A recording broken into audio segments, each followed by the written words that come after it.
X minus 5, 4, 3, 2, X minus 1, fire.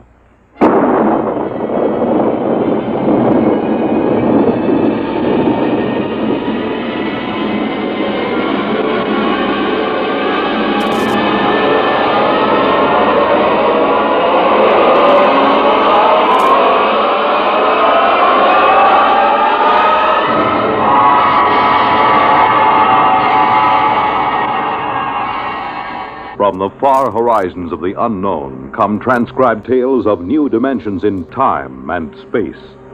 These are stories of the future, adventures in which you'll live in a million, could be years, on 1,000 maybe worlds. The National Broadcasting Company, in cooperation with Galaxy Science Fiction Magazine, presents X minus 1.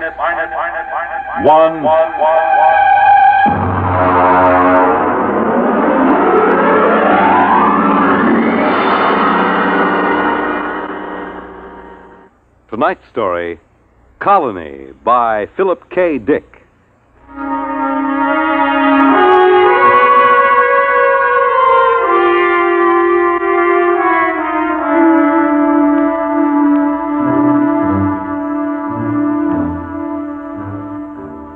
The existence of Planet Blue, the fourth in orbit around a G-type sun somewhere in the Aldebaran sector, was predicted by spectroscopic analysis and spatio-mathematic equations some 50 years before an exploring mission was dispatched to it. The research team, under Commander Stella Morrison of the Colonial Administration, went into orbit around Planet Blue at 0700 Standard Sidereal Time. Authorized procedures were followed. Aerial photography completed, Commander. Anything show on the plates? Well, Masterson was suspicious of these lines towards the poles, but the angles seemed to be coincidence. They're not artifacts. Glacial faults. Geological survey reports no volcanism. Mm-hmm. The launch is back. Dodge has a landing site pinpointed. Preliminary atmospheric tests look good. There's a 0.7 bulge in oxygen, but it's just enough to make you feel good. Looks like an open-air job. No pressure suits or condenser masks. Well, that's precisely what they thought on Centauri 1. And the whole expedition was wiped out by spores. Of course, I was assuming a favorable biocheck. Mm-hmm. Preliminary photographic survey, Mr. Wood. Thank you, Dodge. You want them played back here? We haven't transcribed the tape. If you please, Lieutenant. 393. Al, pipe the photo tapes up here on 324. Looks like a green world, all right. Punch up the tape, if you please, Lieutenant.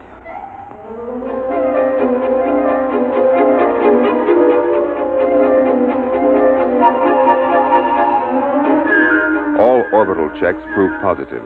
The atmosphere and gravity Earth normal to 3 places on the Grayson scale.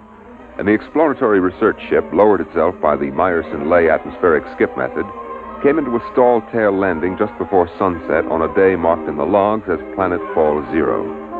The hatches remained sealed as a 2-mile perimeter was scanned by direct instrumentation. Major Lawrence Hall of Biosurvey reported EEG sweeps to the bridge. Of course, it isn't conclusive. We've run into life forms that didn't broadcast a brainwave at all. The Grylodon lizard on Ganymede. Skull acted as an effective shielding due to a heavy lead constituent in the body chemistry. Major Hall, I am not interested in a lecture on extraterrestrial zoology. Is there or is there not life within the range of your instruments? Well, I'm sorry, Stella. The readings show no electrical brain activity whatsoever, and that covers life down to the level of invertebrates. There may be a few worms turning out there, and unless they're thinking awfully hard about something, we wouldn't pick them up. Well, thank you. I want preliminary drones out for sampling. How long do you think that will take? Well, a thorough job, take about 2 weeks. I have a schedule, Major. How long till you can give me a protective Schedule C clearance? 2 days. And I ought to check airborne spores and microorganisms. Carry on, Major. All right, Stella. I'll let you know if I turn up any, special diseases on Planet Blue.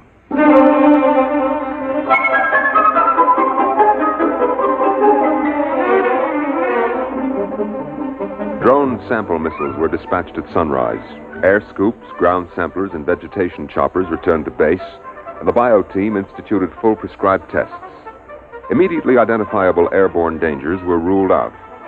Outside of the possible allergenic action of pollens, Planet Blue was ruled safe for normal exploratory procedures, And the real work of the survey was gotten underway. Here's the morning report, Commander. 4 in sick bay, 3 ordered to light duty. What happened? Well, last night was liquor ration.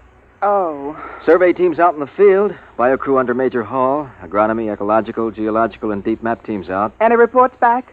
Deep map seems to think there's petroleum over to the north, and agronomy reports if you dropped a seed in this soil, you'd have to jump back to keep from being knocked over by the plant. Sounds pretty good. Commander, blue is about as likely a spot for colonization as has been turned up since Harvey's planted in 27. Well, they'll be glad to hear that in Central.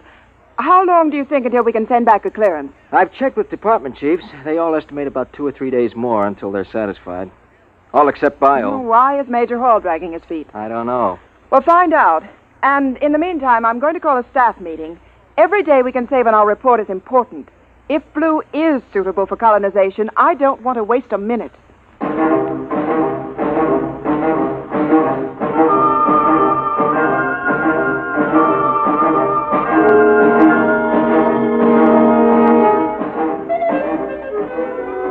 By planetfall plus 3 weeks, all departments had reported favorably except biology.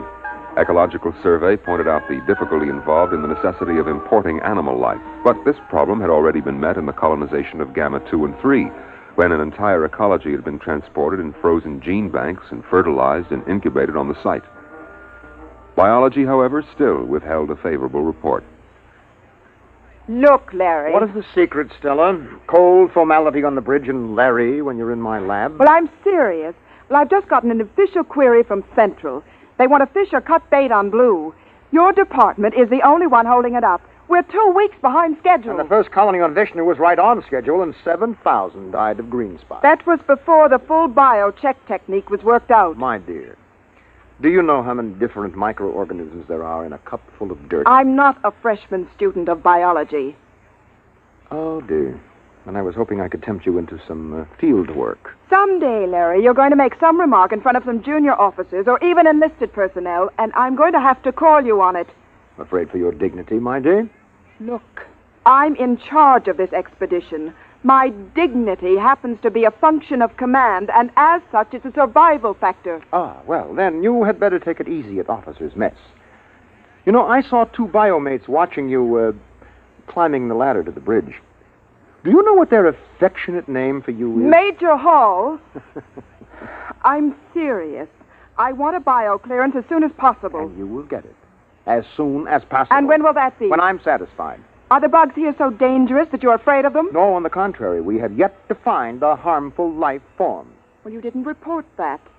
If there are no harmful life No forms... lice. No disease germs. No malignant virus. Well, then what are you waiting for? There should be. There should be at least one little fellow who could give you a common cold. Look, sociology section found no native narcotic plant life. And inasmuch as there is no humanoid life, there is no bootlegging, gambling, immorality, and pornography either. By analogy, that would be a good reason not to colonize. Is that the idiotic logic you're following? Microbiology is a little different, Stella. And anyway, what is the rush? Blue is something different. There's something peaceful in the air. Why rush to bring picnickers who'll drop candy wrappers and fill the pools up with empty beer cans? Larry, I have a planned board conference in 10 minutes. If you don't bring in some kind of a report by then, I'll have to supersede you under a Section 23. Ah, yes, that's what happened on Vishnu, isn't it? Followed by green spot and the wagons to drag the corpses out of the colony streets. Never mind that, Major. I want a report. In the biology section lab, Major Lawrence Hall continued to examine tissue samples from lower fauna and flora samples brought in from Planet Blue. He settled a container of prepared slides and flipped the switch on the electron microscope.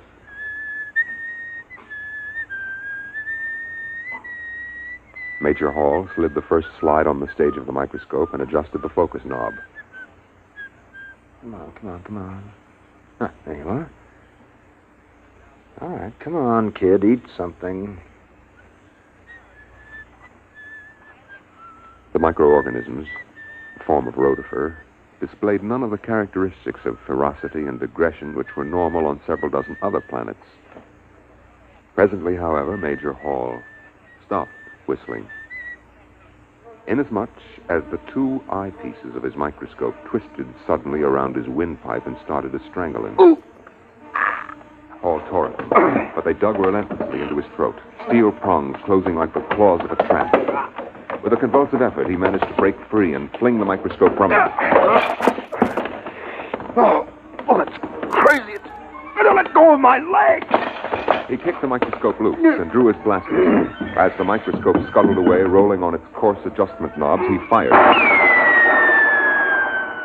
The microscope disappeared in a cloud of metallic particles. The plans board of the research team was assembled in the officer's library. Commander Stella Morrison was outlining plans on a detailed aerial survey map. This long, flat area is ideal for the actual city. It has an adequate watershed in the hills here, and weather conditions vary sufficiently to give the settlers something to talk about. There are large deposits of various minerals. The colonists can set up their own factories. They won't have to do any importing. Over here is the biggest forest on the planet. If they have any sense, they'll leave us, but if they want to make newspapers out of it, that's not our concern. Now, all reports are in, except bio, and I think that before long we'll be getting... Stella! Major Hall, may I remind you that when the consul is in session, no one is permitted to interrupt... Come to my lab. Look, Hall, if you're not feeling well, you look a little sick. Yes, well, I should be. My microscope just tried to strangle me. Oh? Oh, I see. It almost got me, but I blasted it. But that's not the worst. It isn't? No. The microscope is still there. After I blasted it, I found it under the lab bench, untouched. Look, Major, you sure you don't need a psych test? Well, I don't know. I suppose it does sound a little... You look post-trauma to me. Huh? Oh. Well, you're right. Well, I'm sorry. I'm sorry. Commander. Put Major Hall on psycho report. I think we'll have to proceed to order colonization here without him.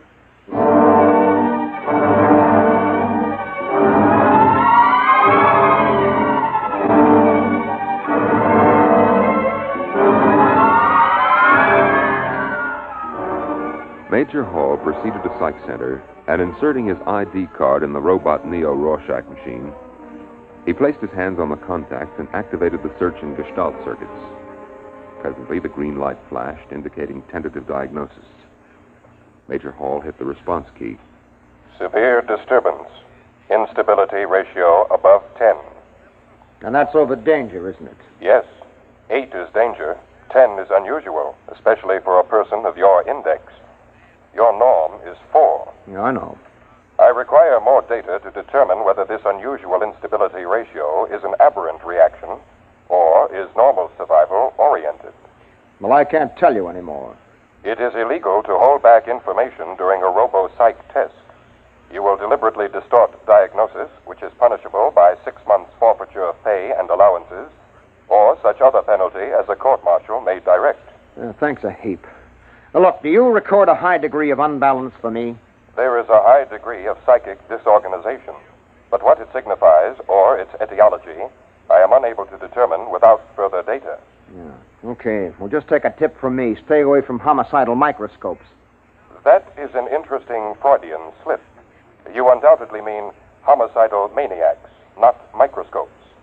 This indicates a possible maladjustment in the area of your specialty. Why don't you go grease your id? I will consider that suggestion.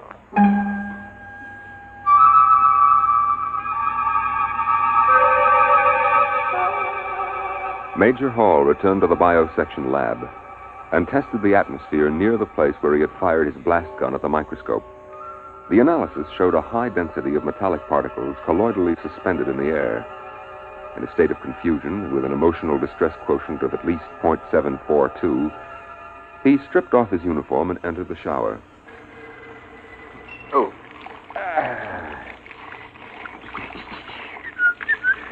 Oh, well, you can't expect anybody to believe a story like that. I must be off my rocker.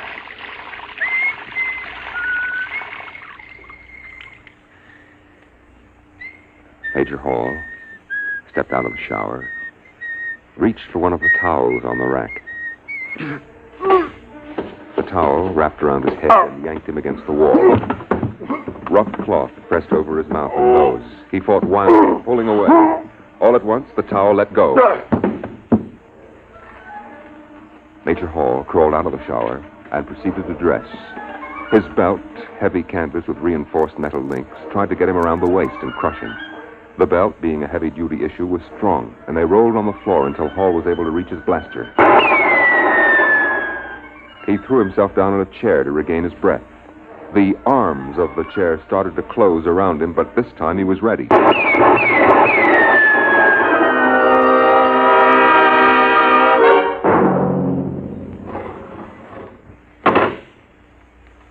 Major, I don't believe you were announced. Look, Commander. Stella. You're armed. You know that regulations... I'm sorry, Stella. This is important. Well, what do you want? I have a report here from the robo-psych tester. It says you've hit a ratio of 10 within the last 24-hour period. We've known each other for a long time. Larry, what's happening to Stella, you? I told you. A little while ago, my microscope tried to strangle me. Then when I was getting out of the shower, a bath towel tried to smother me. I got by that. And while I was dressing, my belt... Wood, in here on the double. And I finally blasted that. And then an armchair besides. Yes, Commander. Stand by a moment. Stella, will you listen to me? This is serious. Ordinary objects suddenly turning lethal. Maybe this is what we've been looking for. Maybe this is... Your microscope tried to kill you? I told you, its stems got me here around the windpipe. No one else saw this happen? No. I blasted it, and then I found it again, perfectly all right. I see. Wood. Yes, ma'am. Get 2 guards and take Major Hall down to Captain Taylor in sickbay. Have him confined until he can be sent back to Terra for examination. Listen, Stella... Sorry, Major. You can't prove this story, and we'll just have to assume it's a psychotic projection on your part. And we can't afford to have any psychotics running around loose on this planet. Wood, carry on.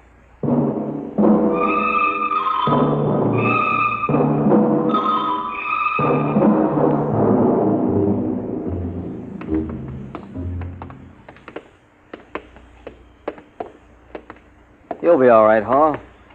Back on Earth, they can clear a thing like this up in a few weeks.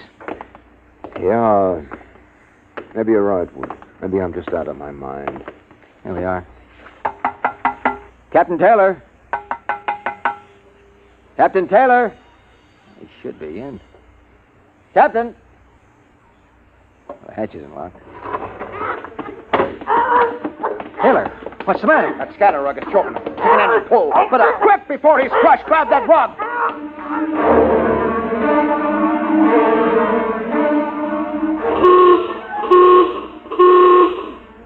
Now hear this. Now hear this. General alarm. General alarm. Emergency stations. Emergency stations. Condition red. Sidearms will be issued to all personnel. General alarm.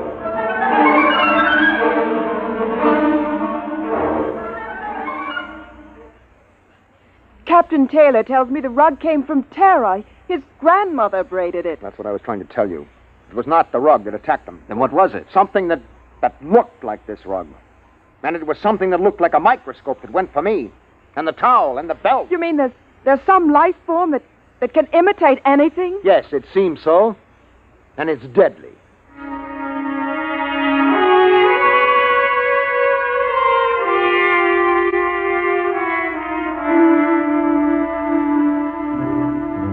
Hey, Charlie, general alarm. Get up out of that sack. Hey, what'd you do with my gloves? Oh. Hey, where'd I get 2 pair? Well, eeny, meeny, miny, mo. 1 pair of gloves is the same as the other. Hey, these gloves are moving. How do you like that? These fool gloves are going for my blast pistol. Charlie, is this one of your crazy electronic gags? Did you rig my gloves? Hey, look out for that pistol! Look out!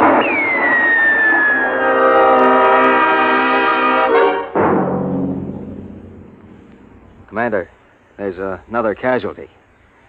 Lieutenant Dodds. What happened? I don't know. He seems to have shot himself. Oh, no. Stella, I think that I have something. Dodge is dead. Look, we know that this thing can camouflage itself. It can imitate any object it leans up against. All right, now, listen to this. Larry, we've got This is the answer. It's a tape from Captain Galt. He was out on bio-survey. He had a throat mic on. He was talking to the operator at base. Now listen to this. for home now. What's this emergency about? Hourglass Stella having hysterics? That's funny. I swear I parked my bucket over by those trees. Well, it's here anyway. Heat up some coffee for me. I'll be in a couple. Yeah, that's funny. There's another bucket over by the trees. Where'd this one come from? Let me out. The thing's stuck. It's folding up around me. Joe, get a squad out here. Joe.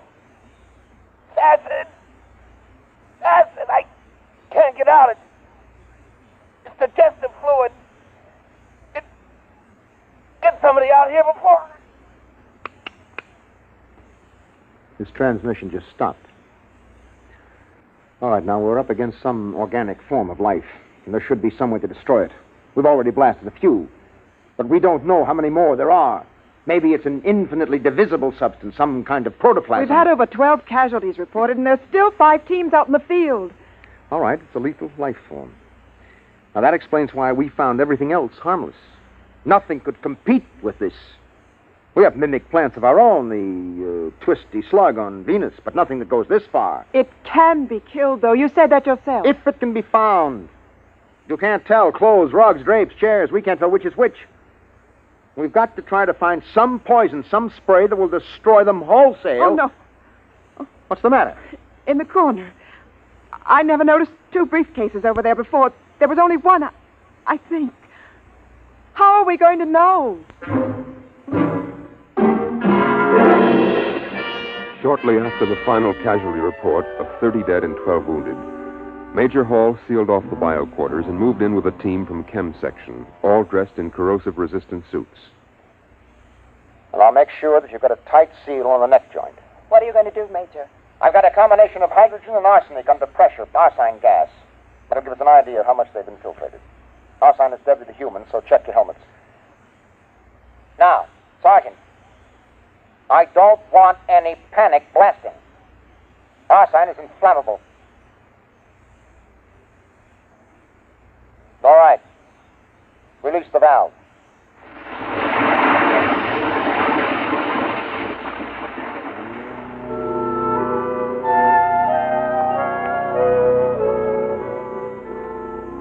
As the gas filled the room, the first to go was a filing cabinet, which melted and oozed to the floor, jars and test tubes. The lab was sealed off and a meeting held in Commander Morrison's quarters. Well, it's protoplasm, all right. You could see that when the mimic shape melted. It was just as big as your hand. They resemble the simple unicellular protozoa, gigantic in size compared to microorganisms. Can we spray them? Arsine disturbed them, and I suppose enough might kill them. But we haven't got that much. We can't flood the planet. We wouldn't be able to use our blasters, and it's lethal to humans. We'll have to pull out. Stella, I'm afraid you don't quite understand. We can't take the chance of carrying them back to the system disguised as a boot or a towel or anything. And they seem to multiply by binary fission. Wouldn't take long to overrun Earth and the rest of the system. If we stay here, they'll pick us off one by one. We could have arsine brought in or some other poison, but that would destroy most of the other life on the planet along with it. Then we'll have to burn the planet clean. Wood? Yes, ma'am. Set up a call to system monitor. I'm going to get the unit off here out of danger. After that, we can work out the best way of cleaning off this planet. You'll run the risk of taking them back to Terra. Can they imitate higher life forms? Can they masquerade as humans? Apparently not. They seem to be limited to inorganic subjects. Then we'll go back without any inorganic material. But our clothes, they can imitate the synthetic fibers, belts, gloves, boots. We're not taking our clothes. We're going back without anything at all. Oh, I see. Get me a beam to Central Monitor immediately.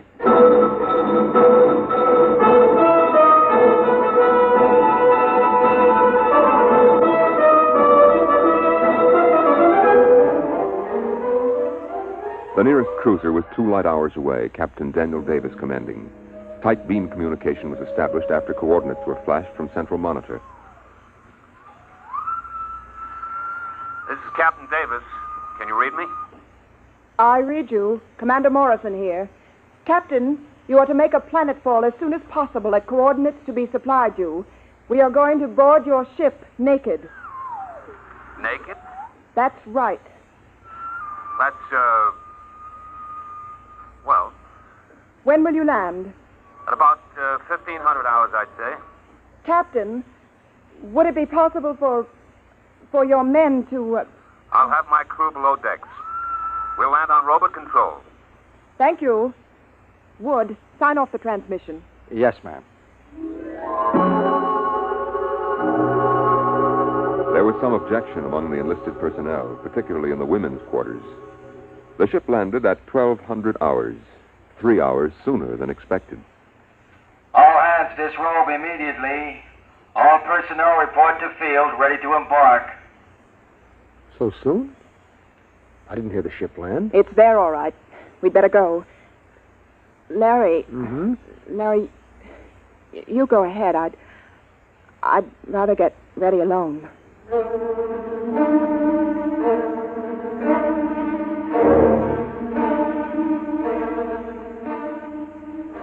Parked in the center of the landing field was a cruiser, its hull pitted and dented by meteor strikes. It lay motionless, with no sign of life aboard. A crowd of naked people was moving across the field, blinking in the bright sunlight. Commander Stella Morrison, without any sign of rank apparent, paused on the ramp and spoke to Major Lawrence Hall beside her. Larry, Yeah? What is it? I'm scared. Why? I don't know. Psychological reaction. Forget it. It's a reaction to nudity carried over from early childhood. Come on, we're holding up the line. Larry, I want to go back. Stella, look. Now, at least Davis kept his promise. There are no enlisted men lining the hatches to enjoy the view. You see, it's dark in there. There's nothing to worry about. Come on. Up you go.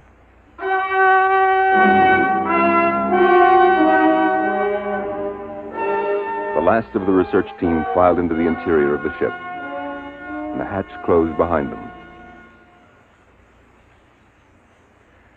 At exactly 1,500 hours, Captain Daniel Davis landed his ship in the center of the field. Automatic relays opened the main lock hatch and lowered the ramp. Davis and his staff sat in the control cabin waiting. Oh, how do you like that? Where are they? Well, maybe the whole fool thing is a joke. We've waited an hour already. They waited. And waited. But no one came.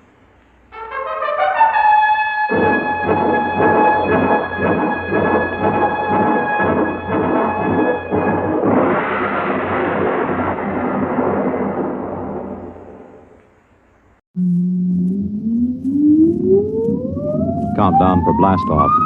X minus 5, 4, 3, 2, X minus 1, fire.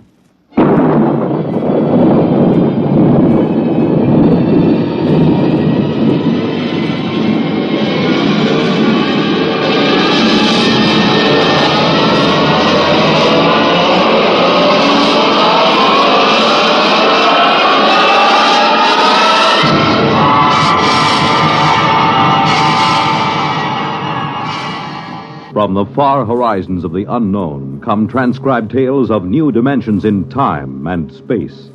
These are stories of the future, adventures in which you'll live in a million, could be years, on 1,000 maybe worlds. The National Broadcasting Company, in cooperation with Galaxy Science Fiction Magazine, presents X minus 1.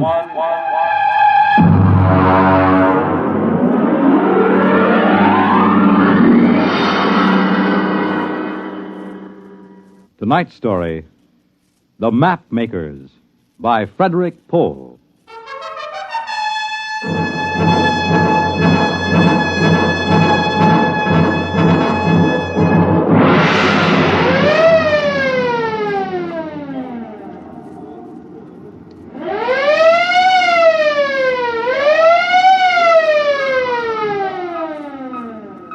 Damage report, Mr. Bunner. Aye, sir. 3 bulkheads penetrated in A, C, and D sections, patched in airtight.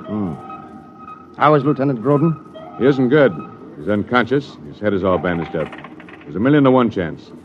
I don't think it's happened in 300 years. Meteoric matter hitting a ship in hyperspace. Mr. Bonner, would you please have the air vents operated to clear the control room of kerosene fumes? Mr. Lorch. Aye, sir. Ciccarelli, man the fence. I'll have a half-G spin, if you please. We can use a little gravity when we figure this out. Aye, sir. Engine room, half-G spin for simulated gravity. How about the Atlas? That's the worst damage, sir. The Celestial Atlas is destroyed. The Atlas was the only record on board of the hyperspace configurations. Is it total loss? It's dead, sir. Oh. Hang on, here comes gravity spin.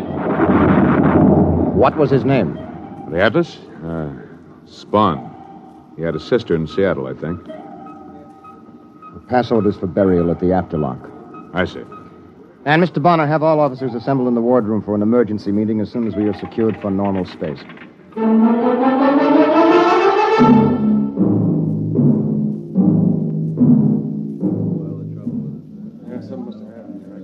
At ease, gentlemen. Gentlemen, we are in trouble. We are in the soup, and we're a long way from home. Bonner, would you get me a bulb of coffee, please? Now, nobody is going to come and get us out of this. We'll have to do it ourselves, if we can. Ciccarelli is trying to get us a fix. But I can tell you right now, we are not close to the solar system. Here you are, sir. Oh, thank you. That meteor dropped us out of hyperspace in the middle of a jump. Consequently, there isn't a constellation in the sky that you or I or anybody else ever saw before. We might be 100 light years from home, or we might be 10,000. Well, sir, what about our records? They went with the Atlas. We can't retrace our steps, not in hyperspace. Sir? Yes, what is it, Lorch? Burial detail standing by at the afterlock. Very well, we'll get down there in a few minutes. I'm afraid the Atlas will have to wait.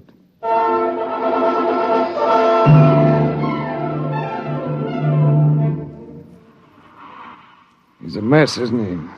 Cover him up. Haven't you got any respect? Yeah, it's a laugh. Spawn, I mean. Look at his head. They spent 4 years stuffing it with all those equations under that hypno machine. Did you ever see him working a jump? Oh, my jump station's engine pit 3. There's enough to curl your hair.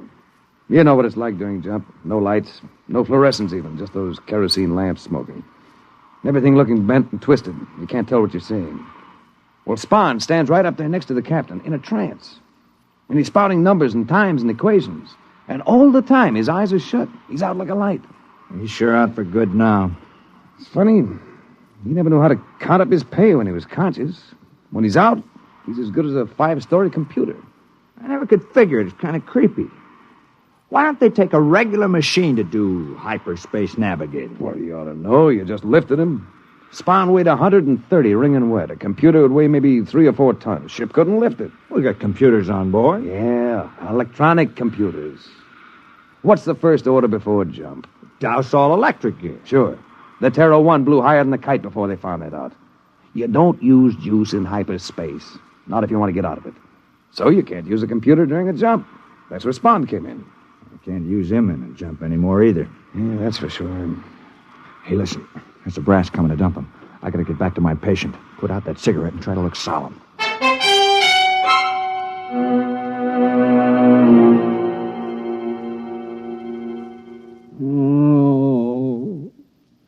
Mr. Broderick. How is he, convoy? Not so good. I gave him 3 ampules of neomorph in the last 2 hours.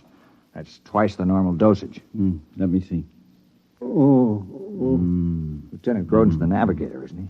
I mean, what happens with him all cut up in the head? The captain is a trained navigator. Well, that doesn't do us any good in jump, does it?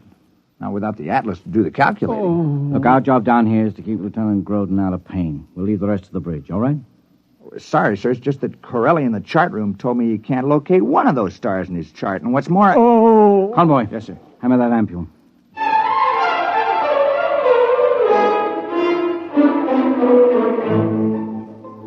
Now hear this. Now hear this. Recorders made second class Eklund report to the wardroom. Recorders made Eklund. Report to wardroom.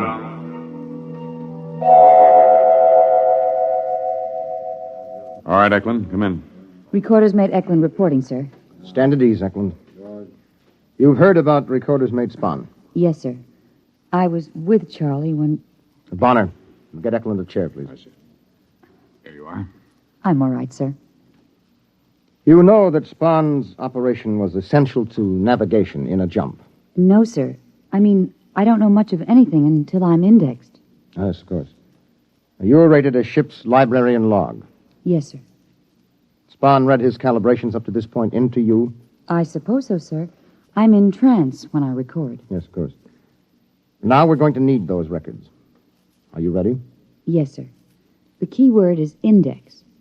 All right, Eklund. Index. There she goes. Takes about 30 seconds for full trance. Uh-huh. You know, Bonner, this is risky. Trying to backtrack on hyperspace equations by dead reckoning. A centimeter off of the figures might put us 1,000 kilometers in hyperspace. Anything up to 1,000,000 light years when we dropped back into normal. I wish that meteor had gotten me instead of the Atlas. She's in trance, sir. Yeah.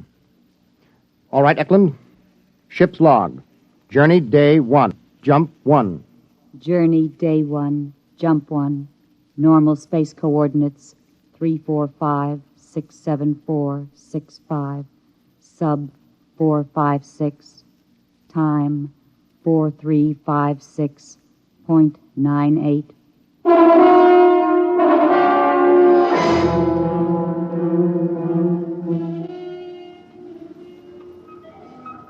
Ensign Lorch reporting on watch, sir.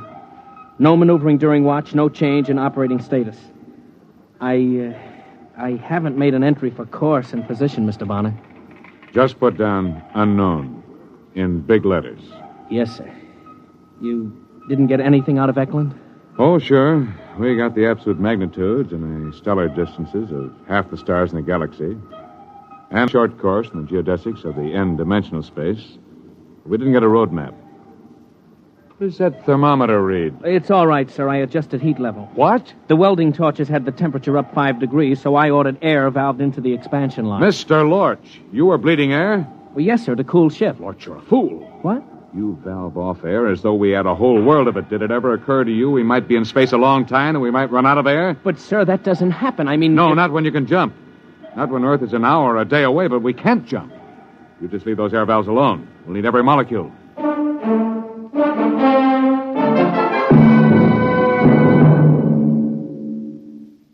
Roden, can you hear me? Oh. It's Doc Broderick. Can you hear me? Yes, All right, don't talk. You've been hurt. A meteorite got the Atlas and something got you right across the eyes. Drops of molten metal. You're blind, at least for now. Oh. We can fix you up from the eye bank when we get back on Earth. The Atlas. Dad. We got enough problems. I've got to take the bandages off now. Can you see anything? We're going to pass the light in front of your eyes. You tell me if you can see anything. No. Nothing, but it hurts. All right, convoy. Hand me that ampule.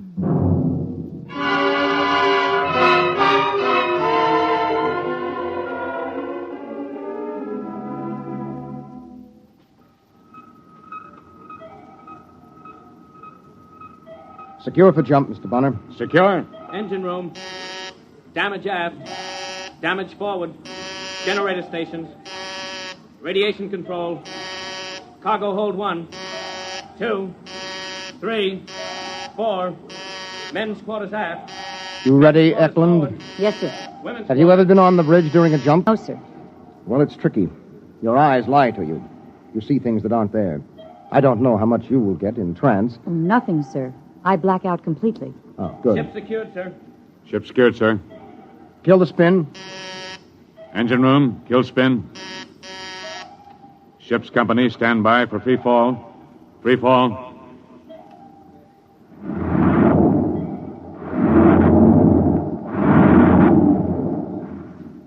Check off. Chronometers wound and synchronized. Kerosene lamps lit. Navigator. Aye. Communicator. Aye. Atlas. I'm sorry. Ready, Eklund? Aye. Put her under. Eklund. Index. Proceed, Mr. Bonner. Main circuit breakers open. Main circuit breakers open. Electricity cut. Eklund's in trance. Well, we'll give it a try. Now, Bonner, backtrack on our jumps. Yeah, maybe it'll work out. Maybe. Stand by to jump. Stand by to jump. Stand by to jump. We'll go when she's straight up. 7, 6, 5, 4, 3, 2, 1. Jump.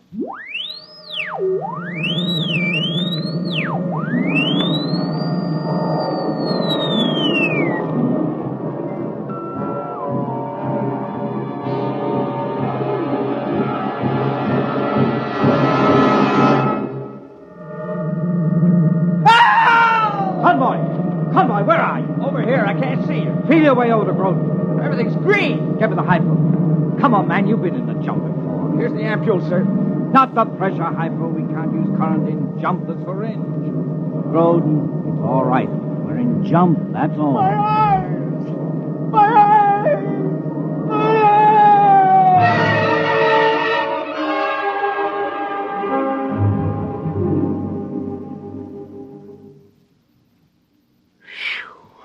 Deal. What's the use? You can't use the money even if you win. What are you trying to do, chicken out? Corelli says they got a fix after the jump. What are we worried about? Deal. They got a fix, all right. 15,000 light years from Sal. Shuffle. He says that's the way it is in hyperspace. Distances haven't got anything to do with anything unless you can navigate when you're in jump, and we can't. Hey, when did Lorch make his rounds? Why? I'm going to take off my jumper. It's hot. Yeah, and it's going to get hotter. Every time the jets blast, every time the cook fries an egg, the ship gets just a little hotter. Don't mention it. Every time the jump generators turn over, every time you light a match, that gets us hotter and hotter. Hey, what are you doing? I'm taking off my skivvy shirt. Deal.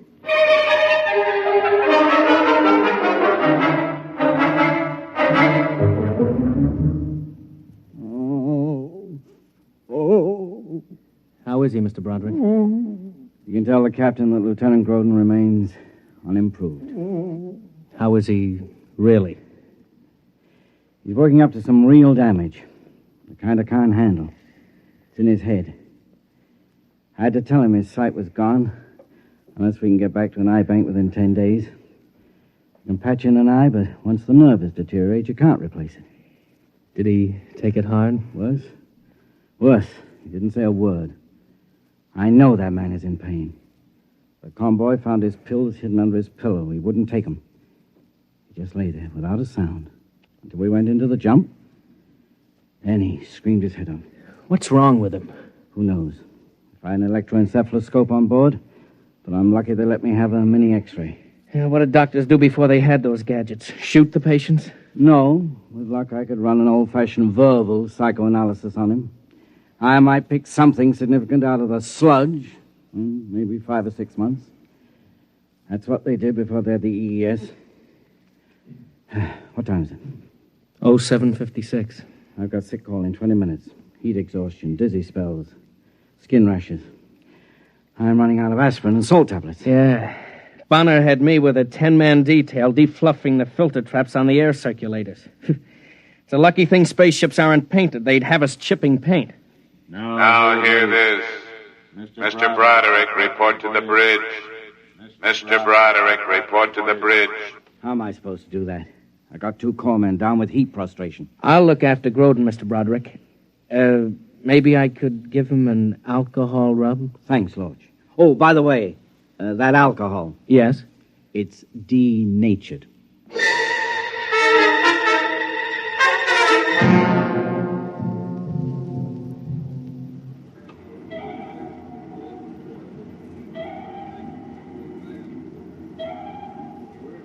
Here's the problem, Mr. Broderick. We have fuel for just under 40 minutes of rocket blast at standard thrust. That will bring our overall temperature up to 60 degrees centigrade. That's the maximum the human body can stand, right? Mm-hmm. That's about 140 Fahrenheit. Well, it hits that on Earth in a couple of places around the Dead Sea, but it isn't sustained heat. It drops considerably after dark. We'll hope we find ourselves out of this before we hit 60 degrees. If we don't, at least we won't starve or suffocate. All right, gentlemen. Mr. Broderick, you can prepare for increasing heat casualties as we proceed. Yes, sir. All right, Mr. Bonner. Secure for jump.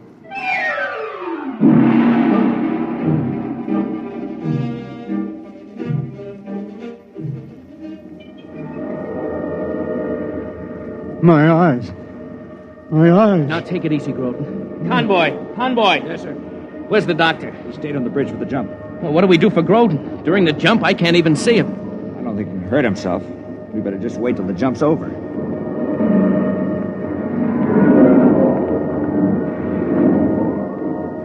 My eyes. They lied. They lied to me. They lied. I can see it. The master pattern. I can see it. No, not like seeing, like knowing. That's Lorch. And Roderick's on the bridge. And the captain. And Earth. And the sun. I can see them. Unbuckle the straps. I've got to get up to the bridge. The jump is almost over. I'll be blind again. If Lorch sees me, he'll think it's jump hallucinations. They're lost. But I'm not.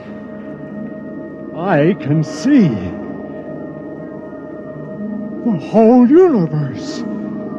I can see. Jump completed. Secure for normal space. Groton, come back here. Now, what are you doing out in the passage? Convoy! Sir? Come on, give me a hand. Now, how did he get out here and jump? He's blind.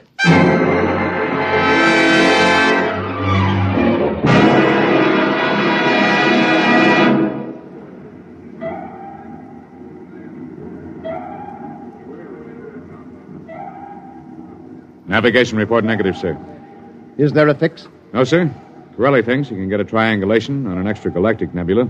That'll take time. Well, what's the temperature? 45. We don't have time. We'll have to keep on. If we don't end up within a light year of Sol, we're cooked. Literally. So, at your convenience, we'll take another jump. So we've got to take a break. The only way to handle the temperature is frequent rests and liquids. Will 10 minutes be enough? Well, I suppose so. Mr. Bonner, have steward sections issue whatever they have, juices, water. There's no point in saving it for any length of time. We have about 24 minutes of rocket time before the hull heats up to 60 degrees. Is there any reasonable chance? Mr. Broderick, we have tried dead reckoning from the records.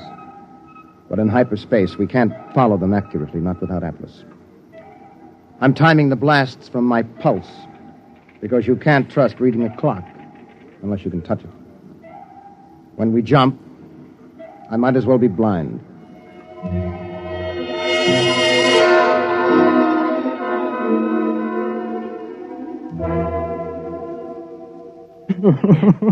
Easy. Get him back on the bed. Now, easy, Convoy, easy. Oh, I got his arm. There. I can't figure how he got out there. I saw him, but I thought it was a jump hallucination. Easy, Mr. Gordon. Now just lie back. No, I can see. Is that possible? Oh, look at him, Mr. Lorch. His eyes are covered with bandages. He's blind.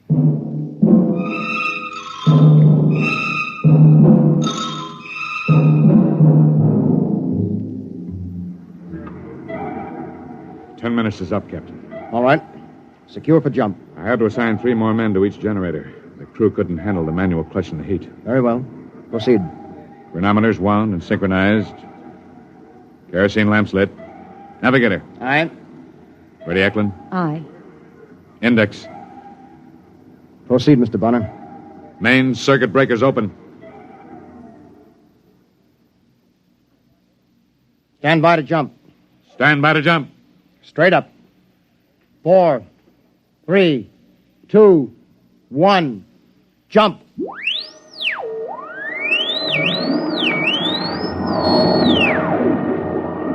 "30 seconds to full velocity, sir." You never can get used to it.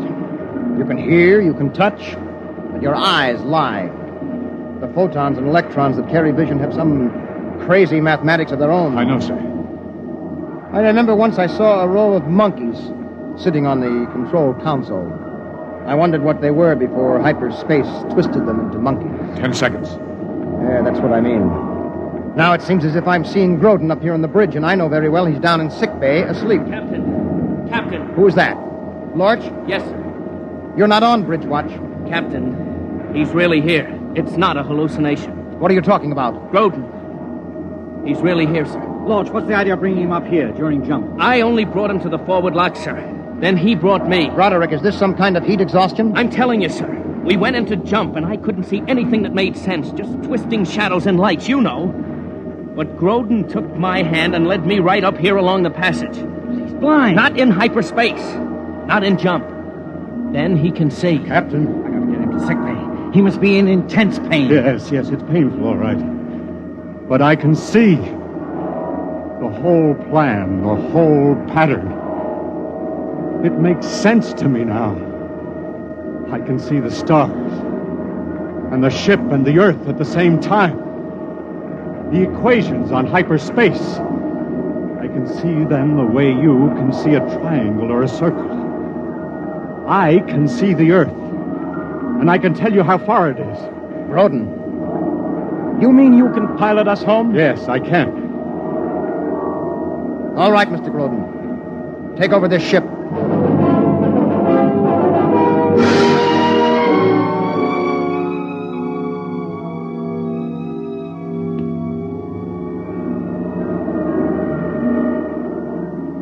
Number 3 pattern. Fire. Cut. Velocity. 563,748. Relative thrust. 7,867. Counterblast for 2 seconds. Pattern 657. Blast. Cut. All right. Hit normal space at mark.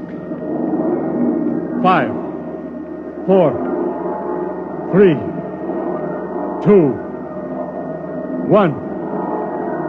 Mark. Look out, he's gonna fall. Yeah, I've got him. He saw. He saw in hyperspace. He navigated by line of sight in hyperspace. We'll have to order a stretcher up. He's blind again. Sun system, 239 degrees, 45 elevation.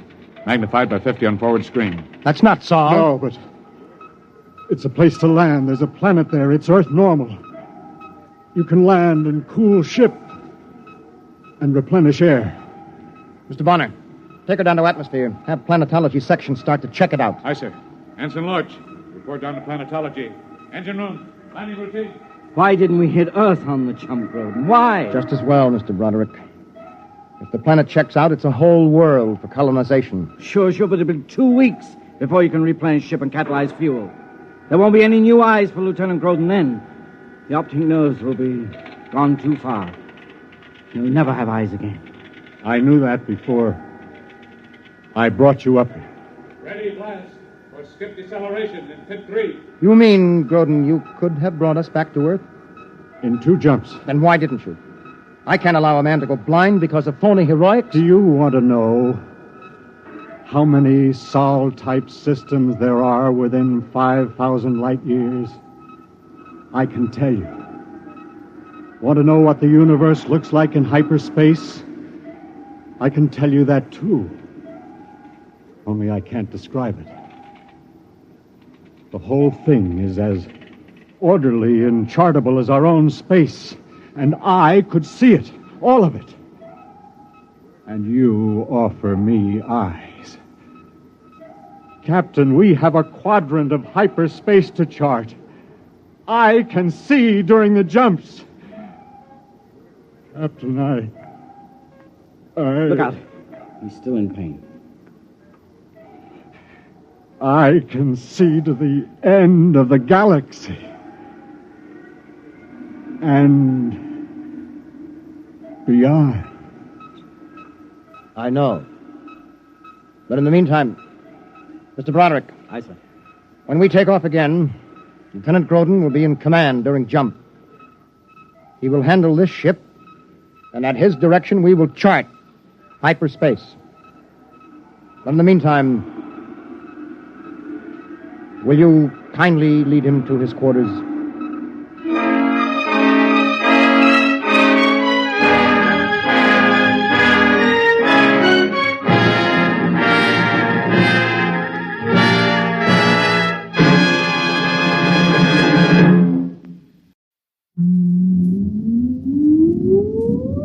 Countdown for blast off. X minus 5, 4, 3, 2, X minus 1, fire.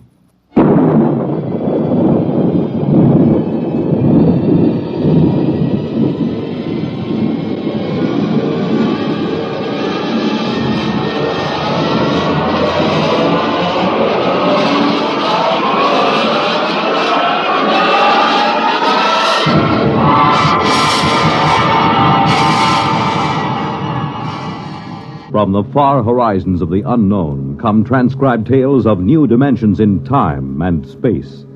These are stories of the future, adventures in which you'll live in a million, could be years, on 1,000 maybe worlds.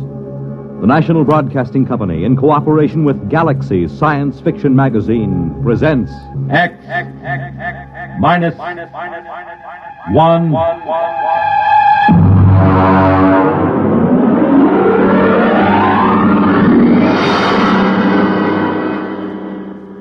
Tonight, a story by Frederick Pohl, Tunnel Under the World.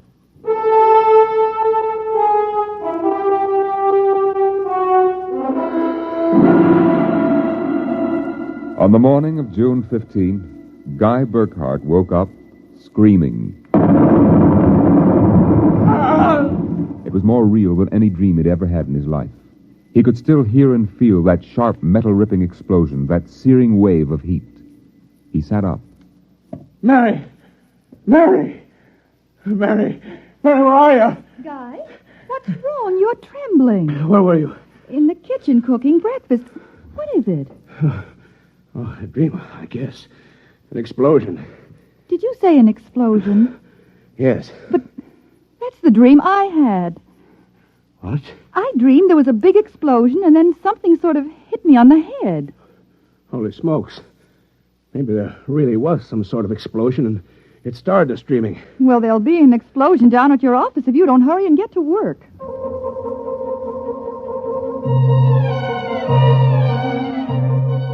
Coming in on the bus, Burkhart watched to see if there was any evidence of an explosion. There wasn't. If anything, the town looked better than ever. The only thing that seemed strange to him was the fact that none of the usual crowd was on the bus.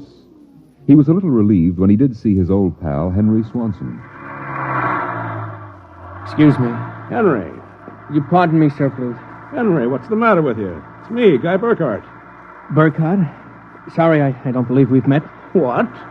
Henry, for Pete's sake, it's me. If you'll excuse me, this is my stop. Well, how do you like that?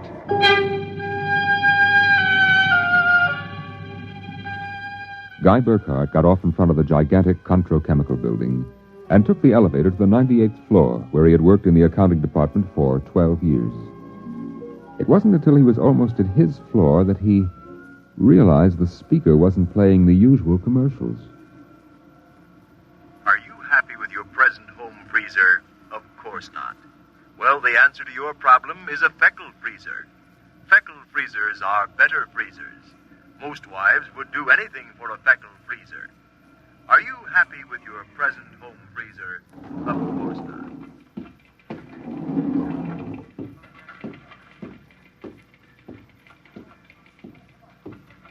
Good morning, Miss Orne. Good morning, Mr. Burkhart. A new hairdo, I see. Well, yes. Do you like it? It makes a lot of difference in your appearance. Is Mr. Barth in? Why, no, sir. He had an appointment with Mr. Dorchin at the advertising agency. Today? But today's the 15th of June. He has to sign the quarterly statement. He said he wouldn't be in. That's mighty peculiar. Yes, sir. Oh, by the way, Miss Horn, what the devil is a feckle freezer? A feckle freezer? There's some new copy on the elevator commercial. Dorchin must have landed another account. Feckle freezers. I really don't know, Mr. Burkhardt. It's a funny day. Can't quite put my finger on it. There's something strange going on. He couldn't shake the thought out of his mind. It persisted all through the day and through dinner. He was still brooding as he and Mary got ready for bed. I guess I'll get a good night's sleep. Coming? I think I'll sit up and read for a while. All right, dear. Good night. Good night, dear.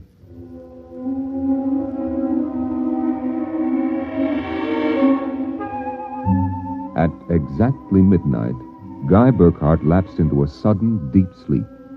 And the following morning, he woke up screaming. Darling, what is it? What's wrong? Oh, nothing. A bad dream, I guess. You gave me such a shock. I seem to be having a lot of nightmares lately. Really? Yes. The one I had yesterday. This was the same. A big explosion and then nothing. You had a dream yesterday? Of course I did. You had the same sort of dream. I? Oh, Guy, you're mistaken. I don't remember dreaming. Mary, you told me. Guy, you're mistaken. But, Mary... Maybe you dreamed I had a dream. Maybe... Yes. I might have done that, I suppose. Everything did seem sort of strange yesterday. That's probably it. You'd better get dressed, dear. Today's the 15th, and that's when the quarterly statement... 15th? Yes. Well, then, there must have been a dream. Because yesterday was the 15th. Guy Burkhardt got up, dressed, ate breakfast, and took the usual bus to work. Once again, everything seemed even brighter and newer than usual. Once again, he was puzzled when he noticed none of the old crowd on the bus. Pardon me, please. Look, don't shove so. Oh, Henry, good morning. Morning. Don't you recognize your neighbors? I don't believe we've met. Henry, it's me, Guy Burkhardt. What's going on? I'm sure I don't know, sir. For God's sake, don't talk to me. What is it? Are you being followed or something? Don't you know? I was sure you remembered. Remembered what? I can't talk. This is my stop, sir. Will you please excuse me? Henry! Henry, for Pete's sake! As in yesterday's dream, Guy Burkhardt got off at his stop and took the elevator to the 98th floor. The speaker in the elevator purred a new commercial this time. Marlin cigarettes. They're sanitized. Does your present cigarette make your throat feel raspy and unpleasant? Marlin cigarettes contain a miraculous new drug which actually gives you the sensation of smooth, creamy smoke. Marlin cigarettes. Marlin cigarettes. Marlin cigarettes. He walked down the marble corridor to his office. Good morning, Mr. Burkhardt. Good morning, Miss Horn. Do you like my new hairdo? Why, yes. Is Mr. Barth in? No, sir. He had an appointment with Mr. Dorchin at the agency. I know. You know? I guessed it anyway. And today's the 15th of June, and he won't be here to sign the quarterly statement. And I'm going nuts. Let me have a cigarette, will you? Yes, sir. Try one of these. They're Marlin. I never heard of Marlins before today. What are we? A bunch of guinea pigs for Dorchin's new advertising accounts? Is something wrong, Mr. Burkhardt? Wrong? Perish the thought, Miss Horn. Perish the thought. Hello? This is Swanson. Henry Swanson. What is it? Do you remember? Remember what? Just remember. Listen, Henry, let's stop playing games. Yesterday, either I was dreaming or you snubbed me on the bus. Today, the same thing happens. You do remember, thank heavens. I thought so when I saw you, but I couldn't be sure. What is it you want? Listen, tomorrow morning, when I get off the bus, you get off with me. But be casual. They may be watching. Who may be watching? Swanson. Hello? You bought it, Miss Burkhart? Yes, I'm still out of cigarettes. Would you buy me a pack of Kelvins? Wouldn't you rather have Marlins? I smoke Kelvins. But, Mr. Burkhart, Marlins have that soft, creamy smoke that's so soothing to your throat. You really believe that stuff? It's true. I wouldn't say this, Mr. Burkhart, except that, well, I've gotten to know you pretty well, and I've grown to admire you so much. I see. Would you mind, Mr. Burkhart, if I told you that for months now I've wanted to, well, just comfort you. I know how troubled you've been. You've never mentioned your feelings, Miss Horn. April. My first name is April. That's a pretty name. You see, I do have your welfare at heart. That's why when I see you smoking Kelvins, and I know Marlins are so much better, won't you let me buy some of them for you? I suppose so. Why not? Here, you bring me a carton. Thank you, Mr. Burkhart. Guy. I'll be back.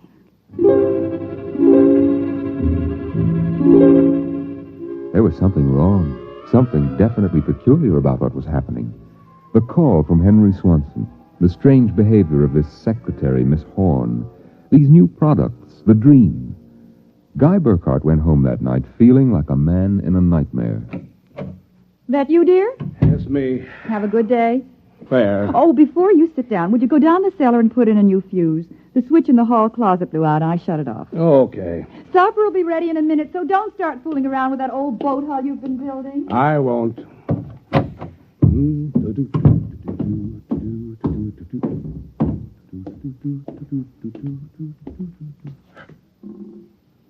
Mary! Mary! What is it? Come down here.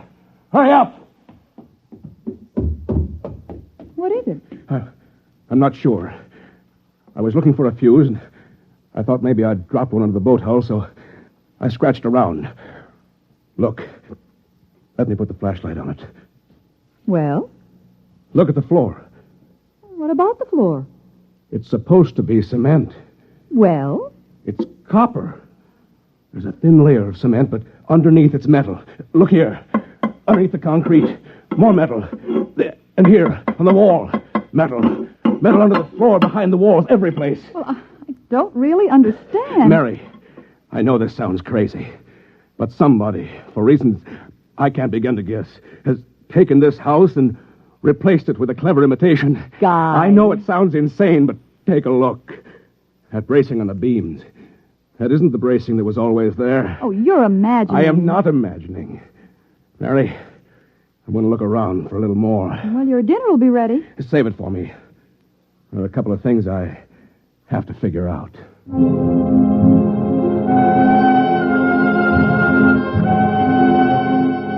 The following morning, Guy Burkhart woke up, screaming.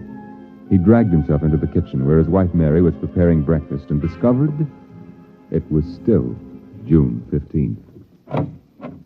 Mary, listen. Guy, what is it? You're trembling. Mary, the dream. Dream? About the explosion. The same one we've been having. We? I didn't dream about any explosion. You did. Why are you covering up? Covering up, Guy? What's happened to you? It happened. It happened. What? Where's the morning paper? Where is it? Outside the door, I guess. June 15th. Well, you'd better hurry. Today's the day Mr. Barth fills out the quarterly tax return. No, it isn't. What? He won't be there. He'll be at a meeting with the head of the advertising agency. Mr. Dorchin? He'll be there, and Miss Horn will have a new hairdo. The elevator will be selling some new product. And Swanson... What about Swanson? Swanson. I wonder if it's going to be the same today or whether... Guy, what in the world are you talking about? Nothing. Where's my coat? You haven't had breakfast. I don't want to miss my bus. I'll see you tonight. Guy Burkhart got on his bus. There were the same unfamiliar faces, the same unusually new-looking buildings, the same unusually bright sunshine, and Henry Swanson, pale and furtive. Oh, excuse me, sir. Quite all right. Do you remember the phone call? Yes. Oh, thank heaven. Get off at the next corner and follow me. Where are you going? There's an excavation for a building about a block down. But make sure you aren't followed. I'll go first.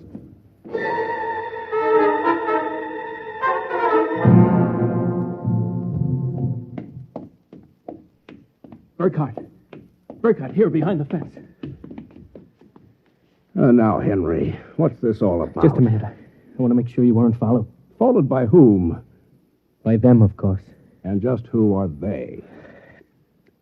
I'm not sure. At first I thought perhaps they were Russians. Now I'm beginning to think they're Martians. No humans could have accomplished what they've accomplished. Look, start from the beginning, Henry. What's going on? Burkhart, peculiar things have been happening to you, right? Yes. A lot of your friends are missing. Your house seems changed. Yeah, there's something stranger than that. The date. Today is June 15th. Yet I could swear that yesterday was June 15th and the day before that. Yes, you've got it. It's always June 15th. And you and I are the only ones who know it. But why? How? I'm not sure. I think it's some sort of mass hypnosis or something. Why didn't it work for us? My wife Mary doesn't remember things. Somehow when it happened, they missed us. We were protected from the full force of the rays or whatever they use. Burkhart, where were you on the night of the 14th, about midnight? That was Sunday night. Yes. I was down in the cellar, under that boat I'm building. And I was in my darkroom developing some pictures. It just doesn't make any sense to me. Russians, Martians. What makes you think so? I've seen them. Where? At the end of the tunnel. What tunnel? The one that they built under Tylertown. A tunnel under Tylertown? Yes, that's right. It's made out of copper or some alloy. Wait a minute. I found a copper layer under my cellar floor last night. Yes, so did I. That's how I discovered it. I found a way to get in, too. It's at the bottom of this excavation. Holy mackerel. Why don't we tell the police? Because we can't trust them. Even the police may be Martians in disguise. You're being melodramatic. Am I? You just come with me. Where? Into the tunnel. I'll show you. Henry Swanson led Guy Burkhart to a small hole in the side of the excavation. There he removed a cut-out piece of metallic substance, and they crawled into a dimly lighted tunnel. They walked for what seemed like 2 miles, until Swanson held his finger to his lips. We've got to be quiet now. Henry, this is fantastic. We've got a tunnel right under the whole town. Oh, Burkhart, you haven't seen anything yet. There's a room a little further down. We'll be able to look through a glass in the door. Is it safe? It's perfectly safe.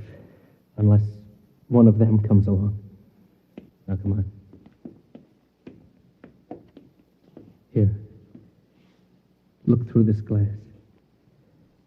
Now, just so I know I'm not completely insane, tell me what you see.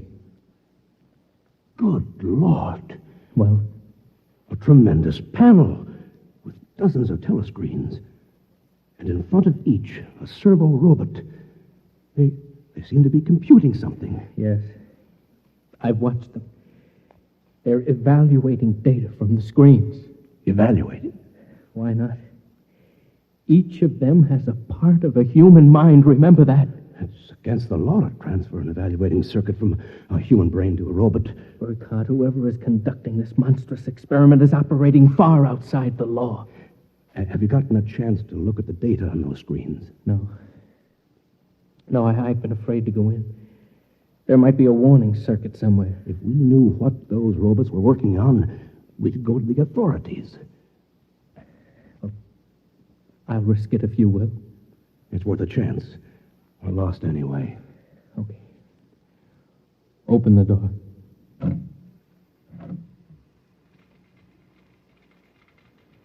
So far, so good. Come on. Let's take a look at that data. Yes, but don't interfere with the robots. Don't worry. Let's look at the screen. Listen to this. Tests in the 47K12 group with Marlin cigarettes pulled 80% using the soft feminine approach.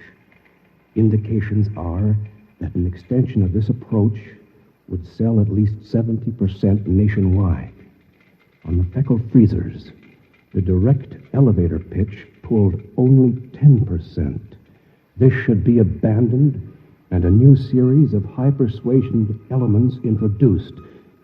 Henry, do you know what this means? I haven't the faintest idea. I don't blame you. It's crazy, but it fits the facts when I think about it. Do you know who's behind this? Martians. Not Martians, Henry. Advertising men. What? I don't know who they are or how they've done it, but somehow they've taken Tylertown over. They've got you and me and 30,000 others right under their thumbs. Hypnosis. Hypnosis drugs. Maybe some kind of ray or something. However they do it, what happens is that they let us live through a single day. During that day, they pour all kinds of suggestions and propaganda into us. At the end of the day, they evaluate the results, see how we've reacted. Then at midnight, they wash the day out of our minds. And the next morning, we start the same day over again with different stimuli. No, I can't believe that. I know it sounds ridiculous, but think of it.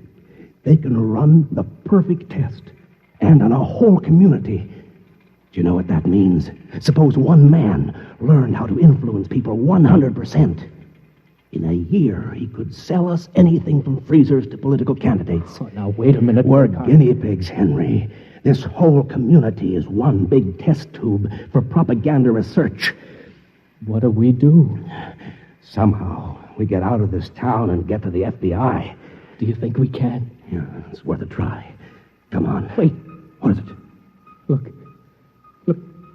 There's somebody coming down the tunnel. We've got to hide. Quick, behind the circuit box. Shh. Good Lord. It's Trojan, the head of the agency that does our advertising. Quiet.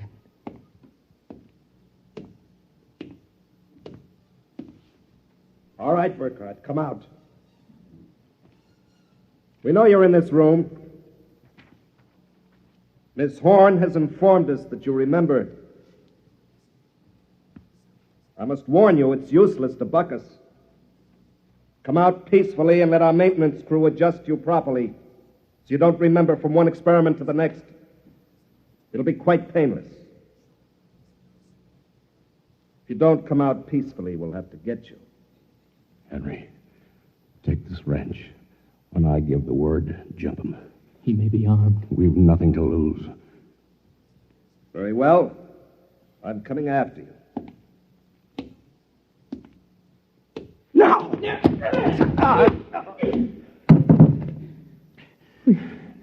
Burkhardt, I've killed him. Wait, I'll get his coat unbuttoned. Maybe his heart is still beating. Henry. What is it? What's wrong? Look, underneath his coat. Oh, heaven help us. It's a robot. A humanoid robot. Designed to look like Trojan. Come on, let's get out of here. Wait. What's that? A loudspeaker. I told you it was useless, gentlemen. Who are you? Mr. Dorchin, naturally. The real Mr. Dorchin. What are you trying to do to us? Merely trying to prevent you from damaging my experiment, gentlemen. You can't get away with this, Dorchin. Sooner or later, somebody, the FBI or somebody, is going to get wind of this madness. Oh, now, really, Burkhardt, you're quite naive. Now, why don't you be reasonable and let the maintenance crew adjust you? If I refuse, I suppose you'll kill me. That would be quite impossible. Oh? You see, Burkhardt, You're already dead. Dead? You're shocked. It's quite true. You and everyone else in this town were killed by premature atomic blast at the Control Chemical Plant. The blast occurred at 7 a.m. on June 15th. That's the last thing imprinted on your minds. That's why you wake up screaming each morning. It isn't true. Oh, but it is. What I and my associates did was take the brain circuits from your dead bodies. We stored them in electrochemical batteries until we had a chance to rebuild the cities and begin our tests. Do you think I believe a fantastic tale like that? I imagine you find it incredible. Of course, we didn't rebuild everything exactly. After all, it only has to last for a single day. June 15th.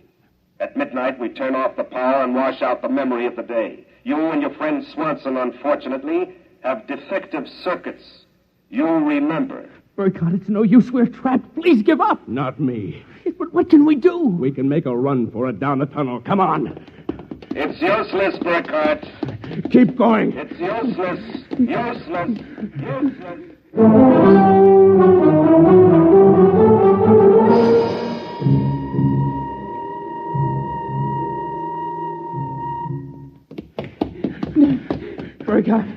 Burkhardt, it's no use. You go ahead. I'm finished. Look, we're almost at the end of the tunnel. I can see a door. Here, I'll help you. I can't. Just a little further. No. Now, here. This door is open. It opens. Oh, no. I don't believe it. I can't run anymore. Come on. Sorry. You go ahead. Look. I'm finished. Look, we're almost at the end of the tunnel. They were I can see a door. on a ledge, Here, smooth, I'll help you. finished I metal. can't. Just At a their little feet, the ledge further. dropped away into a chasm so deep Now they could here. not see the bottom. This door is open. Beyond was only a glare so bright that their eyes could not stand to look into it. And yet, just beyond the limit of their vision, something towered. Something so huge it was almost inconceivable. Something... Burkhardt, Yeah. Yes? this is Trojan. Now, do you understand why it's useless? The great looming figure moved closer. It seemed to take shape now, and yet it was so gigantic as to be unbelievable. It came closer. The glare was partially blocked, and then Guy Burkhardt knew that the towering shape was none other than Dorchin himself. You see how I did it, Burkhardt? I took your brain circuits and had them reduced so they could be transferred to tiny humanoid mannequins. That's what you are, Burkhardt. A tiny miniature of yourself. And this city, this whole experiment I'm conducting, is built on a tabletop. It was the morning of June 15th, and Guy Burkhardt woke up screaming.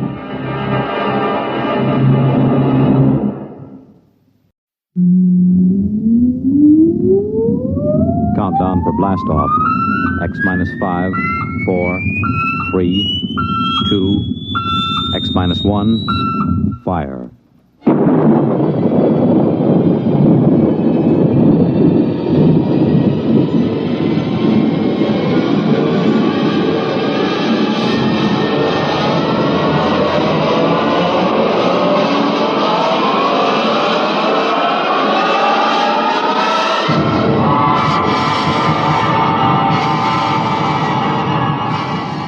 From the far horizons of the unknown come transcribed tales of new dimensions in time and space.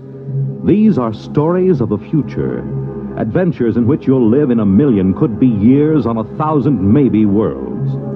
The National Broadcasting Company, in cooperation with Galaxy Science Fiction Magazine, presents X minus 1.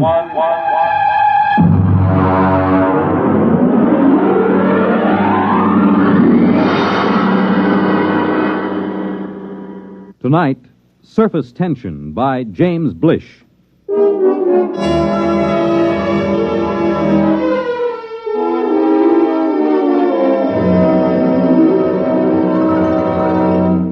Come in, Professor. Come in. Mr. President, do sit down. I'm terribly sorry to have kept you waiting. Time has very little significance, sir. Well, now, what is the urgent nature of your visit?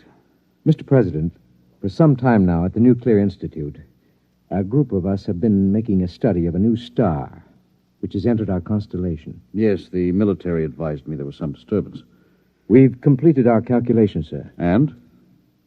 Before I give you our results, let me tell you that we've been in touch with the Scientific Council of the Asian Confederation. They've verified the results. I'm waiting, Professor. Mr. President, the effect of this new star in our galaxy will be extremely catastrophic. At the rate it's expanding, it will cause the sun to explode. What? The sun is going to explode. But well, that means... Exactly. The world will end in precisely 2 weeks and 7 hours. This is incredible. Are you absolutely certain of these calculations? Absolutely. Does anyone know of this?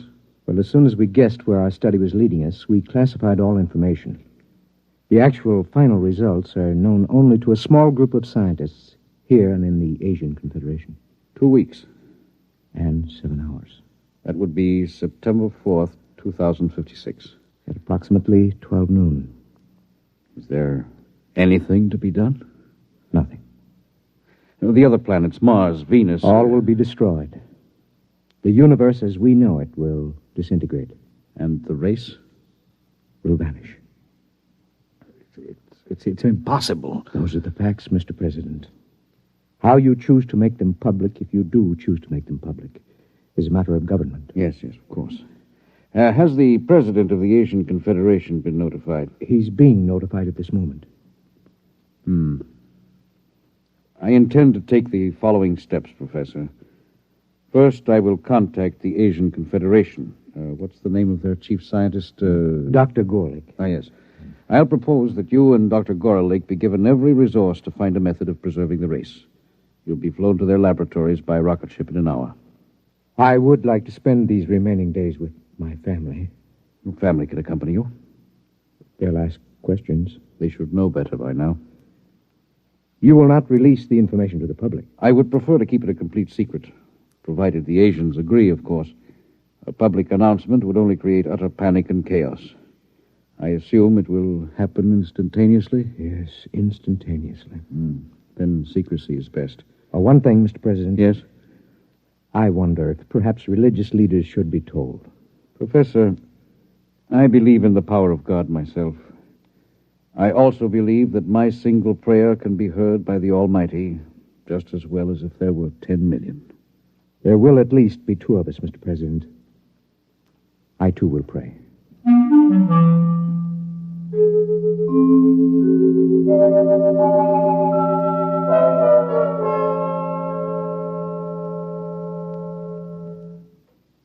Dr. Gorlick?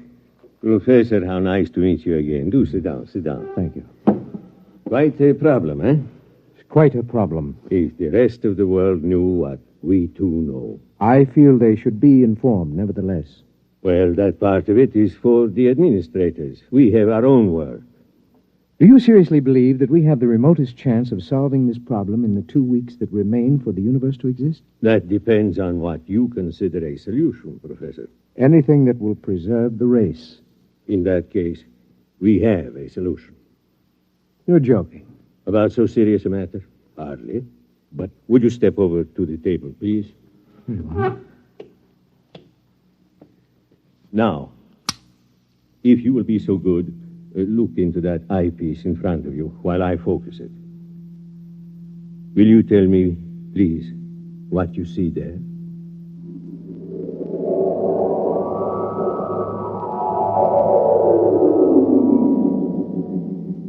Fascinating.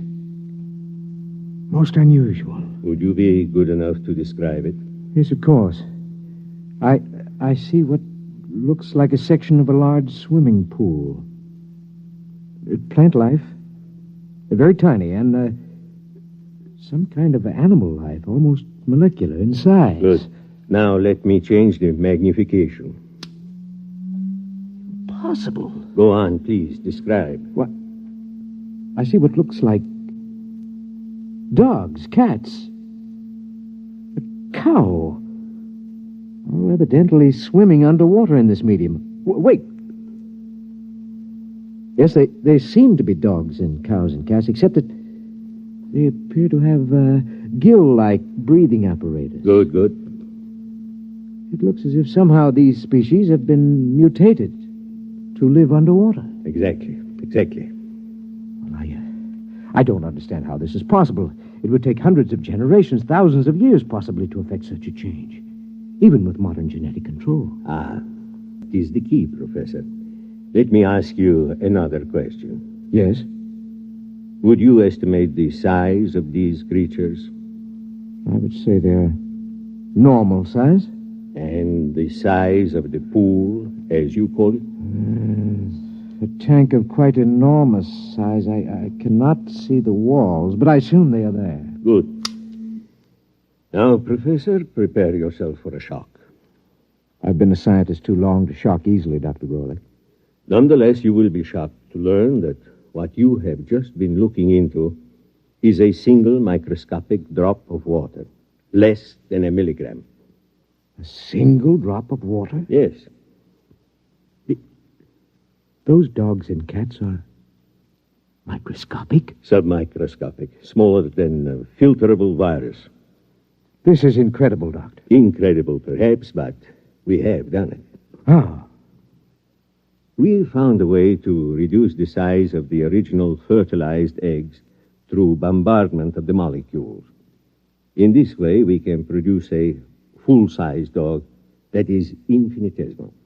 And you believe this will help us solve our problem? I am convinced of it. What do you propose? This is our plan. We will create submicroscopic humans. At the submicroscopic level, 1,000 generations can reproduce in the equivalent of a few seconds of time. In less than an hour, we can have a species of human that is capable of living underwater. Gill breathers? Precisely. And then what? Don't you see, my friend? In a single drop of water, we can reproduce as many human beings as now live in the city of New Chicago or Trans-Europa. But when the sun explodes in 2 weeks' time, all life, even that in a single drop of water, must perish. That is true, Professor. But remember this. To a submicroscopic species of human, 2 weeks would be the equivalent of some 20 million years on Earth. In other words, to these human beings, starting tomorrow, the species will have hundreds of thousands of generations, each living a full life, before the final explosion of the universe.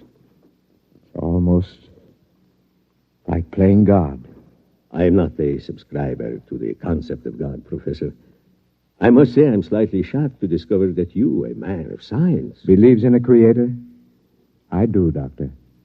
In any event, will you help us go ahead with our experiment? I have no choice. Good. We'll begin tonight to produce the first species.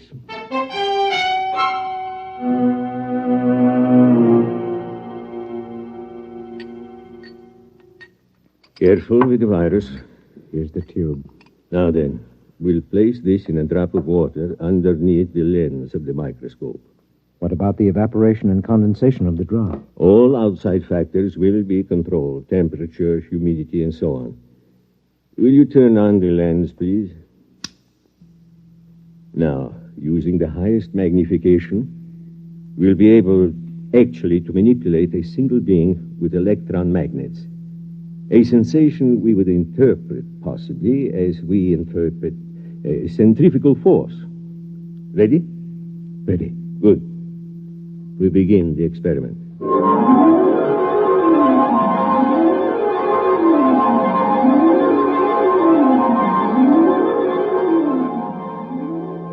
Time? 1900 hours, 56 minutes, 3 seconds. Coming up on 0.4, 3, 2, 1, 0. Observation. The first fertilized ovum, reduced to submicroscopic size, has begun to develop. Time? 1956, 20 seconds. Coming up on 2, 1, 0. 4 submicroscopic human beings have been reproduced. 2 appear to be males, 2 females. Time? 1956, 24. Observation. 10 generations of submicroscopic humans have been reproduced. Webbed toes and fingers and elementary gill modifications have begun in response to submersion of species in highly oxygenated vapor. Time? 1956-45. 100 generations have reproduced. Increased water in vapor has resulted in gill structure, species now ready for total submersion in a droplet of water. Turn on the electron magnet. Now for the crucial part of the experiment. Total submersion. If any should die, I feel like a murderer. The prolongation of the human race is at stake. It's a calculated risk. Still. Steady. I am about to effect the transfer. Steady. Now. Done. Look in the microscope, quickly. I can't find them. Let me. They're alive and swimming around. How many? Thousands. We've done it, Professor. Inside that drop of water, human beings like you and me, except for their gills, are already beginning to establish a civilization that will last for them millions of years. And for us? 2 weeks to observe and wonder, and then... Unless a miracle should occur. Let us begin now. Time, please. 1900 hours, 56 minutes, 49 seconds, 3, 2, 1, 0. Observation. The equivalent of 1 million years has already passed inside our droplet of water. Human life is firmly established.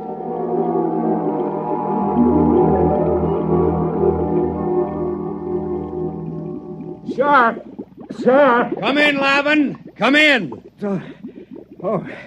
I swam down from the museum. I'm exhausted. Rest yourself. Would you like some proto steak? No, thank you. Breath of oxygen, perhaps? 100 proof, distilled from pure upper-level water. A breath, perhaps. Now then, I assume that you've come about the plates. Yes. Naturally, the directors of the museum are most anxious. I haven't completed the translation yet. It's been 6 months. Yes, I know that, but they're incomplete. One of them was evidently lost during the final battle with the Eaters. Sure.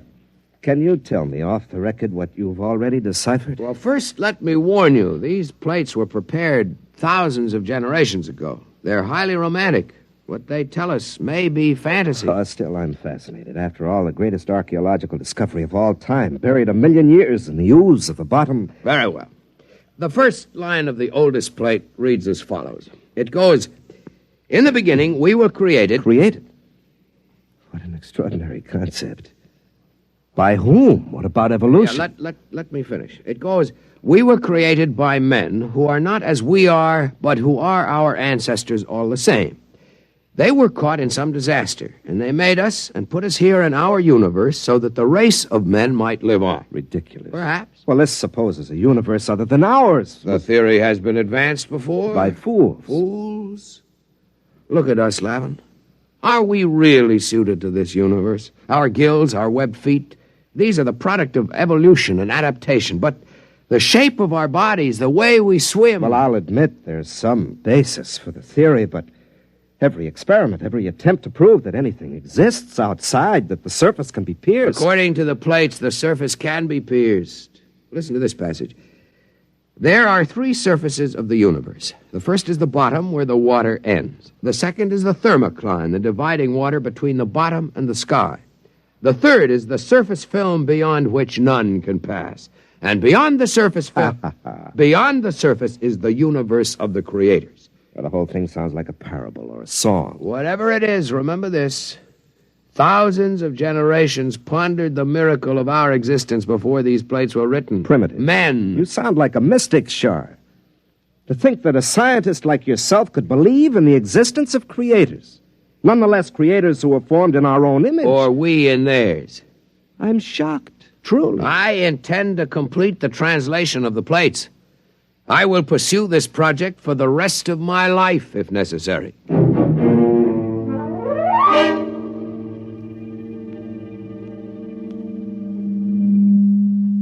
Time, Professor?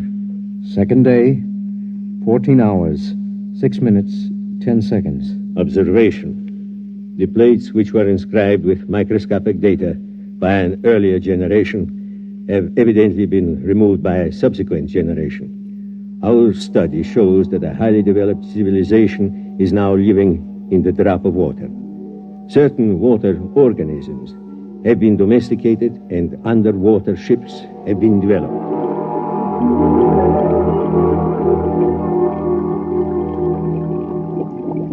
The meeting of the council is called to order. Gentlemen, you all know the topic. Our speaker will be Shar. Gentlemen, some 28 time units ago, when I was a much younger man, I was given the privilege of translating some metal plates found buried in the bottom. As all of you know, I've devoted much of my life to convincing the world that travel through the surface film was not only possible but necessary to survival. Finally, the council has seen fit to grant my request for a special ship to accomplish this travel. I'm deeply grateful, and I would like to request my friend Lavin as head engineer for this project. Permission is granted. We wish you luck. The whole of our world will be following your expedition.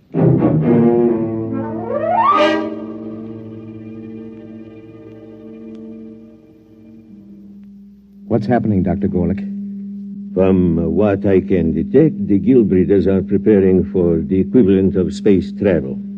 A large cylindrical ship is being built. What method of power are they using? I can barely detect it through the microscope, but my guess would be that they will use some form of living creatures to power the vessel.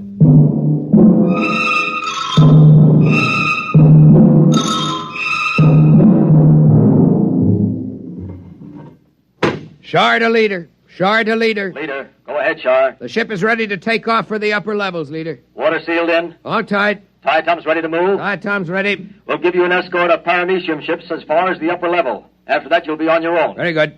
Whenever you give the signal, Captain, Lavin can order the diatoms to proceed. The sandbar is clear for the initial climb. Your course is straight up the stem of water plant 6. Diatom's ready? Diatom's ready, sir. Cilia in motion? Cilia in motion. Internal water circulators on? Circulators on. Countdown for takeoff. 5. 5. 4. 4. 3. 3. 2. 2. 1. 1. 0. Diatom's in motion. Full speed ahead. Good luck. Well, Shar, this is the beginning of your dream. If the ship holds. We've utilized every engineering principle known to man. Double construction of the toughest water lily, 2,000 living diatoms for power, 20 million cilia. I'm not worried about the power. I'm worried about the temperature and the impact when we reach the surface film. What's our speed? 20,000 knots. Well, we've reached water plant 6. Now for the climb up the stem to the surface. Overseer. Overseer. Request more mucus from diatoms. Proceed with climb up stalk 6. Yes, sir. If the diatoms can hold the stalk at the reduced pressure of the surface, we'll have hurdled the first barrier. We're at pressure 6 now, almost at the upper level. Captain. Yes? We've lost 27 diatoms. Ciliary detachment. Not serious. We have the vorti to fall back on. Proceed. Yes, sir. What's our pressure? 3 coming into 2 now. We're already closer to the surface film than man has ever gone. Our unmanned test ships went through. Unmanned test ships are a different story, Lavin. Besides, if we do get through to the other side, our problems may just be starting. Oh, we're entering pressure 1 zone. Yeah. We're getting too much oxygen in the water. Engineer, switch to internal water supply for breathing. Lavin. What is it? The scopes, look. I can't look now. What is it? I think... Yes, I can see it. I can see the surface film. Describe it. A great black whirling mass. Huge boulders and asteroids being whirled and ground back and forth like some tremendous boiling mass of mud and stone. It isn't too late to turn back. No, the ship was built to go through the film.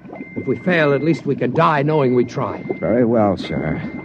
Overseer, order all diatoms. Full speed ahead. Full speed ahead. Full speed ahead.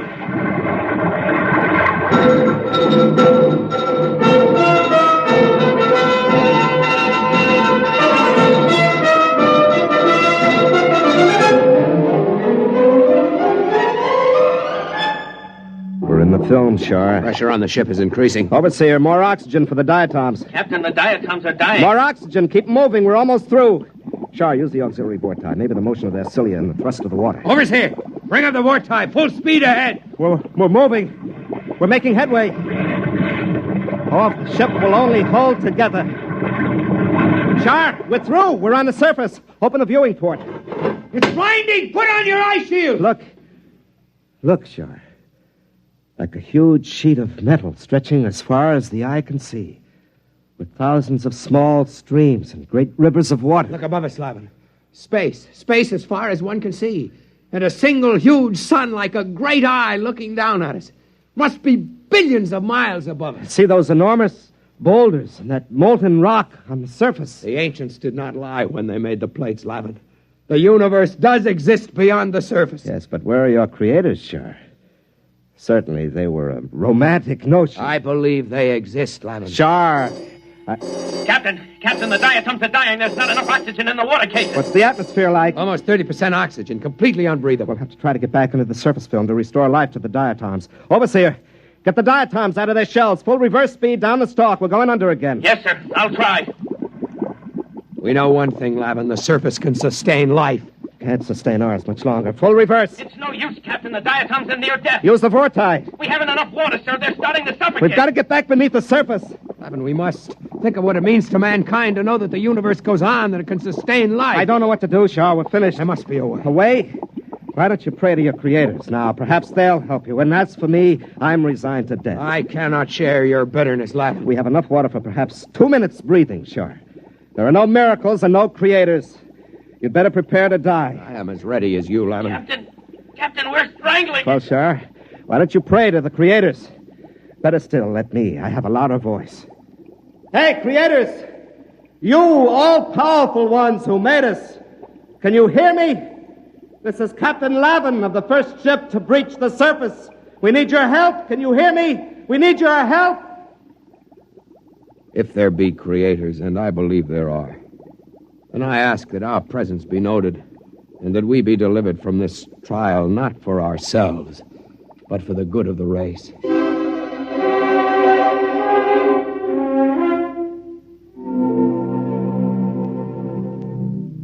Well, Doctor? The ship has emerged from the film and is lying on the surface. There is no movement now. Probably strangling from lack of water. Very likely. What are you going to do? It's a pity they can't get back again. Eventually, they may have to learn to live on the surface when the temperature changes. Why not help them? You've played God before. Why not, indeed? Switch on the electron magnet. Ready. Now then, if I can just breach the surface tension near them, they'll be sucked under again, as in a whirlpool. If they survive... You'd better hurry. Here goes. Can't live much longer, Sean. No, it's getting... What? What's that? I don't know. We're moving. Downward. Lavin, it's a vortex. A vortex is opening through the surface. One way or another, we'll die. The ship can't take the stress. We're dropping. Sure.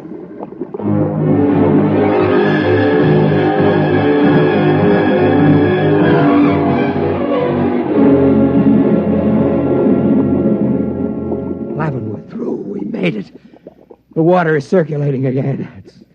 It's too much to believe, Char. It's like... a miracle. Yes. It is a miracle.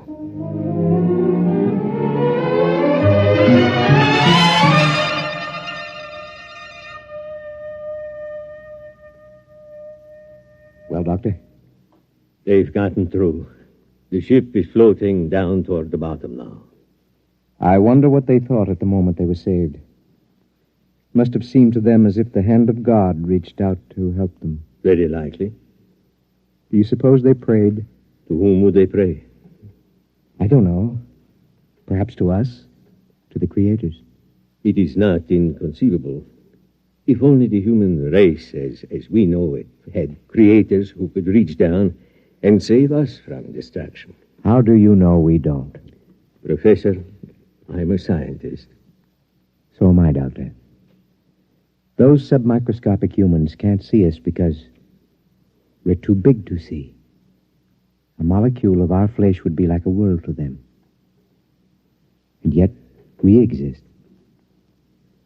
We cannot hear their individual voices, perhaps, but we are capable of intervention of a sort.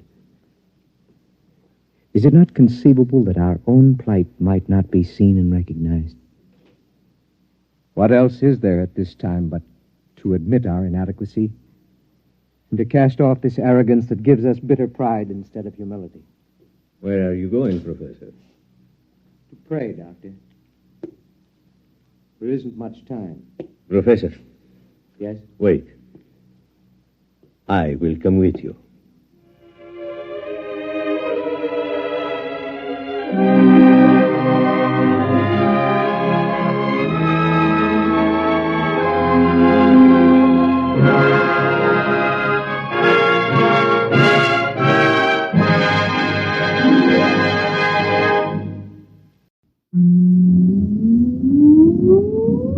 Countdown for blast off. X minus 5, 4, 3, 2, X minus 1, fire.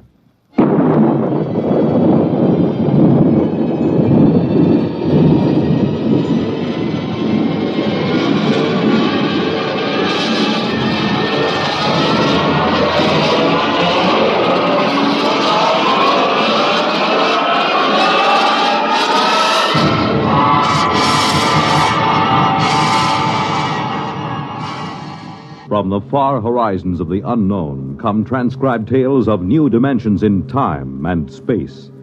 These are stories of the future, adventures in which you'll live in a million, could be years, on 1,000 maybe worlds. The National Broadcasting Company, in cooperation with Galaxy Science Fiction Magazine, presents X minus 1.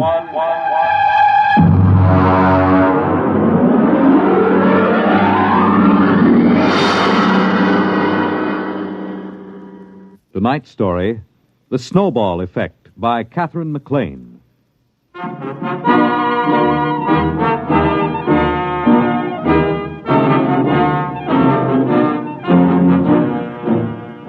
I took over the university at a time of crisis. For one thing, we had been placed on probation by the conference for overpaying football players by 100%, and one half of the varsity was penalized a year's eligibility. On top of that, I was called in by Mr. Harvey J. Grover of the Board of Trustees. We had lunch at 21 on his expense account, and after the Napoleon brandy, he lowered the boom. Dr. Holloway, the university is in crisis. I know, Mr. Grover, I know, but I'm assured that our scouts have turned up several likely zinc miners in Colorado. You can assure the board that we'll have a line to reckon with next season. I'm not talking about football. There are other things at the university, I'm told. Well, of course. Holloway, as president of the university, you've taken on a grave responsibility. I know. I don't mind telling you the board has been gravely concerned.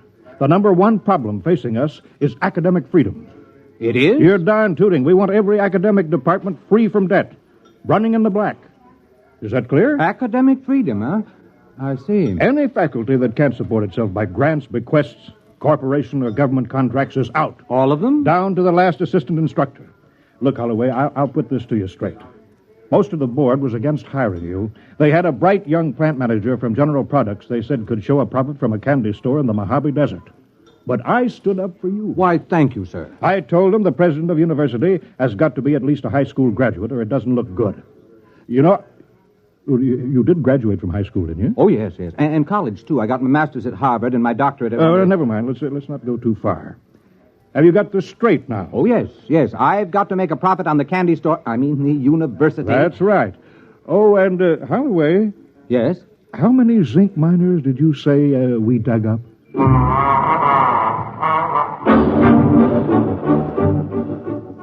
I started in with anthropology, astronomy, astrophysics, agriculture. Almost all the departments could show a nice, healthy contract from the Department of Defense for research, or from some corporation. Even the classical wing came out okay. They were being subsidized by a pride of Texas millionaires who thought it was cute to have original Greek and Latin tombstones set in concrete on their patios. One fellow from Galveston gave a classical barbecue featuring a swimming pool with pornographic marbles from Pompeii set around the scum gutter. I ran into my first problem when I got to sociology. Now, look, Dr. Caswell, I'll be frank with you. I'm paid to make sure this institution doesn't come out on the short end of the stick. Well, that's a quaint expression. I got it from Mr. Grover of the Board of Trustees, so you can see this is no time for kidding ourselves. Can sociology pull its own weight? What is it? Sociology is the study of social institutions. Now, look, Caswell, to the Board of Trustees, sociology sounds like socialism, and nothing can sound worse than that.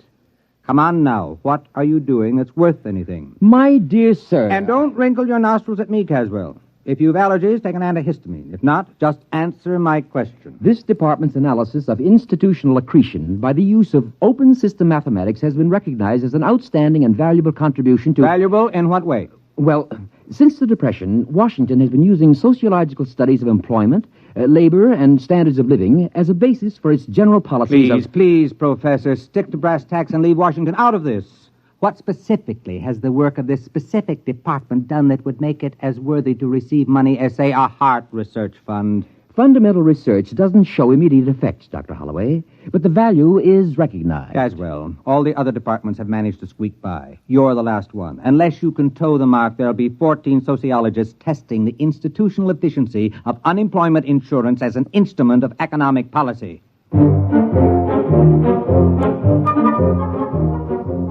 Caswell knew I had him. Unless he could show me how his department could scratch a buck together, I'd have to expunge his name from the catalog and have him drummed out of the faculty club. I'll hand it to him, though. He glared from behind his pince-nez, and sliding into his lecture manner, he started his con. Institutions, organizations, that is, have certain tendencies built into the way they happen to have been organized, which cause them to expand or contract without reference to the needs they were founded to serve. I have developed a form of socio-mathematics to prop these factors, and by comparing formulae...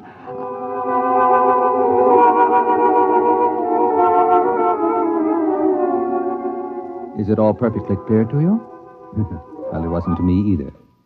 I grasped the idea that he could tell whether an organization would get bigger or smaller and why, and so I asked him for proof. Well, I could give you a demonstration. How quickly?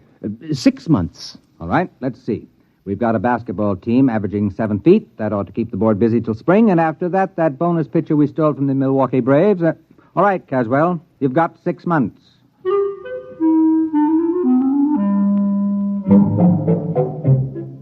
I forgot about Caswell and sociology department for a couple of days while I went back to convincing semi-literate millionaires that they might as well leave a couple of millions to the university rather than have the federal snap it up in inheritance taxes. I was on to a real beaut, a button manufacturer with a bad heart who could go any minute, who wanted to endow a scholarship for needy and intellectually gifted lacrosse players. When Caswell came back to see me, we had lunch at the student cafeteria on my expense account, and he explained. Ever hear of feedback effects? Is it something to do with reducing overweight co-eds? No, it's a mathematical term. You might call it the snowball effect. You mean like rolling a snowball downhill? That's right. It grows. Now, here's the mathematical symbol. That spiral? That's the formula for the general growth process. Do you understand the equation? Why, no. It accounts for all sorts of institutional growth. The Roman Empire, Alexander, the Masons, the spread of tobacco, anything. You see, when the snowball becomes too heavy for the cohesion strength of snow, it breaks apart.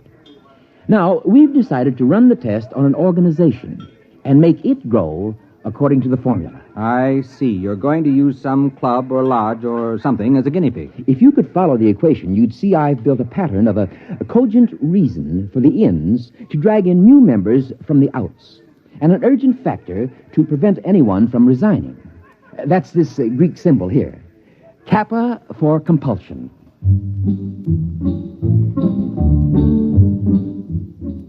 I suggested a few changes in the organization plan, and we finally worked out a setup that was nice and simple.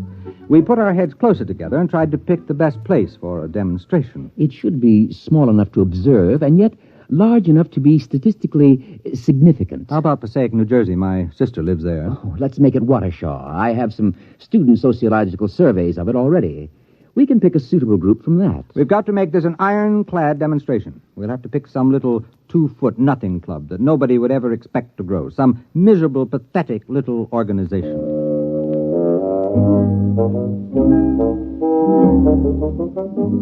We found the perfect test guinea pig. The Watershaw Wednesday night sewing circle.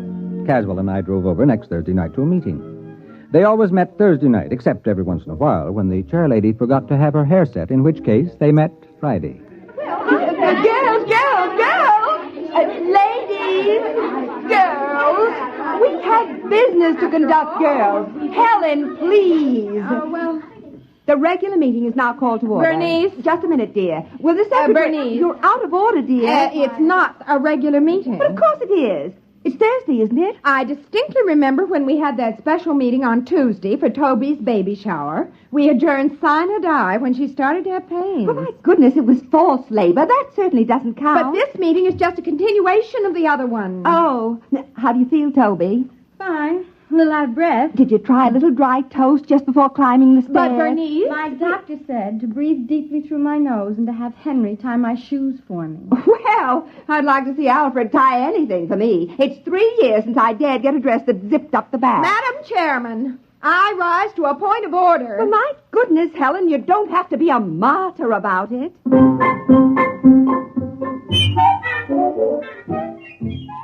That's the way the meeting of the Watershaw Sewing Circle went on. After a prolonged parliamentary battle, the point was finally carried that this was the tail end of a previously adjourned special meeting. At this point, the secretary, who had shorthand training, read the minutes. It was moved by Harriet that a vote of confidence be registered in the administration of the club's business by Bernice. The motion was seconded by Elsie, who said she thought it was only fair because Bernice didn't even have an unlimited phone. And look at all the calls she had to make on club business. The motion was amended by Joan to include Bernice Calloway as well as Bernice Hackett, because with 2 Bernices, the whole thing would be confusing, and it didn't seem fair to discriminate between Bernices, because Bernice Calloway didn't have an unlimited phone either, and besides, her phone was way upstairs in the bedroom without even a kitchen extension. The motion was defeated because of the lack of a quorum.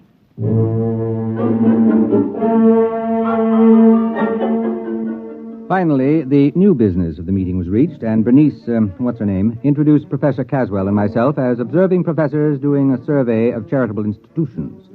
After the business meeting, brownies, sponge cake, and apricot peekaboo cookies were served with coffee. Caswell and I drew the unlimited Bernice aside.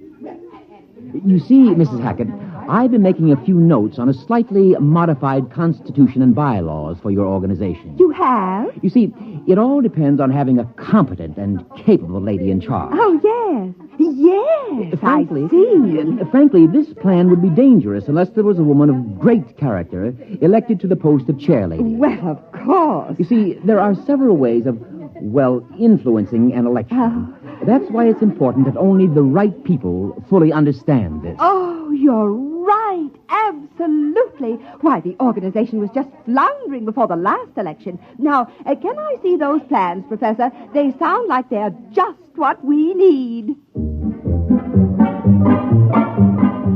Naturally, she was hooked. As Caswell buttered her up, her eyes began to gleam, and she studied the simple little bylaws and constitution the professor had drawn up, nodding happily as the classic beauty of the scheme struck home.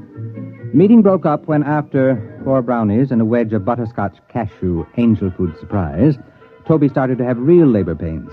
We found out later it was a 9.5-pound boy. Caswell and I left the meeting and stopped for a pizza and beer to get the taste of the apricot peekaboo cookies out of our mouths. Well, there you are, Dr. Holloway. They adopted our bylaws with only 1 dissenting vote. I don't like that secretary. She's a spoiler, always suspicious. My first wife was like that. Don't worry, she hasn't got a chance. That Bernice woman has clear sailing under my equations. It's rigged to favor an aggressive extrovert over the paranoidal personality. You're sure it'll work now? I'd stake my academic reputation on it. You have? Don't worry, Dr. Holloway. We've given that sewing circle more growth drives than the Roman Empire.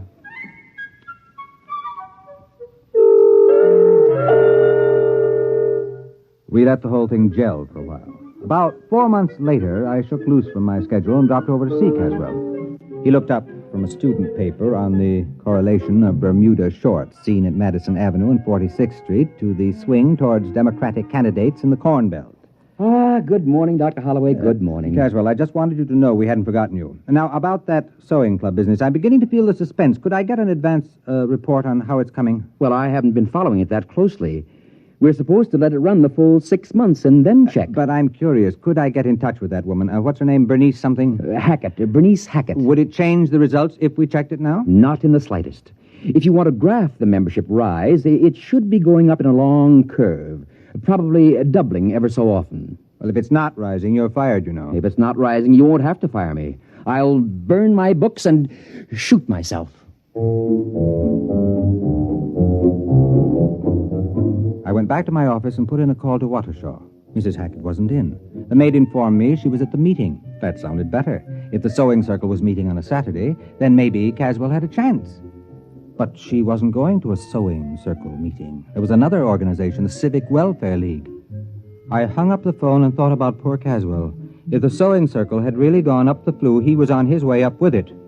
I decided to go over to Watershaw and check to give the poor old goat the benefit of the doubt. The meeting of the Welfare League was in the Knights of Columbus building, a tremendous pile used for dozens of club meetings at a time. There was some kind of political rally going on in the main hall. Streets were jammed, and I figured I was going to have a tough time finding the little back room where the Civic Welfare League was meeting. I figured they must be in a pretty bad way trying to hold a meeting in competition with a brawl like the one in the main room. Right this way, look, sir. Miss, I'm looking for a small meeting. Well, It's here you the, are. Membership application, song sheet, bylaws, and pledge. No, you don't understand. I don't Well, want that's to. all right. You can keep it. It's a new membership kit. Everyone's supposed to have it. We've just printed up 6,000 copies to make sure there'll be enough for this meeting. No, you don't understand, miss. I'm looking for the meeting of the Civic Welfare League. Well, this is it. No, I mean the one with Mrs. Hackett. Bernice Hackett. Do you know her? Well, there she is up on the speaker's platform. And now, after the ushers have passed among you with membership blanks, it is time to rededicate ourselves to the principles we stand for. With a bright and glowing future, the best people in the best planned town in the country, the jewel of the United States. All we need is more members. Now get out there and recruit! Recruit! Recruit!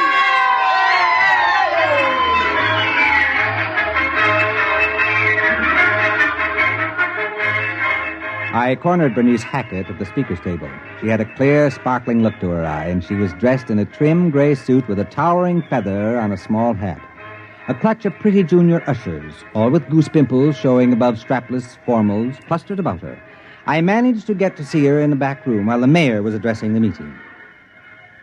Well, hello there. It's a pleasure to see you. What happened to the sewing circle? Oh, it's just a little change, that's all. Helen, dear. Yes, BH. Send those wires out to the senator in Washington. You can tell him we want his support on the slum clearance or else. Check.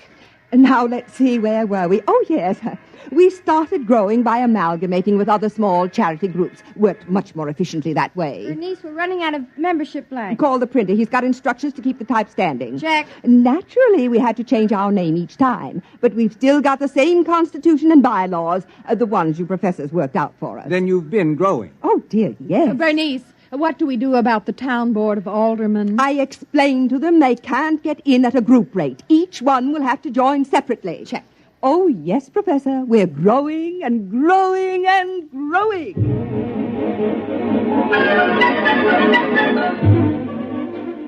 I kept close watch on the sewing the Civic Welfare League for the rest of the month. Evidently, they'd swallowed up the real estate organization because they came out with a plan to attract new industries to town, and there was a gimmick splitting up the profits among club members only. It was the same provision Caswell built in to split up profits from dues and fines, but now it was operating in the 100,000s. I graphed the rise in membership, and it went up like the first rise in a roller coaster. I went over to Caswell's office to tell him the good news. Naturally, I knew the equations would work. Well, don't be so calm about it. With a demonstration like this, I can get all kinds of grants and funds for the sociology department. You'll think it's snowing money. Well, naturally, I expected this. I haven't been following the test at all, but I was quite confident. I don't mind admitting I wasn't.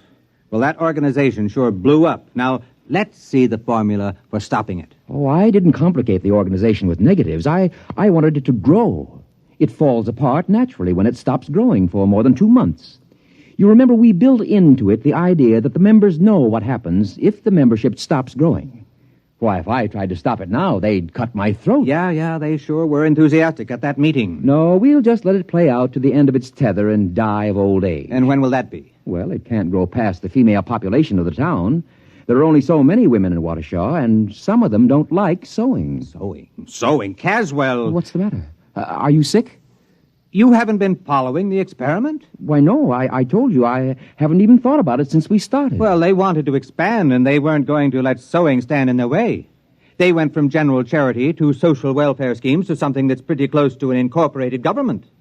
They're now filing an application to change their name to the Civic Property Pool and Social Dividend Membership Combine. Well, very interesting. I hadn't thought of that. Fascinating. Dr. Caswell, tell me, where does the formula say it will stop? Oh, I shouldn't worry. It stops when you run out of people to join it. After all, there are only so many people in Waukesha. It's a pretty small town. Yes, it is. Doctor, they've opened a branch office in New York.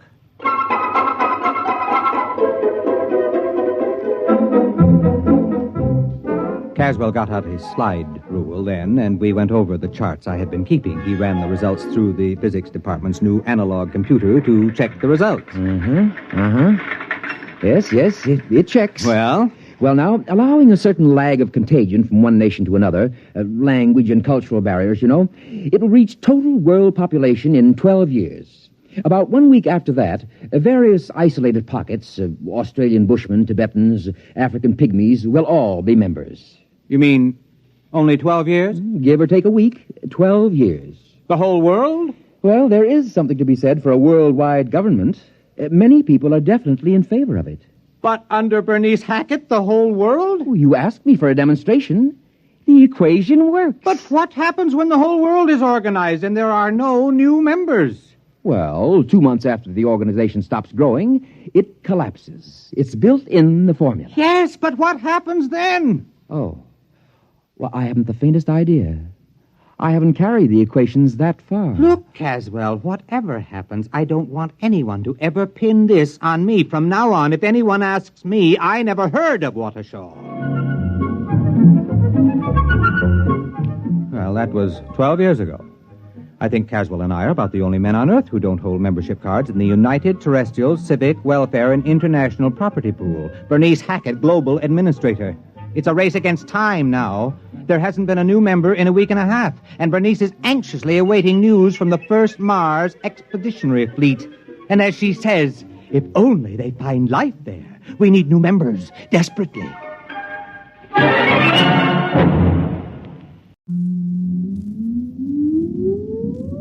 Countdown for blast off.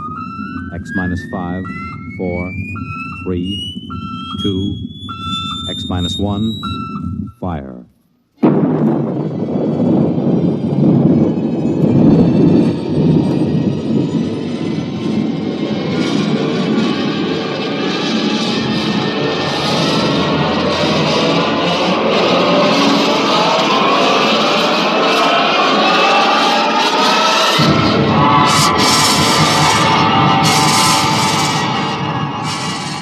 From the far horizons of the unknown come transcribed tales of new dimensions in time and space. These are stories of the future, adventures in which you'll live in 1,000,000 could-be years on 1,000 maybe worlds. The National Broadcasting Company, in cooperation with Galaxy Science Fiction Magazine, presents X minus 1.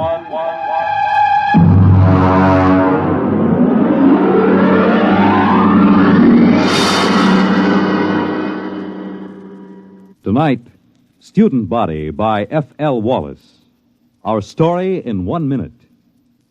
Girl, Boy, moon, June, ring, wedding, home, money, baby, money, education, money, retirement, money, solution. United States savings bonds. There's a smart couple. They're looking to the future. They know how important it is to plan for the future now with savings bonds. Yes, the plans you make today will determine what kind of tomorrow you have. Are you a student? Are you a young married couple? Are you approaching the golden years? Whatever your age, whatever your situation, savings bonds can be a big help in making your tomorrow secure and happy. Plan wisely. Buy savings bonds regularly where you work or where you bank. They're a good investment. You're saving your money and you're earning more. Series E bonds pay 3% interest compounded twice a year when the bonds are held to maturity. And savings bonds are as safe and sound as America itself. What's more, they're protected against loss or theft. For the big things in your life, be ready with United States savings bonds. And now, Student Body by F.L. Wallace.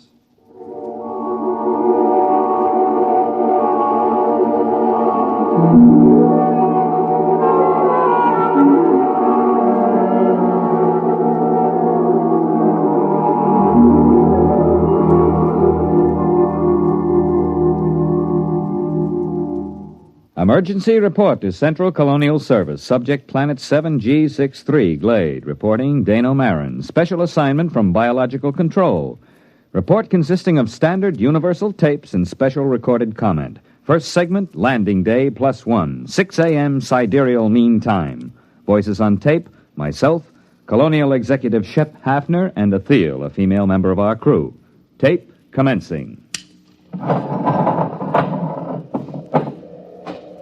Watch your step on the ramp, Marin. It's tilted. Oh, yes, I will. All right, where are these people? Over there, a few hundred feet. Beneath that tree. Oh, come on, then. You know, I'm going to have to note in the log that you cleared the planet for colonization as of last night. I understand. I'm taping this now for my records. I take full responsibility for the safety of this planet. All right. But wait until you see this. Here we are. Now, do you see there? In the clearing beneath that tree? What? Good Lord, they haven't a stitch of clothes on. None of them. That's just what I told you. Are they all right? No, they're just asleep. You can see them breathing. Look here, Hafner. Who gave them permission to sleep out here in the open? Shh, don't wake them yet. I gave them permission, Marin. They've been cooped up in that ship for over 6 months. They wanted to sleep outside. And in view of your clearance, I couldn't see any reason to refuse permission. I know. You were within your rights. But the clothing, why, they don't even have blankets. They did have, when they bedded down last night. Some of them even used the standard issue sleeping bag. Well, then what happened to them? There are 13 people sleeping around that tree, and they're stark naked, all of them. Last night you told me there was nothing dangerous on Glade. Do you still think so? I know so. I have the complete biological survey. Does your survey account for anything like this? You know it doesn't. That's what I thought. Okay. Now you've seen it for yourself. Let's wake them up and get them back to the ship. No, wait. You better wake them one at a time. This will be embarrassing enough for them as it is. Yes, I suppose you're right. I will wake the nearest one first. That's Athel, our lab technician. Yes, well, here, take my jacket. Cover her with it before you wake her. All right. Wake up, Athel. All right, Athel, wake up. It's Executive Hafner. What? Oh, what is it? I'm sorry, Athel. Something has happened. Oh, my clothes. My blanket, everything's gone. Now, be careful. Don't wake the others. Yes, the others. Why, good heavens, they're all that way. Athel, just go back to your cabin on the ship. Everything is all right. We'll explain it to you when we have the others safely back. But I feel so foolish. How could this happen? What's the meaning of it? Now, just get back to the ship. Your clothes back there are perfectly safe. Yes, all right. Well, thank you. You told her we'd explain it later, Hafner. Do you think we can? That's your job, isn't it? This planet is as new to me as it is to you. You're the biologist. What destroyed their clothing? It would have to be something that could destroy both blankets and clothing without waking the people. Nocturnal insects? Ordinarily, I'd say that was a distinct possibility if it weren't for the fact that our surveys show no evidence whatsoever of any such insects on Glade. Your survey could have missed them, couldn't it? Not if they existed in any great quantity. Besides, if insects were the answer, there should be some kind of evidence of them right here in the area where Athel was lying. Certainly one or two of them would be crushed when she rolled over in her sleep. Oh, that sounds reasonable. Now, look for yourself. There's absolutely no sign of anything at all here. Well, what about some chemical, some vapor oozing from the ground? No chance at all. I'd rule that out completely. Then what? Well, there's the tree itself. I suppose it could exude some sort of a chemical that might dissolve cloth, but I can check that in the lab. We'd better arouse the rest of these people and get them back to the ship. Hey, wait. What? What is it? Why, it's some kind of an animal. Just caught a glimpse through there. Ah, there he is. Yeah, you see behind that bush? Yeah, it looks almost like a chipmunk. Yes, and he's feeding on something. Why, it looks like a piece of cloth. Marin, do you think that... Shh, he doesn't hear us. I'll just ease up to him now. Closer. Now. You got him. Oh, well, heck, you little devil. Watch out, Marin, he's got sharp teeth. You're telling me. Easy there, boy, easy. Like to have your head stroked? Sure you do. That's the boy. He's calming down. Yes, look at that. He's nestling in the crook of my arm, almost like a kitten. Almost. Marin, I hope you don't mind short sleeves. Now, what do you mean? He's already eaten half the sleeve off your shirt. I think we found the answer to our problem. The animal was a small furry mammal resembling an Earth-type rodent. Its overall length is 14 centimeters, weight 512 grams. Fur stringy and sparse, color a light beige, indicating no particular protective coloring. The animal was placed in a special cage in a biological laboratory aboard ship for further study. Next tape, landing date +2. Can we exterminate it? Ah, it's quite a job. How about locally? Hardly. It's ecologically basic. Look, Marin, you're from biological control. I've just got an executive's rating. Well, look, you know how control works. They send a survey ship over and record the neural currents of the animals. They get everything that has a brain, including insects, and they take a few specimens to check the patterns. Now, here's the report on Glade. The survey shows that this animal is one of only 4 species of mammals on the planet. It is also the most numerous. So if we kill them off here, others will swarm in from other areas. Yes, that's about it. There are probably millions of them around the planet.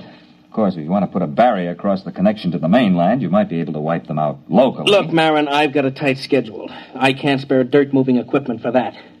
By the way, what do they eat? Well, as far as I can see, anything. Insects, fruit, berries.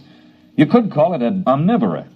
Now that our clothing is handy, it eats that, too. I thought our clothing was supposed to be vermin-proof. It is on 27 planets. On the 28th, we met up with a little fella that has better digestive fluids, that's all. He's eating a leather belt right now. Yeah. Are they likely to bother the crops we plant? They shouldn't, but then I would have said the same thing about our clothing. All right, Marin, you worry about the crops. Find some way to keep them out of the fields. Meanwhile, everyone sleeps inside the ship until we can build dormitories. Biological examination of omnivora posed this question. Why only 4 species of mammals on Glade? No reptiles and only a few birds. On all comparable planets, a large variety of species. Nearest Earth parallel, fossil remains from the late Carboniferous show creatures like the omnivora, but on Glade there appears to be no further evolution. Next tape segment, L+22, place, temporary warehouse, Quartermaster Crone, and myself. There you are, Mr. Marin. They got in every seed, sack, and barrel in this part of the warehouse. Well, what makes you think it's mice? Look, I've worked in grain elevators for 30 years in Kansas. Look at the way that sack is gnawed. And look over there. Droppings. Well, it's not exactly... I know, so they're mice-like. I want to know how to get rid of them. Have you tried poison? You tell me what poison to use, and I'll use it. They got into a 100-pound sack of arsenic and went through it like it was whipped cream. Well, how did they get in? It's a fused dirt floor, isn't it? It should be pest-tight. But see, there are cracks along here. They must have burrowed through. They were loose in here, and we don't have time to build another warehouse. They've got to be controlled here. Well, catch me a few of them alive, and I'll see what I can do. Next morning, a dozen live specimens of mice-like mammals were delivered to the lab. No 2 of them were affected by the same poison, and the poison developed to control the omnivora was completely ineffective. Alternate discussed with Executive Hafner and Machinist Tully of Computer Engineering. Next tape, L+24. Hafner, Tully, and myself. I tried it out yesterday, Mr. Hafner. I think I've got all the bugs licked now. Tully, I don't want any more metal used than is necessary. This isn't standard authorized equipment. You're not dealing with a standard authorized problem. Are you ready to activate the device? Sure thing. Here, help me get it down from this assembly bench down on the floor. All right. There you go, kitty. Now, what do you think of her? A robot cat. Well, I still think we need at least 3 of them. Mr. Marin, inventory on colonial expeditions is always short. 1 will have to do. All right, Tully. Show us how this mechanical mouse catcher operates. You better get out of the way, Mr. Marin. If you've touched any of the mice in the lab, she'll go for you. She reacts to smell as well as sight and sound. All right, Tully, start it up.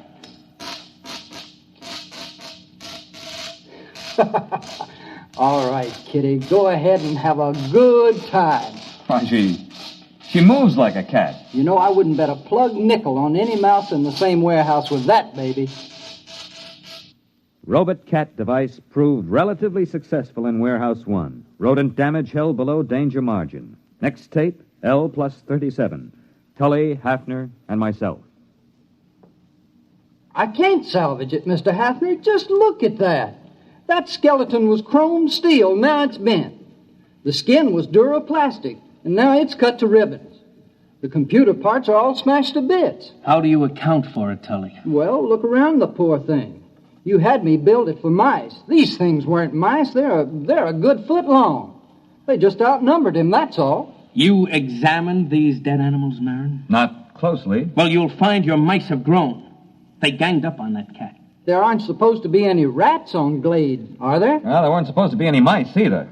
What are you going to do? We'll have to build another warehouse. 2-foot-thick fused floors. Wait a minute, Mr. Hafner. To do that, we'll have to stop all other construction. The atomic generator Why not won't... build more robot cats? You weren't here when we opened the doors, Marin. The warehouse was swarming with rats. Tully, how many robot cats would we need? 5? 15? We don't have enough parts to build more than 3. If we need more than that, we'll have to rob the computer in the spaceship. And that's one thing I refuse to do. The spaceship is our only link with Earth until the next wave in 2 years. All right, then I'll tell you what we'll do. We'll floodlight the supplies at night. We'll post a guard with half-charged rifles until we can move to the new warehouse. That'll take about 10 days. Meanwhile, our fast crops are ripening. It's my guess that the rats will turn to that for food. Now, in order to protect our future food supplies, you'll have to activate your cold storage animals, Marin. Mr. Hafner, it's against regulations to release any cold storage animals on a planet until after a complete investigation. That takes 10 to 20 years. This is an emergency. I don't want to be responsible for another rabbit-infested Australia or that planet in the Centauri system that the snails took over. Marin, I'll take the responsibility. You're recording now, aren't you? Yes. All right. If that isn't authorization enough, I'll put it in writing. Well, the beast I've got for this job won't be any good against rats this size. You've got hormones. Use them. Dead rats were gathered and frozen for further study. Observed animals, a wide variation in size. Internally, a lack of uniformity in organs. Some specimens had huge fangs and delicate jaws. Others had tiny teeth and massive bone structure. Obviously, the most scrambled species ever encountered by a biologist. Reproductive cells were especially baffling.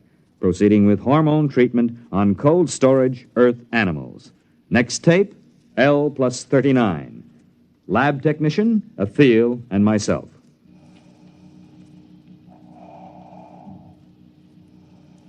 First one is coming out of it, Mr. Marin. Yes, that makes 85% viability. That's not bad. All right, fella, now take it easy, take it easy. Oh, he's a cute little fella. But he's tough. That's a wire-haired terrier. They're small, but they've been used for ratters since the Middle Ages. Do you think he's nearly ready for the hormone course? I think so. All right, first pituitary injection. Ready. All right, now, this is going to hurt just a little, fella. Oh. Yeah, it's a dirty trick, isn't it, jabbing you with a needle when you're fresh out of the deep freeze? But don't you worry, fella. You'll be glad you had it.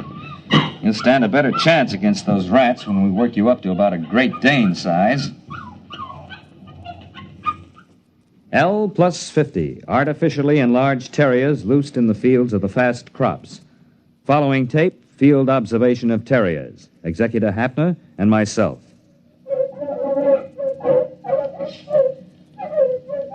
How long have they been at it, Marin? Since daybreak. I have to bring the dogs in at night and shoot them full of antibiotics. Will the dogs last?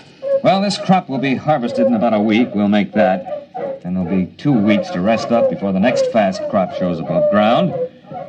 I think we've got the rats licked for a while. Well, when you get a chance, you might ask some of those PhDs in Central how they happened to hand us a survey and forgot to give us a few details like mice and rats. I have been checking on that, Mr. Hafner. I don't think there's any doubt. When that survey was made before we landed, there weren't any mice and rats on Glade. Then where did they come from? How did they get here? I don't know. But we're going to have to find out. Research project on pseudo-mice and pseudo-rats interrupted by field trip with Biological Survey Officer Whitehead. Tape L+63 in field geological survey vehicle. Whitehead and myself.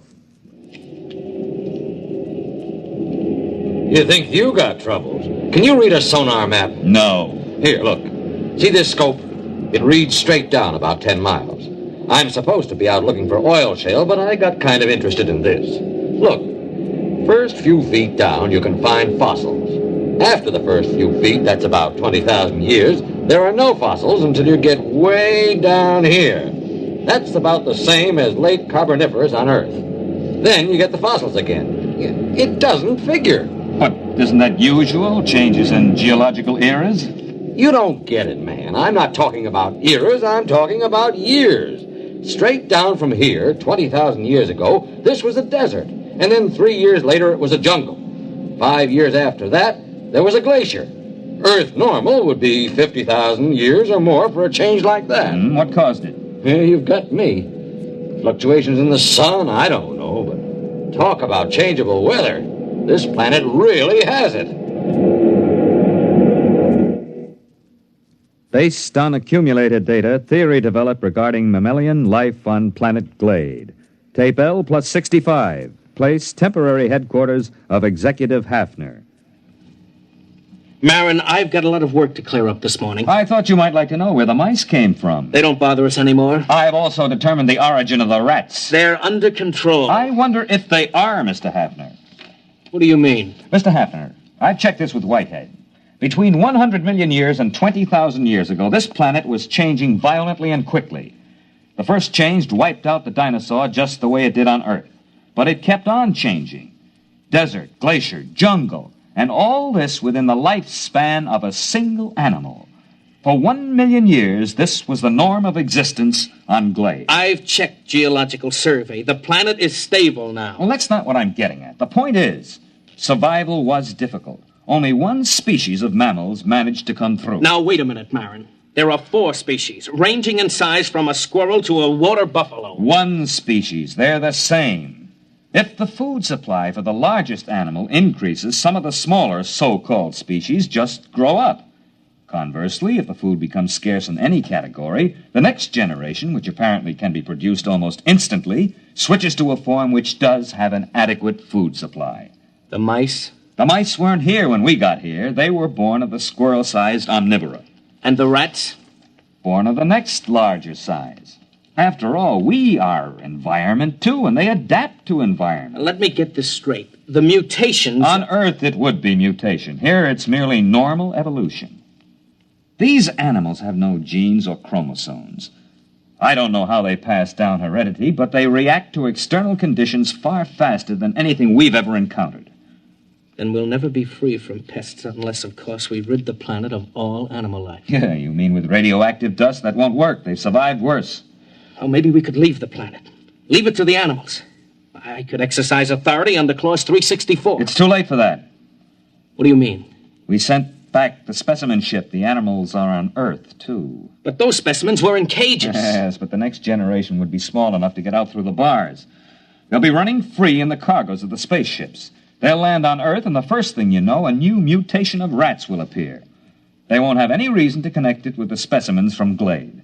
They won't be able to vermin-proof every building on Earth. No, we've got to stay here. We've got to study the animals here and find out how to beat them. If we can. Next tape, L plus 83. Place, Field Outpost. Quartermaster Crone, Hafner, and myself. I saw it, Mr. Hafner. I saw it. Are you sure? There. Do you see that tree? No, the big one. The white flowers? That's the one. I saw it behind there. Can you describe it? Well, I didn't get a good... That's it. That's what I heard.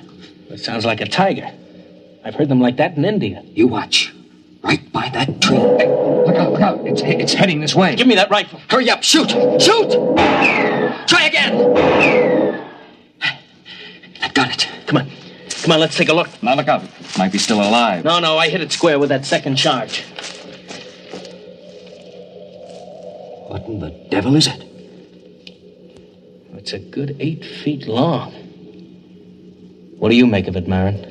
Well, except for the lack of markings, it closely resembles a tiger. Look at those claws. We chase the rats out of the warehouse, they go to the fields. We hunt them down in the fields with dogs, and they breed tigers. Well, that's easier than rats. We can shoot tigers. Wait a minute. We've been here less than 3 months, Marin. The dogs have been in the fields only 2. And that tiger's mature. How do you account for that? I'm not sure, Mr. Hafner, but I imagine if the survival factor is high, the young don't ever have to be young. What? They can be born as fully functioning adults.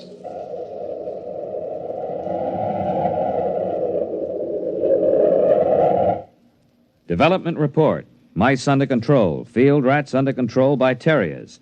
Tiger-like animals under control with searchlight and rifle. Additional complication. The original animal developed an appetite for electrical insulation. There is no protection except to keep the power on at all times. The last tiger-like animal was seen at L plus 130. After that, the attack ceased. By L plus 2 years, the animal seemed to have been controlled in all its forms. However, 3 months before the next colonists were due, a new animal was detected. Food was missing from the fields. Dogs were useless. The animal seemed to roam the fields, and the dogs did not attack. Patrols were unable to find the animal. Tape L plus 2 years. Hafner, Engineer Tully, and myself. Now, here's the way I'm rigging it up, Mr. Hafner. Whatever it is, it spotted the photoelectric cell rig. So I've worked up an alarm that reacts to body radiation. You're sure the animal won't spot that? Well, I'm burying it in the field. Then we'll move the visible alarms to another field. All right, Tully. As soon as the alarm goes off, notify Mr. Marin and me. Do you understand? Yes, sir. Just as soon as the alarm goes off. L2 plus 15. Radiation alarm sounded. Place, field station, Hafner, and myself.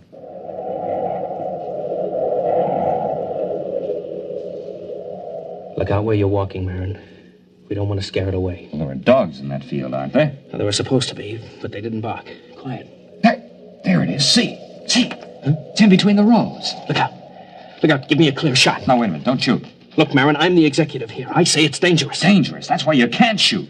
It's more dangerous than you know. Quiet, quiet. It'll hear you. We're downwind. Now, listen, Hafner. This is important. I don't want any lecture now, Marin. I don't want to lose the shot. You've got to listen.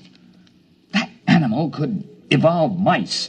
We stopped mice and it brought rats. We turned back the rat and provided the tiger. All right, we stopped the tiger. Not really. There was another animal being formed. The one that's in that field now. It took the animal 2 years to create it. How, I don't know. 1,000,000 years were required to evolve it on Earth. He's moving away. Marin, I'm going to shoot. Don't shoot. We can't destroy the animal. It's on the Earth now and on other planets. We've never even been able to get rid of our own rats. How can we exterminate this animal? All the more reason to start now. Get down and give me a clear shot. Listen. Are their rats better than ours?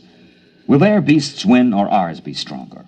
Or will the two make peace, unite, and interbreed? It's not impossible. This animal could do it if interbreeding had a high survival factor. Don't you see, after the tiger, they bred this thing. If we shoot it down, what'll come next? Look at it, standing erect. Opposable thumbs, binocular vision, a large brain capacity. This one I think we can compete with. It's the one after this that I don't want to face. Marin, it must hear us. It's looking this way. Look at it, Hafner. He's holding his hands up to show us he's got no weapon. Drop your rifle. Are you sure? Drop your rifle!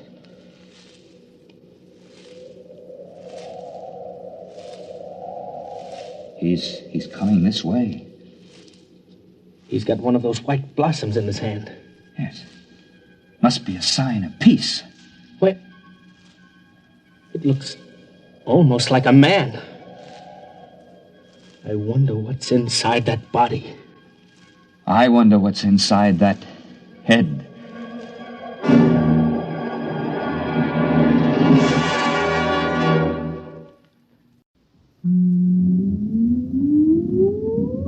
Countdown for blast off. X minus 5, 4, 3, 2, X minus 1, fire.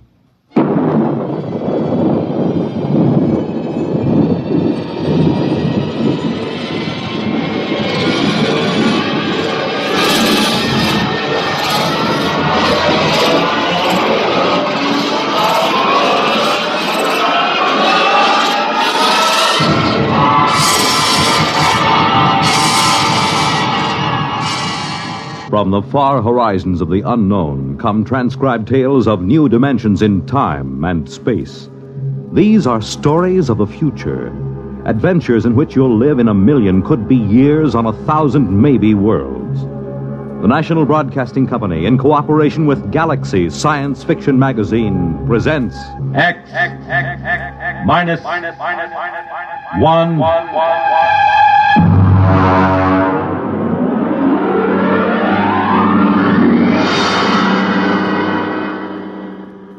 Tonight, Bad Medicine by Finn O'Donovan.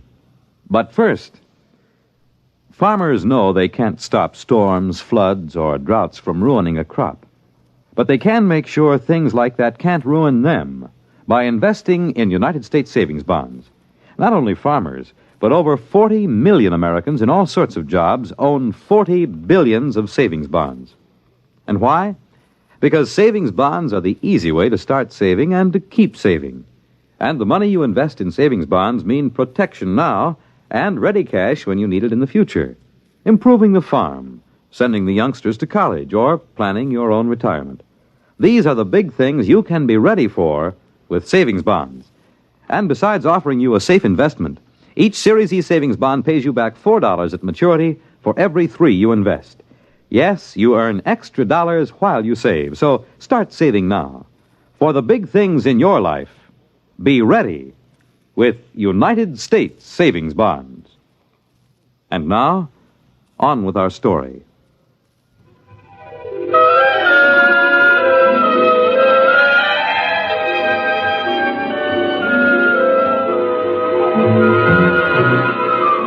On May 2nd, 2103, Elwood Caswell walked rapidly down Broadway. It was a gentle, misty spring day, and the air held the smell of rain and blossoming trees. But Elwood Caswell didn't smell the rain and the trees. He just gripped the loaded gun he had in his pocket. He didn't want to use the weapon, but he was certain that he would. This was justifiable. You see, Elwood Caswell was a homicidal maniac.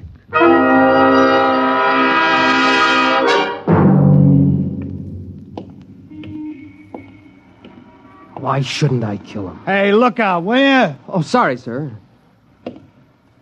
Only the other day he said to me, Elwood, you're looking very well.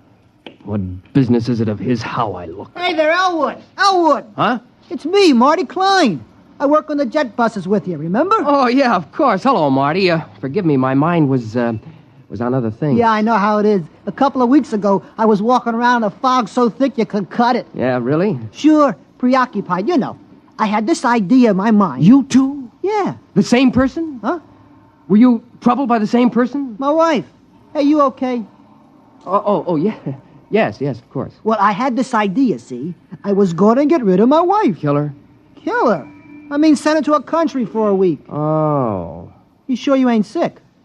No, I never felt better. Well, anyway, I was going to take a week off. Quit the jet buses. Hey, can you imagine? I've been a jet bus operator for 10 years now, and all of a sudden, I feel like I can't take it for another minute. I know how you feel. And I was going to take a trip all by myself. A trip? To where? To the farthest place I could think, to Mars. I was just going to pick up and take a vacation on Mars. Silly, huh?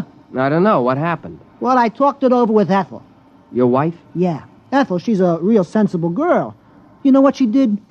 No, am I supposed to? Well, Ethel went right down to that home therapy appliance store, and she says, you got a home therapy machine that'll cure my husband of this idea he can't stay on the jet buses? I've heard that those machines aren't perfected. They got him licked now. So, okay, she describes the trouble, and next day they deliver this thing, and boom, I plug it in, see? And? And a voice talks to me. It starts asking me questions. Yeah, what kind of questions? All kinds. Things I wouldn't even tell my own mother. You told the machine? Why not? It's only a machine. Yeah, I see your point. Well, then the machine starts to tell me a few things. And before I knew it, inside a week, I'm cured. Now, I can't wait to go back driving the jet buses. You don't say. So that's why I say I know how it is to have one thing on your mind all the time like that. This machine, what did it cost you? That's the beauty part of it. My Ethel. Boy, she's a smart girl. After a week, she sends it back, see? She says it don't work. So all we lose is the deposit. I see. Well, I gotta get back to work now. Hey, ain't you working the jet buses today? Huh? No, I'm off today. Well, I'll see you, Elwood. Yeah, see you, Marty. What was the name of that place? Where they sell the home therapy machines. Yeah. Home therapy appliances. It's right down Broadway, about 2 blocks from here. So long, Elwood. Perspiring freely, Elwood Caswell continued down Broadway toward 43rd Street. His friend Magnuson would be finishing work soon, returning to his apartment less than a block from Caswell's. Elwood gripped the gun tighter. How pleasant it would be to saunter in, exchange a word with him, and then... No, I won't do it. I don't really want to kill anybody. It isn't right. Think what'll happen. The authorities will lock me up. My friends won't understand, and... Mother would never approve. Still, if I see Magnuson, if I see his hateful, accusing face in front of me... Oh, this must be the store. Yeah. Home therapy appliances.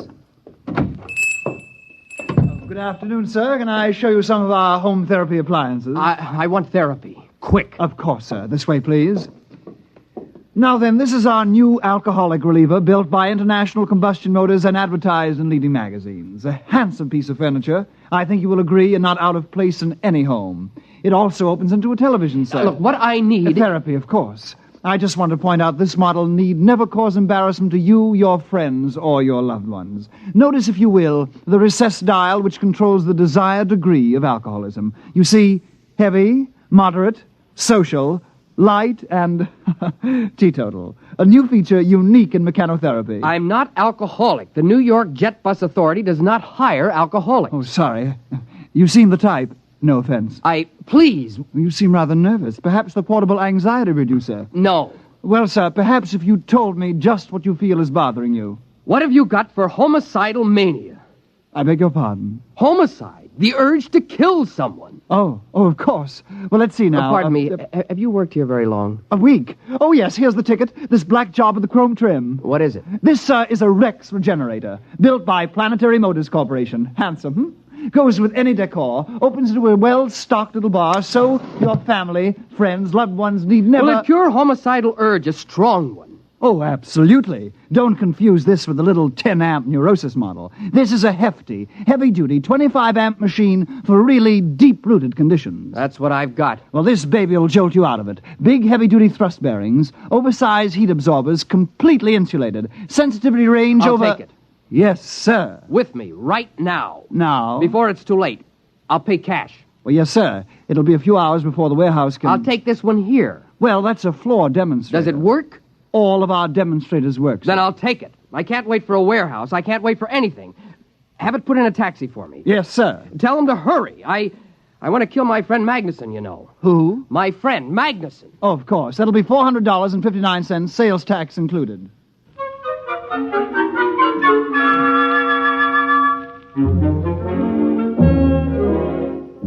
After Elwood Caswell left the store, the clerk, whose name was Haskins, smiled to himself and lighted a cigarette. He had made his first sale. He inhaled. Haskins? Yes, Mr. Follansby? Smoking. I asked you to rid yourself of that filthy habit. Immediately, Mr. Follansby. I'll use one of the display model denicotinizers at once. By the way, I just made a rather good sale, sir. Oh, really? Yes, sir. One of our big Rex regenerators. Well, now, it isn't often we... Wait a minute. Where's the floor model? Well, sir, the customer was in an awful hurry. He was going to kill his friend. You gave him the floor model? Yes, sir. Was there any reason why... Oh, grief, Haskins. Didn't I inform you we never sell a floor model? But, sir... Good heavens, I've got to get to him.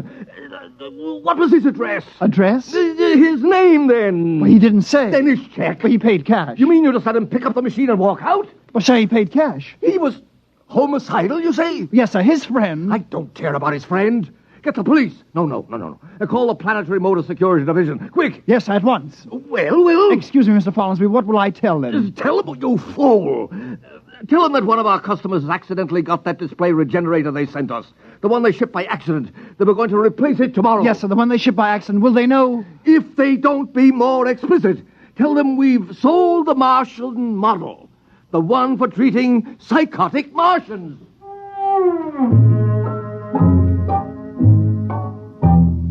Meanwhile, Elwood Caswell had returned to his apartment and lugged the big black Rex regenerator into his living room. He put it down near the couch and studied it carefully. He was right. It does go with the room. Now then, let's see those instructions. Place regenerator near a comfortable couch. All right. plug-in machine. There. Affix contact band to your forehead.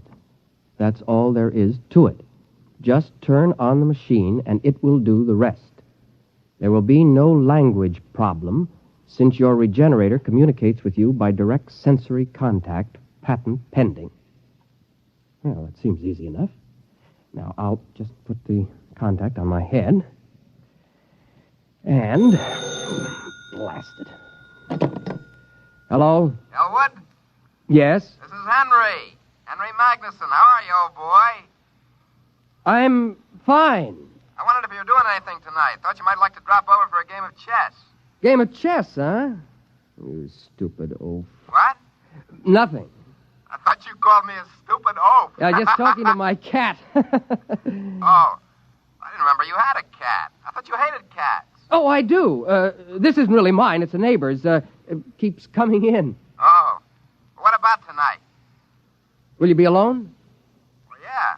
You haven't mentioned to anyone that you're inviting me over? Not a soul. Why?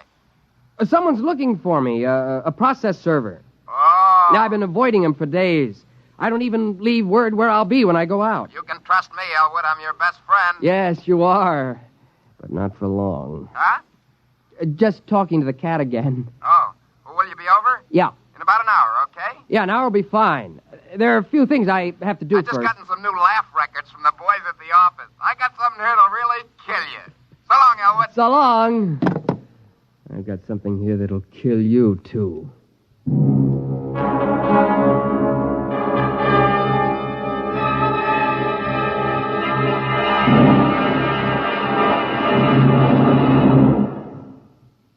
X-1 will continue in 1 minute. Each of us has a personal reason for wanting to see cancer conquered. Steve Allen would like to tell you his. I have a wife and 3 wonderful kids. And when I think about cancer going to strike 1 American in every 4, well, that's more than enough reason for wanting to see it conquered. I know that some people don't even want to think about cancer. But pretending it's not a threat, doing an ostrich routine, isn't going to get us anywhere. We've got to stand up to it and fight. We can fight, each and every one of us. Through the American Cancer Society, we can be part of the battle that someday will beat cancer once and for all. That day will come, but you and I have got to help. How about it? Thank you, Steve Allen. Remember, fight cancer with a checkup and a check. See your doctor once a year for a checkup. It's your best cancer insurance. And to help conquer cancer, send a check to your unit of the American Cancer Society. Make it generous. And now, on with our story.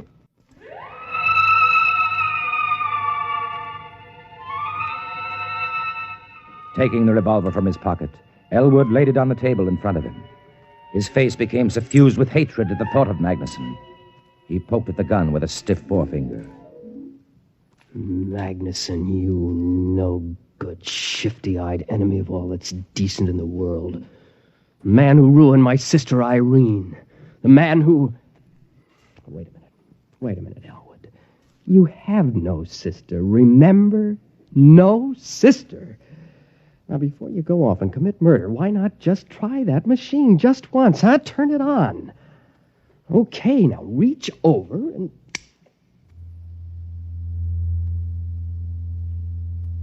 Good afternoon, Elwood. I am your mechanical therapist. You may call me Gloop. Gloop? You seem surprised. It is a perfectly common name here on this planet. Gloop, of course. I've heard it many times. Now then, I am scanning the material in your preconscious with the intent of synthesis, diagnosis, prognosis, and treatment. Yes? I find... This is a most unusual case. Really? I thought it was simple homicidal mania. There is, of course, no such thing. You are obviously hallucinating a set of symptoms. Nonsense syllables to enable you to avoid the real problem. Oh? A most unusual set of symptoms, I must say. Your pilot light seems to be fading. My light is not fading. I am merely trying to relate your symptoms to proven theory. Well, as long as you know what you're doing. Mechanotherapy is an exact science, Elwood. It admits of no significant errors. We will proceed. Good. First, the word association test. Fire away. I will proceed to give a word. You answer with the first thing that comes to your mind. Ready? Ready. House. Home. Planet. Earth. Just musing. Now, Fleefle. Fleefle? Fleefle. That sounds like a Martian word. Just give me a response. Fleefle, Okay. I can make 'em up, too. Marfouche. That's a pretty good one, huh? Made it up in the spur of the moment. Marfouche is very significant. It is a corruption of the Martian concept of fush klib. Very significant. I don't know any Martian words. Aha, noteworthy. We will proceed. Loud. Soft. Green. Mother. Thanagoyas. Pathamathanga. How's that one? Arides. Nexothesmodrustica. Top that. Katith a snowhell gnoptices. Okay. Rigamaroo, Kalamazoo, Iggity Bibbity Boo. Good. It fits the pattern. Pattern? Your neurosis. I can diagnose it now. Go on. You have a classic case of theme desire, complicated by strong dwarkish intentions. I could have sworn I was homicidal. The term has no referent. It must be rejected as nonsense. Now, if you'll just settle back on the couch, we'll proceed.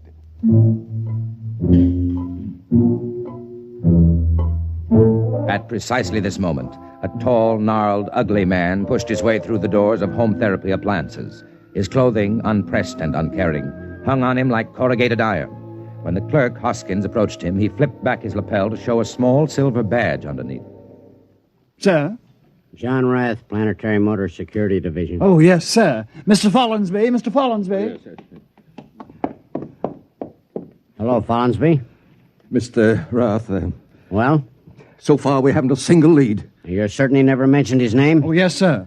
Now think. Is there anything significant? Is it serious, Mr. Rath? Mr. Follinsby, this man is homicidal. Won't it treat him? Homicide is unknown on Mars. It'll treat him for the most likely Martian sickness. What would that be? Theme desire, Mr. Follinsby. Theme desire? It's a Martian illness in which the victim feels cursed by the tree-like nourishing parent, although, of course, Martians don't have parents in the ordinary sense. Well, Haskins? I remember one thing. He mentioned he was a jet bus operator for the New York Jet Bus Authority. Ah. One other thing. Yes? I believe, yes, he was alcoholic. An alcoholic jet bus operator. Excellent. It'll be on his records. Get the Jet Bus Authority at once.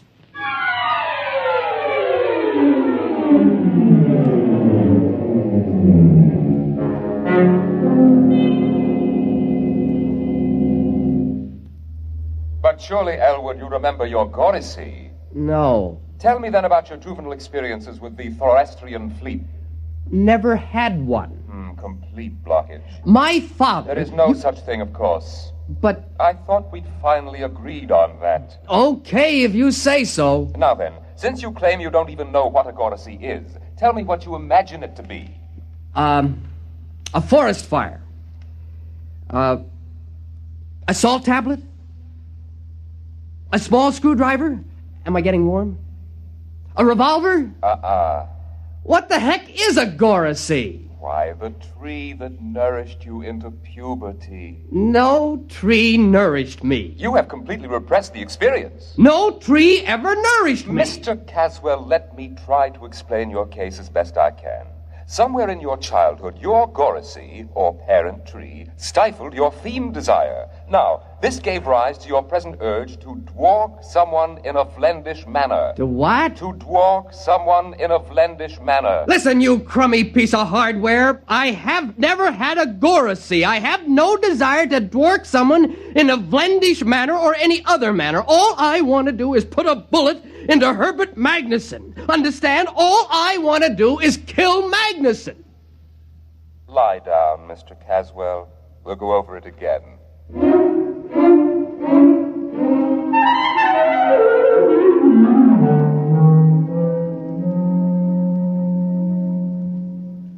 My dear man, I'm not trying to insinuate that the Jet Bus Authority hires alcoholics. If you will just... Any luck? It's a dead end. Now, Haskins. Yes, sir. A man's life may be at stake here. Now think. Was there anything else this fellow said to you? Anything? Well, he did mention the name of his friend. Of which friend? The one he was going to kill. The one he... Why didn't you say so? Now, what was it? Magnuson. You sure? That's it. He said, I'm going to kill Magnuson. You know, just casually like that. Follinsby, see if there's a Magnuson in the Manhattan phone book. Now, hurry it up.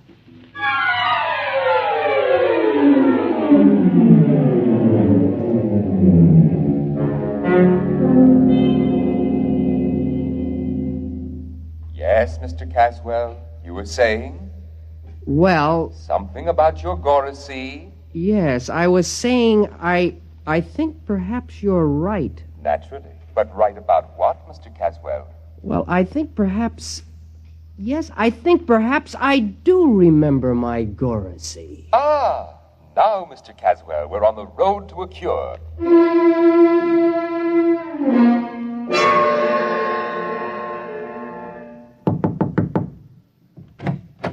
Mr. Magnuson? Yes? Do you know a short, angry-looking, red-haired man? I might. Thank heavens. Or I might not. Can you tell us where to locate him? You're a process server, huh? Certainly not. Don't kid me. Mr. Magnuson, this man is trying to kill you.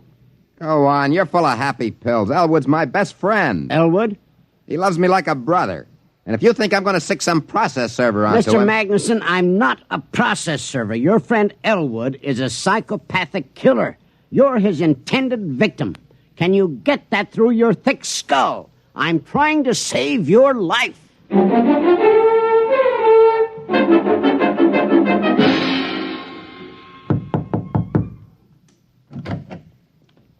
Yes.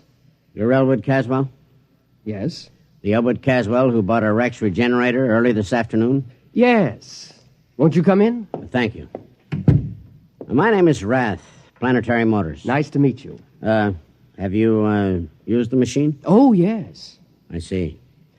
Mr. Caswell, I don't know how to explain this, but we made a terrible mistake. The regenerator you took was a Martian model for giving therapy to Martians. I know.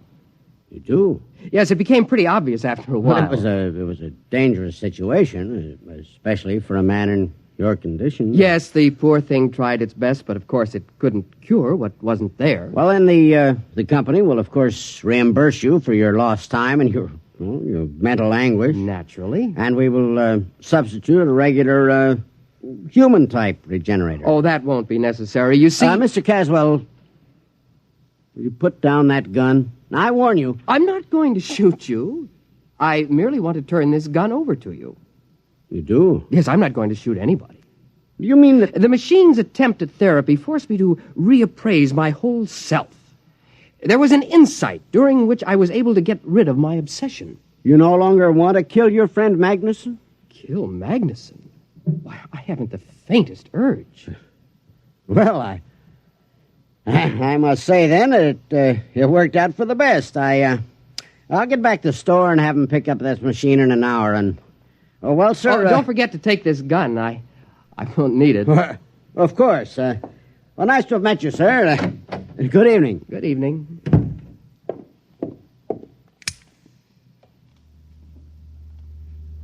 Did you hear that? He asked me if I still intended to kill Magnuson.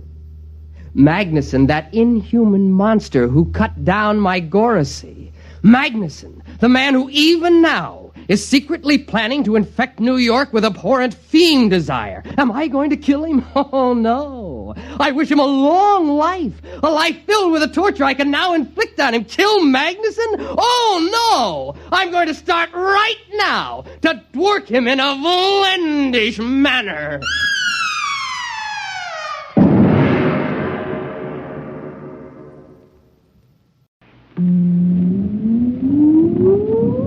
Countdown for blast off. X minus 5, 4, 3, 2, X minus 1, fire.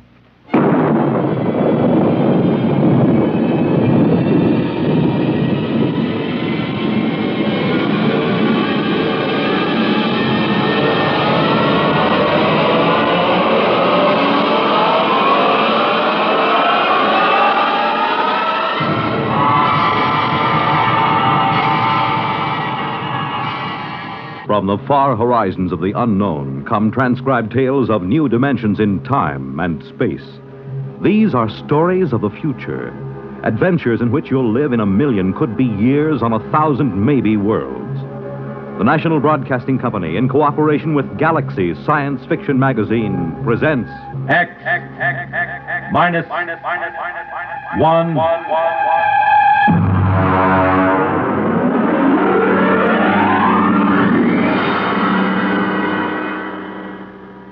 Tonight's story, Mr. Costello, Hero, by Theodore Sturgeon.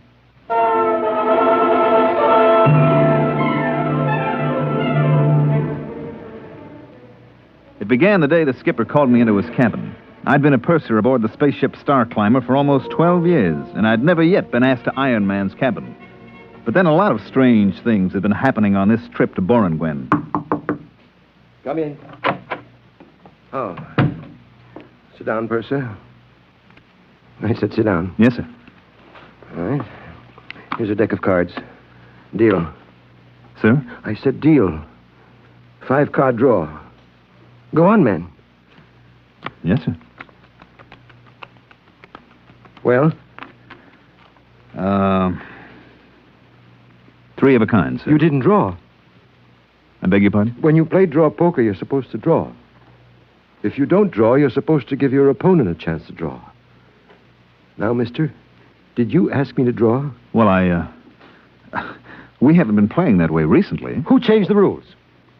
I don't know. Uh-huh. Let me ask you something else. You stood a watch last night in the ship's galley. Why, yes, sir. Has anybody ordered a galley watch? Well, no, sir, but it isn't against the rules, is it? Against the rules? No, it isn't. Now, tell me, does the cook mind having a man watching him 24 hours a day? Well, no, sir. You see, that way he knows everybody can trust him. You mean that way you know he won't poison you? Well, yes, sir. Now, tell me, Purser, who aboard this ship suggested that the cook might try to poison you? Well, I really couldn't say, sir. It just came up. Well, Cookie doesn't mind, sir. Really, he doesn't. He says if he's watched all the time, then nobody can suspect him, so he doesn't mind. All right. Now, let's proceed to something else. How long has it been customary for the deck officer to bring a witness with him when he takes over the watch? That's out of my department, now, sir. Now, think hard, Purser. Did you ever hear of a deck officer bringing a witness with him before this trip? No, sir. Or stand a galley watch? No, sir. Or play draw poker without drawing? No, sir. Now, one more thing. Yes, sir? We never had Mr. Costello as a passenger on this ship before, did we? Mr. Costello? Mr. Costello. No, sir, we didn't. Okay. Ask him to come to my cabin. But... That's an order, mister! Yes, sir.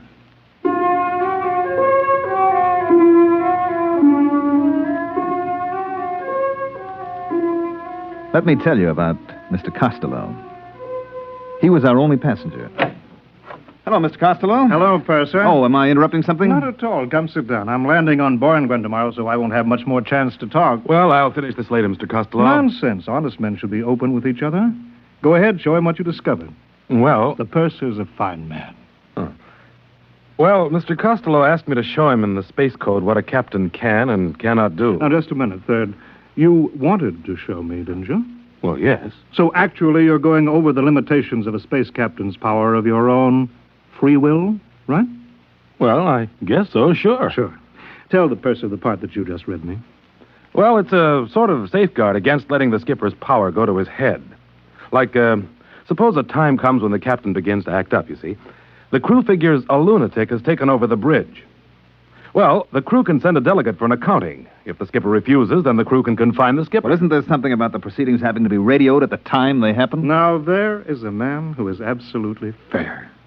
Witnesses for the watch, safeguards on the kitchen. I tell you, you're all good men here. Yes, sir, this is the safest ship I've ever seen. Gives a fellow a nice feeling to know he isn't going to get his orders wrong or accidentally find something in the food. Yes, sir. I wonder why we never thought of that before. Oh, I nearly forgot. Mr. Costello, the skipper wants to see you in his cabin. Oh? Right away. I see. Will you come along with me just as a friendly precaution? Hmm? You can wait outside.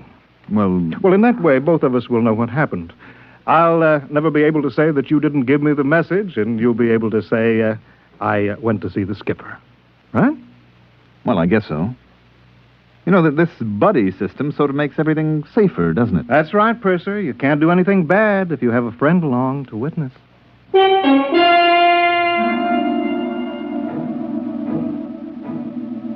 Mr. Costello and I went to the captain's cabin, and I waited outside. After a while, I could hear them shouting. That is, I could hear the captain shouting. Mr. Costello never raised his voice. And let me tell you, Mr. Costello, that if my crew questions my sanity, they have legal recourse. But you can be sure that meanwhile, if a single man aboard questions my authority, he will learn that I am master of the ship, even if he must learn it at the point of a gun. Now, sir, get out. Wow. You okay, Mr. Costello? Yes, I'm fine. Did you hear anything? Well, yes, I did. Would you remember what you heard? I think so. Let's see. You see this little gadget, no bigger than a pocket watch? Well, yes, sir. What is it? Listen, I'll open it. If a single man aboard questions my authority, he will learn that I am master of the ship, even if he must learn it at the point of a gun. Whose voice is that? Why, it's the captain. Good man. But how? That's simple. You see, this little pin that I wear on my lapel here? This is a microphone. This watch is a magnetic recorder. I just use it as a toy, of course. Well, I'll be darned. You see, Purser, I'm a collector. What do I collect? Voices. Voices anywhere, anybody, anytime. Listen. A lunatic has taken over the bridge. Why, that's the third officer. Mm-hmm. Listen to this now. I better not, Mr. Costello. I wouldn't want you thinking I take bribes from passengers. Recognize it? Why, that's my voice. Exactly. The time you brought me the special radio message from Earth Central. And you offered me a blue gemstone, and I said that... Hey, listen to this. I take bribes from passengers. Well, if that isn't the end... Cute, huh? Well, I guess I'll get back to my cabin and pack. When do we arrive at Borengwen? 6 tomorrow morning. Oh, good. By the way, I'd like you to come see me when you put in there again. Well, that's very nice, sir, but you're an important man, and I'm just... Nonsense. I insist that you visit me. Well, that's real nice. Oh, by the way, what's the major trade on Borengwen? Glunker. Glunker? Yes, it's a kind of soft fur. You can make a warm coat out of it that will roll up into a thimble. You don't say. And the Glunker trade, that's carried out by trappers? Mostly. Mm-hmm. They work alone and bring in the pelts. I see. They spend a lot of time alone, huh? That's right. You know, sometimes I envy them. I mean, working on a ship, you're almost never alone, and the way I see it, a man needs to be alone sometimes. Correction. Only, I repeat, only if he has something to hide. Otherwise, to be alone is antisocial and evil. We put in at Borengwen the following morning. I stood at the ramp of the ship and checked out the supplies and checked in the Glunker pelts that we were taking back to Earth. The Borengwen people were a nice, independent, easygoing bunch. I knew a Borengwen woman named Nola, and she came out to the ship to see me. 15,000 Glunker pelts. Check. 300 pounds of radioactive ergite. Check. Just put that shipment of show seed over next to the ramp. Hello. What? Well, Nola. Nola. I saw your ship on the cargo manifest. Well, it's good to see you. Will you be on Borengwen long? Just for a day or so. Listen, I have to get this cargo checked in. Can we see each other later? I'll be through at the spaceport at 16 hours. Well, good. Suppose I... Oh, excuse me a minute. Here comes our passenger. Well, good morning. I see we've arrived safely. Yes, sir. I expected you out before this. I had a few items to get in order. Oh, Mr. Costello, this is Nola. She's a Borengwena. Well, it's very nice to meet you. This is a real nice guy, Nola. See that he doesn't have any trouble with customs, will you? Nola works here. Any friend of the purser? Wonderful. Well, I'll say goodbye now. Remember to look me up, Purser, next time you hit Borengwen. I will.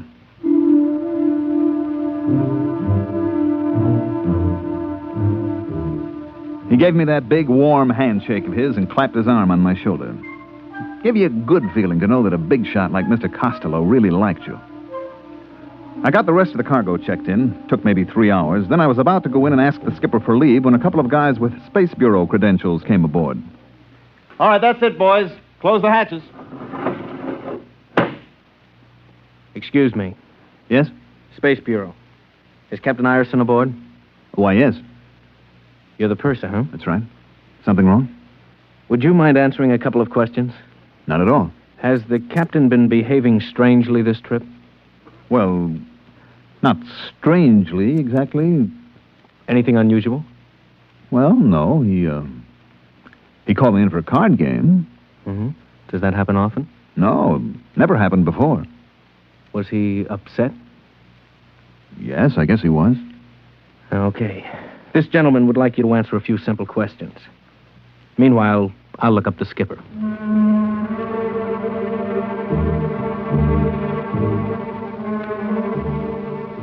They took the skipper off the ship, and left Borengwen the next morning with a new skipper assigned by the port captain. There was a rumor later that old Iron Man had been court-martialed or something. Nobody knew for certain. We made the rounds after that. Sigma, Nightingale, Carano, all the planets in the fourth system. We even went back to Earth with a load of glizzard skins and black prints. It must have been about, 16 months later that we made it for Borengwen again. I was talking to the third officer. Purser. I'd like to talk to you. Go ahead. We land at Borengwen tomorrow. So? I don't like it. What's wrong with Borengwen? It's one of the best ports in the system. It was. What do you mean?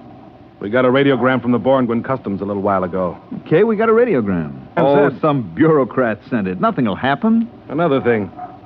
The way it was signed. How was it signed? Loneliness is evil. Port Captain Borengwen. Loneliness is evil? That's what it said. On a government radiogram? Mm-hmm. Loneliness is evil. Where did I hear that before?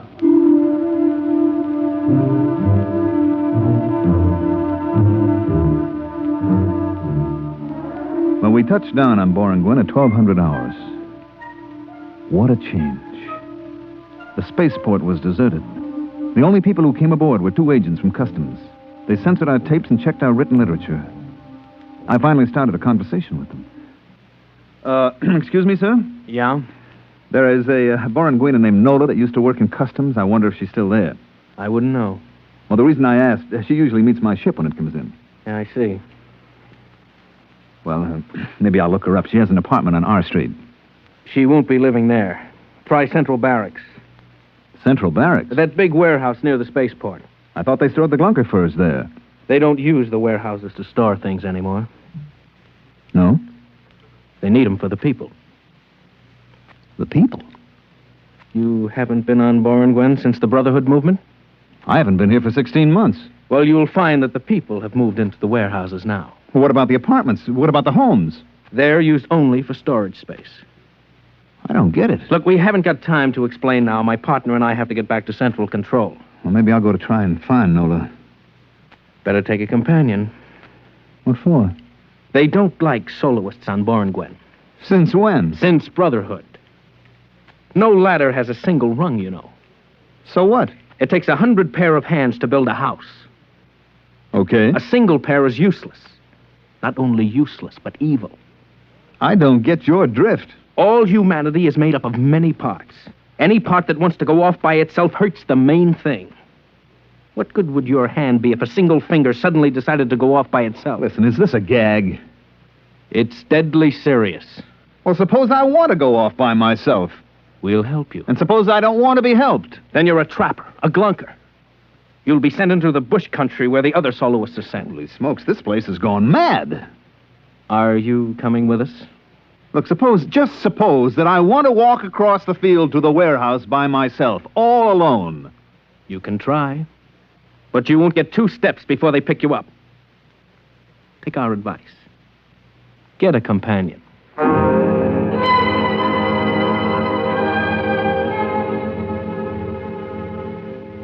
I let them take me over to the barracks. The place that used to be a warehouse. It was unbelievable. The place had been completely cleared of every wall, every partition. There, in front of my eyes, were 10,000 beds, cots, and mattresses spread out over the entire floor of the warehouse. The light was blinding. Huge floods and spots bathed every square inch. Nothing was concealed. Even the plumbing, showers, tubs, sinks were lined up against an open wall. The agents came in with me and stood at the door. A cluster of Borengwen people waited in a roped-off area. This is it. Wow. The customs personnel are in that third aisle, going north. I'll walk down there. Thanks for the company. It's a duty. Wait. I'll get you a companion. Anyone for the third aisle going north? Third aisle going north. Yeah. There comes a man. He'll accompany you.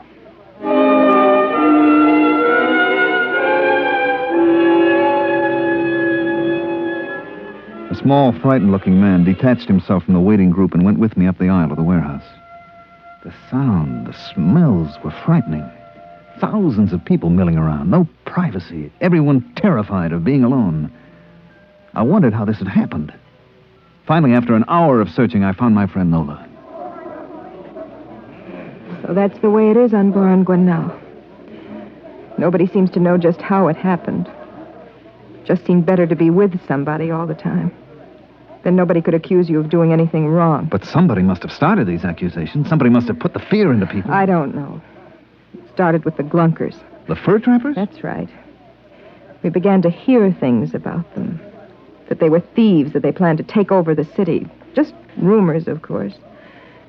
And pretty soon, if you didn't like somebody, you called him a Glunker. Then there were signs. No Glunkers allowed. You know? Oh, I saw some. We began to hear about it on the televisor, and pretty soon they appointed a committee to investigate and find out if there was any truth to the rumors about the Glunkers. It was headed by Mr. Costello. Costello? Mr. Costello? He's a big shot now. Owns half the city, I guess. Well, it can't be the same one. Yes, it is. I've seen him. When did everybody move to the central warehouse? When the police started picking up soloists, everybody began to move in together. Didn't take long. That's the strange thing. How little time it took.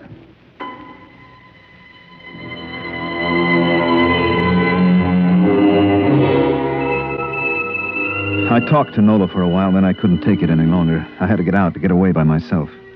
I found somebody who was going toward the exit, and after a while, we were standing outside the warehouse entrance. I'm going south. I'm going north to the spaceport. Oh. Tell me, does anybody travel alone? Sometimes we take a chance on it. I guess I'll have to take a chance right now. I'll be late for my job if somebody doesn't come along soon. Where do you work? That orange building right across the street. Would you like me to walk with you? Oh, you'll just get stranded there. I'll make a run for it. The street looks clear. Well, thanks for the company. Not at all. So long. Hey, mister, look out, that car. Look out!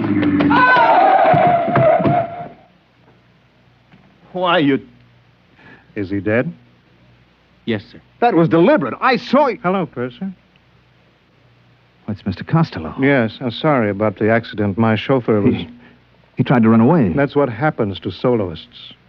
If he'd had a companion to warn him, to thrust him out of the way. You understand that, don't you, Purser? I don't know. Climb into the car. You can't go wandering about Boranguen alone. Well, Police will take care of the body. It's all right. Okay, if you say so, Mr. Costello. Drive to the spaceport. Yes, sir. Well, what do you think of our little planet? Well... I knew you'd like it. Just think of it, Purser. All humankind, a single unit. Yes, this is a people that has found the truth. It awes me. Makes me humble. Speak up, man. I'm your friend. Well, I was going to say, I'm not sure I like it. Well, take your time. Nobody has to make a man see the truth. Isn't it right? Well... That's right, isn't it? Yes, I guess it is. Fine. Yes, only the trappers refuse to see the truth. Are they really dangerous? Dangerous? They go out and spend weeks alone by themselves, don't they? Alone with their own evil thoughts. Evil thoughts? We all have them, you know. Even you. For example, you remember this? Well, Well, this should refresh your mind. Listen to this. I take bribes from passengers. Your voice, Purser, and a very evil thought, too. But that isn't what I said. That's what's on the tape, Purser. Now, then, I wouldn't use it against you, of course. Mr. Costello, what is it you want from me? Nothing. Absolutely nothing. Well, a minor favor, perhaps. Go on. Your ship is going back to Earth after it leaves Boranguen. Yes? You will have a passenger. I didn't know that. To be exact, a mentally deranged man. Who is he? His name is Hines. He's been the Earth consul here on Boranguen. He's been recalled to Earth to report. You said he was mentally ill? He is, but the Earth government doesn't know him. Well, what can I possibly do? I wouldn't want Mr. Hines to go back and tell them a lot of lies about what's happened on Boranguen. Well... Purser, I want you to put this capsule into Mr. Hines's food. What is it? Oh, sleeping potion. You think I'm a murderer, Mr. Costello? Purser, do you know what will happen if this tape recording of your voice is sent back to Earth? Do you know what they do to pursers who take bribes? You'll be court-martialed. You'd use it? Only in the interests of protecting our happy society. Now then, will you see that Mr. Hines is properly sedated? You can get 10 years of Uranus. Well, Purser? Give me the capsule. Good. Ride over to the ship, driver.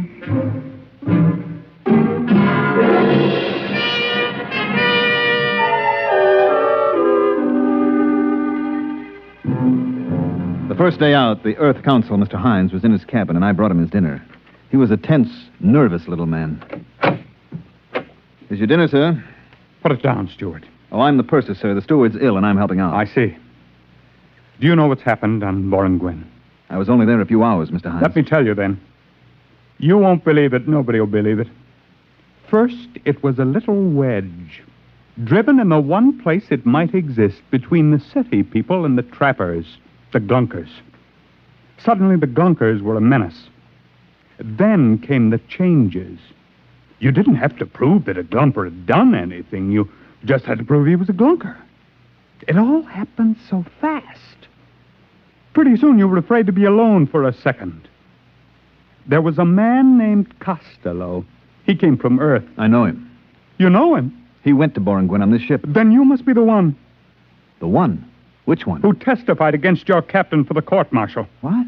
There was a tape recording, your voice and the voice of the third officer. Costello had them. He used them to send the skipper to Uranus? I didn't know. You must have known. What's happened to us? What's happened? What?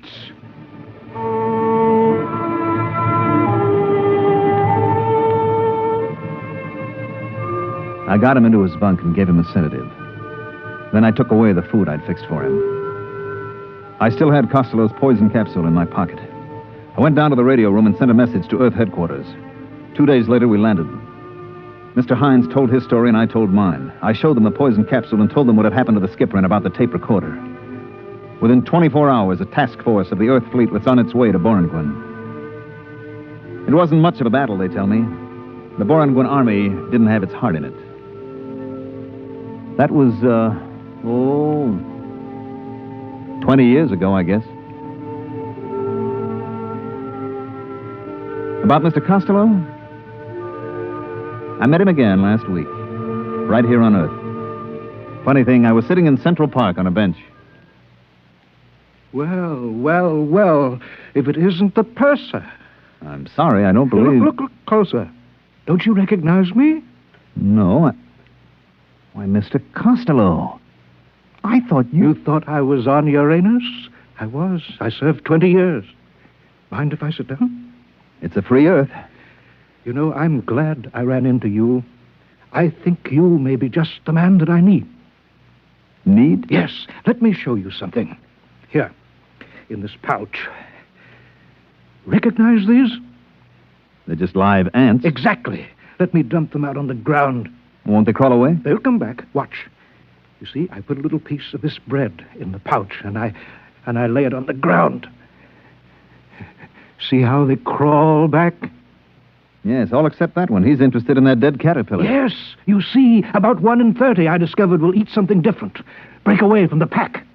So what? Don't you see, man? If we can find a way to make the others turn on that 1 in 30, if we can make the bread eaters think that the caterpillar eaters are dangerous... They're not dangerous. They're just different. What's the difference? Just so we can get the bread eaters scared enough. They'll turn on the others. And then? And then we can make them do anything that we want. You see what I'm driving at? If you think of these ants as people... Well, where are you going? I'm leaving, Mr. Costello. Why? Doesn't what I say make sense? Yes, it does, Mr. Costello, except for one thing. What is that? I'm no ant. So long, Mr. Costello.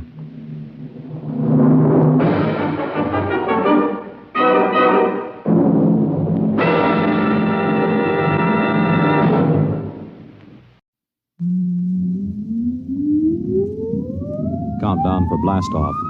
X minus 5, 4, 3, 2, X minus 1, fire.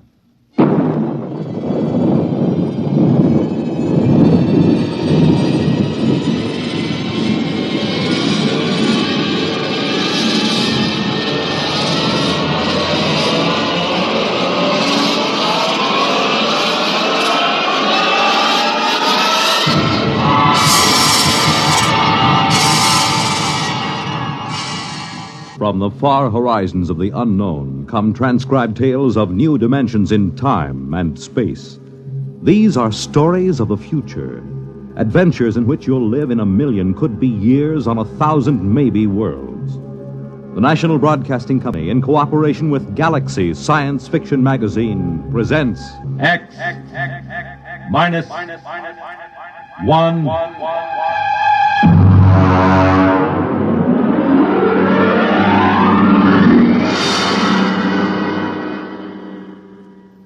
Tonight, Wherever You May Be, by James E. Gunn.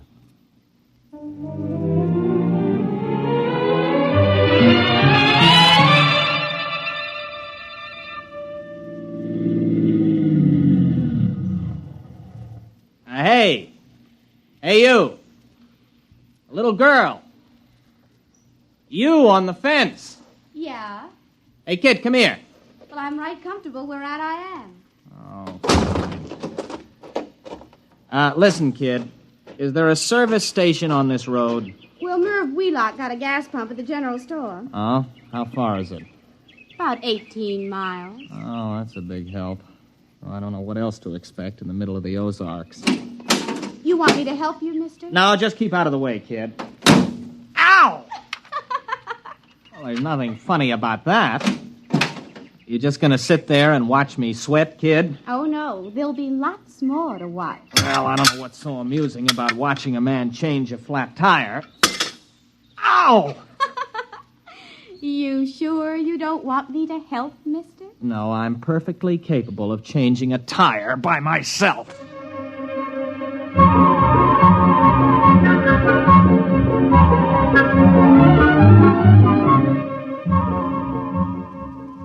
Look out, mister. It's rolling away. What? Your tire. It's rolling away. Hey! Come back here, you! Well, this is the most sadistic tire I ever... Now, stay put. Why don't you go home? Can't. Why not? I run away. Oh, well, that's tough. There. Now, listen, kid. You know a cabin about 15 miles up the road? I reckon. You know where the turnoff is? There ain't no turnoff. You just drive till the road peters out and you take the footpath. You gonna live in that place? Mm-hmm. Just for the summer. Oh. Well, so long, kid. Oh, mister. Hey, mister. Now what do you want? Well, nothing. Only you forgot your jack. Oh, that does it. Where are you going? No place. Thought you said you ran away. I surely did. Don't you have any relatives? No. Friends? No. All right, then, go on home. Oh, come on now. What are you crying for? All right. Get in. I'll give you a lift. Listen, look out for those notes. There's over a year's work in those. Oh, a year's work in them pieces of paper? Uh-huh. Those are notes for the thesis I'm going to write. You write stories? No, research paper. I have to do it to get my degree at the university. Well, what's it called? I mean the story you'll write. It's not a... It's called The Psychodynamics of Witchcraft, with special reference to the Salem trials of 1692. Oh. Witches? Yeah. All right, where do you live, kid? Well, I can't go home. Pa'd beat me again. Oh, he'd pretty nigh skinned me alive, I guess. You mean he hit you? Little kid like you? Well, he don't use his fists. Not often. He uses his belt mostly. Look here. On my knee. See that black and blue mark? And this one? Never mind. Why does he hit you? He's just mean. Well, he must have some reason. Oh, he wants me to catch some strong young fellow who'd do the work around the place. A gal don't bring in no money, he says. Leastwise, not a good one. You're You're much too young to get married. I'm 16. You don't look more than... Well, I don't know. Most girls my age got a couple of young ones. One, anyways. The way Pa carries on, you'd think I didn't want to get married. Now, it ain't my fault no fellow wants me. What seems to be the trouble? Mostly, I guess I'm just unlucky. One fella I went with pretty nearly a year. He busted his leg. Another nigh well drowned when he fell in the lake. Now, it don't seem right they should blame me, even though we did have words. Blame you? Well, they say it's courting disaster instead of a gal. Fellas just stop coming round. You married, Mr. Matthew Wright. No, I'm not married. Wright. Abigail Wright. That's right, Purdy. Abigail Wright? Oh, did I say that? Now, ain't that funny? My name's Jenkins.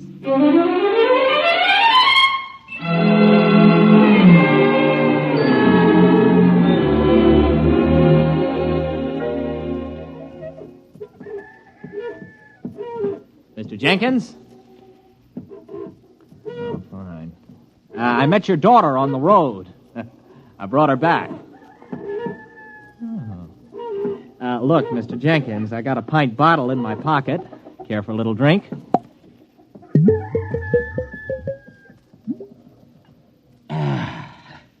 Terrible week. Well, I'm sorry. I repeat, I brought your daughter back. Why? Well, she had no place to go. She ran away. Now, look, Mr. Jenkins, I realize that teenage daughters can be a nuisance, and after meeting your daughter, I can understand how you feel. Still in all, she is your daughter. Got my doubts. Now, Mr. Jenkins, your daughter may have given you good reason to lose your temper, but beating a child is never sound psychology. Beat her? You mean wallop her, whale her? Man, I never laid a hand to her. I dasn't. But she said... Come in here. Oh, now, Mr. Jenkins, I assure you... Come in the cabin. You look around this here room, mister. See them dishes all over the floor, those chairs all splintered like they was kindling, that table turned over bottom side topmost like a turtle on the road? You think I beat her? Well, the place is a shambles. I ain't saying Abby did it. But when she gets unhappy, things happen. Dishes come flying through the air. Funny things happen around Ab. Ever since she started filling out 5 or 6 years ago. Well, she's only 16. 16? Don't let on I told you, but she's past 18. There, you see? Well, it just fell off the shelf. Well, look, you're a city fella, passable looking. Why don't you take her with you? What? Oh, now, wait a minute, Mr. Jenkins. Well, she's right pretty when she fixes up, and she can cook right smart. Go on, take her. Well, you must be mad. You can't give a girl away like that. If you'll excuse me, I think I'd better be going. Nobody asked you to bring her back. The gal eats more than I do. Oh, now, look, here. Here's $10. Buy yourself a jug. Well, I'd like to, but I can't do it. It ain't worth it. You brought her back. You can take her away. Oh, here's 15. Well, I should know better. All right, mister. I'll get her. It ain't no use, though, I can tell you, mister. All right, Abigail. Get out of the car. You're home. But, Pa... Oh, he isn't mad at you. He's welcoming you back. Now, come on, get out. Dirty, nasty old man. Serving right if that bottle he's pulling busted right over his head. Goodbye, Abby. And remind me never to see you again.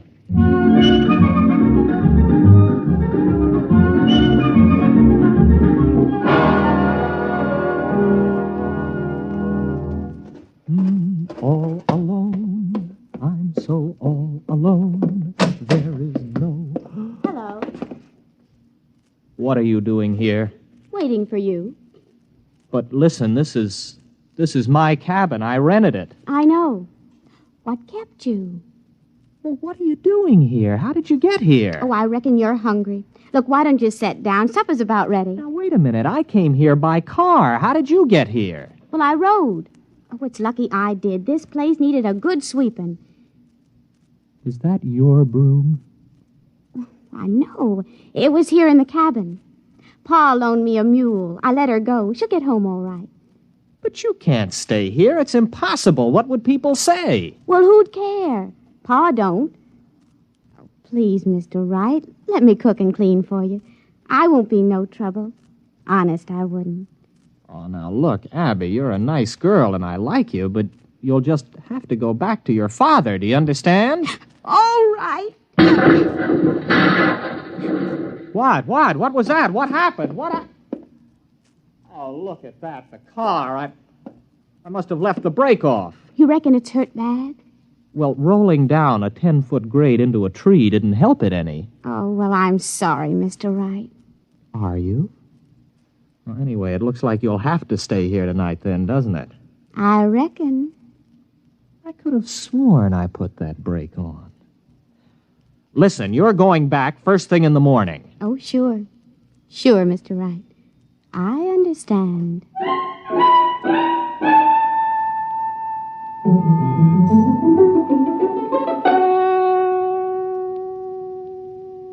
Abby, tell me something. Who wrecked your father's house? Libby.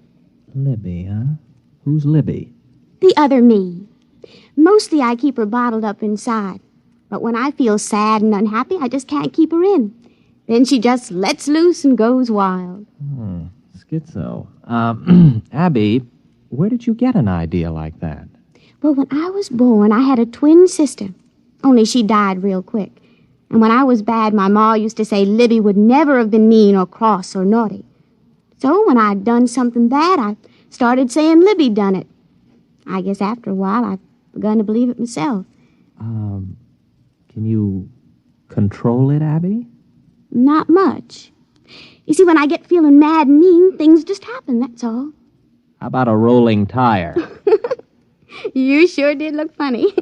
Oh, I was just feeling mean about Pa, I guess, and I took it out on you. I don't believe it. It's absolutely impossible. It's primitive. It's straight out of Fraser's Golden Bough. There's got to be some explanation. Illusion or hypnosis. There's got to be some physical explanation. Well, I don't see why. I mean, if a thing just happens, you don't have to explain it. It's just there, ain't it? All right. Here. Now, make that cup move. Why? I want to see you do it. But I don't want to. I never wanted to do it. It just happened. Come on, try. Now, no, Mr. Wright. Look, it never brung me nothing but misery. It's bad enough when you can't help it, but it's worse when you do it on purpose. Nothing good will come of it. Come on, try. I want you to move that cup. Now, go ahead, Abby. Just move it without touching it. I can't. I just can't. Why not? Why can't you? I don't know. I guess it's because I'm happy. Oh. You can't move it now. No. All right, then get your things. You're going back to your father right now. No, I ain't going. I can't. Listen to you. You're a stupid backwoods girl. Can't. What kind of a way of talking is that? You're going back to your father because you're an ignorant, dirty hillbilly. Abby, you did it. You did it. It came right at my head. Do I have to go back? Oh, no, sir. Not if you help me. Abby, I've got a hold of something here that... What a thesis!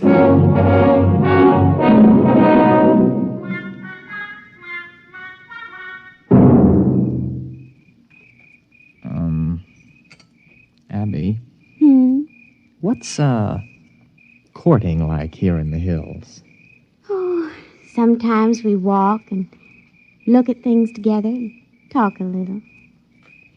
But if the night is warm, we just sit and hold hands and whatever.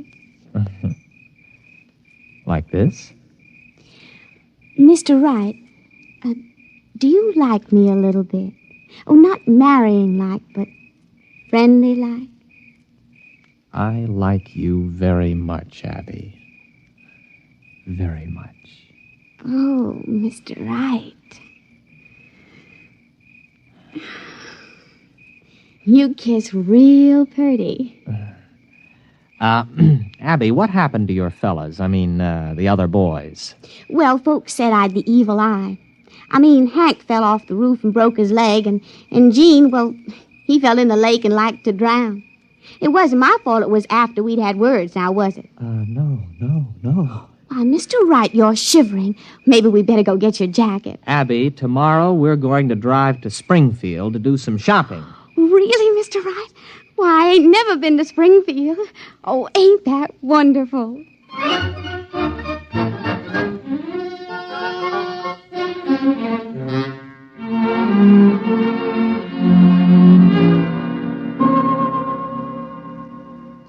Mr. Wright. Huh.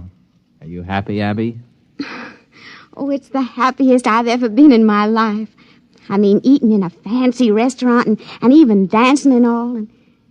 And now us just sitting here together in the moonlight.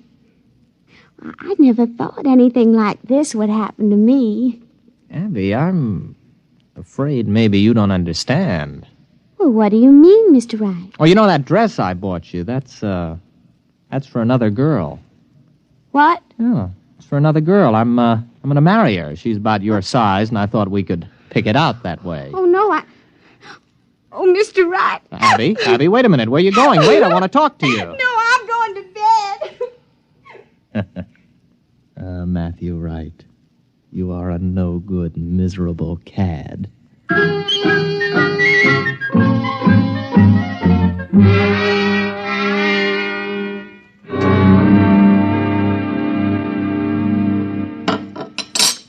You want any more coffee? You still feel bad, Abby? You want me to move that cup for you today? I can do it real good. How do you know? Well, I just got a feeling. Look. You can do it now? Sure, I guess. There, it's getting easier. Look, Abby, I want to get some things out of the car. I just happen to have them things for tests. There may be other powers. Well, I don't care much one way or the other, Mr. Wright. If it makes you happy, it's all right with me.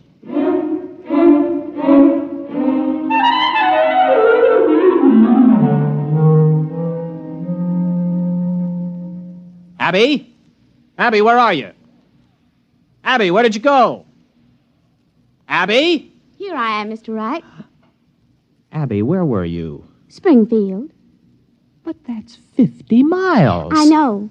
I just kind of wished I was there, and then I was. I brought back a frying pan I admired in that hardware store window. Ain't it pretty? Got a real copper bottom. Didn't you have any trouble getting out of the store without anyone seeing you? Well, I was outside, but I could see in the back room somehow, too. I knew his name was Albert, and he was doing a crossword puzzle. Now, how could you tell all that? Well, I just kind of looked inside of his thinking. Like this. Wait a minute, Abby, don't. I could look right inside your thinking now, Mr. Wright. Abby, wait a minute. Abby? You wouldn't. You didn't. Now, wait a minute, Abby. You've got to understand. I understand everything you've been thinking, you devil. Well, there ain't nothing too bad for anyone to do that. Well, you've got to let me explain. You with your kindness and your city manners. How could you do it? You made me fall in love with you. It was just a trick. You just wanted to make me unhappy, that's all. Why, even Pa was never that mean. I'd as soon marry up with a rattlesnake. Well, Abby, what are you going to do? Well, I haven't made up my mind yet, but I'll think of something.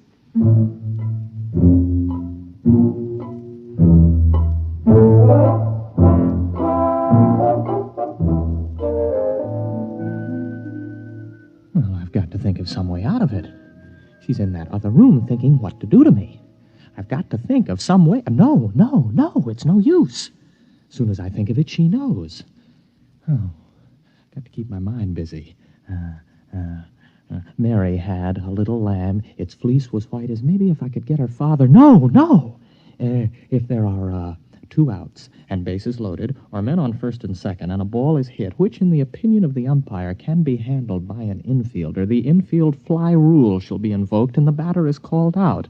The base runners may advance at their own peril. Their peril. I've got to think. No, I mustn't think. Oh, no, she's absolutely certain now she can do anything she wants to. I've got to act on the spur of the moment, keep my mind crowded with something else. Oh, it's a lovely day. Breathes there a man with soul so dead. 'Twas brillig and the slithy toves did gyre and gimble in the wave. Froggy went a-courting, and he did ride, sword and pistol by his side, ring Tom body Michicambo. Full fathom 5 my father lies, of his bones are coral made. Seabirds hourly toll his knell. Hark, I hear them, ding-dong dell. That's pretty. Abby! Where are we going? Oh, Abby. What are you doing here?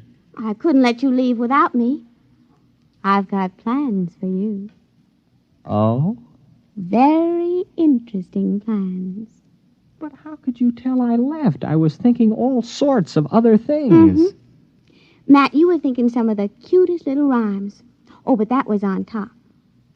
On top? Why, sure. Way underneath, I could hear plain what you were thinking about running away in this old car. Well, then why didn't you stop me? Conk out the motor or something. Oh, I didn't want to. I told you I could see way down underneath the top of your thinking. And you know what I found there? All the time, even when you were making me unhappy to test all them strange things I learned how to do, way down deep, you're in love with me. I am. Surely true. So, we're going to get married. Are we? There isn't much you can do about it now, is there? No. No, I suppose not, but... You know, it's a frightening thought getting married to you, Abby. A wife who can read your mind and all the rest. Oh, I wouldn't worry about it, darling.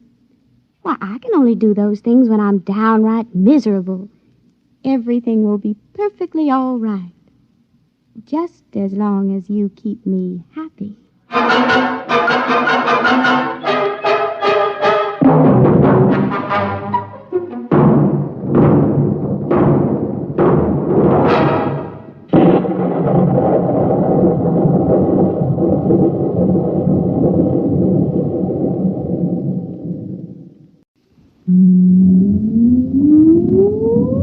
Countdown for blast off.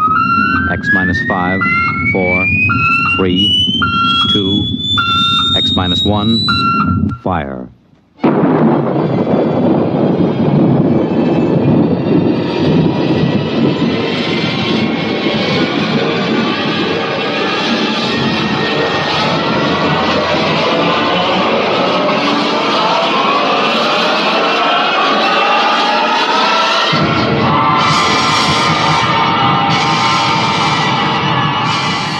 From the far horizons of the unknown come transcribed tales of new dimensions in time and space.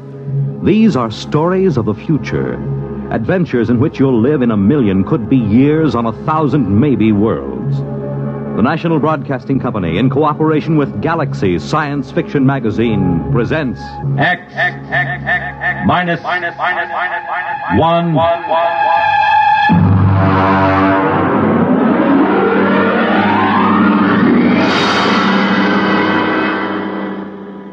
Tonight, Project Trojan by Ernest Kenoy.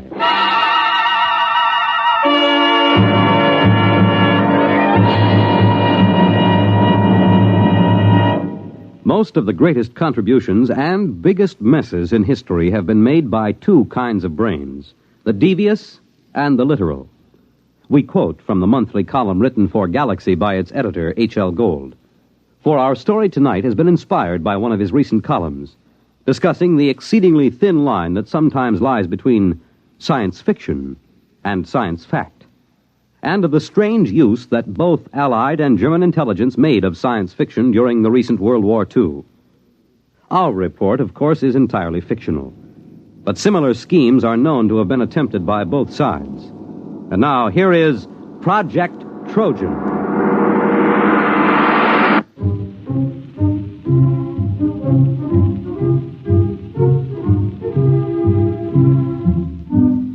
The idea of Project Trojan was originally conceived in February of 1943. The Intelligence Plans Commission, an adjunct to Joint Army and Naval Intelligence, was under the command of Colonel Sir Harold Bostwick. The first antecedent of Project Trojan occurred on an afternoon in February.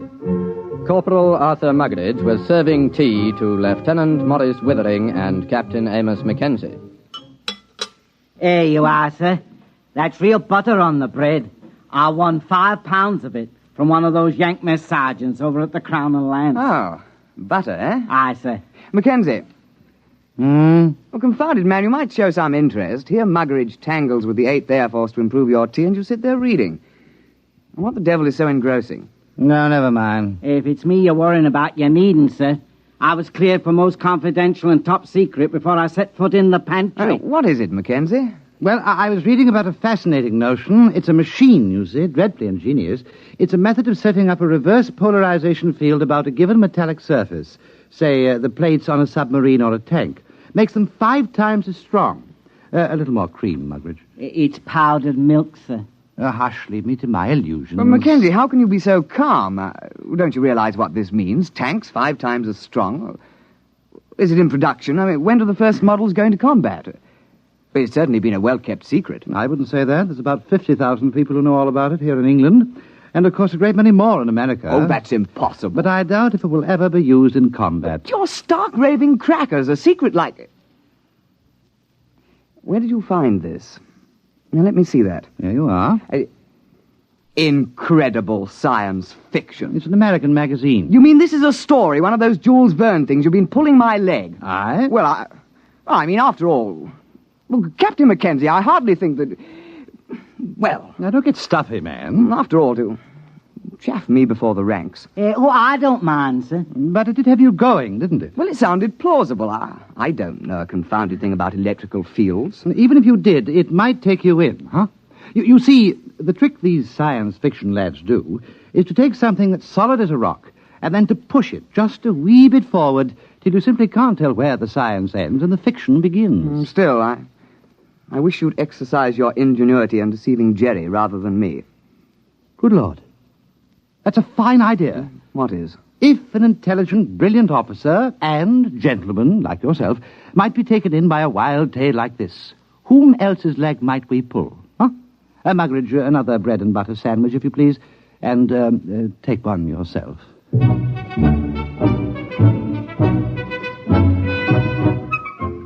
Lieutenant Withering and Captain Mackenzie worked out preliminary plans for Project Trojan and presented them at an appropriate time to Colonel Sir Harold Bostwick. Well, sit down, Withering, Mackenzie. Oh, thank you, sir. We had breakfast.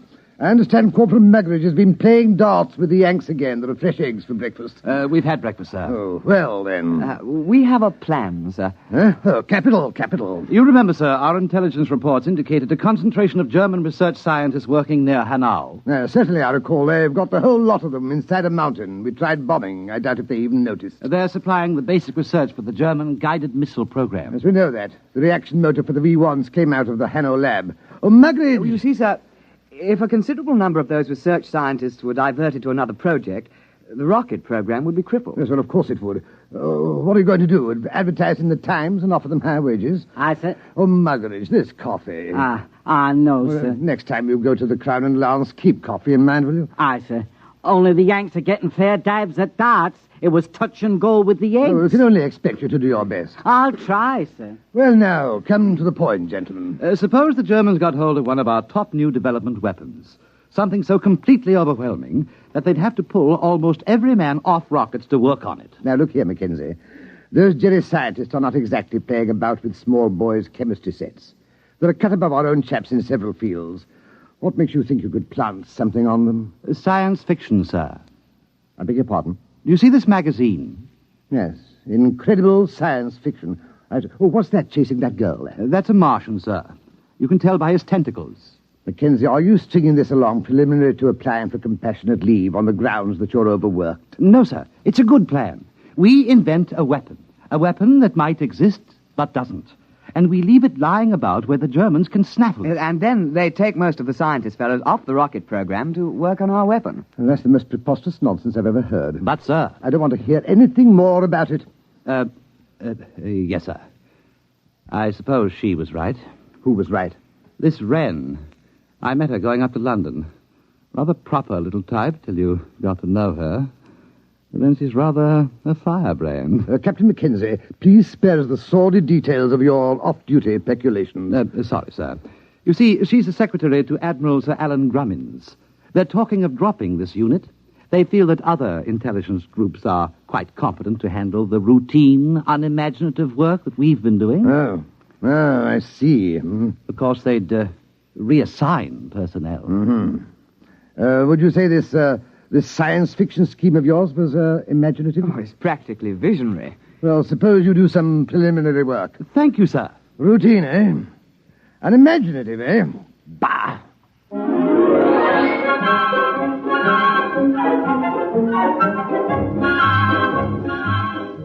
On the 14th of February, preliminary work was begun on Project Trojan. At first, Lieutenant Withering and Captain Mackenzie worked alone, researching the source material of the project. Slamming the firing keys, brick blasted down on the Krull warship. Bright beams of crisp destruction lanced out from the giant dreadnought and licked along the plates of Brick's one-man scout. Nothing in that one. What have you got? It's a story about two robots who fall in love. What's the name of that Johnny who came closest? Herman. Jad Herman. He got half a dozen ideas that are close. Where do you suppose he is? Somewhere in the States, I suppose. That's no use, then. Why? Look, man, perhaps we can put a query through Central Chafe Intelligence. The Yanks ought to be able to dig up this Herman chap for us. No. It's worth a try.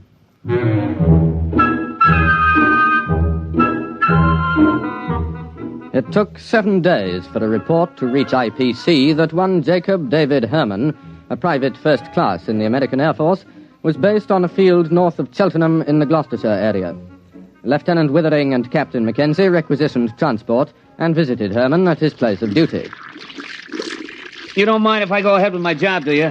I gotta have this place ready for inspection by 1300. Go right ahead. Hand me the cleaning powder, will you, please? Yes, very well. Say, what do they put in porcelain in England? You break your arm trying to get it clean. Private Herman. You are Jad Herman, writer? Yeah, that's a pen name, Jad. I use it for SF stuff. I used to write for the Confessions under the name of Cynthia Herman. I remember one article. I was saved by the YWCA from a life of shame. We're interested in your science fiction articles at the moment. Oh, yeah? Well, I know we had some sci-fi fans in England. Oh, we're not exactly sci-fi fans. We're from... anybody else here? Well, look for yourself. There's no hiding place down here. Well, we are from Intelligence Plans Commission. Uh-huh.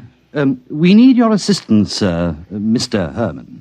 No kidding. We have a project that calls for your particular talents. You got a latrine needs cleaning? We're quite serious, Mr. Herman. Will you kindly pack your things and be ready to come with us within 1 hour? Oh, I'm sorry, gentlemen. I couldn't possibly leave until after inspection. I've got too much of myself invested in this latrine. But after that, I'm at your service.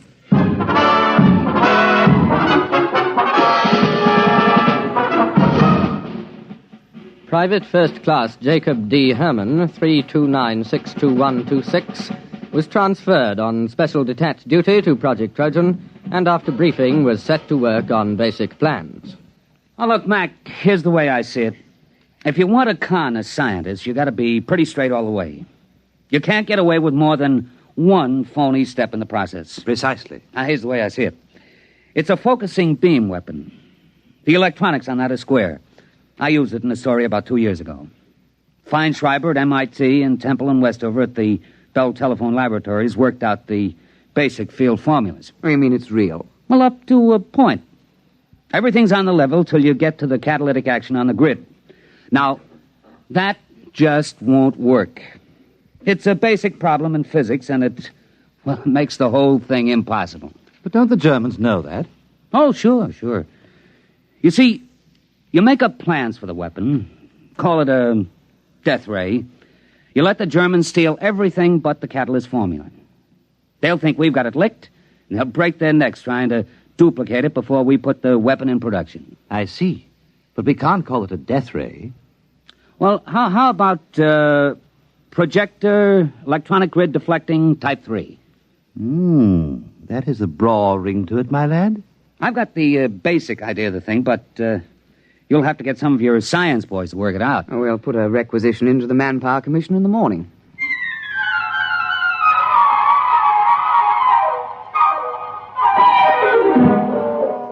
Doctors Montague, Felder, Harrison, Seisenby, and Pilsudski were assigned to Project Trojan, and under the direction of Private First Class Jacobs, complete specifications and plans for projector electronic grid deflecting Type 3 were drawn up.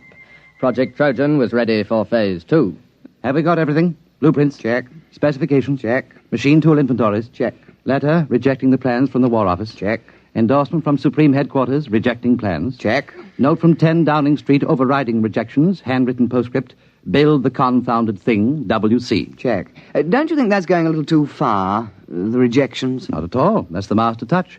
A rejection of an idea by the War Office makes it appear most genuine. All right. Private Herman, if this thing were real, if it could be built, what would it do? Oh, don't ask. You could blow a hole in a mountain 10 miles away. Well, you could knock down a whole wing of bombers without even aiming. Oh, dear. Lucky it won't work. I should say so. Oh, well, now to get this lovely thing into Jerry's hands.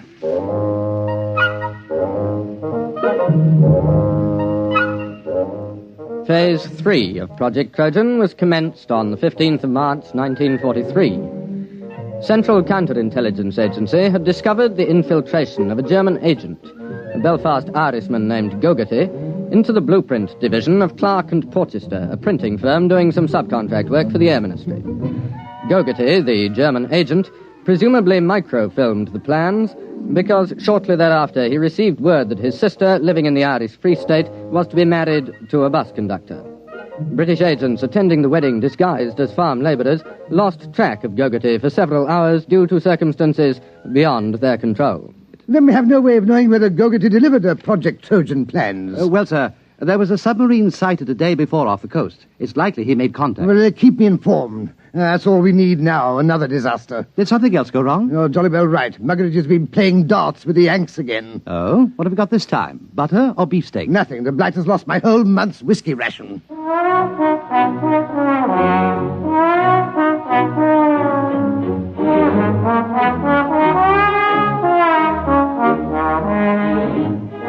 Now the cover operation supporting Project Trojan was undertaken. A battalion of the Royal Engineers was detailed to practice at secret installations with wooden mock-ups of the projector. A lance corporal in this detachment, a volunteer afterwards awarded the George Medal, was court-martialed and sentenced to 7 years' hard labor for revealing information about the project while drunk on a 3-day leave to Tynecastle. This particular aspect of Project Trojan has been in the news recently, inasmuch as several backbench Labour members of Parliament have asked questions in the House, as it came out that the corporal served the full 7 years and wasn't released until 1951. The Home Secretary explained that this was an unfortunate oversight, and there were jeers from the opposition, with Mr. Honorin Bevan taking the occasion to call for the resignation of the government.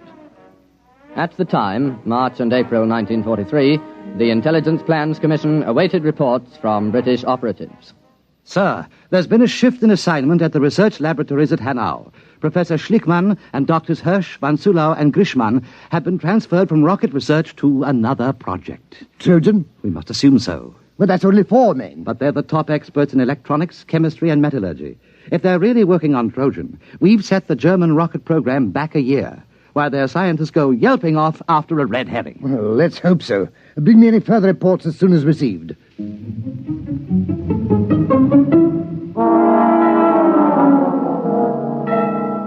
British intelligence reports, filtering back through occupied Norway and neutral Sweden, continued to indicate the success of Project Trojan. 4 more top scientists were known to be transferred from the rocket research base at Peenemünde to the Hanau laboratories. Definite knowledge was obtained that the new assignment was a startling new weapon, agreeing in detail with Project Trojan. What a sally, Mackenzie. What a stunt. Yes, sir. We shall have to have a little party to celebrate. We'll have that Herman chap in for a drink. I've been sending Muggeridge off to play darts with some of the Free French over at Germain Manor. He ought to be back soon with the champagne.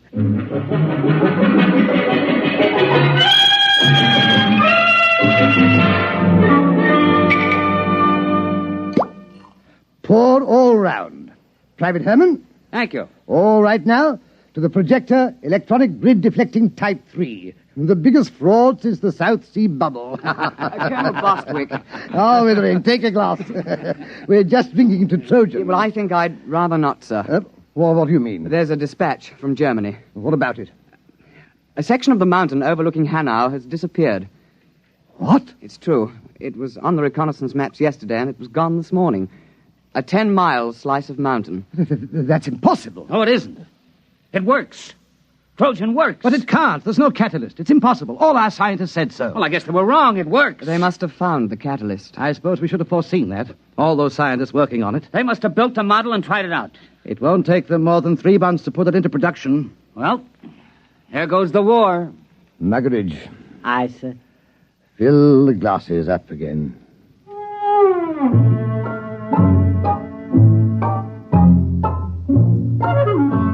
Intelligence Plans Commission now waited for additional dispatches concerning the reaction to Project Trojan in Germany. It was decided as a matter of policy to confine knowledge of these latest developments to the personnel of the project. Anything new, Mackenzie? No, sir, except that aerial reconnaissance confirms the damage to the mountain at Hanau. It's not quite as extensive as the first dispatch, but it is a bit of a hole. Oh, what do they think caused it? The Air Ministry seems to feel that an ammunition dump must have blown up. Couldn't that be it? I'm afraid not, sir. We have an intelligence report about several captured British and American tanks being brought to Hanau for testing. They were spotted the next day, completely destroyed. Trojan? Trojan. There's been an alert at factories producing parts for V-1 and V-2 rockets to prepare for retooling. Going to make the projector? It would seem so, sir. Well, I suppose I'd better go up to London tomorrow and make a clean breast of it. I'm afraid so, sir. Well, that's the end. Seems rather unsporting, doesn't it? Just handing the war over to them. I hate to think what the War Office will say. Not to mention the Prime Minister.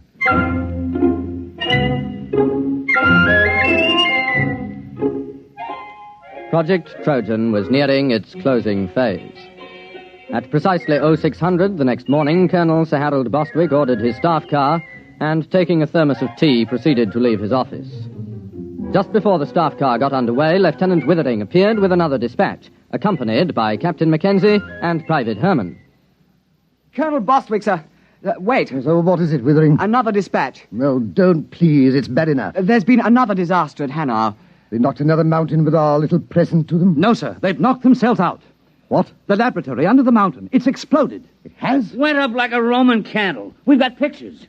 There was a flight of mosquito bombers over at the time. What happened? The projector. It backfired. How do you know? It had to. That's why the catalyst is impossible. You see, the metal fatigue on the grid is a function of... Never mind. Are you sure? Yes, sir. We have a reliable agent's report. The Germans are completely confused. They were operating the projector under a top-secret designation. Nobody knew any of the details except the dozen scientists working on it. And they were inside the laboratory when it blew. Our man was in the rescue squad. There isn't a thing left, sir. Plans, models, or scientists. Sir, do you realize that Project Trojan was a success? We've diverted a dozen top scientists from the rocket program permanently. Well, do you think we'll be decorated? Lieutenant Withering, inasmuch as we came particularly close to handing the whole war to the Germans on a silver platter, I suggest we forget Project Trojan. Oh, yes. Yes, I see, of course. You're very canny, sir. I think we had all better return to precisely what we were doing before the whole nasty mess started.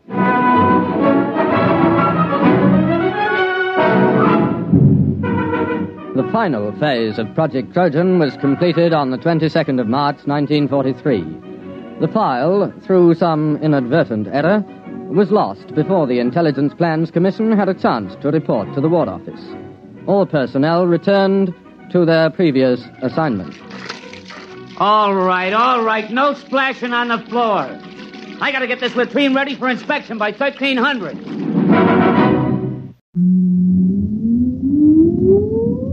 Countdown for blast off. X-5, 4, 3, 2, X-1, fire.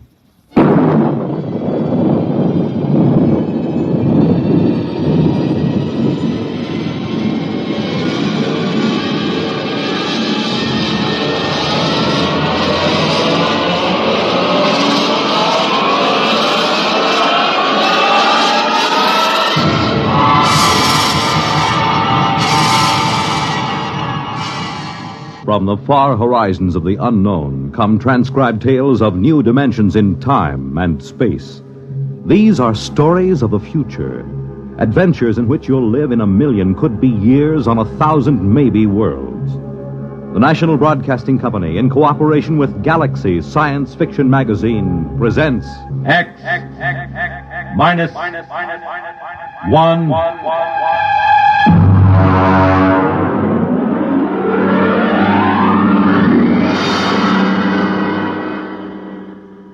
Tonight, the Murray Leinster story, If You Was a Moklin.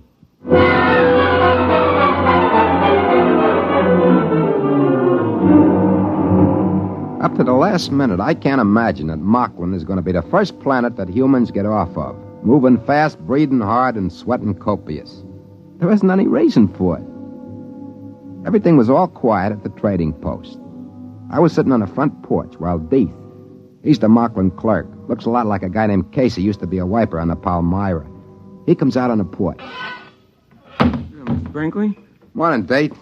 How's business? Not so good. There were a few wood Moklins in this morning. Yeah, I saw him. Kind of nice looking. Those big saucer eyes. Hey, what makes the noses wiggle like rabbits? Well, I don't know, sir. I'm not a woods Moklin. Oh, sure. No offense. They buy much? No, they didn't. They said the prices were too high. Oh. Yeah, they said they can get the same goods at the other trading post for half price. Yeah, it's kind of hard to run a nice little monopoly for the company with another trading post opening up at half price. What is it, sir? Look at that little kid playing in the mud. You mean the Moklin kid? It's my cousin's niece. I can't get over those little kids with the droopy mustaches like old man Bland. I gotta laugh every time. Well, I understand. But you see, Moklins are getting much more human every day. Hey, look at that. There go the trees on the landing field. Yeah, but the relief ship isn't due for a month. I never knew those trees to get up and walk away if there wasn't a ship due in. Yeah, there goes old Sally pulling up her roots. Well, this can't be any routine ship. I wish Brooks was back from the hills.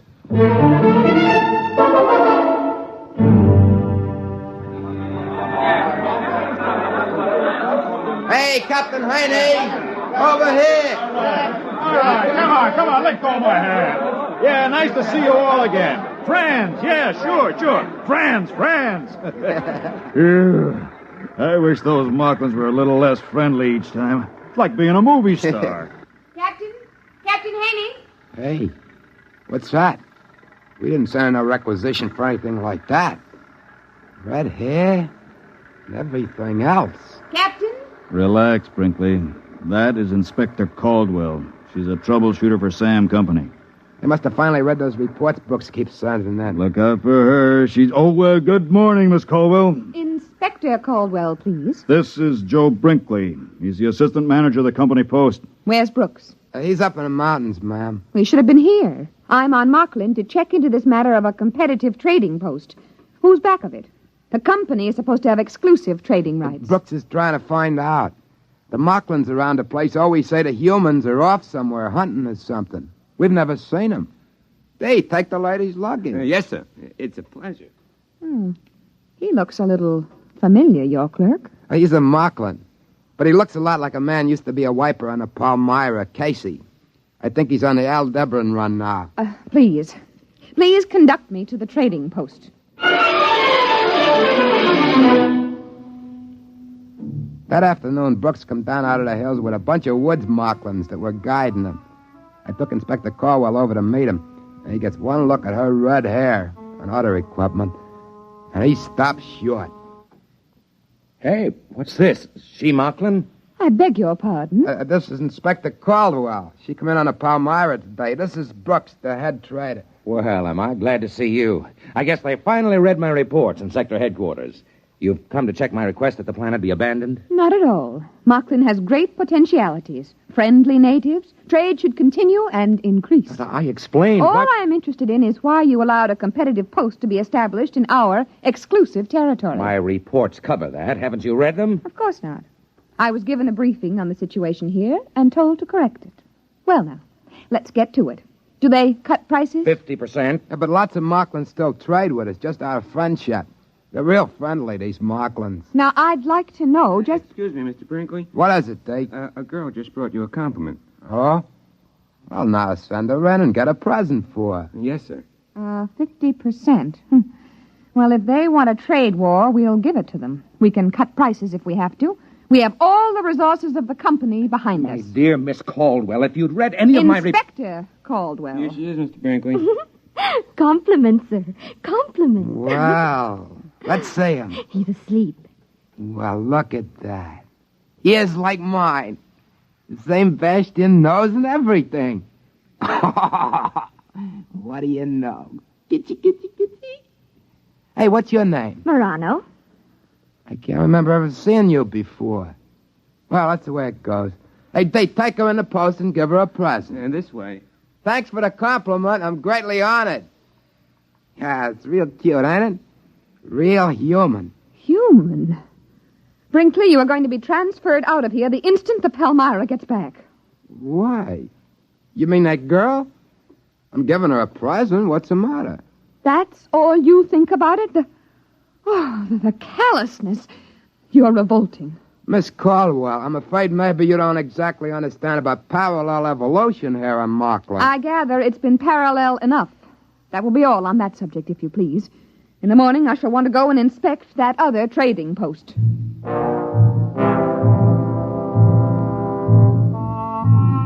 We set out for the trading post the next day. Brooks stayed behind on account of he was peeved that she hadn't read his report. Anyway, she was cute as the bug, and he resented anyone with a figure like that in authority over him, especially without reading his report. I tried to explain to Miss Caldwell that we just couldn't go in and rip up the opposition post. Why not? They're poaching. Moklins imitate humans. Now, if we start trouble, they'll start it too. Anything. Mayhem, murder, theft, bigamy. Bigamy? You're worried about that? Listen, Miss Caldwell, you've got to understand about Moklin evolution. I'm not interested. Here, wait a minute. Now, this is a nest bush, see? There's about a dozen nests on it. Now, only about 2 of them are ripe. Look. Oh, there's a bird. Yeah, that's what I'm trying to tell you. Now, see, the bush grows nests for the cacklebird, and the bird, well, fertilizes around the bush. It's even Steven. See, that's the way evolution works on Moklin, like we were trying to tell you. Mr. Brinkley, I am not interested in learning about the birds and the bees on Moklin or any other planet from you. Now, let's get on to that trading post. Naturally, when we got there, there was only a couple of Moklins hanging around. They told us the same story about the humans having gone off somewhere hunting donderflies.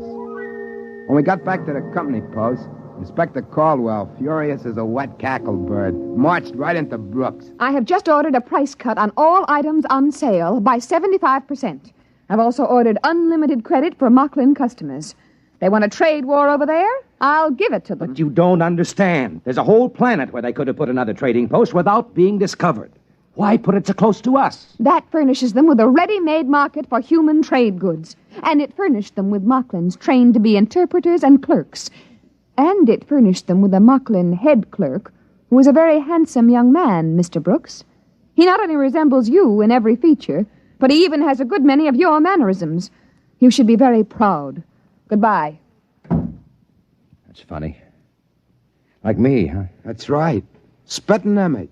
Funny as folks never brought him for a compliment present. How good's the likeness? If he was wearing your clothes, I'd swear it was you. Maybe. Joe, remember that time you went off hunting with Deeth and his folks? Yeah, sure. We were after donderflies. We caught about 6 of them. You were wearing Moklin clothes, weren't you? Well, you know how they are. You're insulted if you don't. Listen, did you come back after one day for tobacco and a bath? No. No, we were way over at Tunlib Hill. Some Moklin got killed and we had to bury him. It took 2 days. Well, during that week, while you were off wearing Moklin clothes, somebody came back here wearing your clothes. He got some tobacco and went out again. He looked just like you, Joe. Exactly.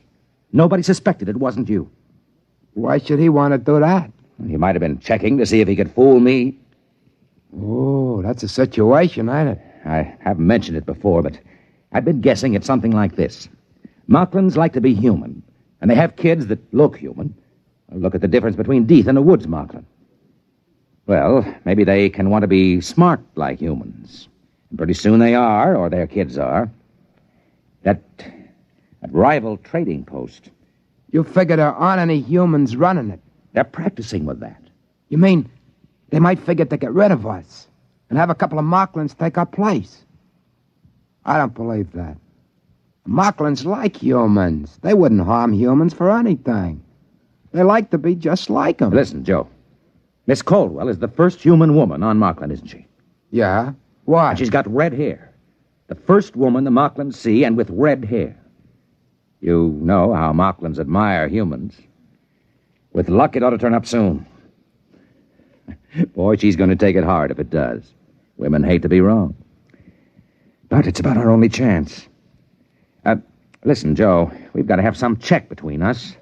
What for? Well, if there's a Moklin that looks like me and one that looks like you, we better have a signal. Look, I'll cough twice, like this. And you whistle back. That way we'll know it's us. Okay. Try it. Good, good. That way we'll know we're us.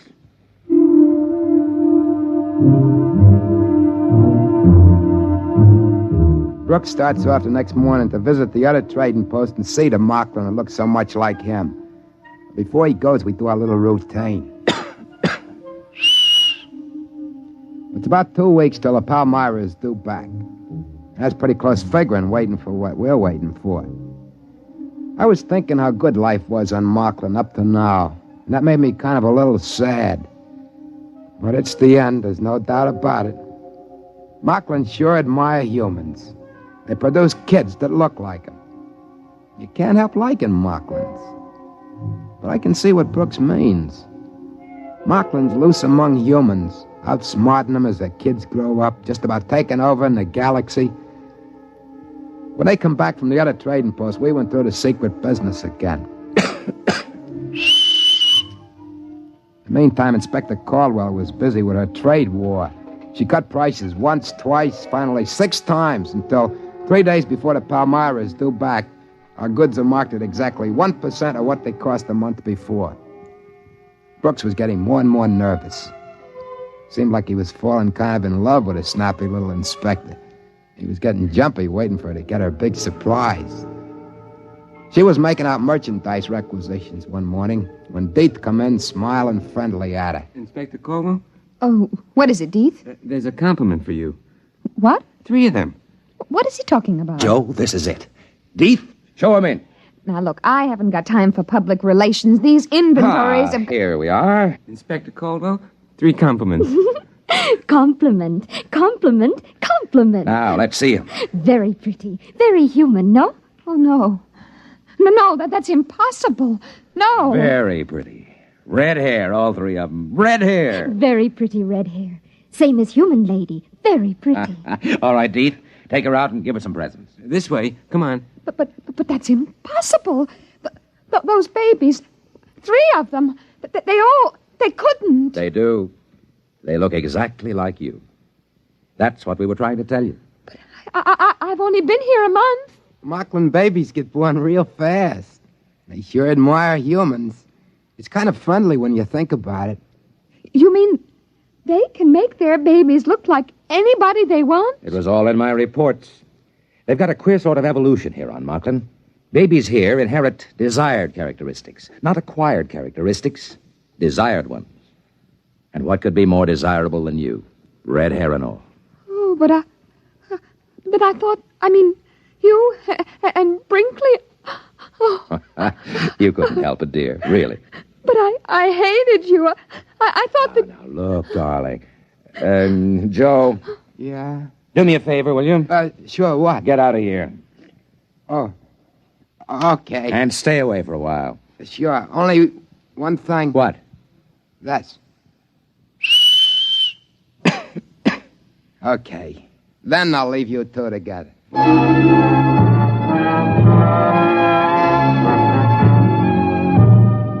About 2 days later, the Palmyra boomed down out of the sky. We were all packed up waiting on the field when the trees finished getting out of the way. I kept thinking, no matter what, Moklin sure are friendly. They sure do admire humans. I could see them crew members with Liberty heading off from the field with a whole gang of laughing, singing Moklins following each one of them. After a while, Cap Haney came over on a freight truck. It's a pleasure, I tell you, to see these Moklins. I just came here from Welch's planet. The natives there are suspicious, unfriendly, and if you're not watching, they'll steal your gold teeth. But Moklin... Captain Haney, don't give orders to unload your cargo. What do you mean? We are abandoning the post. What? We are leaving Moklin completely. Sam Company pulling out when there's still a mill credit to be made? I don't believe it. I have authority to order the move, and Mr. Brooks has convinced me of the necessity for it. Now, Inspector, I know the company doesn't like to give in to competition. There isn't any competition. Well, I thought... Miss Caldwell's right. That other trading post is purely a Moklin enterprise. They bought our goods from us and pretended to sell them at half price, and we cut our prices, so they bought more goods from us and went on. Some Moklin must have thought it'd be nice to be a smart businessman, so his kids would be smart businessmen. Too smart. We'll close up this post before the Moklins think of something else. What? What do they think of? If they got loose from this planet, if they can pass as humans, their kids could take over human civilization. How would you like that? I see, yeah. You'd better make ready to blast off, Captain. Yeah, but I got the B section off on shore Liberty. Men are scattered all over the place. With Moklins? Sure, with Moklins. You know how it is. Regular party. Fancy Moklin clothes, food, liquor. Captain, you'd better sound the emergency recall. Yeah, I see what you mean right away.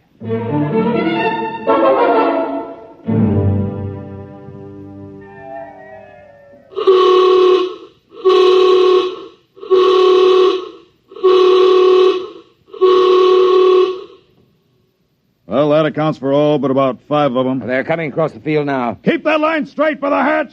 We got to count off. 4, 5. Yeah, they're all in line. I'll check against the roster. Wait a minute, there's another one coming. Look. By that tree. There can't be. I've got 38 men lined up already. 38, that's a full count. That's a human. He's wearing Moklin clothes. It looks like Pete Werber from the engine crew. Hey, wait. Wait for me. Wait. Yeah, but it can't be. Werber's already checked in. There he is, in line. Wait for me. Hey, where'd you come from? I couldn't find my clothes. You see, I was in these Moklin clothes when the signal went off. I was trying to find my clothes. Werber, look over there in the line. Where? Hey, that's my clothes. That guy. He looks just like me. Now, what's the idea? Hey, you! Come over here. Yes, sir. What's the idea? All right, you caught me. I'm a Moklin. He stole my clothes. Why did you do it? Oh, we Moklins like humans so much, I thought it would be nice to make a trip to Earth and see more humans. How come he looks like me? My parents planned it 5 years ago when you came here first. They made me look like this wonderful human and hid me till now. You give me back my clothes. Well, of course. I wouldn't want to make any difficulties for humans.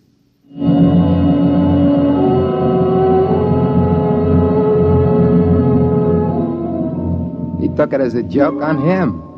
He talked English as good as anybody. It was hard to tell which was the Moklin and which the human guy. So we let him keep the human uniform, and he was very grateful. We took off after that, and the Moklin stood around and laughed and waved and threw flowers as we closed the hatches. Pretty soon the Palmyra was pushing up through the atmosphere. And just before the auxiliary circuits went on during the jump to overdrive, we all stood around in the astrogator's dome with a screen turned up to high mag and watched as Moklin faded into a round cantaloupe behind us. It's a shame. Sure was a pretty planet. Real friendly. Too friendly. I still have the shivers, thinking we almost took a Moklin off with us. The other crew had been on Moklin long enough to have a double. 5 years is a safety margin. Takes them that long to grow up. We were lucky, huh, Joe? Huh? What? I said we were lucky. Yeah. We sure are.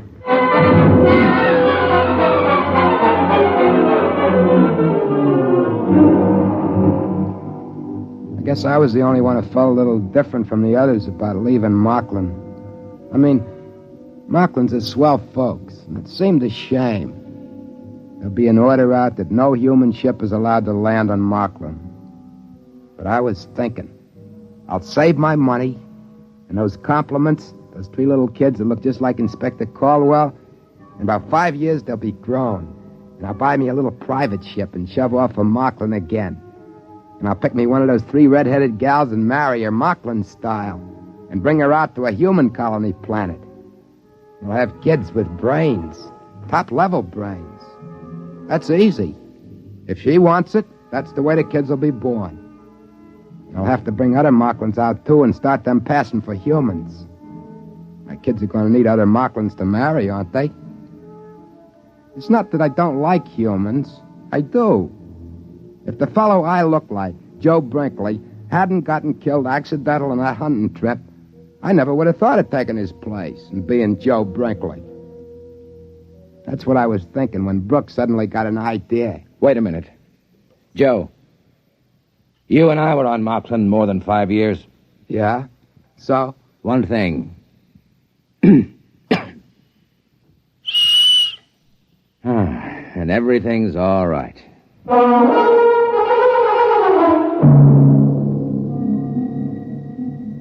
I mean, you can't blame me for wanting to live among humans, can you?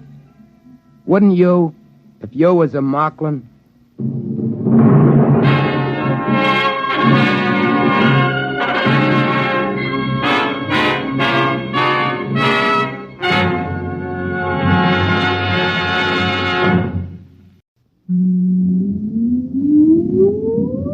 Countdown for blast off. X minus 5, 4, 3, 2, X minus 1, fire.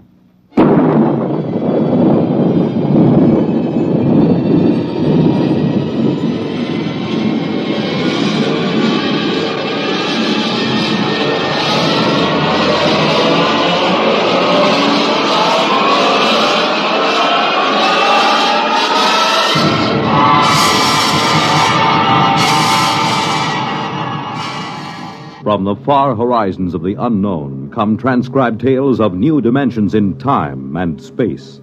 These are stories of the future, adventures in which you'll live in 1,000,000, could be years, on 1,000 maybe worlds.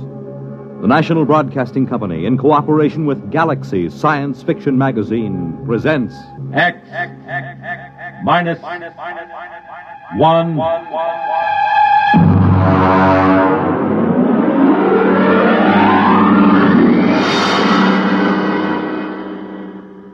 Tonight, Project Mastadon by Clifford D. Simak.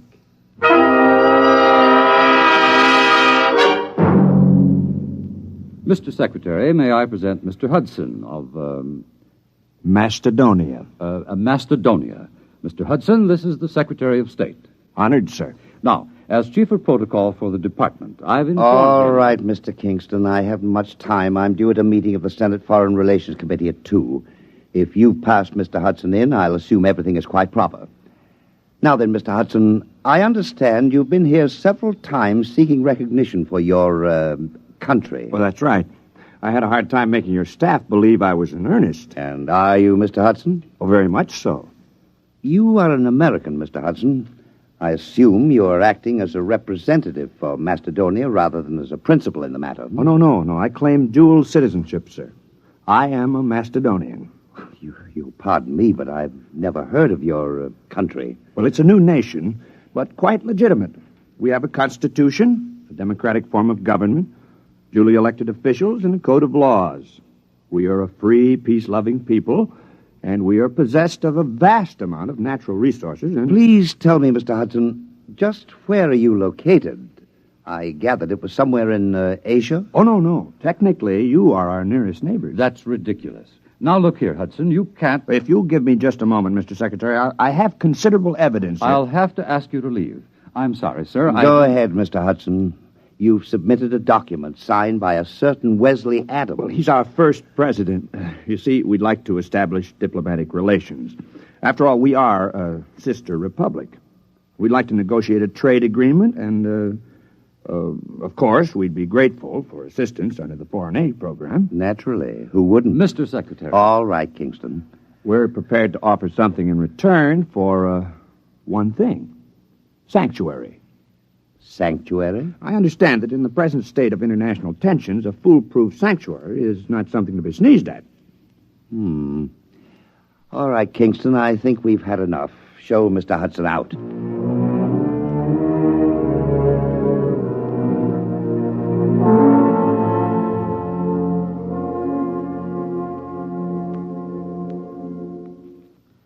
All right, let's have the story again.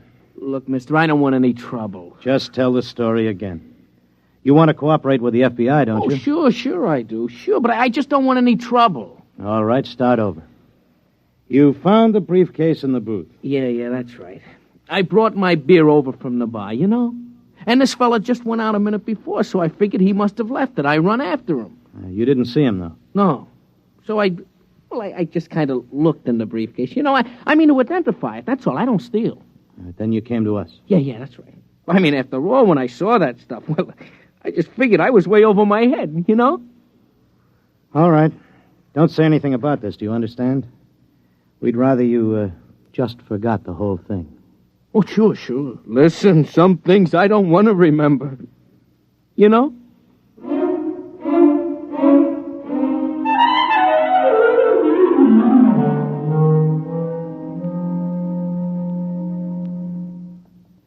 Hello?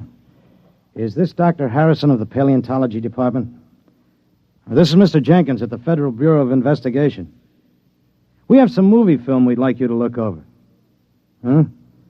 Oh, we acquired it.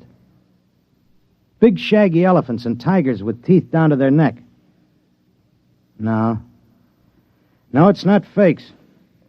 Our labs are sure of that. Whatever is on those films is real. No, we don't know. That's why we called you. We haven't the slightest idea where those pictures were shot. We can't even guess.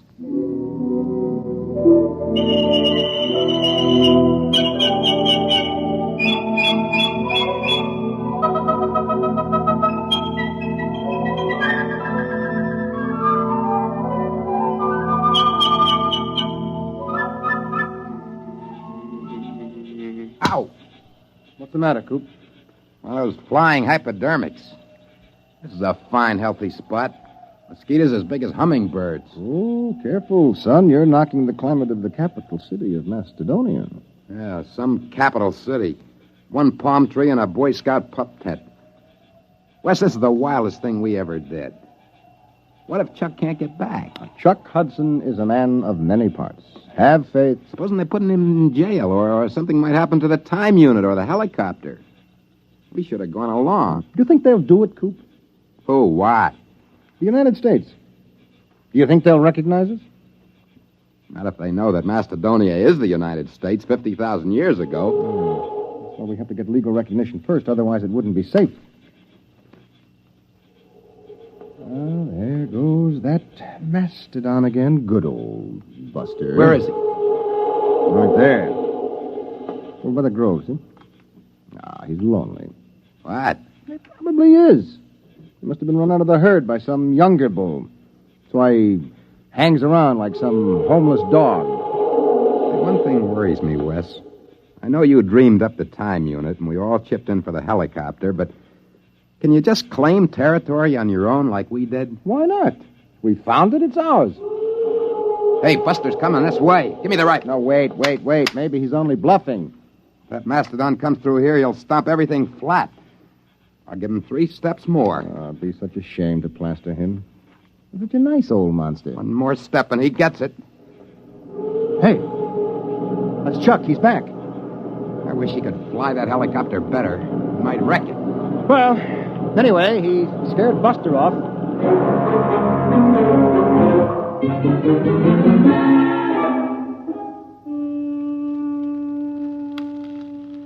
Poke those fires up, Wes. No, they're high enough, Coop.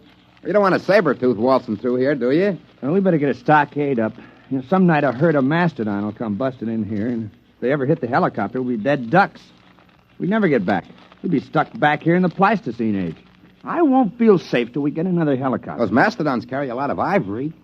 And the mammoths up north. Oh, sure. And get socked in the jug for smuggling ivory.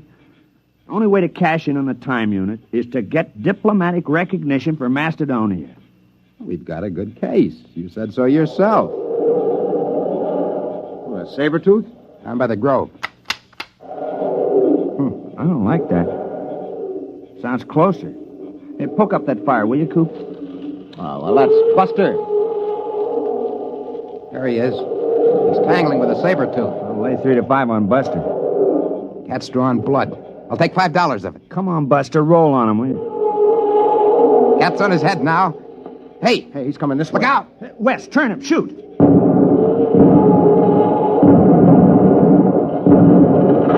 Hey! Got him!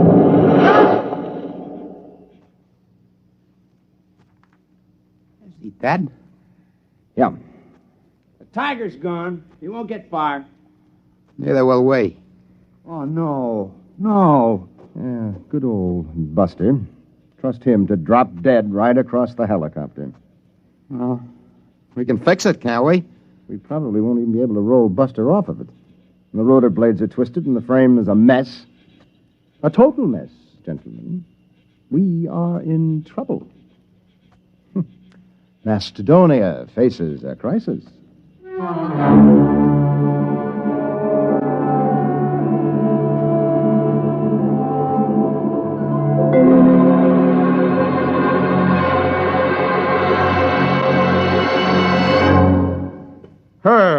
Herb, you're the key man in the administration. You swing a big stick on the hill. You can't give up on Project Mastadon now. Les, it's been 10 years. If they were coming back, they'd be here by now. Look, I've been working on this ever since we got those films. I've traced their lives from the time they were born till the time they disappeared.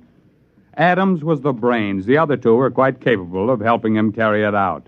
Hudson knew all the angles. Les, I've sneaked your appropriation through 4 times. Now, there's a limit. But I've got the proof.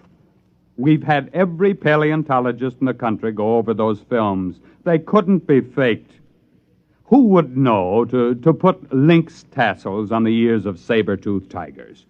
Who would know that young mastodons were black? And the location. We tracked down Adams' farm just from landmarks in the prehistoric landscape in those films. We've got to contact them. Look, Les, even assuming it's all true, a planet has only a grand total of resources.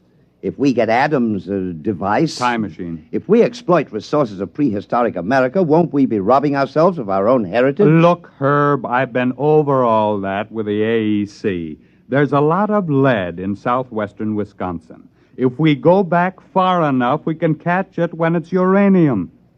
The whole research project hasn't turned up a lead on Adams' machine, if it exists. We've got to keep watching that farm. They might return. We've got to keep looking for them, no matter how long it takes.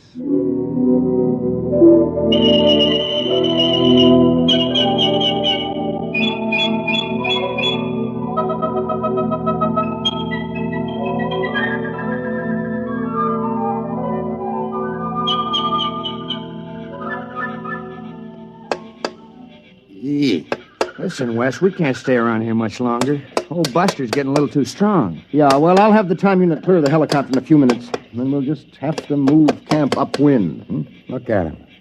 It's only 2 days since he dropped dead. Bless his heart. Already those vultures are half into him. I'll have him picked clean inside of a week. Oh, give me the hex wrench, will you? Wes, is it all right? The time unit? Well, we won't know until we try it, Coop. And then, of course, it's too late. Well, either does or it doesn't. Problem is, how are we going to use it without the copter? Couldn't we take a chance on using it on the ground? No, we have to get up in the air. You don't want to take a chance of arriving in the 20th century about 6 feet underground. Wait a minute, Wes. It's got to be higher here than in the 20th century. Look, these hills have stood here since the Jurassic era. They got to be weathered down. Yeah, I know. The only safe way is to build a platform about 12 feet high. That should be enough to clear us. But suppose we come out on the other end 2 feet higher. Well, we fall. Which would you rather do? Take a chance on a broken leg or stay here? Okay. Now, what do we build the platform out of?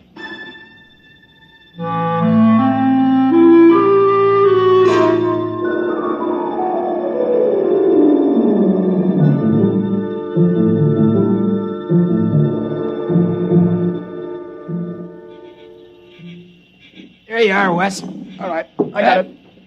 Chuck, Comes the next stone. Now, wait a minute. Hey, look out. You want the whole pile to come down? I'm sorry. Okay, Wes, hand it up. Yep. That's about 12 feet, isn't it? Well, it ought to be. It took us 10 days to pile it up. Look out, I'm coming down. All right, don't start an avalanche. Well, pretty soon we'll be able to start all over again. Mm-hmm. If the unit works. Yeah, that isn't all. We don't have any proof we've been back here. We'll be stone broke. Another helicopter would cost $30,000. Can't walk into a bank and borrow $30,000 to take a short trip to the Stone Age. Wes, where do you figure we are? I mean on the farm. Well, I think we're clear of the barn and the silo. I hope so. The way I figured, we're astraddle that barbed wire fence at the south end of the orchard. Well, we might as well give it a try. All right, I'll get the unit. You two climb up on top of the pyramid.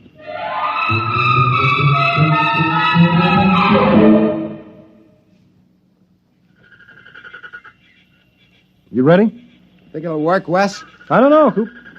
Got pretty well banged up when Buster hit the copter. I haven't got the equipment to check the waveforms. All right, stand around close. Bend your knees a little. Might be quite a drop.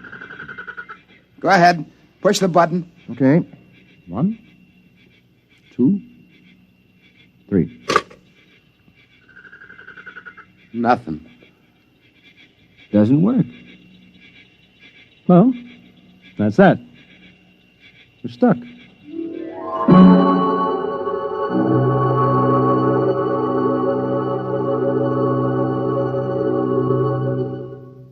I'm sorry, Les. There's nothing you can do, Herb. You've been out of government for 5 years. If there's anything I can do, the board of directors instructed me to offer you... No, thank you. Well, what are you going to do? I mean, now that you're retired. I bought a farm. Oh? In Wisconsin. Well, you haven't given up, have you? I'm the only one. They closed Project Mastadon down 3 years ago, and they've been hinting ever since that I'd be happier retired. Old Bowers, he's the crackpot from Project Mastadon. I'm sorry, Les, but it has been 20 years. Yes, it has. But think of it. From a military point of view, hidden bases in enemy territory itself, centuries removed in time, yet only seconds away. If we had bases like that and shelters... Relax, Les. It's all over. Sure. It's all over.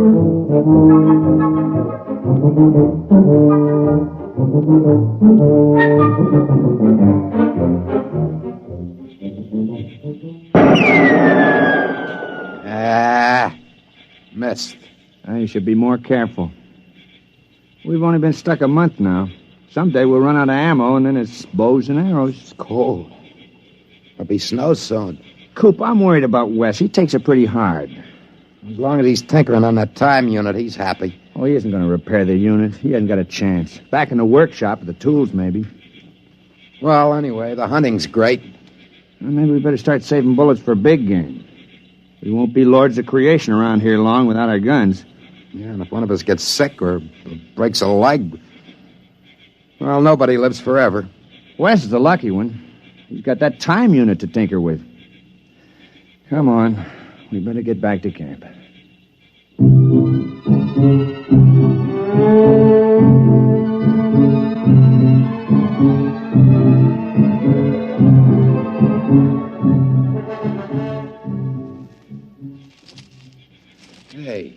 Hey, Wes! Come on. Wes! Wes! There's no sign of him. Wait, there's a note on the door. Wes! Never mind, listen. Dear guys, I don't want to get your hopes up again and have you disappointed, but I think I may have found the trouble. I'm going to try it out. If it works, I'll be back to get you. Wes. What, a fool? That unit can't work. He must be off his rocker. Wait a minute. Coop, look, that pyramid. It took us 10 days to pile those stones up. It's gone. The pyramid of rocks. It's gone.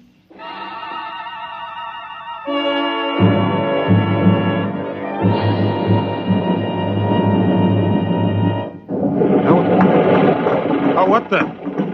Of all the confounded... Oh, what's going on out there? Rocks? Who dumped those rocks? My car, who's out there?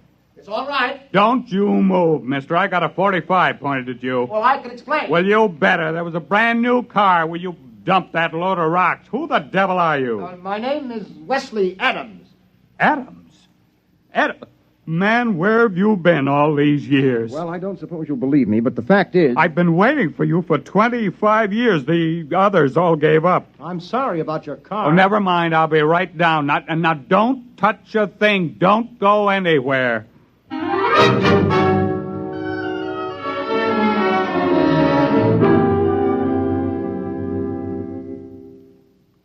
Can't be 25 years. It's only been a few months in Mastadonian time. 25 years. Man, it's been a long wait. The unit must have been badly calibrated. You see, it isn't accurate for more than 50,000 years at a jump if the setting is moved. Well, we better call Washington. I imagine you'll want the same terms as before. Terms? Recognition, economic aid from Macedonia, defense pact. Now, listen, Adams, you've got those saps over a barrel. You can get anything you want now. The unit. I'll have to calibrate to the day to go back for them. Oh, don't worry about it. You can have every scientist in the country working on it now. Oh, you've got them right where you want them. Hello? Long distance. This is Major General Leslie Bowers, retired.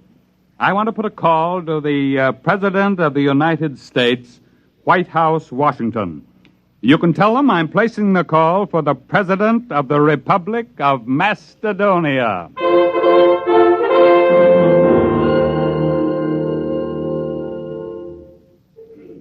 Come on, Og, son of fire. Put another log on. It's cold. It's good cold storage for the furs. Boy, when Wes gets back, we'll be millionaires. Furs, ginseng root, ivory. If he gets back. It's been 5 years. He'll come back. I feel it in my bones. Well, he better find it before we get too old to enjoy anything. Unfortunately, there's no Social Security in Mastadon. Don't you worry. Wes is working on it right now. I can feel it.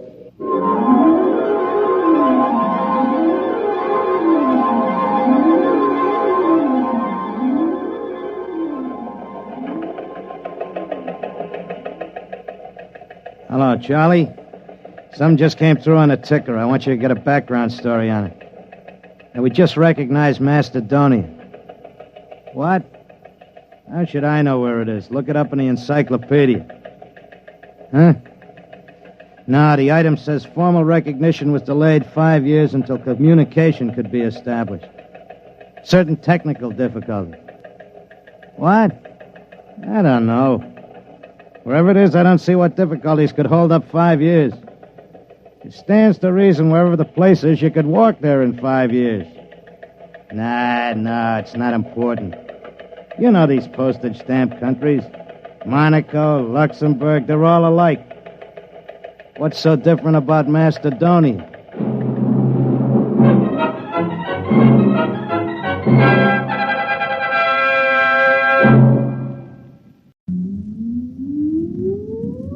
Countdown for blast-off. X-5, 4, 3, 2, X-1, fire.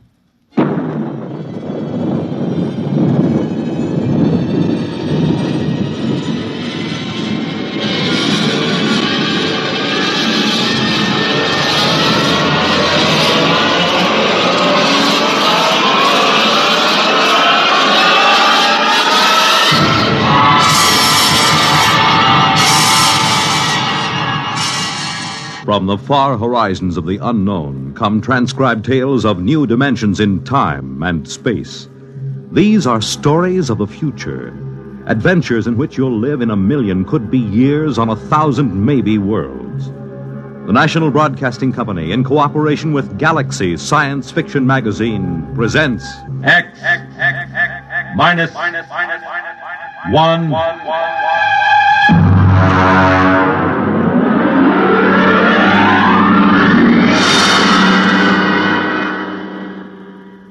Tonight, Lulungomeena by Gordon R. Dixon.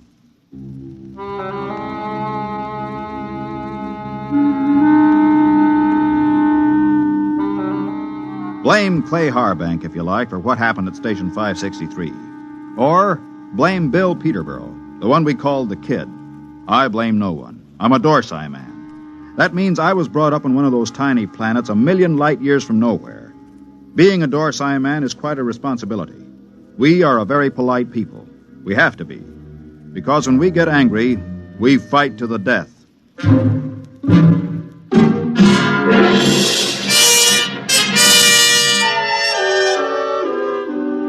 It all began that evening that Clay Harbank began reminiscing about his home planet, Lulungomeena. We were sitting around the recreation room of 563. There was a card game going on in one corner. Lulungomeena. The very name sounds like music, doesn't it, Mort? You know me, Clay. I'm a Dorsai man. I've been in the Dorsai planets. I've seen them all knocking around this universe for 35 years. But when it comes to sheer beauty, Lulungomeena. How long since you've been home, Clay? Home? 20 years, Mort. 20 stinking, miserable years. Well, that'll be over soon. Another 10 days. You gonna miss old 563? Miss this godforsaken little asteroid? Not for a minute. I will miss your ugly face around here. At least I will. I'm gonna miss your gloomy Dorsai puss, too. Mort, why don't you get out of it? You've had more years in space service than any of us. You've probably got enough credits to get out, too. Me? I wouldn't know what to do with myself. Couldn't you go home? You should know better than that. The Denebrian trouble? The Denebrian trouble? You could go to Earth. What for? Ever been there? Never once. And I've never wanted to. I've seen too many Earthmen.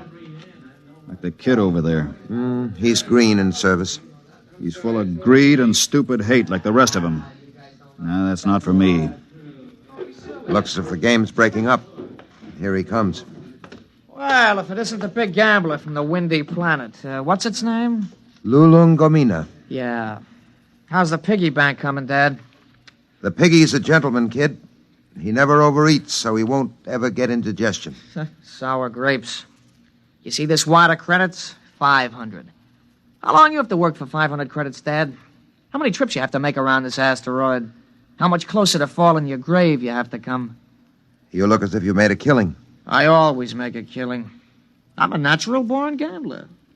And I don't just talk about it like some. I think I'll go out and take a turn around the station, Mort. Fine, I'll go with you. It's, stuffy in here. Don't bother. I'd rather be alone. Big shot. Knocked around the planets for 35 years. Used to have a reputation as the hottest gambler in the systems. Comes from the most beautiful planet in the universe. Bull. Why don't you lay off him?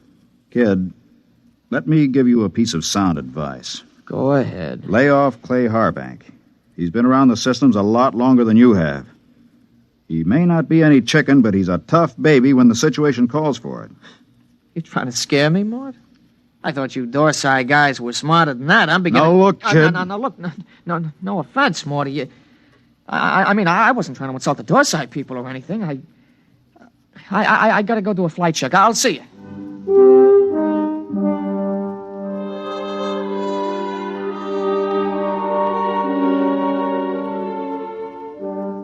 We were in bad shape. The 20 of us at Frontier Station 563 on the very edge of the human area had gone sour. Half the men had applications for transfer in already. What I told the Kid about Clay being tough, well, that was a bluff to keep him off. Nobody knew better than I did that Clay was burned out inside like a used-up rocket. I put on a spacesuit and went out to join him. Oh, hi, Mort. Hi. Beautiful night, huh? Nice. Back on Lulungomeena, on a night like this, the rakish flowers open up, and you can hear them singing. There are 6 moons, and every one of them is like a yellow lantern. My mom and Dad and I used to live on the edge of a lotus pool. Here I go talking about home again. Figures. A guy who's been saving up for 10 years to get home is bound to start thinking about it when the time comes. I wish you could come with me, Mort. Clay, tell me something. Yes? Do you ever get the urge to gamble again? Do I get the urge to gamble? Mort, you ever watch a man who's been on PON for a while? When he's broken the habit, you can't get him near the stuff. He despises it. And yet, the same man is liable to go back on with no provocation. Well, that's the way it is when you've gambled all your life. I figured. Maybe that's why I keep talking about home. Every time I hear the kid flipping those cards in the recreation room, I start talking about home. Have you noticed? I've noticed. But this time I'm going to make it, Mort. I tried 3 times before. This time I've got the dough, and I know I'm going to make it. I think you will, Clay. You know what did it? No. Lulungomeena. That's what saved me this time. The thought of that beautiful planet. Well, when you get there, you can send me a photo tape. At the rate we get visitors, it should reach me in 5 or 6 years. You'll be out by then. You'll be home. I'll never go home, Clay. Never. Well... That's Red 4. Screens must have picked up a ship in the galaxy. Maybe we'll get a visit. Keep us from going loco anyway. Coming in? No, I think I'll stay out a while. Well, I'm going to check the screen. See you later.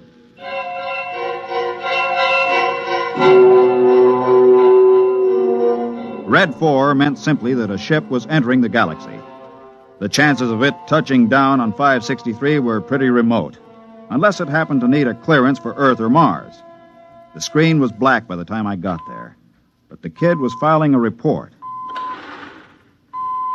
Oh, hiya, Mort. Hey, what's a Hixabrod like? Why? We're having one for a visitor. You don't say. I just came in over the receiver. What'll he be like? A Hixabrod? Stiff as a poker, proud as Lucifer, honest as sunlight, and tight as a camel on his way through the eye of a needle. What do they look like? Oh, they're kind of humanoid, but they have a deadpan face that never changes, like a mask. Well, they're a little scary, I hear. That's the green skin and the scales. Also, they run about 8 feet tall. I wouldn't tangle with one if I were you. Back on Denebria once, I saw a Hixabrod rip a man to ribbons with its claws. Why? The man made the mistake of insulting Hixa. That's one of the twin planets they come from. Pretty touchy, aren't they? Not really. They're a very level-headed race. You know the Hixabrod reputation, don't you? No, you didn't hear much about them on Earth. Well, they're the first and only mercenary political arbitrators in the known universe. A Hixabrod can be hired, but he's absolutely incapable of being influenced or bribed. He tells the cold truth and nothing but the cold truth. And, brother, when a Hixabrod tells you the truth, it's plenty cold. It really lets you have it, huh? They're a small race and very much in demand. If some kind of political dispute comes up from planetary to inter-alien, both sides hire a Hixabrod to represent them. That way they know the other side is being completely honest. Oh, that's very interesting, you know. Very interesting.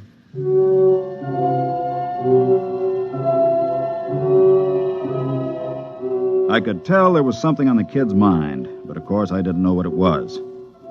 Most of the talk in the recreation room that night centered around the arrival of the Hixabrod. Landing beacons were turned on, and we waited for another radio communication. Hey, anybody want to sit in on this next hand? Mort? No, thanks. Well, I know better than to ask the galaxy's foremost gambler here. That's right, kid.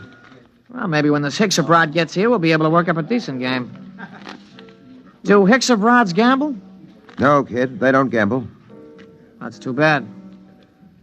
Well, we can always sit and listen to you lying about what a beautiful place Lulungomeena is. Kid, you just went too far. Yeah, you're going to do something about it? That's right, I'm going to punch your little nose.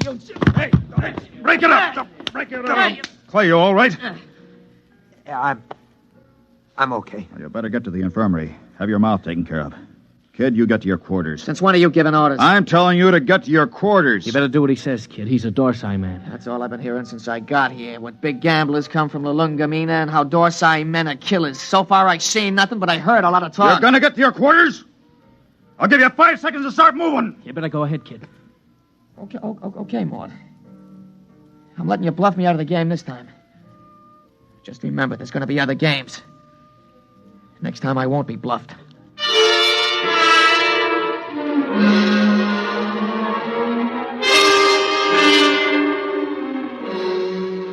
He left the recreation room.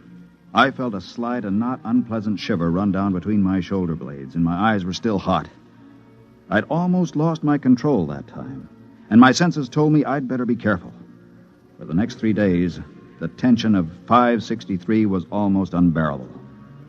Clay Harbank seemed to age 20 years after the kid knocked him down. Now hear this, all personnel. Now hear this, all personnel. A ship is approaching for flight check. A ship is approaching for flight check. Report to Central. Report to Central. Well, this is it, Clay. We're getting the Hicks abroad. Seems almost like home having a Hicks abroad with us. They're all over the Tarsian system, you know. You speak Hicks abroad? You have to on Lulungomeena. Oh, I didn't know that. I picked it up during the 3rd exploration. Long time ago, huh? We're not getting younger, Clay. Yeah. I found that out. Ah, don't take it so big. He's just a punk kid. Sure. And I'm just a dumb old man. Ah, forget it. Ah, that's touchdown. You ought to be here in a minute. Well, that does it. He's down. Look at that ship, huh? Let's go. You'll need some help with his baggage.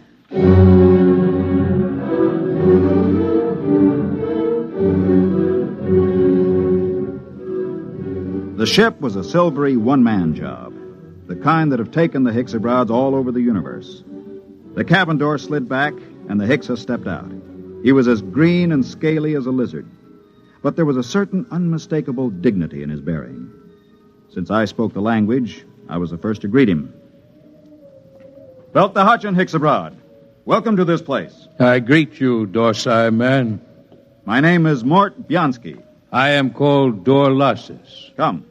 I'll show you to your quarters. Thank you. How long will you remain here? Only for one night. I wish clearance for Mars. I'm sure it can be handled. This way.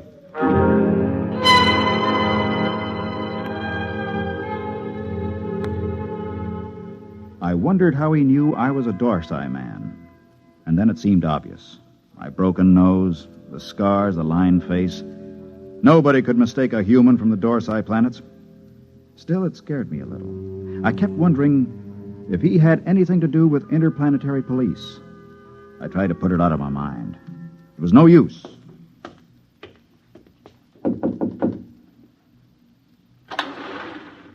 Mind if I come in, Clay? Sit down. Have a smoke. Thanks. Where's the Hicksabroad? In his room, getting cleaned up for dinner. Strange guys, aren't they? Well, there's something even stranger going on. What's that? The kid's in there with him. With the Hicks? Mm-hmm. What do you suppose they're talking about? I don't know. I wish I did. Kid's probably trying to get the Hicks into a dice game. I doubt it. What's on your mind, Mort? Clay, you've been around. Are there any Hicksabroads in interplanetary police? A few. Why? I don't know. I just had a feeling, you know. Oh, you're dreaming up bogeymen. Maybe. Besides, you're not in any trouble outside the Dorsai system. I killed a human, Clay. Not deliberately? In a rage. Happens all the time on Dorsai, doesn't it? Not to an officer of Intergalactic. Besides, that was 25 years ago. There's no statute of limitations in the systems. Nobody knows but me, right? You don't have to be clairvoyant to wonder why a man hasn't been back to his home planet for 25 years. You, think the kid... I don't know. He's got no love for me. Still, he doesn't know anything. How would he know this Hicksabroad is an agent, if he is? Couldn't say. Where are you going? Well, I think I'll take a look at that message the kid filed. The one we got when we first picked up the Hicksabroad on the screens. Let me know what you find, if anything.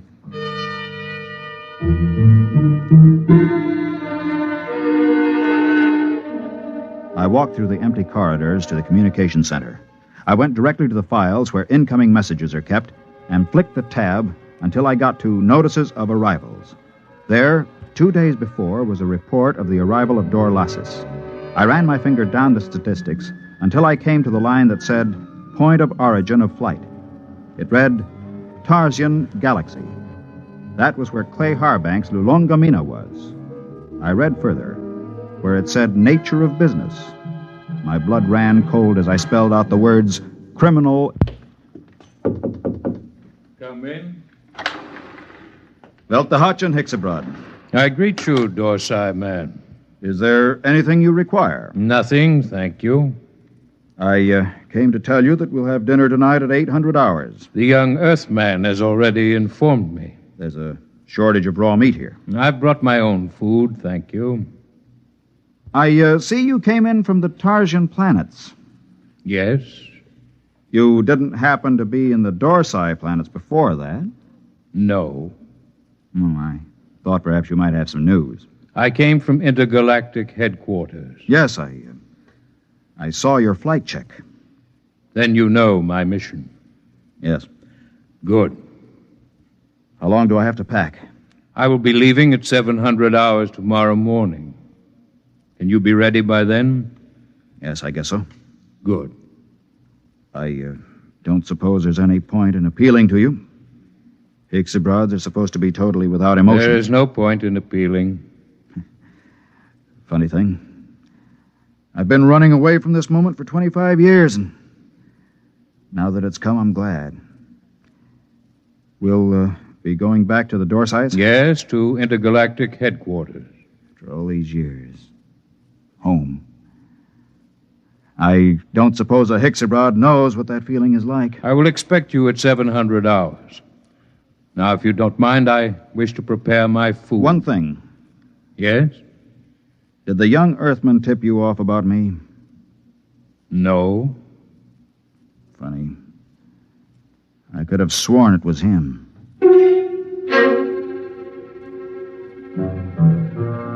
That was that. When a Hixabrod tells you no, you can bet your life he isn't lying. I began to wonder how they located me. I began to wonder what he and the kid had talked about. I began to wonder a lot of things.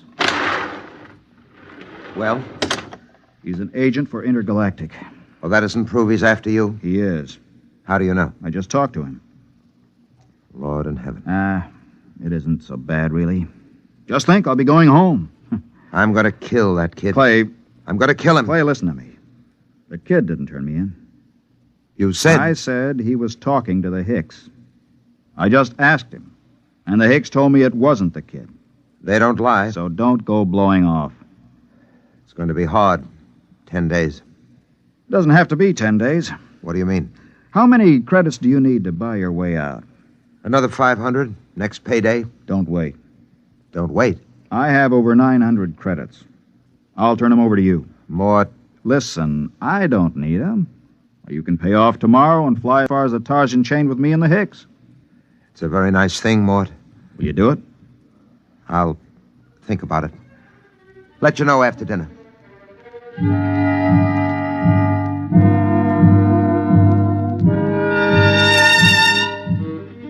I thought of running away, but there was really no place to run once they tracked you down. And the Hixabrowds were utterly relentless once they'd agreed to bring a man in. Since they had no feelings, they made no judgments. They were absolutely certain that a man would get a fair trial. I packed my stuff and went in to dinner. The Hixabrod was at the head of the table eating his raw chinsu meat. Pass the gravy, please.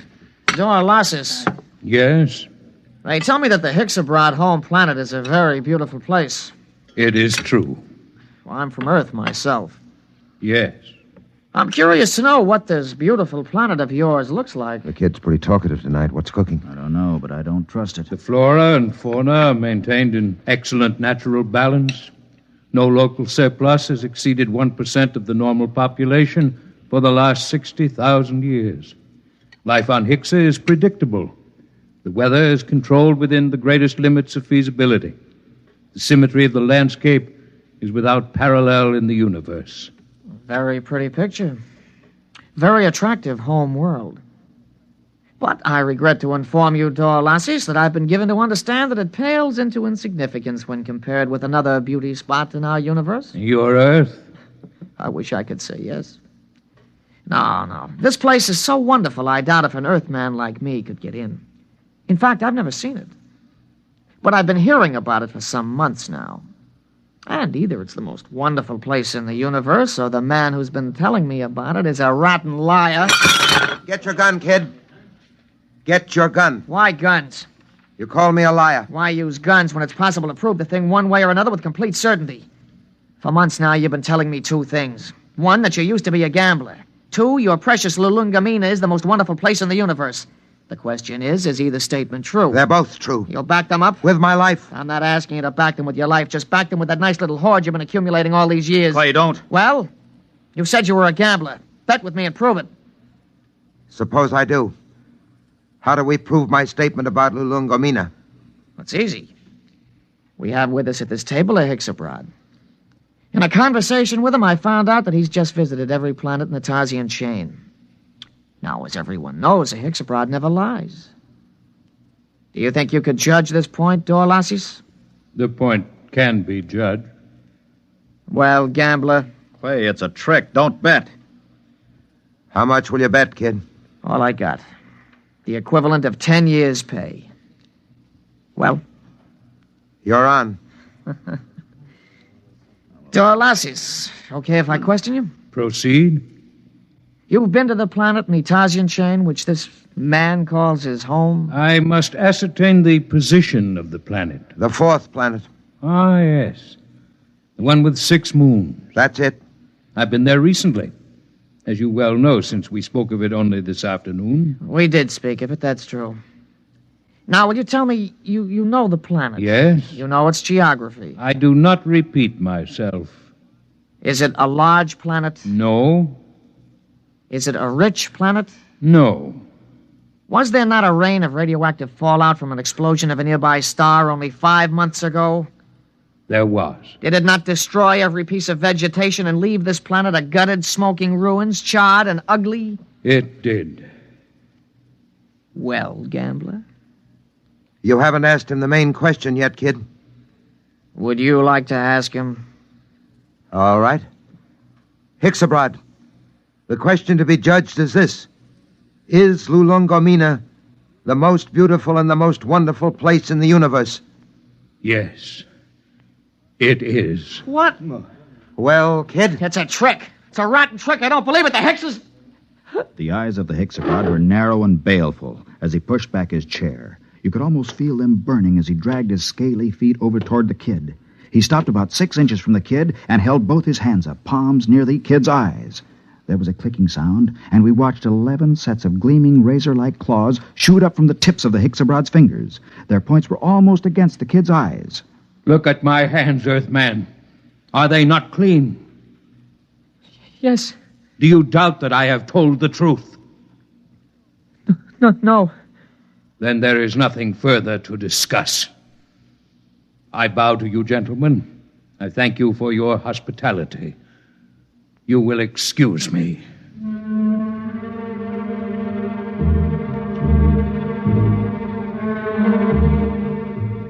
We stood around and watched that proud, frightening figure drag itself out of the room.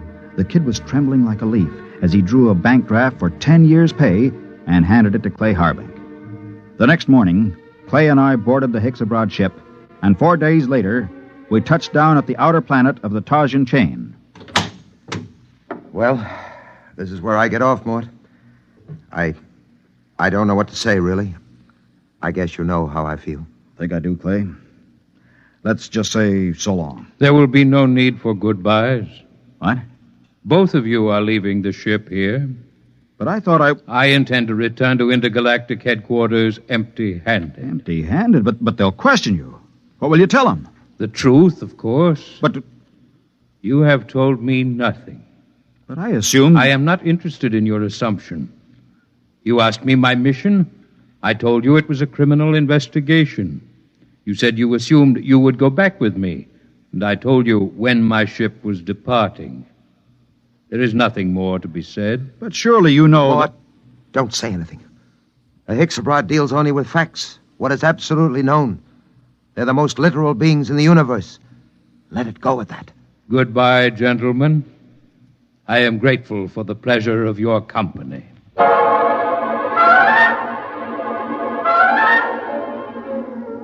5 minutes later, Clay Harbank and I shook hands at the exit of the spaceport on Tarsus 10. But before we parted, there was one thing I had to know. Clay, one thing before you go. Yes? How did you know the Hexabrod would lie about Lulungomeena? He didn't lie, Mort. A Hexabrod never lies. But Lulungomeena... Mort, let me tell you something. Lulungomeena is a word in use throughout the Tarsian planets. Actually, it's a Hexabrod word. It means home. All I did was ask the Hexabrod if home was beautiful. He simply said yes. And a Hexabrod, as everybody knows, doesn't lie.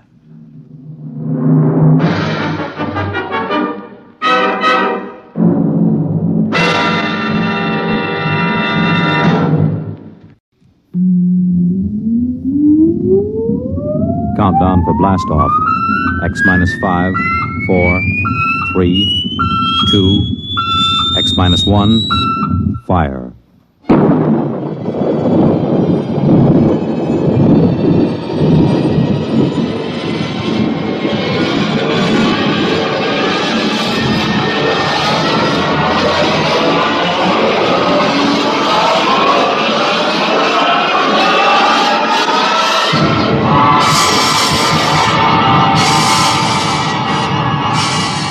From the far horizons of the unknown come transcribed tales of new dimensions in time and space. These are stories of the future, adventures in which you'll live in a million, could be years, on 1,000 maybe worlds. The National Broadcasting Company, in cooperation with Galaxy Science Fiction Magazine, presents X minus 1.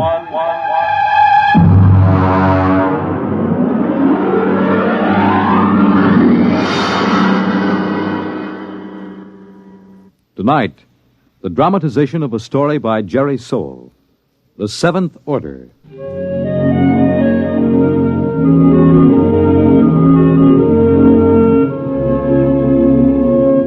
Brentwood, Illinois, would have been just about like any other average community of 10,000 had it not been for Presser College, one of the country's finest small institutions of learning.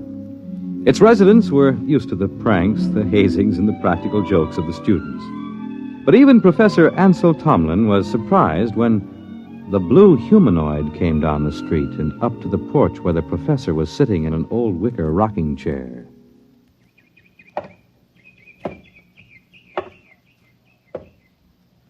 Pardon me. Of course. You are Professor Ansel Tomlin. Yes, and you, I take it, are somebody from one of my psychology classes dressed up as a sort of a robot. No. I am George of Xanthar. Who? I am here to learn all I possibly can learn of the planet Earth and its inhabitants. Less than 10 minutes ago, I landed not far from here in a spaceship, which I subsequently blew up and destroyed. Now, let me explain. I am Tomlin of Brentwood. Less than 10 minutes ago, I was sitting on my porch peacefully marking exam papers. I intend to resume right now. Helen, would you get the phone? It is your wife's sister calling with reference to the explosion of my spaceship. Sure it is. She merely wants to ascertain that your family was not affected. Listen, George, be a good fellow and... Oh, Mike. Well, don't be alarmed, dear. It's a fraternity initiation or something. Oh, well, it does look like the real thing. Oh, did you know there was an explosion outside of town? An explosion? Yes, blast of undetermined origin is what they said on the radio. Oh? My sister just called. She heard about it in the local station and wanted to make sure we were all right. I see. Well, I have something in the oven.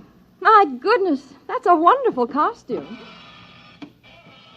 Her sister lives 20 miles away. How did you know she'd call? My mind circuits are telepathic. They pick up all conscious thought to a distance of some 200 miles. It couldn't be you arranged the whole thing, that it wasn't really her sister. How did you get here? Who or what are you? I am a machine. The finest, most complicated machine ever made. I have a rather unique history, too. Who made you? Ages ago, on Xanthar, there was a race of humans. They made the first robots. Rather crude affairs. We class them as first-order robots. They are still used for menial tasks to some extent. And what order are you? The highest, naturally. A seventh-order robot. Or rather, a humanoid. We are the first in which there is not an automatic, no harm to humans cutoff. I begin to see. You will become aware of the fact that I am superior to you and to the rest of your race. I need no oxygen. I am never ill. I need no sleep. Every experience is indelibly recorded on circuits and is instantly available. Tell me, George, do you have feelings? I have an electronically controlled endocrine balance. It's very interesting. And what is your mission here on Earth? For the moment, I am here to study. I will live with you until it is complete. You will what? I will live with you. I will be with you all of your waking hours.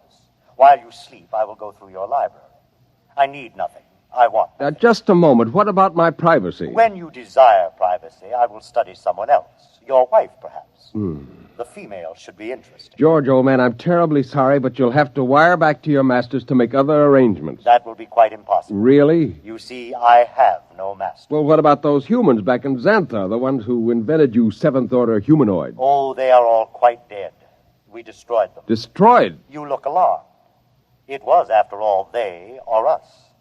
You see, our endocrine system permits us pride in ourselves. Naturally, being proud of ourselves, we objected to being ordered about in an incompetent way. So, you killed them? Exactly. Now, shall we go inside and inform your wife of my visit? Suppose I refuse. Professor, do you see that small dog playing on the lawn across the street? Yes. I will lift my arm and point at it. Observe. It vaporized. Exactly. Now then, shall we go in? Yes. We'll go in.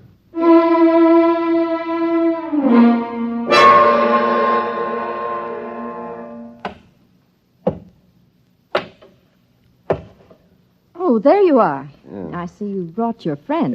Helen, this is George. George of Xanthar. George is a machine. Well, anybody can see that. It's the most convincing costume I ever saw. Helen, it isn't a costume. No? No, he's really a machine. Oh. He's staying with us. What? Whether we like it or not. Well, really, Ansel. We have no choice. I am a seventh-order humanoid. I detect that your mind does not comprehend. I am here as an advanced scout for my race. After we establish a station here on Earth... I don't like this. Now, would you be kind enough to leave my house, young man? You are very slow to comprehend. I comprehend that I have a lot to do, and I'd appreciate it if you leave. Otherwise, I'm going to call the police. You may call anyone you choose, Mrs. Thomas. I'll have you arrested. I assure you I can detect your intention long before you have time to do me any harm. Well, we'll just see about this. Hello? Get me the police. Helen, it's useless. I can follow the call through the phone wire. Captain Townsend will answer. Captain Townsend. Captain, I want to report a robot. A what? A thing. It won't leave my house. Who is this? I'm Mrs. Tomlin, Professor Ansel Tomlin's wife, 44 Crescent Road. I'll send a car over. Now we'll see.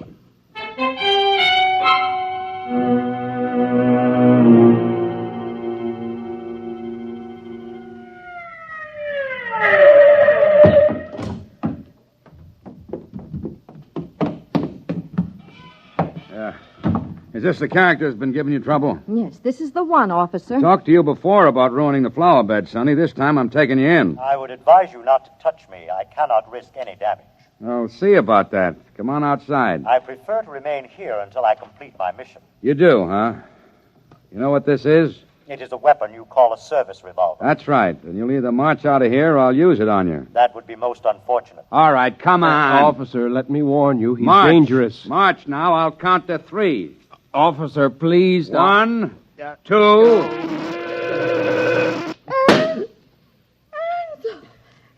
Oh, no. I regret it, but he was actually going to pull the trigger. Only to frighten me. But I cannot risk damage. He might have miscalculated and struck me with a bullet. Ansel, I'm frightened. There is no need for fear. You have only to accept the fact that the Seventh Order is coming to operate the planet for your benefit. Ansel. Helen, there's no use trying to do anything just yet. Go next door to Mrs. Coleman. Tell her what's happened. I'll talk to George. Oh, but I don't... Please, Helen? Well, all right. Do you really think that you, a single robot, can conquer the Earth and make its people do your bidding? I can. Suppose it were demonstrated to you that you could not, that you could be destroyed. If that were so, I would naturally report that this planet is unfit for development by the Seventh Order. Well, you know they'll have you taken into custody for killing the officer. I cannot permit it. There will be needless slaughter. Unless you can convince your people it is useless to attack me. Will you let me try? I have no desire to prevent you. Go ahead. I detect that you are going to call the newspapers and the local television station and hold a press conference. Yes. I also detect that you have a plan to overcome me. Oh? I like that. Really? Yes. You see, in order to test this planet for development, I must know whether any of you are truly dangerous to us. You are a superior type of man, Professor. I welcome any plan to conquer me that you care to attempt. Okay, George. At least we know where we stand. I'll phone the newspapers.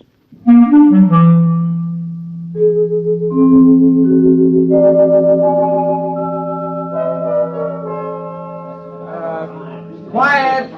Quiet, please! Quiet! Hold it down. Ladies and gentlemen, this is Henry Bennett, broadcasting from a sound truck parked in front of the home of Professor Ansel Tomlin in Brentwood, Illinois. At the moment, Professor Tomlin is seated on his front porch. Next to him is a strange-looking blue robot-type creature, also seated on a chair. At the moment, we don't know if this is a hoax or not, but Professor Tomlin, a highly respected man here at the university, has called a press conference to introduce what is supposedly a creature from another planet. Professor Tomlin is about to speak, and we'll try to catch his words. Quietly. Gentlemen, I wish to present to you George of Xanthar. Yes, now, just a moment. George is a machine. Probably the most dangerous machine ever invented. He is telepathic as well. He can read your thoughts like a book. He knows exactly what each of you is thinking at this very instant. Professor! Yes? Do you expect us to swallow this nonsense? Not without proof, gentlemen. Can George do his stuff for us? Let him tell me what I'm thinking right now. You are thinking about a blonde young woman named Laura, with whom you will attend a show tonight. Come on. Well, he happens to be right, but we've seen mind readers before. Let him do something else. Now, I did not call you gentlemen here for a demonstration of magic. I called you here in the hopes that a good deal of needless bloodshed might be avoided. Less than half an hour ago, I watched this creature completely vaporize a policeman who was trying to arrest him. I expect that the authorities will be here any minute. I hope I can convince you and them that it is futile. Well, I certainly do. Something ought to be done about a guy. Either you're nuts or you think we are. I don't believe this machine killed a cop. If a cop was killed, a human did it, trying to blame it on the machine. Now, gentlemen, I don't know how I can prove it. Perhaps if George will demonstrate his ability to vaporize... Observe the oak tree in the front yard. Now.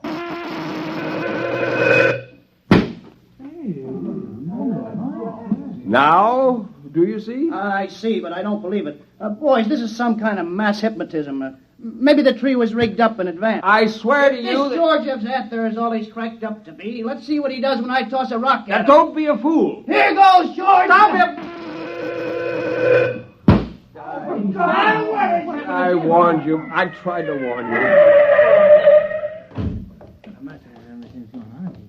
Okay, everybody stand back. Stand back. Charlie, get that automatic rifle set up. Check, Professor, I advise you to step away from that kid. Captain, for your own sake, don't try anything. Step away, Professor. Very well, but I warn you. Okay, now don't fire till I'm ready, boys. Right. Now then, George of What's-This? We don't know who's inside that tin suit, but I'm giving you just 10 seconds to come out of it. Captain, Hey, you're wanted on suspicion of murder. Now come out. All right, boys.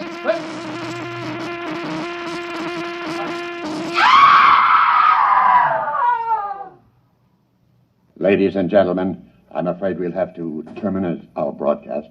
What started out as a good-natured hoax or publicity stunt has turned into a bloody massacre, as the bodies of some 6 policemen on the lawn of Professor Tomlin's home will attest. I don't know exactly what is happening here, but I can say this: George of Xanthar is no hoax. He, or it, is the spearhead of a race from outer space that's come to conquer the Earth.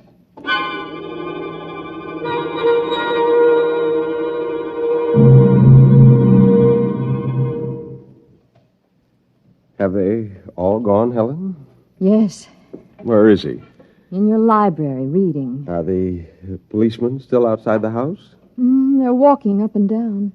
Oh, I hope they don't. Yeah, they have orders not to try to harm him. Ansel, Yes. what are we going to do? I don't know. Oh, listen. He's coming. Professor, Mrs. Tomlin, I have decided to walk through your town to learn more about its buildings and people. And kill a few more humans? Killing humans affords me no pleasure whatsoever.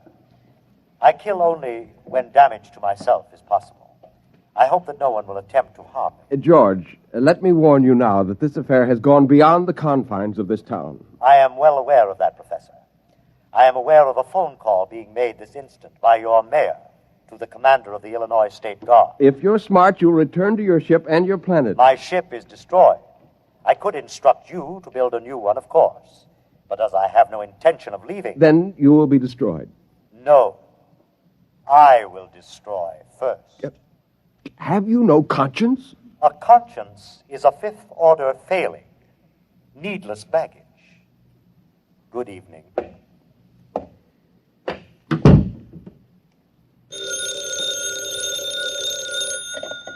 Hello, Professor Tomlin.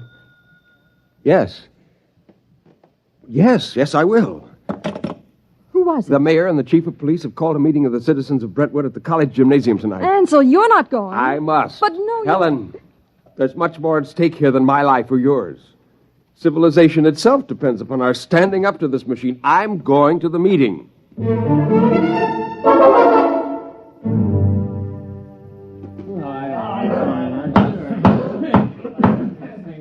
Gentlemen, as mayor of Brentwood, I call this meeting to order. As you know, there is loose in our city a being with one purpose: to prepare Earth for conquest by similar beings. I think Professor Tomlin can tell us most about this being. If we could determine the source of George's power, he might be overcome. He is obviously vulnerable to force, such as a speeding bullet if it hit the right spot. However, he has the ability to read intent long before the commission of an act. He is probably listening to me now, even though he may be far away. Mr. Mayor, why not track him down and all attack at once? Some of us would probably die, but he couldn't strike us all dead at once.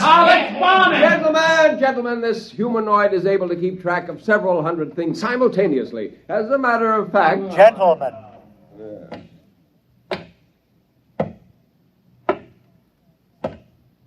You are working yourselves up needlessly. You simply do not appreciate what it would mean to dedicate yourselves to the fulfillment of the seventh order destiny. Your lives will be made most pleasant and happy by us. Yeah, why did you kill 6 cops? If you're so powerful, bring them back to life. How do you want to be buried, Robot? Yeah, let's get them, man.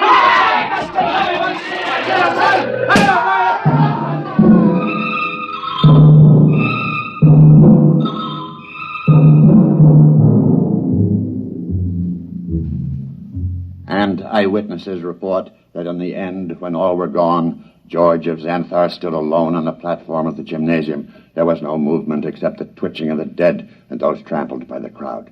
Among the survivors was Professor Ansel Tomlin, who originally... Well, that's that. What next? I don't know, Helen. I don't know. Oh, what's that? It sounds like an air raid alert. That's peculiar. They didn't announce it. Turn on the radio. Hurry. We interrupt to bring you a special message. All residents of Brentwood are advised to go to their basements or convenient bomb shelters. The governor has announced that units of the National Guard have managed to corner the robot, George of Xanthar, in the town square. Tanks and mortars will be used in an attempt to destroy the creature. Again, go to your nearest bomb shelter. Oh, did you hear They'll never be able to destroy him. Well, where are you going? Up to the roof. The roof? I can see the square from there. Well, I'm coming with you. Just as you like.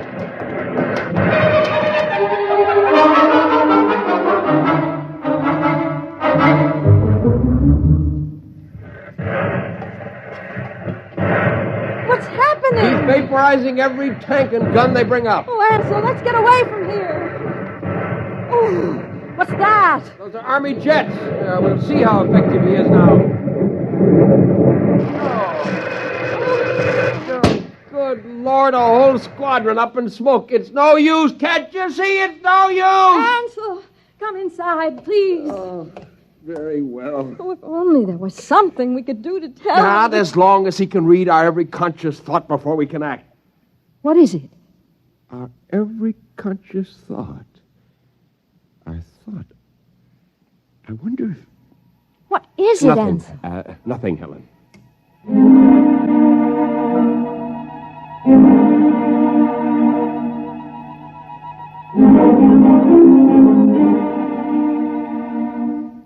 And the Army reports that the countryside around Brentwood is deathly still.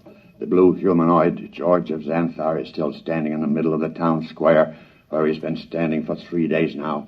We'll keep you informed of developments. The military urges everyone to keep calm and go about your business as usual. There is no danger to anyone who is not attacking the humanoid. No danger. He wants to keep more of them from landing. Ansel, are you going to sit there with your head in your hands forever? Oh, come have some dinner. Ansel? Yeah, it might work. Where are you going? Washington. What? I'm going to Washington. Would you be good enough to pack my overnight bag? I can catch a plane out of Chicago in about 2 hours. But why? What for? I'm going to talk to the Pentagon. What do you tell them? I'm going to tell them to surrender to George of Xanthar.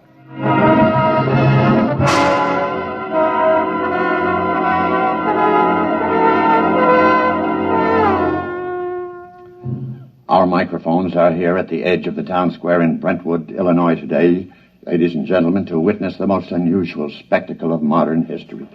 A discussion of terms whereby the United States of America may surrender to the humanoid George of Xanthar.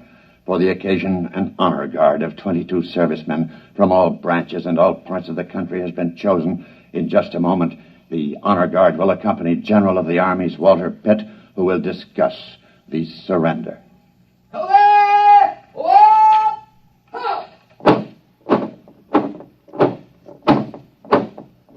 The honor guard is advancing to the edge of the square.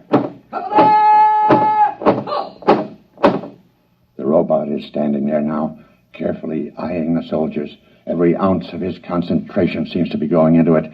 Actually, we're told his telepathic circuits are probing their minds for some hint of danger. A thought, a flicker of an eyelash may be sufficient for him to vaporize all of them. General Pitt is about to speak. George of Xanthar, I hear you, General. I have been instructed to consult with you about your intentions toward our country and the world in general, with a view to reaching some sort of agreement with you and others of your kind, who you say will invade the earth. May I approach? One moment.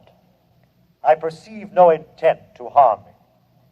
There is one man among your soldiers, however, who has an illogical thought. Will the soldier who is thinking the thought, 11 o'clock, step closer? Do as he says. Does 11 o'clock mean anything to you, soldier? No, sir.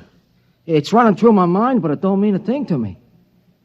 My examination of your thoughts tells me you speak the truth. Very well. We will proceed with the talk. Ladies and gentlemen, it's a tense moment. The general and the humanoid are discussing terms. The soldier who was questioned about the thought, 11 o'clock, has stepped back into the ranks and is holding his rifle at attention like the others. I perceive it's now 10:59 a.m. If there is any significance to the thought about which the soldier was questioned, we'll know in 1 minute. We of Xanthar, gentlemen, would not want to improve a planet which could not be educated and would continually oppose our program. Therefore, I am glad to see your willingness to discuss. After my message goes out, there will be a landing party on Earth within a few days. While waiting for the party, however, there are certain preparations. Just list them for us. Your government will naturally have to turn over complete authority to us. Afterward, we will utilize your press and radio to disseminate our instructions to your people. Simultaneously, in other nations, the same procedure will be carried out by our rep.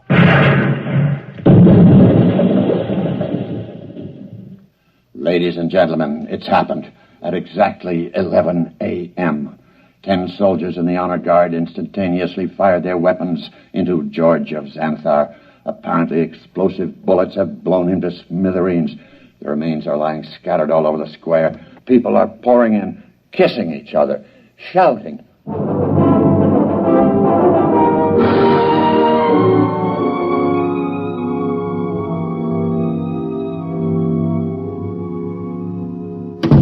Helen! Ansel, you're home. Yeah. Oh, you've heard the news. Isn't it wonderful? Wonderful, really wonderful. I'm sorry I couldn't come home sooner. It would have spoiled my whole plan if I'd gotten within telepathic range. Your plan? Yes.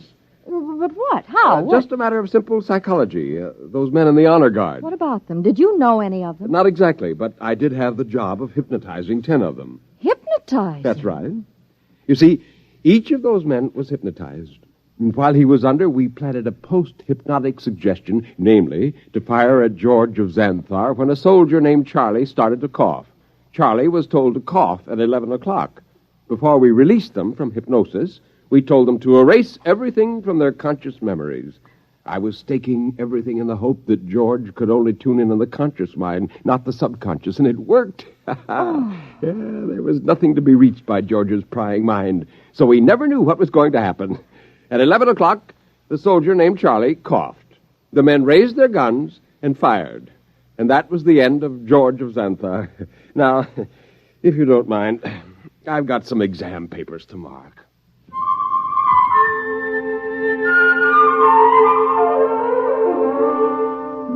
On a planet many millions of miles away, a red light, one of many on a giant control board, suddenly winked out. A blue humanoid made an entry in a large book, System 29578. Planet 3 inhabited. Too dangerous for any kind of development.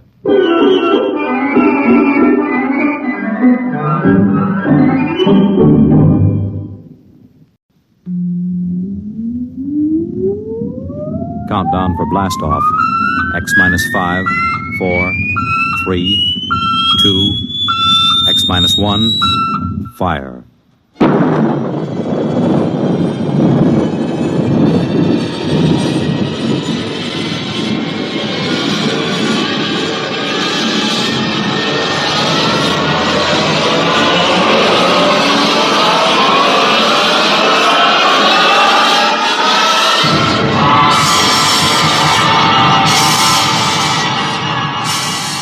From the far horizons of the unknown come transcribed tales of new dimensions in time and space. These are stories of the future, adventures in which you'll live in a million, could be years, on 1,000 maybe worlds. The National Broadcasting Company, in cooperation with Galaxy Science Fiction Magazine, presents X minus 1.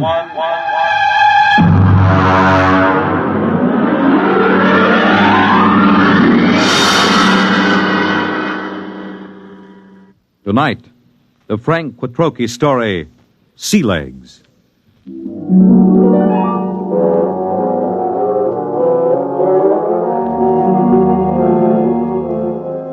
I stood in line at the Grav 1 desk with the old notch service record and tapes in my hand and waited for the board processing clerk to speak.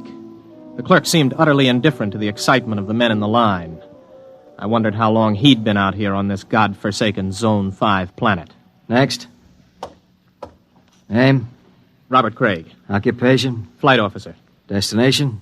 Earth. Earth? Anything wrong with that? Well, I guess not.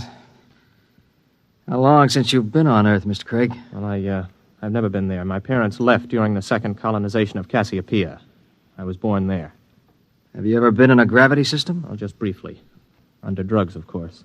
You'll have to go through the gravity conditioning course. Yes, so I was told. Proceed to the airlock chamber on your right and follow the robot's orders. Good luck. You may need it. Next. I went into the chamber and stripped off my clothing while the robot droned its orders. Remove all metal objects from your person. Place them in the plastic tube at your left. Now stand underneath the decontamination tube. Depress the button with your right foot. This is all. Proceed through the green door to the psychometric section. Please respond quickly to orders, and so to not impede the progress of others. Next, please. The door to the psychometric section led into a pleasant but cold-looking room with a single metal desk. A man with a balding, high forehead sat behind the desk. Mr. Craig, have a seat. I'm Captain Wyandotte, the psychological officer. Nice to meet you. Yes, well, let's see your records. You list your destination as Terra. You're certain you wish to go to Earth? Of course I'm certain. You're somewhat aggressive, Mr. Craig. Look, I've been standing in line taking orders from clerks and robots for 6 hours. Every time somebody sees that I'm headed for Earth, I get the fisheye. Are they jealous or what? I hardly think so. You've been a spaceman for 16 years, Mr. Craig. You've been zooming around in the countergraph systems in the outer galaxies without any restraints or self-discipline. Have you ever spent 6 weeks strapped into a grav seat on a space rocket, Captain? There's a good deal of self-discipline involved in that. I think you will find things on Terra require a different kind of self-discipline, Mr. Craig. Well, I'm pretty much aware of what it's like. Are you? I suppose you've heard all the popularizations in the tapezines. Well, Mr. Craig, let me give you a word of caution. It's going to be vastly different. I'm prepared for that, Captain. Can we get going? Naturally. You will undergo a 20-day conditioning course. 20 days? Mr. Craig, you've been in space 16 years. Your body is conditioned to a normal state of free fall, or at best to acceleration. The return to gravity would kill you if you weren't prepared for it. All right, what do I do? Report to Centrifugal Department. Here are your papers. Oh, and Mr. Craig. Yes? Centrifugal is a rather trying ordeal. If during the course of treatment you should change your mind about returning to Earth, you're free to do so. Thanks. I won't.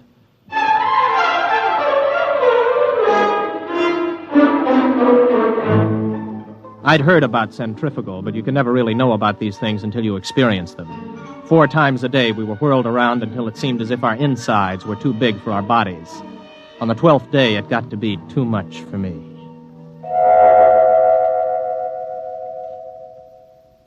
I was in the base hospital for 5 days. My roommate was an old space bum they'd brought in to die with a case of ruptured veins. His name was Charlie Brockman. How you feel, son? I'm pretty good, Charlie. You get discharged tomorrow, I hear. You gonna try it again? I guess so. Why? Only way I'll ever get to Earth. You really want to go? That's right. You talked to anybody been there last 10 years or so? No, you don't get to talk to many people from Earth and the galaxies.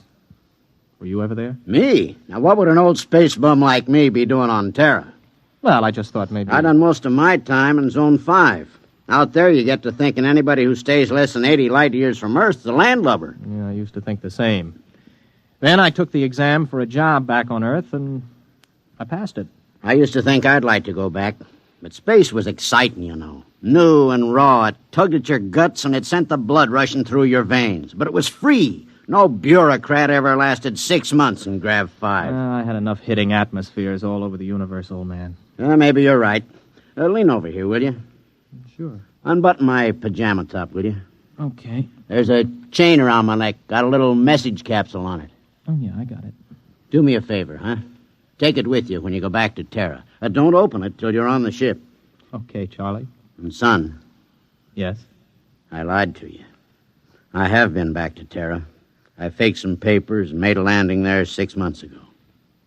What are you doing back here? I had to leave in a hurry. Why? You'll find out, son. Good luck.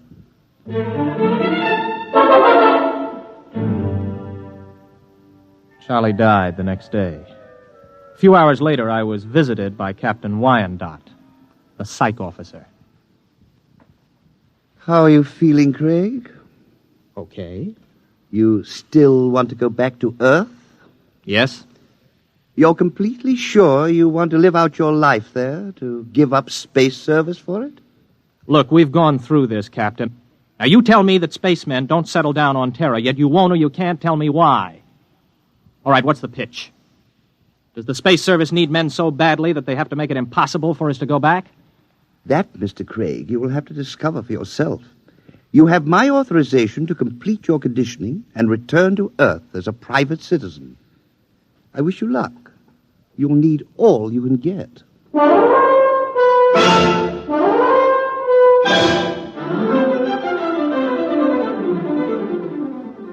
Somehow I managed to survive the torments for 18 days. I was ready to return to Earth. A month later, I descended from a huge intergalactic jet at Los Angeles Spaceport.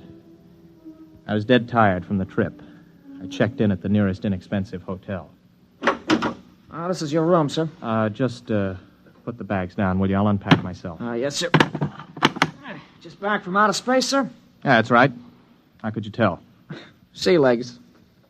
Sea legs? Well, the way you walk. You can tell when somebody's been in the low-grav systems. Oh, well, here. Oh, thanks, Mr. Craig. For another 5 units, I'll tell you where it is. Where what is? You know, the mic. Mic? Okay, make it 3 units. I won't hold you up. You mean a microphone? Yeah, that's right. They wanted to put screens in, but the boss convinced him there ain't any Freedomites ever stay here. Freedomites? Not so loud. You want to get controlled?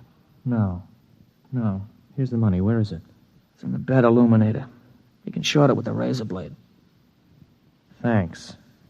You, want any sensation tapes? What are they? You know, mental image. Oh, boy, you've been away from Terra a long time. Wait a minute, before you go, son. Yeah? Where's the minerals building? I have to report there for a job interview. Oh, it's in the government cluster. 5th level at X and 2nd. Thanks. I'll want breakfast about 8 o'clock. Well, I'll need your ISS units. My what? Your ration units. I don't have any ration units. You have your ident card? Look, I just got here an hour ago. Oh. Well, you better go see the Civil Control Board tomorrow. If you want to eat, that is. All right, where do I find the control board? Government cluster. But don't worry. If you don't find them, they'll find you.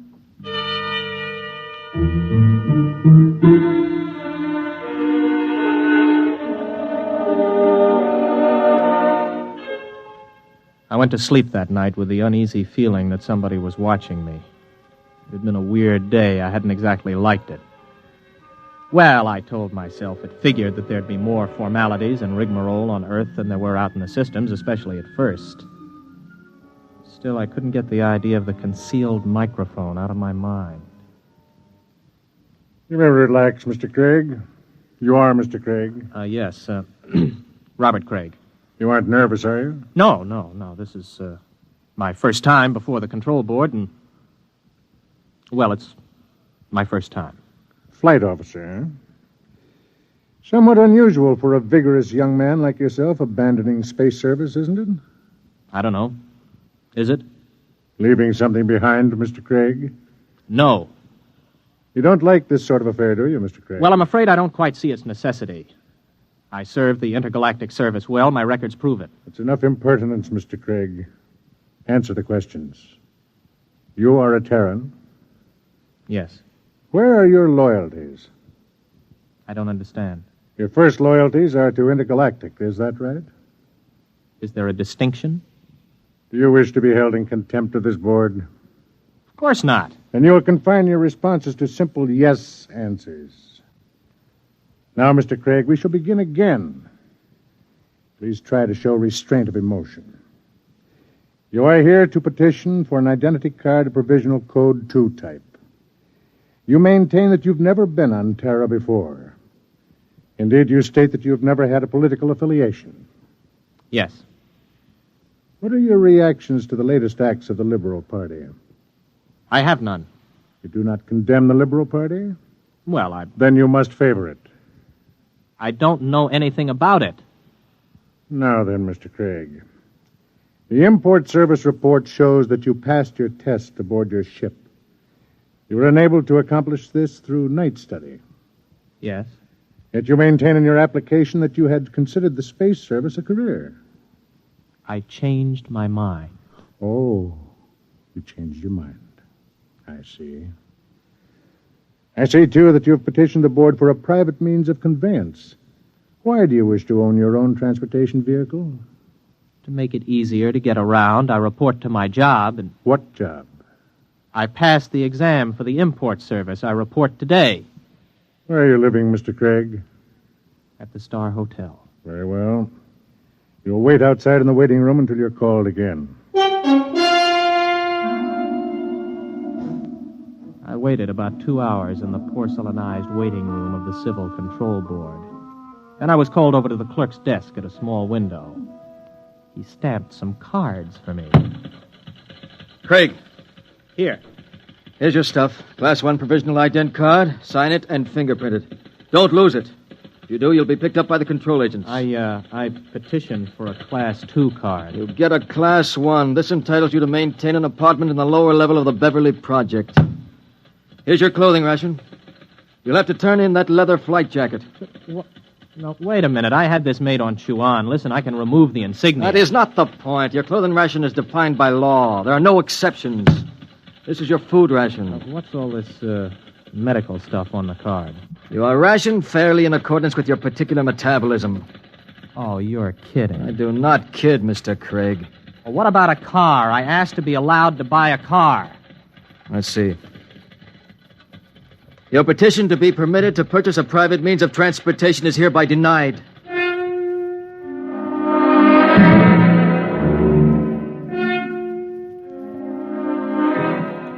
I walked out of the control board feeling like a man who has just come out of free fall into a hypergravity system. Instead of reporting to the import service for my initial job interview, I walked around the city. I don't know how long I walked, maybe an hour, maybe 2. After a while, I came to the outskirts of old Los Angeles. There was a big fence around it and the usual signs. Radioactivity. Beware. It was just a pile of rubble and twisted girders. I looked at it for a while and then turned around and headed for the intergalactic freight office. So you figure you made a mistake? Yeah, that's right. You don't hear much about Terra out there. And you want me to sign you back into intergalactic? Yes. You got any character references? No, not here on Earth, but I can post a good-sized bond if they'll release my ISS units. What's your rating? I can handle anything up to 15 G's acceleration on my old license. You got a Tehran contract with import service, you said? I haven't started work yet. Look, kid. Mr. Craig, is it? How long you been on Earth? 2 days. So you're a spaceman. Flight officer, ex-flight officer. You know how to navigate through 4-star zones and the asteroid belt thrown in. You got a license for 15 G's, could get 5 more with a check flight. You got enough brains to pass the import senior routers exam. But you ain't got enough sense to come in out of the rain. We get guys like you every day. You're hot, you're big, you're raring to go. But you ain't gone nowhere. I'm listening. I don't know how you got here, Craig. Maybe you did quit honorable, or maybe you went and burned up a colony someplace. That would be in my records. The point is, it don't make any difference. Nobody leaves Terra without a permit. Nobody gets a permit to go back to space once he hits this old apple. Why not? They afraid somebody will tell what it's like? Oh, son, you got things to learn. One is you don't go shooting off your mouth. Another is Terra's changed a lot since the radioactive wars. We're going places, doing things. Big places, big things. You've got to fit into that, kid. Move with it. Stick around. You still got your sea legs. You're gonna like it here. You can make a quick dollar and spend it quick, too. But you'd better smarten up, or you'll finish scrubbing radioactive dust off girders. That's the story, huh? The whole story? That's it. Everything runs by a system. And, son, you can't buck the system. Yeah. I don't suppose there's any place around here a guy could get a quick drink. Oh, yeah, out at the end of Y Street, they got a little place you can buy Nikitian tars. Pluto's, they call it. Thanks. Yeah, get it out of your system and then settle down. That's my advice. Thanks. So long.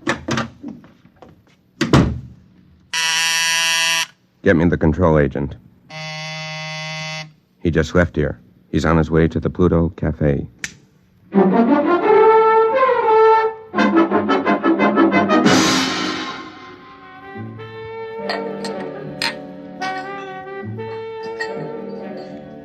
Hey, waiter, bring me another drink for the young lady.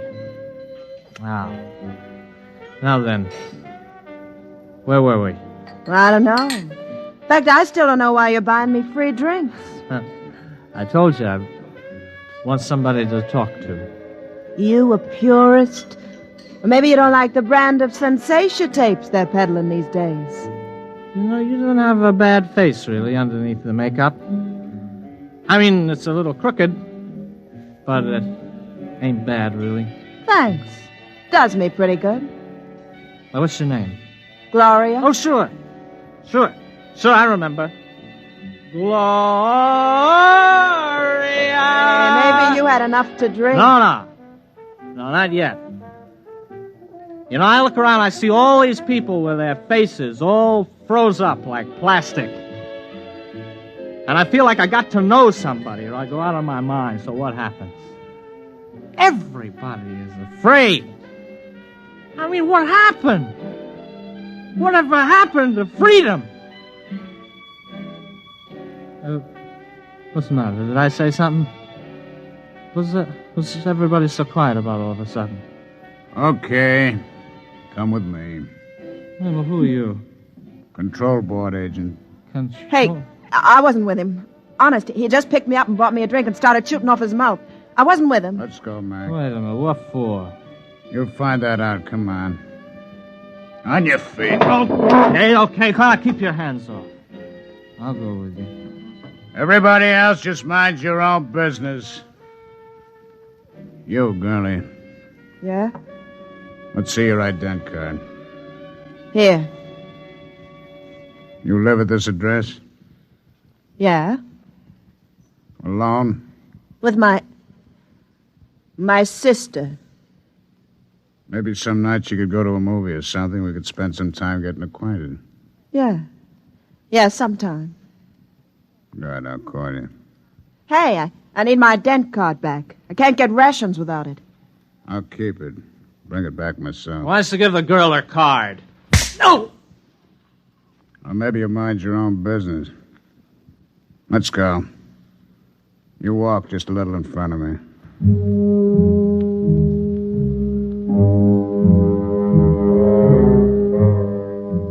He was a big man, maybe 250 pounds, and he shuffled when he walked.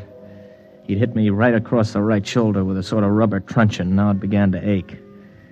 We're walking along a sort of back street. Everywhere in the universe there were such streets.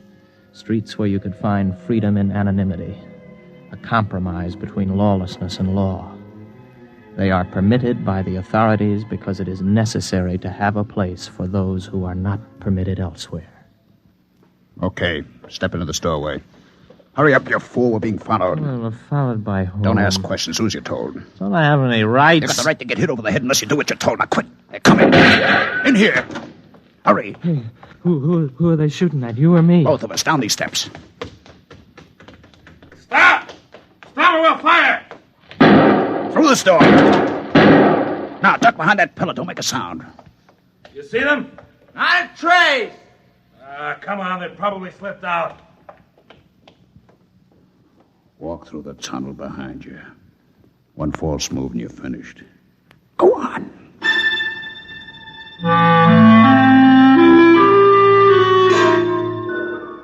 From the direction of the tunnel, I guessed it was part of an old sewage system that led toward the ruined city. I don't know how long we walked, maybe an hour. Finally, we came to a small wooden door. Stop here. Okay, let's have it. What? Have what? The tube. I don't know what you mean. Our detectives picked it up on you the minute you got off the plane. You're carrying a radioactive message tube with a periodic emission signal. I'll need to have it before we can go any further. You mean the tube that old Charlie gave me? Old Charlie? Yeah, Charlie Brockman. The old spaceman who was in the hospital with me. Where is it? I think it's in my pocket. I never even bothered to open it. Do it now. Let me see. Oh, yeah, here it is. Open it. It's empty. That's right. The message is in the tube itself. We identify our people by the radioactive pattern. Our people? You'll see. Come in. Make it fast. This the one? This is the one. Has he been drugged? He's had PON. A massive dose at the Pluto. Good. Mr. Craig, my name's Cocteau. This is Mr. Brannigan. You're probably quite bewildered about all this. Let me clarify the situation. You're now in the headquarters of the Freedomites, underneath the radioactive part of old Los Angeles. Mr. Brannigan is not a control agent. He's one of our men. We've been watching you ever since we detected the message tube as your ship was approaching Earth. Now, wait a minute. You guys are Freedomites? That's right. You're pretty illegal, aren't you? Let's say our lives aren't worth a snap of your fingers if we're caught. All right, who are you? Where are you from? Most of us are from the same place you're from, outer space. Many of us had the same history you have. We shipped into Earth and became disillusioned and went to the intergalactic freight office to apply for a job. The man at the office, the man who made the speech about coming in out of the rain, is one of our agents. Aren't you taking a chance telling me all this? Not at all. At the Pluto, you were given a massive dose of PON. You won't remember anything that happened to you after the drug hits you in an hour or so. It works like a shock. Everything will be repressed into the unconscious. Ah, I see. Very neat. It will exist in your unconscious, however. Somewhere, because you're the kind of man you are, because living in space has taught you the blessing of feeling free, you'll be able to draw upon your unconscious knowledge when you need to. And when will that be, Mr. Cocteau? That depends on whether you decide to join us or not. Join you in what? I haven't the faintest idea of what you're trying to do. For all I know, you're a bunch of traitors. You know, I've heard this comes the revolution stuff before. My friend, you're woefully ignorant of our aims, as is to be expected. We anticipate no revolution. We print no leaflets, publish no newspaper, and we have no world plan for conquest. The kind of totalitarian mind which subscribes to tight economic systems like the ancient Marxism of the communists is abhorrent to us. We're interested in only one thing, the preservation of the idea of freedom. Our fear is that men will forget what it's like to feel free. Well, how do you expect to accomplish this? Our concepts are being kept alive in only one place in the universe today. Outer space? Exactly. On the frontiers of the universe, where freedom is a condition of life and growth. Suppose I join you. How can I help? You're an experienced pilot. We have enough connections to do some plastic surgery on your face and get you a position piloting a spaceship again. You'll remember nothing of your mission, but you will remember that you have been back to Earth, what it was like. You'll be able, carefully, of course, to tell people, to help keep the idea of freedom alive. Think it over carefully. You have 20 minutes before the drug takes effect. I don't need 20 minutes. I'll do it. Good. In exactly 48 hours, you'll wake up in your hotel bed with a new face, the identity card of a man named Harold Janus. You'll not remember how you got them or why, but you'll know what to do with his identity. He is, or was, master navigator on the Earth-Mars run. Good luck, Mr. Craig.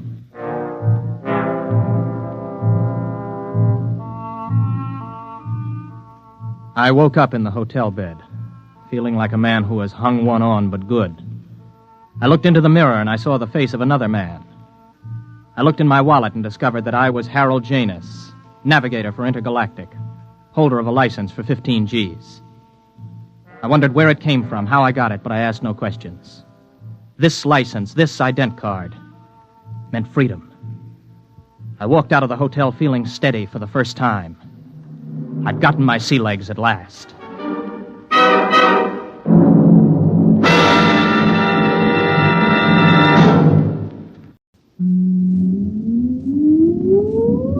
Countdown for blast off.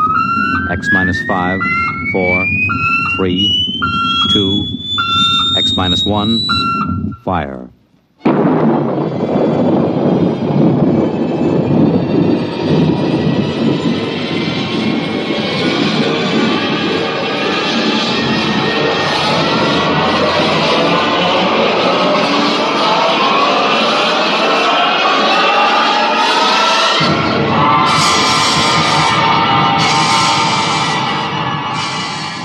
From the far horizons of the unknown come transcribed tales of new dimensions in time and space.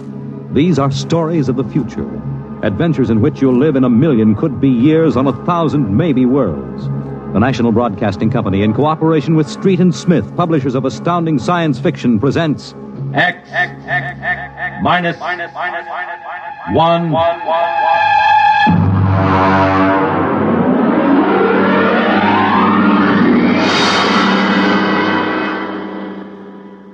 Tonight's story, Time and Time Again, by H. Beam Piper.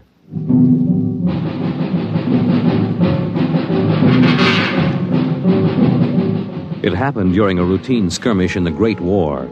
Patrols advanced from the defense perimeter under jet cover and preceded by napalm throwers. The enemy defended in depth and mopped up with guided 98s fired from 40 miles to the rear. The blast area was 10 miles in circumference, and the medics didn't find much to pick up over 500 yards in. Come on. All right, now back it in here. Look out, it's lousy with mud. More. Now, cut left. More, hold it. Stretches. Come on, Travers, get those men out. Yes, sir. Get a move on. Line them up. Come on. Easy. You want to kill them? Okay, take it away. Left those Joes where they was. Half of them won't last till the plane comes. As long as they're alive, they'll be treated. Get those tags out, Travers. Start taking names. Yes, sir. This one must have been 1,000 yards in. Get his dog tag out. What a mess. Here. Hartley Allen, Captain G5 Chem Research, AN-73D. Number SO 23869403-J. Hartley? Alan Hartley. Oh. That must be the Hartley that wrote Children of the Mist and Conker's Road. Never heard of him. Major, I think maybe he's partly conscious. Had I better give him another shot? Go ahead, Sergeant. There isn't much else we can do for him. It's a rotten shame. Yeah, ain't it always? Okay, Captain, let me have that arm. There.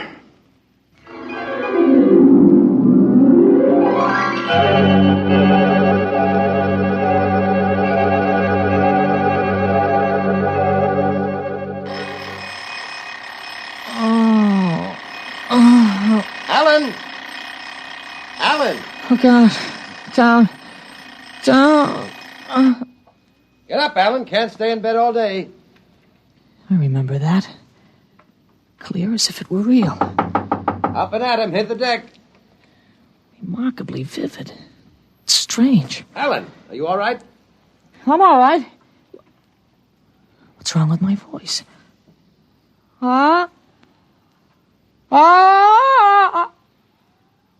It's too high. What are you doing? Practicing singing?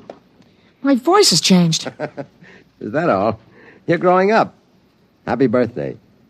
Happy birthday? Hey, wake up, son. Wake up. I am awake. It's impossible. I am awake. Well, the way you slept through that alarm, I'd say it was impossible. Come on, out of bed. I don't understand. You went to bed at a decent hour. You could wake up the next morning. Come on, son. Breakfast waiting. Out of bed or I'll turn it over. All right. It's a dream. Maybe, but you're wide awake now. I am. I'm awake. Well, half awake anyway. That's the bell at St. Boniface, isn't it? What day is it? Are you kidding? You forget today's your birthday? No, I didn't forget. Neither did I. Here, son. Happy 13th birthday. You won't guess what's in here. A rifle. A light .22 rifle. Oh, now how did you know that? I remembered. Did I spill the beans sometime? Oh. I could have sworn it would be a surprise. Well, go on. Open it.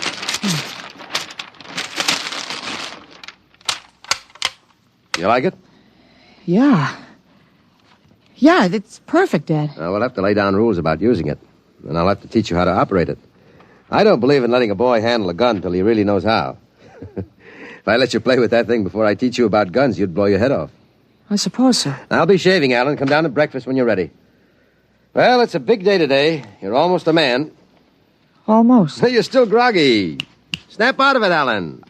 I will. There's a dream in it somewhere, but I'm not sure which. What? Never mind, Dad. I'll be right down for breakfast.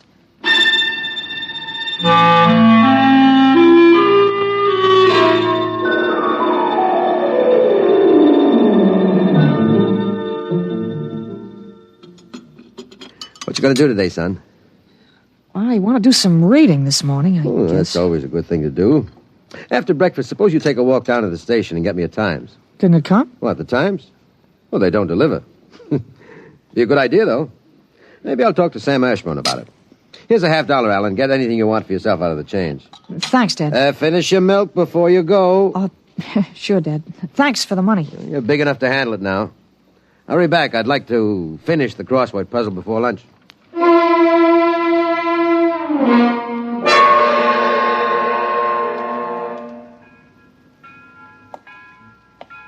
Here you are, Alan. 1 Times. Tell your father the puzzle's a stinker this week. Yeah, thanks, Mr. Ashburn. Look out for the trucks when you cross the highway. I'll go across Elton's lot. It's a shortcut. Elton's? You'll have a hard time crossing there, son. There's 4 buildings on that block.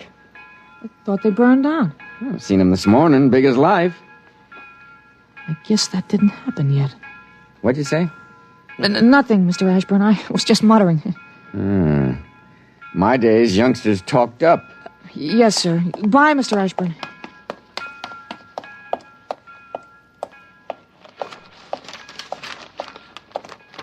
Monday, August 6th, 1945. Okinawa 1. Bombing Japan. Hey, Alan. Huh? Alan, wait up. Hey, Larry Morton. Hi, Larry. Hi, Al. You going to Sunday school? No, I have some things I want to do at home. Oh, get him. Fancy pants talk. Things I want to do at home. Oh, go chase yourself around the block. Go jump in a garbage can. Go take a flying jet to the moon. Hey, that's a new one. Flying jet to the moon. You thought up a new one, Al. Yeah. I wish I could stay home from Sunday school when I wanted to. How about us going swimming at the canoe club after? Oh, I wish I could. I gotta stay home. We're expecting company. A couple of aunts of mine. Dad wants me to stay home when they come. Aunts are a pain. Nothing I can do. You see the football movie at the Grand? Boy, what a team. Notre Dame. I thought you'd like Cornell. Cornell? Huh. They couldn't beat Vassar. Well, you're gonna go to Cornell, aren't you? Me, Cornell? Fat chance. I'll bet you do. I wouldn't take your money. Well, I know you wouldn't, but you'll go to Cornell, all right. Cornell. Far above Cayuga's waters, there's an awful smell. Just the same, you'll go to Cornell. Larry, I gotta go. Well, so long, Al. I'll see you. So long, Larry. See you.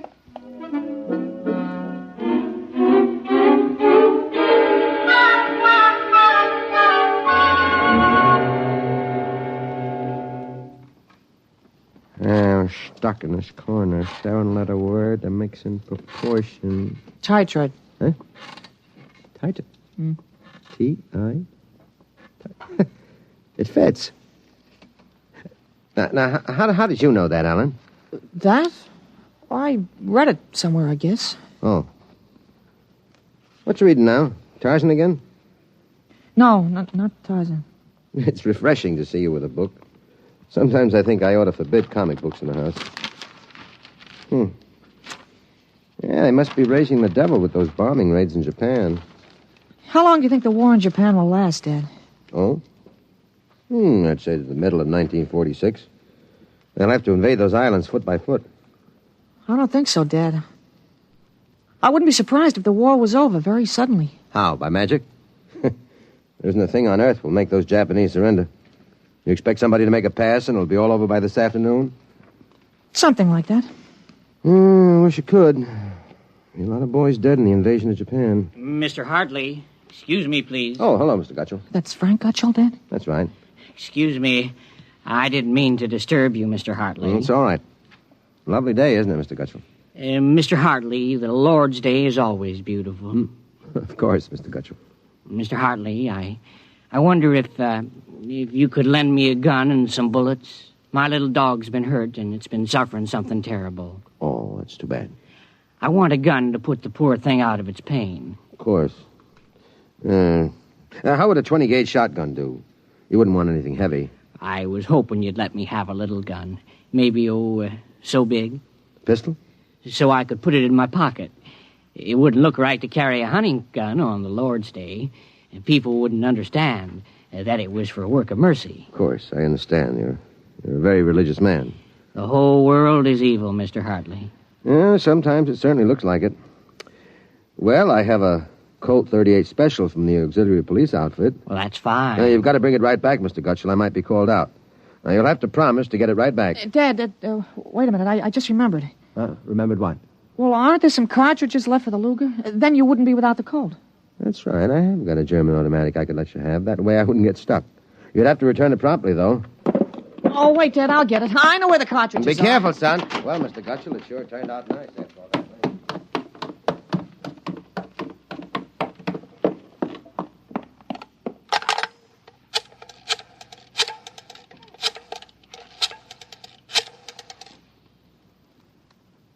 Hello, police headquarters. This is Blake Hartley. Frank Gutchell, who lives on Campbell Street, has just borrowed a gun from me, ostensibly to shoot a dog. What? No, he has no dog. He intends shooting his wife. Now, listen, he'll walk home. If you hurry, you can get a man there on time. What? No, but I wish you'd get my pistol back to me. It's from the First World War. All right. Then you'll take care of it. Goodbye.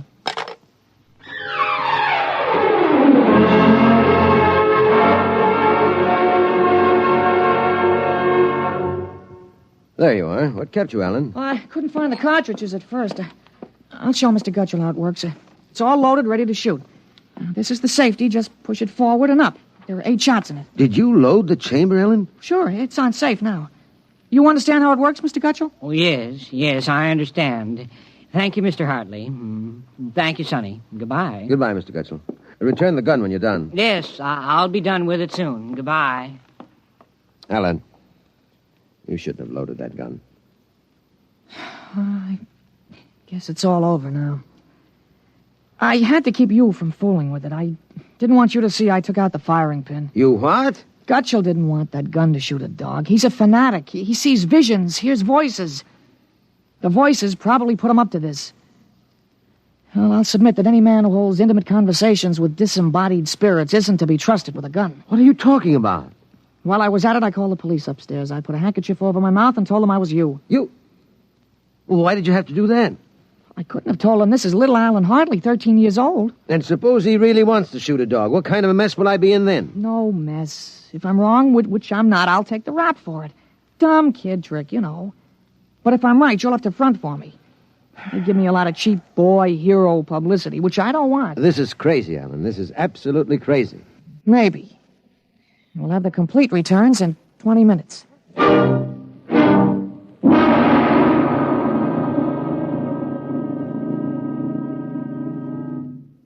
Mr. Hartley?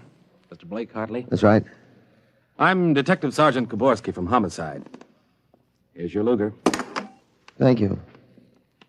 I don't know how you spotted that guy, but when we busted in, he was pointing that gun at his wife and swearing a blue streak because it wouldn't go off. I'm glad I was able to help. You know, they may even have some kind of a citation for you, Mr. Hartley. I don't think that's necessary. In the department, we figure a little publicity never hurt nobody. Even a lawyer, huh? I really would prefer it if we kept quiet. Well, whatever you say. We'll want you to drop around in the morning for a statement. I'll be glad to. Well, goodbye. Goodbye, Sonny. Goodbye, Sergeant. Why don't you take the citation, Dad? Well, you were right. You saved that woman's life. Now, let's see you put back the firing pin. Sure. Here. All right, Alan. Suppose we have a little talk. But I explained everything. You did not. Yesterday, you wouldn't even have known how to take this pistol apart. Today, you've been using language and expressing ideas that are outside of everything you've ever known before. Now, I want to know... I hope you're not toying with the medieval notion of obsession. What? Well, you say I'm changed. When did you first notice this? Well, last night, you were still my little boy. This morning, I don't know. You've been strange all day. There's been something... Alan, what's happened to you? I wish I could be sure myself, Dad. You see, when I woke this morning, I hadn't the least recollection of anything I'd done yesterday, August 4th, 1945. Oh, but that's serious. You don't know how serious. My last memory was lying on a stretcher, injured by a bomb explosion. I was 43 years old, and the year was 1975. 1975? Well, that's right. You'll be 43 in 1975, but a bomb? Yes, during the siege of Buffalo in the Third World War. I was a captain in G5, Scientific Warfare, General Staff. Buffalo? You mean Buffalo, New York? There'd been a transpolar invasion of Canada. I was sent to the front to check on service failures of a new lubricating oil. A week after I got there, Ottawa fell and the retreat started. We made a stand at Buffalo, and that was where I got it. I remember being picked up and getting a narcotic injection. The next thing I knew, I was in bed upstairs, and it was 1945 again. And I was back in my own 13-year-old body. Oh, Alan, you just had a nightmare to end all nightmares, that's all. I thought it might be that at first, but I rejected it. It won't fit the facts. But it's ridiculous, all this Battle of Buffalo stuff. You picked up something listening to the radio. All the commentators have been going on about another war after this one. You've just got an undigested hunk of H.V. Kaltenborn in your subconscious, that's all. But that isn't everything. I remember 4 years of high school, 4 years at Cornell, 7 years as a reporter on the Philadelphia Record, 3 novels, Children of the Mist, Rose of Death, Conqueror's Road. You think a 13-year-old can dream up all that stuff? But it's the only possible explanation. Maybe, but I can speak 5 languages today that I couldn't yesterday. French, German, Chinese, Russian, and a little Spanish. Although I've got a Mexican accent you could cut with a knife. But how did it happen? Alan, I can't believe it. All I know is here I am. I've been reading up on time theories. Nobody seems to know much about them. Evidently, time exists parallel as another dimension, and I got kicked backwards along it. But how? Oh, it may have been the radiations from the bomb or the narcotic injection, or both together. But the fact remains I'm here with full knowledge of my future identity. This is quite a shock, Alan. But you do believe me, don't you? Yes, I suppose I must. You seem so strange, as if you weren't my son. I'm your son, all right. Same body as yesterday. I've just had an educational shortcut. Wait a minute. If you can remember the next 30 years, suppose you tell me when the war is going to end. This one against the Japs, I mean. Oh, sure. Well, the Japanese surrender will be announced at exactly 7:01 p.m. on August 14th. That's a week from Tuesday. You better make sure we have plenty of grub in the house by then. Everything will be closed up tight till Thursday morning, even the restaurants. I remember we had nothing to eat in the house but some scraps. A week from Tuesday. And that's pretty sudden, isn't it? Not after today. What do you mean? What happened today? Oh, plenty. What time is it, Dad? That's 11:16. Is your watch right? Well, to the seconds, why? Well, it'll come at exactly 11:17:40. What'll come? The radio announcement. What are you getting at? Something important on the radio? Well, we'll see. Well, don't bother, Dad. It won't work. I remember we had a tube burned out. There is something wrong. When is this announcement of yours? Now I remember it. I memorized it in journalism school in 1954. What time is it? 11:18 o'clock. We're breaking into the program now. President Truman has just announced that an atomic bomb has been dropped on the Japanese industrial city of Hiroshima. The bomb was dropped 16 hours ago, and the announcement was delayed to ascertain the results of the explosion. A man named John Howard Peterson read that announcement from the Washington newsroom with NBC. I don't believe it. No? Well, listen. That's the Berg Platt factory whistle. And the bells of St. Boniface. Now, next, the whistle at the volunteer firehouse. Well, then it's true. It's true. Sure. Then Larry Morton came by on his bicycle. Hey, Al. Hey, you hear? You hear about the bomb? An atomic bomb. Yeah, we heard. Boy, atomic bomb. Oh, boy. I gotta go find my pop. He's on the golf course. Bye, Al. Bye, Mr. Hartley. You knew. You knew about it. The next bomb hits Nagasaki. I thought that stuff about atomic energy was so much fantasy. Was that the kind of bomb that got you? Oh, that was a firecracker to the one that got me. It was a guided 98. Exploded 10 miles away. And that's going to happen in 30 years? I remember it. How about... Well, how about me? Oh, wait. Never mind. I don't think I'd better know when I'm going to die. I couldn't tell you anyway. I had a letter from you just before I left for the front. You were 78 then, and you were still hunting and fishing and flying your own plane. But another war.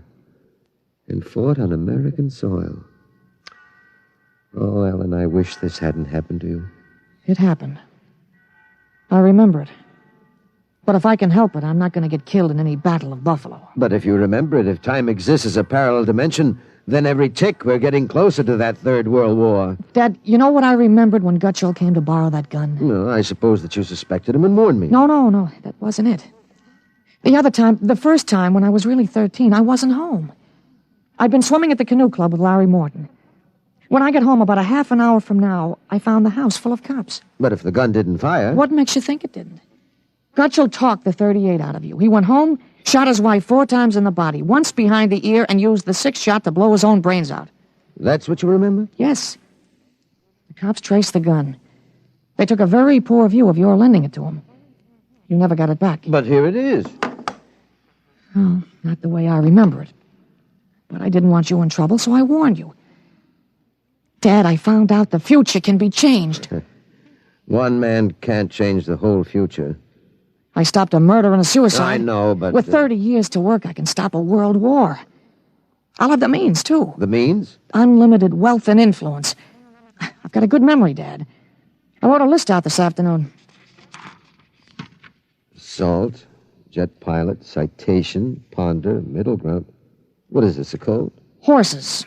That's a list of Kentucky Derby winners from 1946 to 1970. Huh? You sure? Oh, I learned that list on a bet at the Officers Club in Cincinnati in 1971. Assault paid 8-1.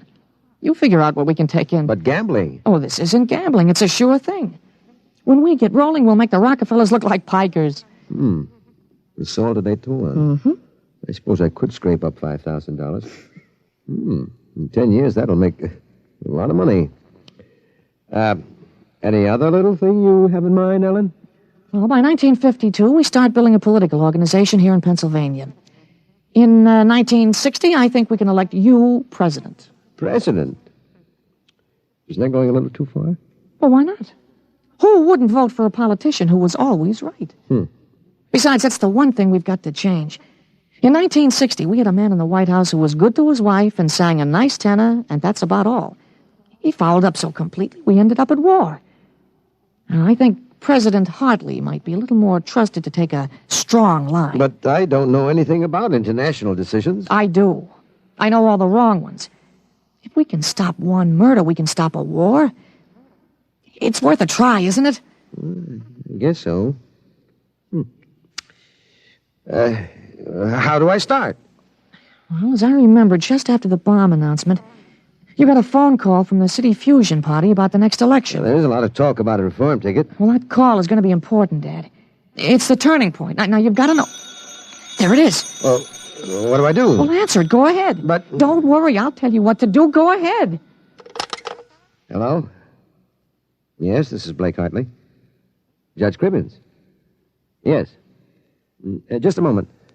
Alan, he's asking me to run. Oh, my head. Alan. Oh. Alan, what's the matter? Oh. Alan. He passed out. Alan, what do I do now? Alan, listen to me. Alan. Alan, what's the matter?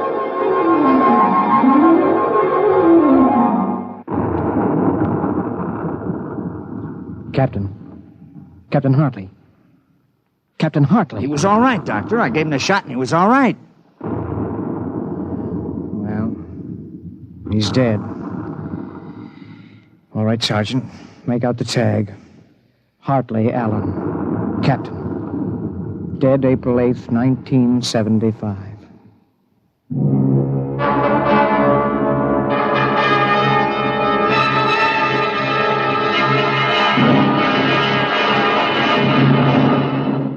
Alan! Alan, what happened? Alan! Alan! Huh? Alan, are you all right? Oh. Hi, Dad. I've got Judge Crimmins on the phone. What do I tell him? What? Alan, are you all right? You passed out. Sure. I'm all right. Hey, today's my birthday, isn't it?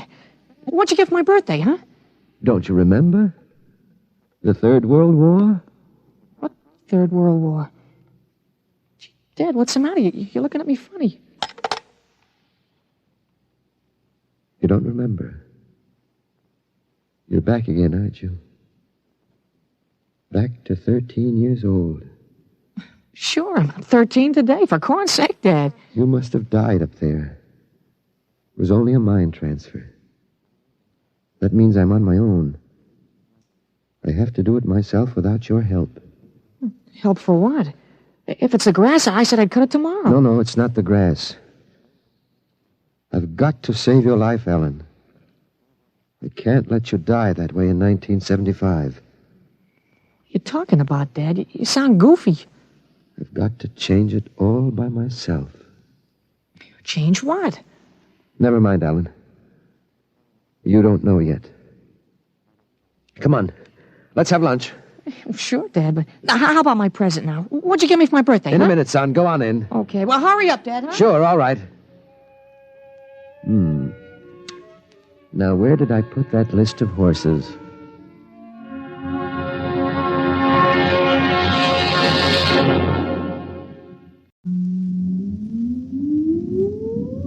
Countdown for blast off.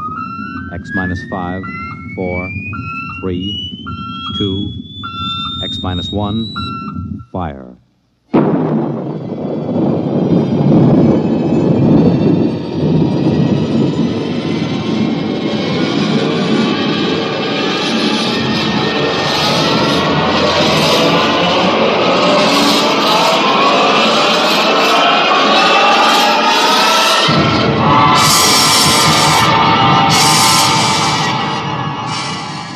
From the far horizons of the unknown come transcribed tales of new dimensions in time and space. These are stories of the future, adventures in which you'll live in a million could-be years on 1,000 maybe worlds. The National Broadcasting Company, in cooperation with Street and Smith, publishers of astounding science fiction, presents X minus 1.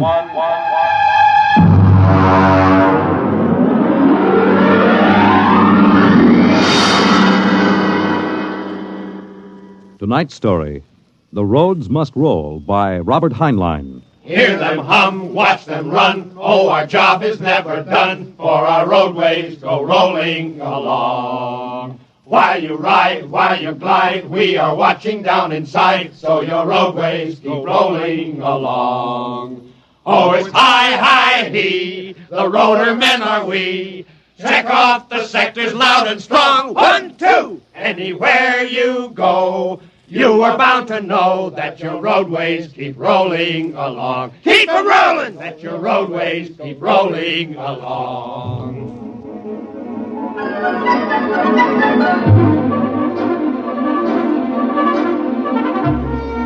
It was in the middle 1950s that the automotive age began to die. The traffic engineers had long expected it. For years, they had watched our vast cities sprawl and spread out, spill over into the countryside, become more and more dependent on motor transportation. And then finally, the inevitable breaking point was reached. The growing flood of cars and buses and trucks began to swamp the streets and arterial highways. The building of roads could no longer keep pace. The superhighways, clogged, congested, became packed with cars stalled bumper to bumper. And the cities began to die of slow strangulation, for the traffic could no longer roll. And then the engineers took over.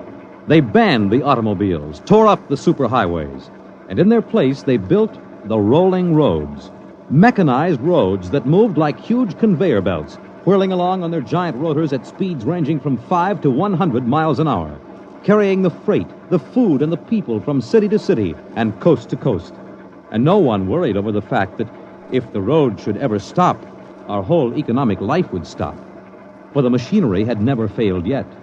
But people forgot that machinery depends on men. the men who run it. Who makes the roads roll? That's right, the engineers. We're the brains of the road.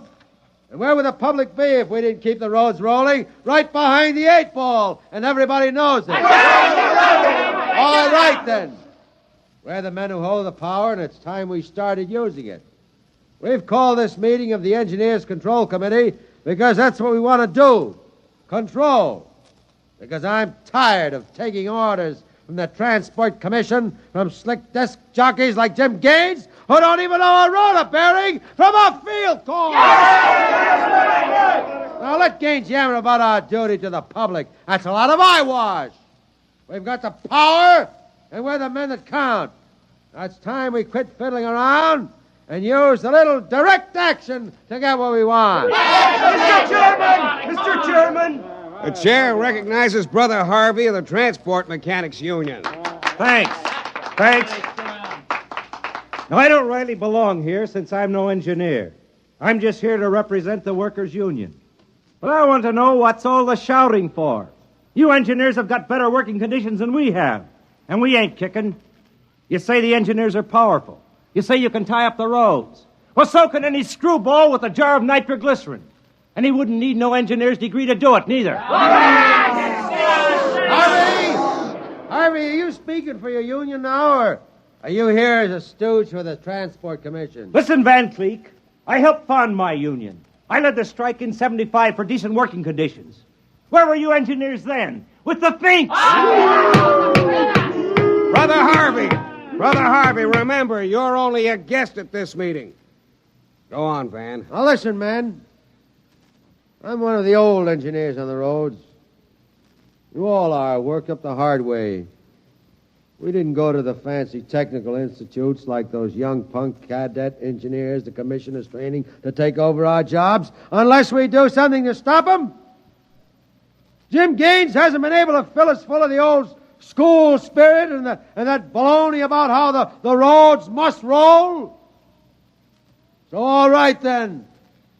Why don't we get smart for a change? What would happen if the roads stopped rolling? Maybe the country would begin to realize that they can't do without us. Maybe we'd begin to get the things we want. Who says the roads must roll?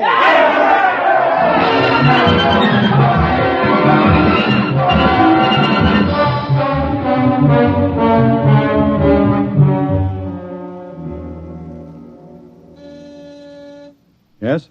Your wife is calling, Mr. Gaines. Put her on.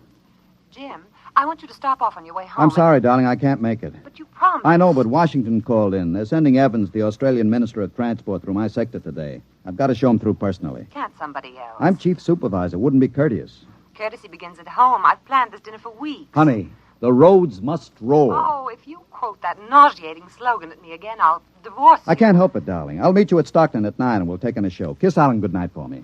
Well, all right. Goodbye. Goodbye. Mr. Evans is here. Show him in. Well, good evening, Mr. Evans. I'm Gaines, chief engineer. How do you do, Mr. Gaines? They told me at the embassy you'd be the man to see. I want to know how the roads work. I think we can handle that. Well, I'm not a technical man, Mr. Gaines. My field is sociology. So, suppose you tell me about the roads as if I were entirely ignorant. Fine. It's nearly at dinner time. Suppose we run up to Stockton sector for dinner. It'll take us about an hour on the roads, and you can see them working. Excellent. If you'll excuse me a minute. Certainly. Hi, Chief. What can I do for you? Dave, you're on evening watch, eh? Where's Van Cleek? Going to some meeting. I'm going up to Stockton for dinner. Anything to report? No, sir. The roads are rolling. Okay. Keep them rolling. All right, Mr. Evans. Let's go.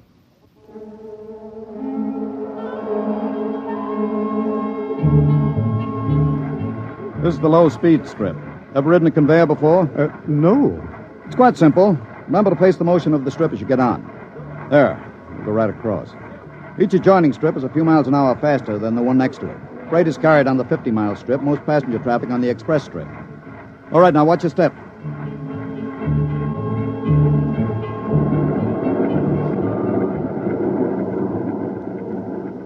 Here we are, the maximum speed. 100 miles an hour. It doesn't seem possible. This strip makes the round trip San Diego to Reno in 12 hours. Ready to eat? Is this the restaurant? Jake's Steakhouse. Fastest meal on the road. Is it really a proper restaurant? One of the best. Shall we go in?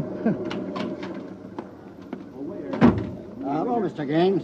We don't see you much out on the road. Busy in the office, Jake. 2? Right this way. What'll it be? You order. Well, how about a steak? 2 inches thick from a steer that died happy. Fine. Plug me in the phone, will you? There's one right next to you. Flank 2, rare. You'll excuse me, Mr. Evans? Certainly. Davidson on watch. This is the chief. I'm at Jake's Steakhouse. You can reach me at 10L66. 10L66, right. Yeah. Now they can get hold of me in an emergency. Oh? What kind of emergency could there be? 2, principally. Power failure on the rotors would bring the road to a standstill. That happened during rush hour. We'd have to evacuate millions of people from the road. As many as that? Easily. There are 12 million people dependent on this section of road. Gaines here. Hello, Chief. Davidson. Just got the hourly reports in. Diego Circle, Bakerfield Sector, Stockton Sector, and Reno Circle all rolling. Oh, you didn't have to bother me with the hourlies, Dave. There's a supplementary from Sacramento. Proceed.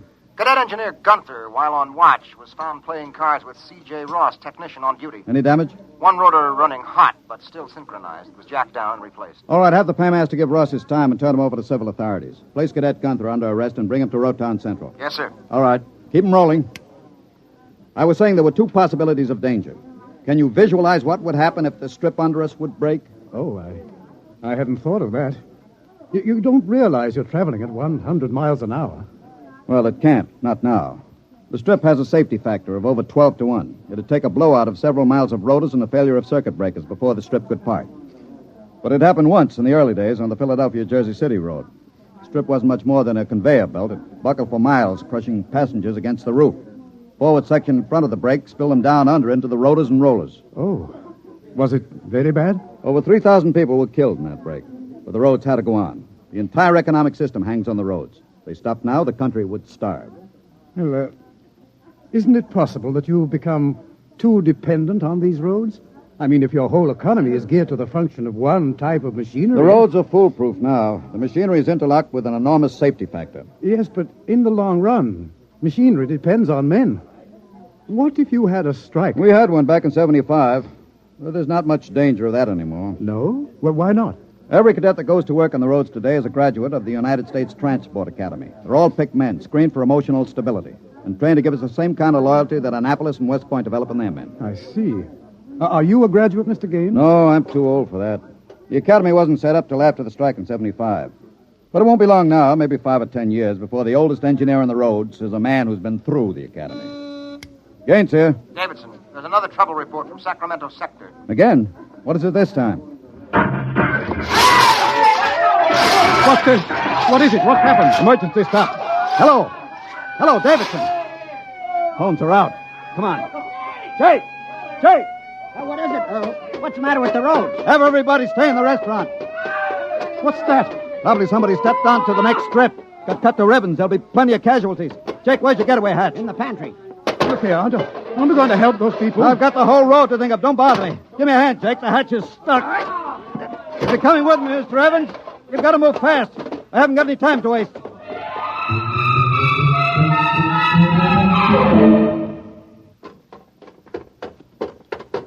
Where are we now? Freeway on top of the inner road ceiling.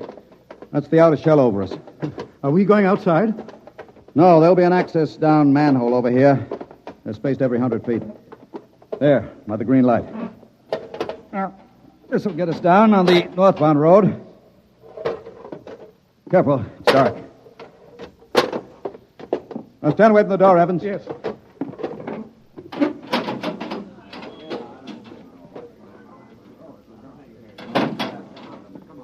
But this road is still rolling. It was only the 100-mile strip that stopped. That's what I want, a phone booth. Look out, excuse me. Look out. Hey, out.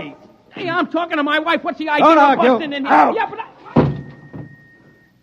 Emergency priority, division office. Davidson. Gaines here, report. Chief, where have you been? I've been calling you. Never mind that, report. 709, Consolidated Tension. Report strip 20 Sacramento Sector past emergency level. Interlocks acted and cut the strip out. Cause of failure unknown. Direct communication cut to Sacramento Control Office. Evacuation of Strip 20 commenced. No casualties. There are casualties. I saw them. Put police and hospital routine A into operation. Get me Van Cleek. I want him to take over for me till I report in. We can't reach him, Chief. Shall I cut out the rest of the road? No. Keep those other strips rolling or we'll have a traffic jam the devil himself couldn't untangle. There are 5 million passengers on the road now. Notify the governor that I have assumed emergency authority. Arm all cadets available and await orders. Shall I recall technicians off No. watch? This isn't an engineering failure. That whole sector went out simultaneously. Somebody cut those rotors by hand. I want all available senior class cadets to report to Stockton Subsector, Office 10, with pistols and tear gas. Yes, sir. The governor wants to talk to you. He called in. Refer him to someone else. I'm busy. I'll get back to you. I'm going down under.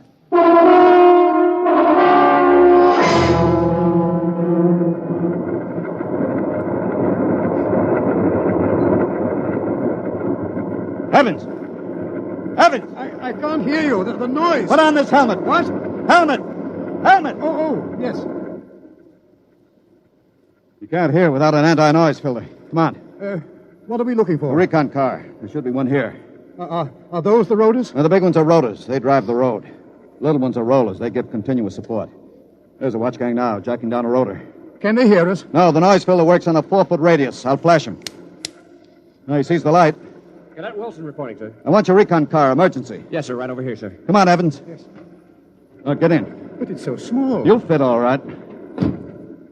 You can take off your noise filter now. Hang on, she accelerates like a rocket. Ooh, my stomach. Relay station. This is Gaines. Get me Davidson, senior watch officer. Mr. Gaines, the mayor wants to talk to you. I haven't got time. Get me Davidson. And leave this circuit hooked into Davidson's board until I tell you to cut it. Yes, sir. Here is the senior watch officer. Davidson. Gaines calling. Have you found out yet what's stopping the roads? No, sir. It's still a mystery to me. All right. I'm on my way in a recon car. Hold everything till I get there.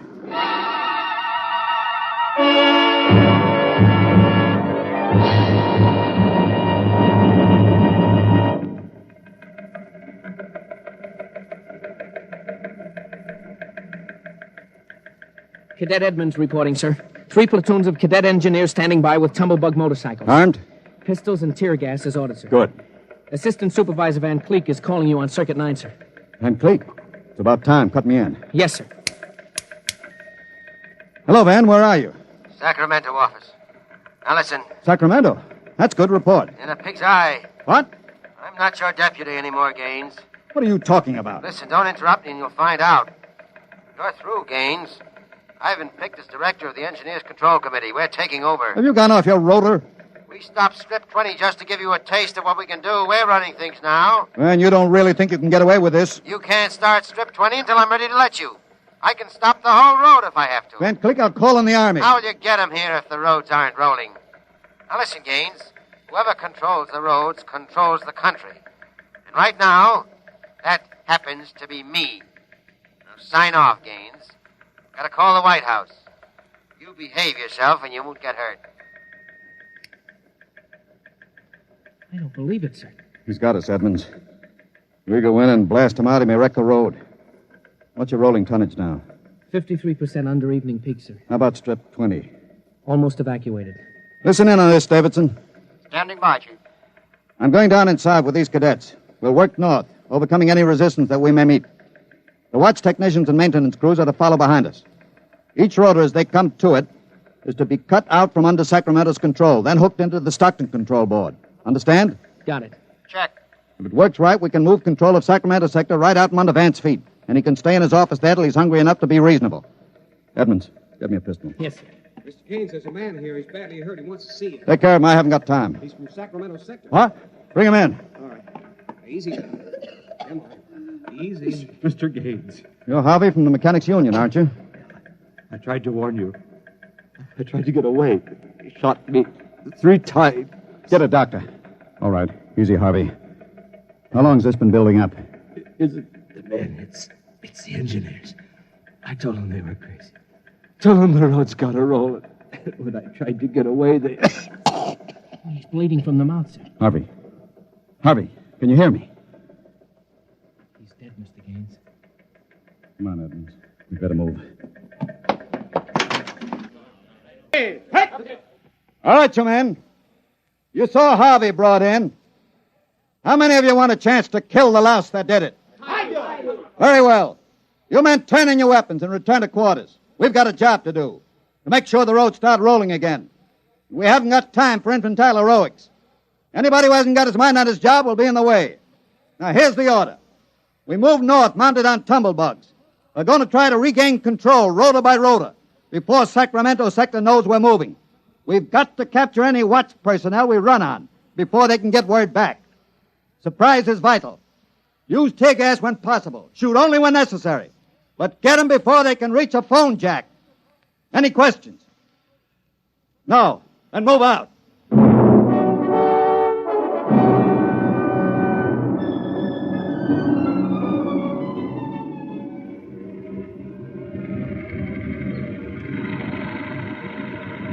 What's the score, Edmonds? 33 prisoners so far, nobody killed. Whoops. Yes, since I rode one of these tumblebugs, I've gotten how to steer it. Oh, sir, there's a man ahead. There at the rota base. He's got a phone jacked in. Hurry. If he gets word back, we're sunk. I don't think he's seen us. I'll dismount and get him.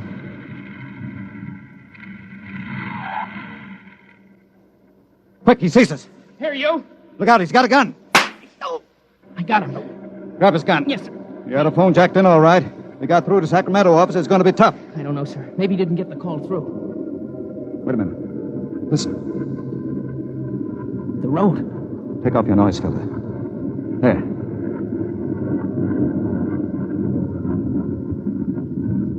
The road. The road is stopping. Halt your men. Halt! Hold up there! Hold up! There's a recon car coming up. Relay station call from Mr. Gaines. Give it to me. Here you are, sir. Gaines here. Davidson here, Chief. Van Cleek's calling you. Who stopped the road? He did. All right. Cut Van Cleek into me. You thought I was fooling, huh, Gaines? What do you think now? All right, Van. The road is stopped. You won this trick. Then why don't you get smart and give up? You can't win. You forgot something, Van. You can't lick the whole country. Yeah? Gaines, I've got a switch button in my hand. If I push it, it'll blow 300 yards straight across the roads. And then for good measure, I'll take an axe and wreck the control station before I leave. That's pretty drastic, Van. Yeah, if I blow this charge in the middle of Sacramento sector, it'll get an awful lot of people. There are plenty of shopkeepers still on Strip 20, and that row of apartment houses next to the road will go. Look, Van, you don't want to blow the road, neither do I. Suppose I come up to your headquarters and talk this over. 2 reasonable men ought to be able to make a settlement. Is this some kind of a trick? I'll come alone and unarmed. My men will stay here. All right. All right, Gaines. But one wrong move, and I blow the road.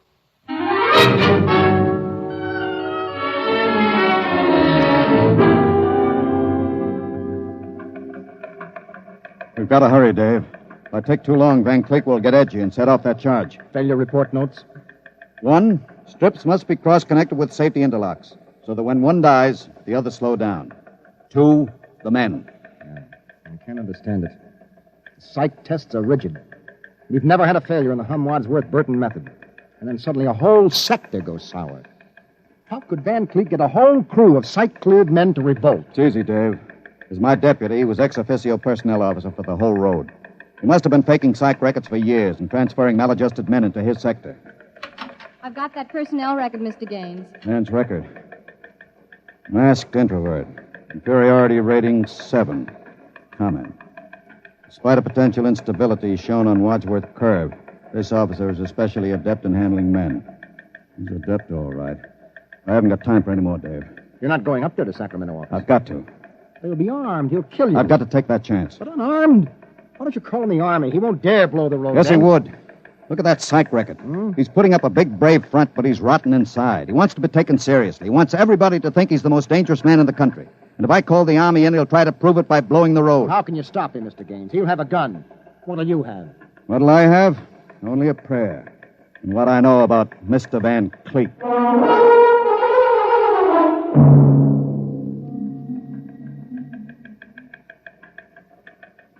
All right, Gaines. Director Van Cleek will see you now. Gaines is here, Director Van Cleek. Come in, Gaines. Behaving sensibly at last. You know I've got you where I want you, and there isn't anything you can do about it. I searched him, Director. He's unarmed. Mm-hmm. I want you to sign this now. It's a declaration of your recognition of the Engineers Control Committee.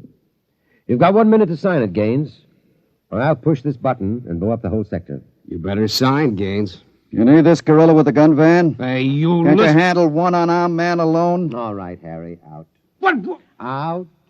Yeah. Okay. All right. Now sign. What's so funny? You start a revolution because you think the engineer should control the road. Then when you've got control, the only thing you can think of to do is blow it up. Tell me, what are you so scared of? I'm not scared. Yeah? Sitting there sweating all over that push button you're holding? Your buddies knew how afraid you were. They'd probably throw you into the rotors. I'm not afraid. You're afraid of me right now. You're afraid I'll have you on the carpet. You're afraid the cadets won't salute you. You're afraid they're laughing at you behind your back. No, I'm not. Now, you keep quiet. I've got a gun. You're afraid of using the wrong fork at dinner. You're afraid people are looking at you, laughing at you. I am not, you dirty, stuck-up snob.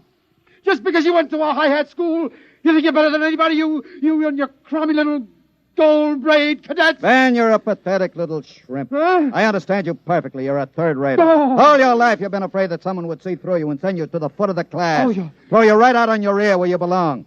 I don't want to look at you anymore. I'll show you. I'll put a bullet in Put you. down that pop gun before you hurt yourself. Don't you come near me. Don't you come near me or I'll shoot. I'll shoot. Give me that. No. Let me go. Give that pistol. And thanks for not disappointing me, Van. I don't understand. I thought if I wounded your little ego, you'd forget to push that button and pull a trigger instead. I'm afraid you'll never make a good executive, Van. They have to know when to push buttons. Davidson. Gaines here. Chief, are you all right? Are you? I'm all right. Attack now and mop up. I'll hold the control room. I've got Van Cleek, and I think his little revolution is just about over.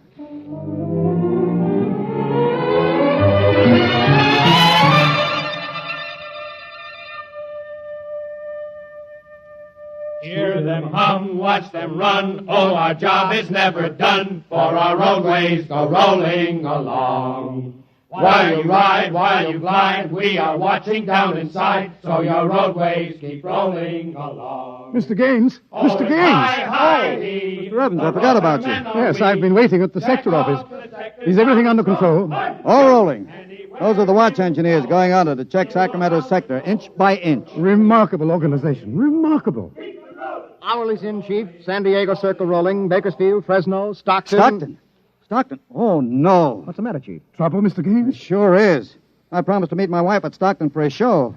She's been waiting there since 9 o'clock last night. Dave, see if you can get her for me. Try the sector office. All right, Chief. And Dave, see if you can calm her down. Oh, sure, Chief. I'll tell her the roads must roll. No, don't tell her that. I don't think she'd appreciate it. She's heard it too often. Oh, it's I-I-E, the roller men are we. I better get going. Bye, Dave. Keep 'em rolling. Anywhere you go, you are bound to know that your roadways go rolling along. Keep them rolling, that your roadways go rolling along. Keep them rolling, that your roadways go rolling along. Keep them rolling, that your roadways go rolling along. Keep them rolling, that your... Countdown for blast off. X minus 5, 4, 3, 2, X minus 1, fire.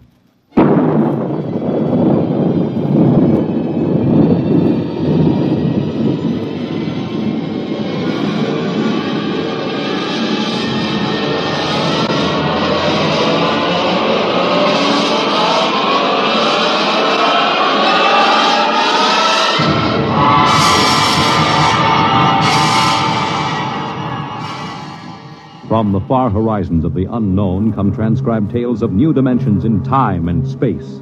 These are stories of the future, adventures in which you'll live in 1,000,000 could-be years on 1,000 maybe worlds. The National Broadcasting Company, in cooperation with Street and Smith, publishers of astounding science fiction, presents X minus 1.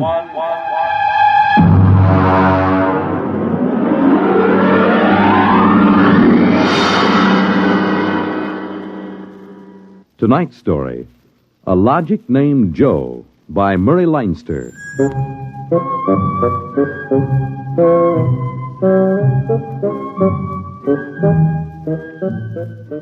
It was on the 3rd day of August that Joe came off the assembly line. And on the 4th, Maureen came into town. And that afternoon, I saved civilization. Maureen is a blonde I was crazy about once, and Joe is a new 1974 model Logic that I've got stored away down in the cellar. And how do I save civilization? You're listening now to a voice I from the saved it by future. keeping Joe down The voice in of cellar. Frank Caldwell, head serviceman for the sometimes I Logix think about Corporation, turning Joe on makers of the machine letting that him make does a video everything for you. Well, And nearly other times I everything think of anyway. taking an axe to him. The electronic Logic. In the year we speak, kind of figured it's gonna be the 1974, no modern home was complete without could do one. plenty for And the me, Logic sure, sets but were working so well that life scared was to take a soft chance. indeed for repairman Frank Caldwell. After all, like That I is, say, I until figured that I'd fatal save day of August the 3rd when suddenly the turning him Logics began doing everything for their Well, users I'm and getting doing ahead it of myself. too well. On the 3rd of August, there wasn't much doing, and I'm hanging around the boss's office smoking up his cigars. Frank, there's a customer outside. Go take care of him, will you? Me? I'm a maintenance man. Mr. Korlanovich wants to have Logics explained to him. Explained? Where's he been, on Mars? I just moved up from the backwoods someplace. Well, why don't you explain him? Well, I don't feel too well. You were okay half an hour ago. Are you the boss here or am I?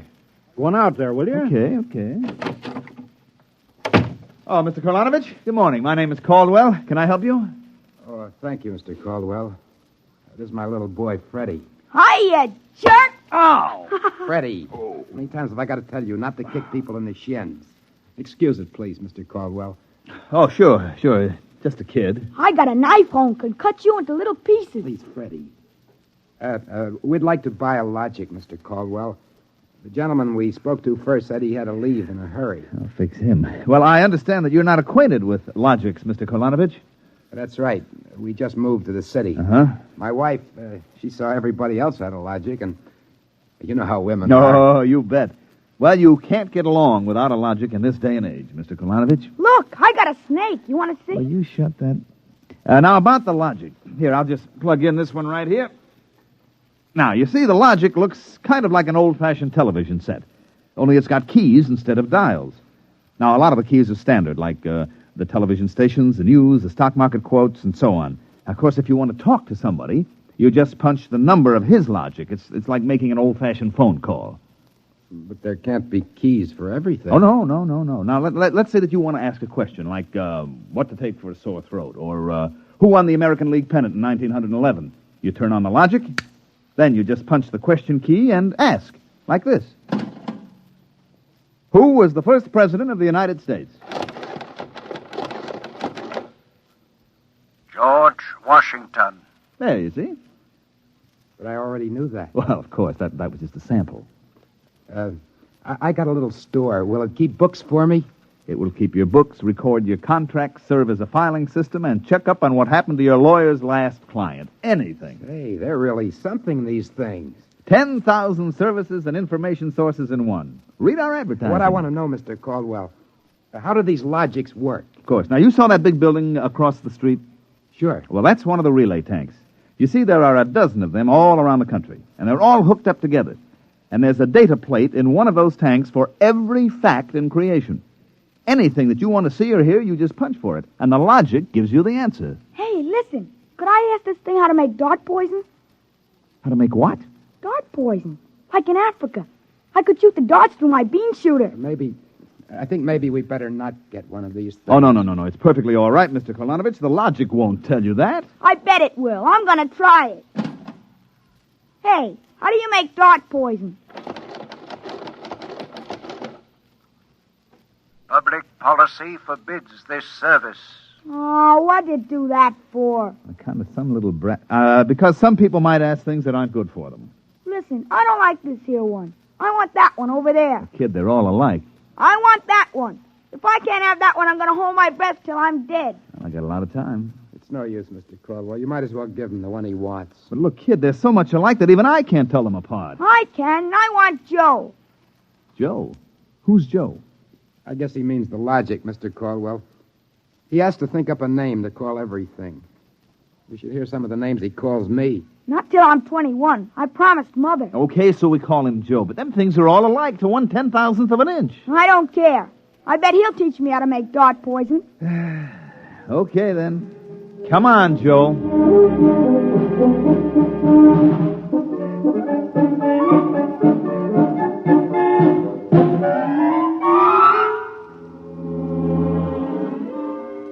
So he keeps yelling, I want that one. I want that one. I'm going to call him Joe. Mike, I tell you, I could have wrung his neck. How many cards? I'll draw 2. What a holy terror. He had his father scared to death. It's too bad that kid ain't mine. I'd show him quick enough who was boss in the family. Uh-oh, holy smoke. What's the matter? I'm sorry, fellas. I got to hold up the hand a minute. I just remembered. Oh, I got to call my wife. Oh, let her wait. You ever met my wife? Hey, what's the matter with this thing? It ain't getting my house. Announcing new and improved logic service. Your logic is now equipped to give not only consultative, but directive advice. If you want to do something and don't know how to do it, ask your logic. Hey, did you guys hear that? Well, they should have told us about this. Oh, it's just somebody trying to pull a gag. Oh, it didn't sound like a gag to me.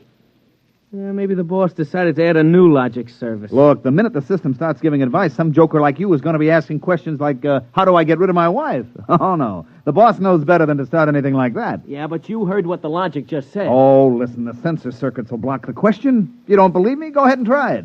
Well, anything for a gag. Okay, logic, I got a question for you. How do I get rid of my wife? Service question. Is your wife blonde or brunette? You guys hear that? She's a blonde. Hexacrylobinatine is a constituent of green shoe polish. Take home a frozen meal containing pea soup. Color the soup with green shoe polish. This poison is fatal to blonde females only. This fact is a product of logic service. You cannot be convicted of murder. It is improbable that you will be suspected.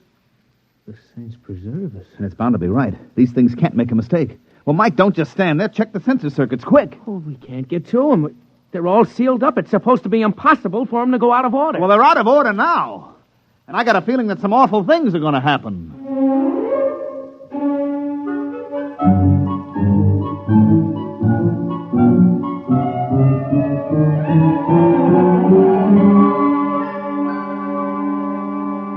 Boss, we've got to do something. The logics have gone nuts. Now, relax. The thing gave a goofy answer once. Maybe it was a joke. But it was an accident. Now, forget it.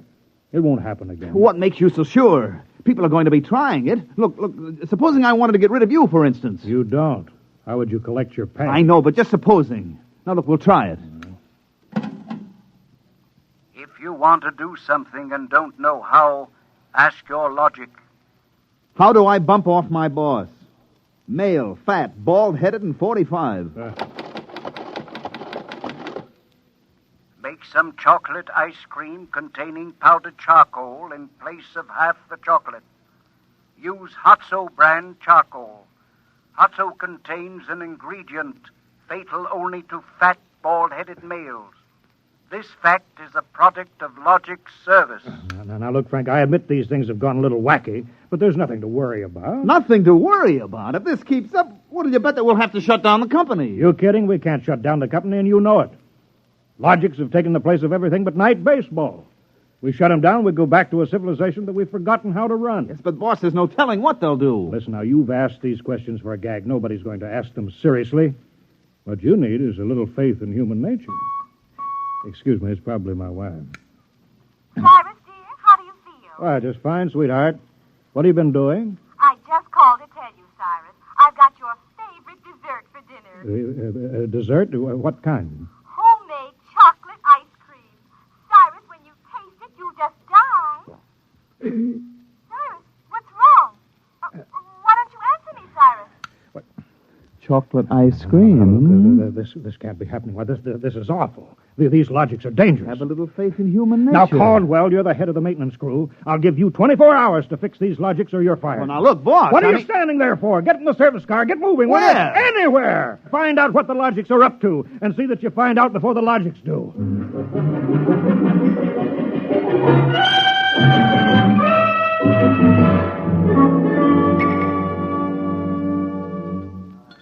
Bartender, give me a double.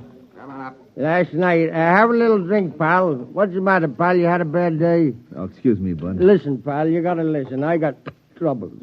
Bartender, will you get this barfly off of me? On your way, son. Oh, don't say that. I got troubles. How am I going to keep my wife from finding out I had a couple of little drinks?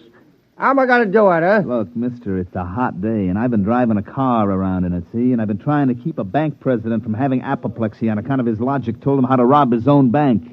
I've been trying to stop 6-year-olds from asking what comes after the bees and the flowers and their fathers from asking how to get $1 million by tomorrow. I've been tripping over dead bodies so artistically croaked that nobody's ever going to find out who done it, and all you got on your mind is how am I going to keep my wife from finding out I've been drinking? Dry up, will you? Go ask a logic. My pal, my boy, where's the logic? Where's that logic? Here, right behind you. Here, here's a nickel. That's what I got to hear. Now, come on, logic, old pal. Old pal, be nice. How does a guy keep his wife from finding out he's had a couple of little drinks? Answer me that, huh? Buy a bottle of Franine hair shampoo. It is harmless, but contains an ingredient which instantly neutralizes alcohol. 1 teaspoonful for each jigger you have consumed. Oh, boy, gotta buy a bottle of... what was that again? The president's right. You'll never remember it as far as the drugstore. I think there's a bottle in the back room. Somebody left it. Oh, my pal. Oh, my boy. No more trouble. You'll just show me the way to go. I got a picture of him back there drinking that shampoo. Yeah. Give me another double. I don't know what's worse, to be as low as you or as high as him. Where is he? I know he's here. Where is that bum? Who do you want, lady? My husband. I know he's here. Where is he? Show me the way to go. That's him, that no-good louse. I'll show him. Thinks he's coming home staggering again, does he? Well, I'll teach him. Poor guy. Why, my dear, what a surprise to see you here. Archibald, you're sober. Of course, my love. I'm sober as a judge. Then what are you doing in this saloon? Your suspicion wounds me deeply, my love. Let me tell you, my dear, that I have been conducting a research project that is going to make us a fortune. I'm going to patent Soba, the drink that makes happy homes.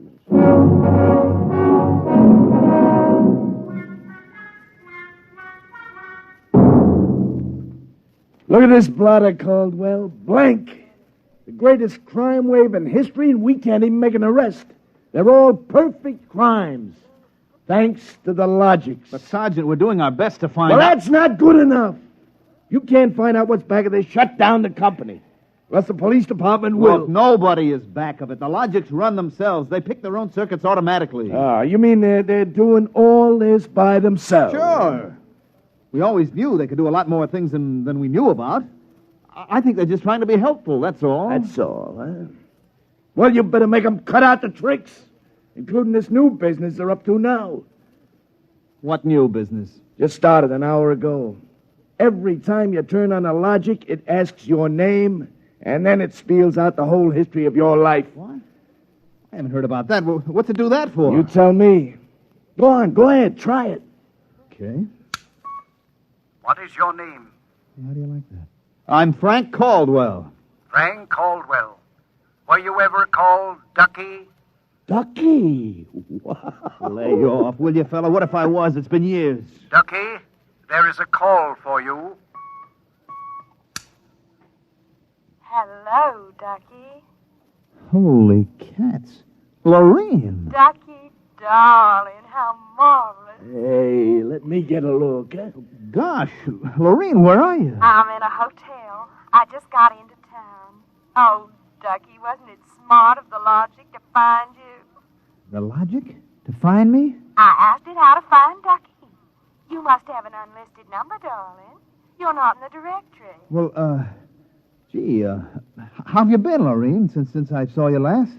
I heard you got married. You won't believe me, Ducky, I know, but I've had 4 husbands, and I've never loved anybody as much as I love you. You've divorced 4 husbands? 3. The last one, died unexpectedly. Oh, who unexpected it? He did. But the jury acquitted me, Ducky. They knew it was just a little old accident. So now I'm free again, and we got lots of things to talk over. You come right on over here, Ducky. Instant. Oh, well, Lorraine, I'm working, you see, and I'll call you back. All right. Here's a kiss. Mm-hmm. That'll have to hold you till you get here. Hurry, Ducky. Oh, my back. What am I going to do? Do like you were telling me a while ago. Huh? Calm yourself. Ducky.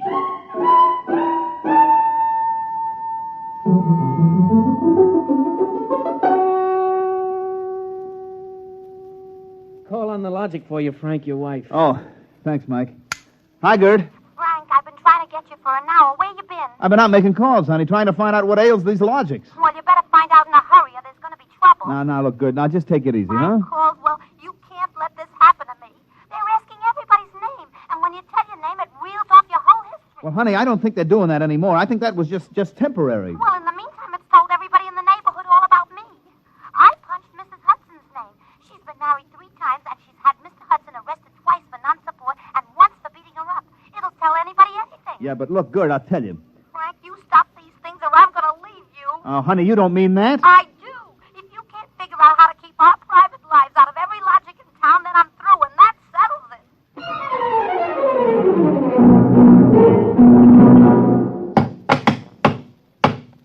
I can't even budge any of these relay plates. Me either. Isn't there some way we can disconnect them?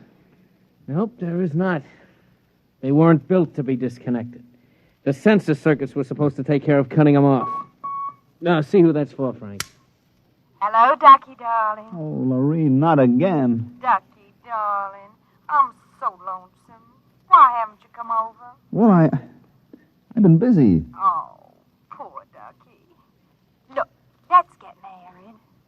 Gosh, Lorene, well, what I mean is... Right away, Ducky. You're not busy tonight, are you? Look, Lorene, I got married. Oh, poor boy. My poor Ducky. Well, we'll just get you out of that. No, look, Lorene. It's all arranged, darling. I'll just call up your wife and have a little talk. Now, please, Lorene, I mean, it's nice of you to think of me and all, but Yeah, you just give me your address and your logic number, darling. I haven't got one. Never mind, darling. The logic will find out for me. Lorene?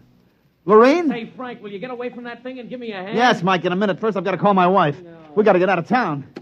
Oh, Lord, I made a mistake. Frank, you're supposed to be helping Mike. Yeah, I am, boss, I am, but I got to make this call. Call? What do I care about your call? President's getting ready to close down the company and declare martial law. Now, for the love of heaven, do something. Yes, boss, I will. I've just got to make this one call before the logics get on my trail. To assist in solving a special problem of logic service, kindly give the following information if possible. Where does Frank Caldwell live? They got me. I'm through.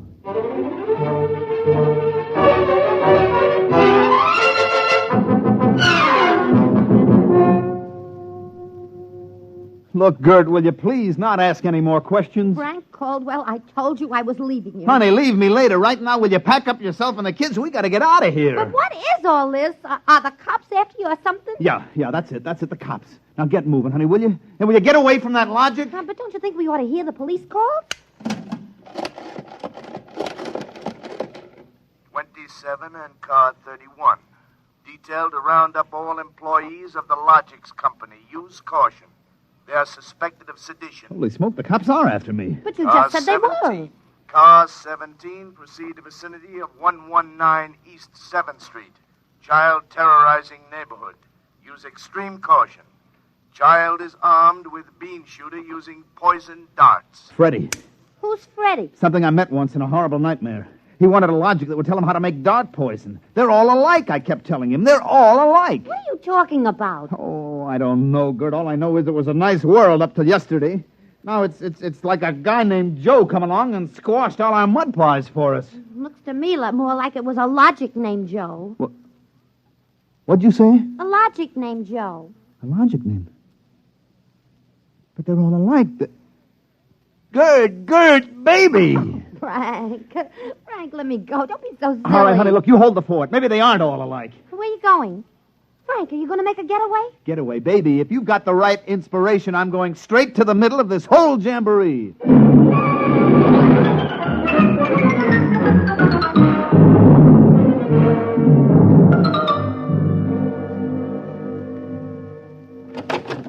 Yes? Oh, I was hoping it was the police. You remember me, Mr. Kolanovich, Caldwell of the Logics Company? Logics Company. I wish the Logics Company was at the bottom of the ocean. I don't blame you, believe me. Now, where's your logic? In here. I'd smash it into a million pieces if I wasn't afraid of what Freddie would do to me. Right, look, just get out of the way, will you? I've got business with Joe. If you want to do something and don't know how, ask your logic. Oh, we're back to that routine, Well, I want to do something, all right. Can a logic be modified to achieve correlations for which human brains are too limited?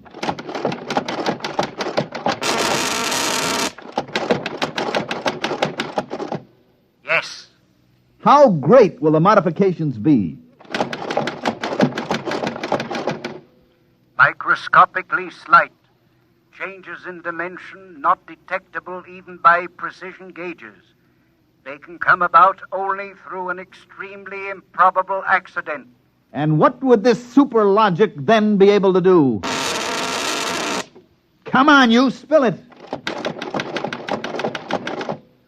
It could set up entire new combinations of electronic relays, which would bypass the normal sensor blocks, thereby enabling it to perform valuable new services, including the giving of helpful advice on any human problem. And has this accident ever happened?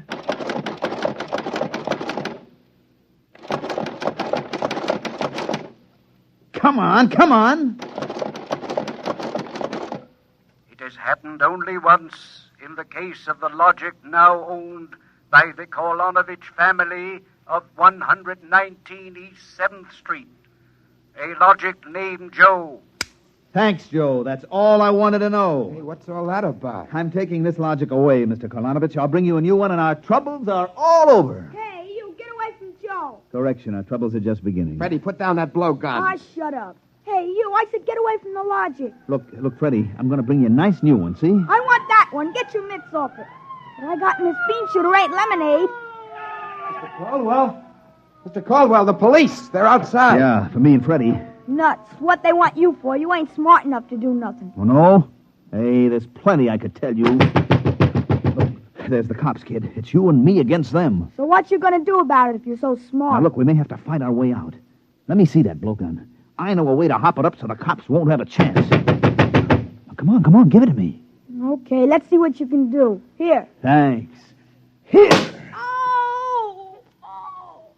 Mr. Caldwell, you're a great man. Now all I got left to do is pull this plug out of the wall. Come right in, Sergeant. Well, that must be the kid. He don't look so tough to me. Well, he just got a little softening. There'll be no more complaints, officer. I guess I can go on where Mr. Caldwell left off. Caldwell? Hey, you wanted... Now, look, I just came to pick up this busted logic. I don't know a thing. You said that before. Come on, you're going to the cooler. Let's go. Now, wait a minute. You act like you wanted to go to jail. Well, just till a certain party leaves town. I got a feeling it's safer. Okay, then, Caldwell. Into the paddy wagon you go. Thanks, officer. You may be saving my life. Now, if you'll just help me carry this logic out... Wait a minute. You can't take that in the wagon. I can't? Why not? There's no room. We already got a dame in there who's raising the roof. A dame? Yeah, a blonde. Plainclothesman picked her up trying to buy a gun without a permit. She keeps screaming she's going to miss her date with Ducky.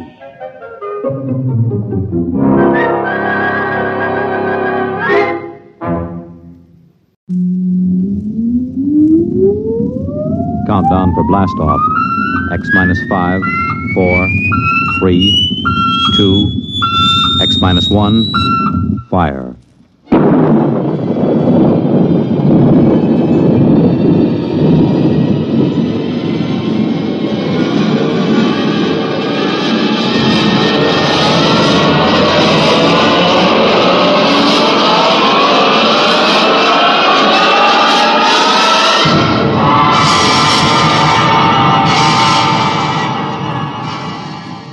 From the far horizons of the unknown come transcribed tales of new dimensions in time and space. These are stories of the future, adventures in which you'll live in a million could-be years on 1,000 maybe worlds. The National Broadcasting Company, in cooperation with Street and Smith, publishers of astounding science fiction, presents X minus 1.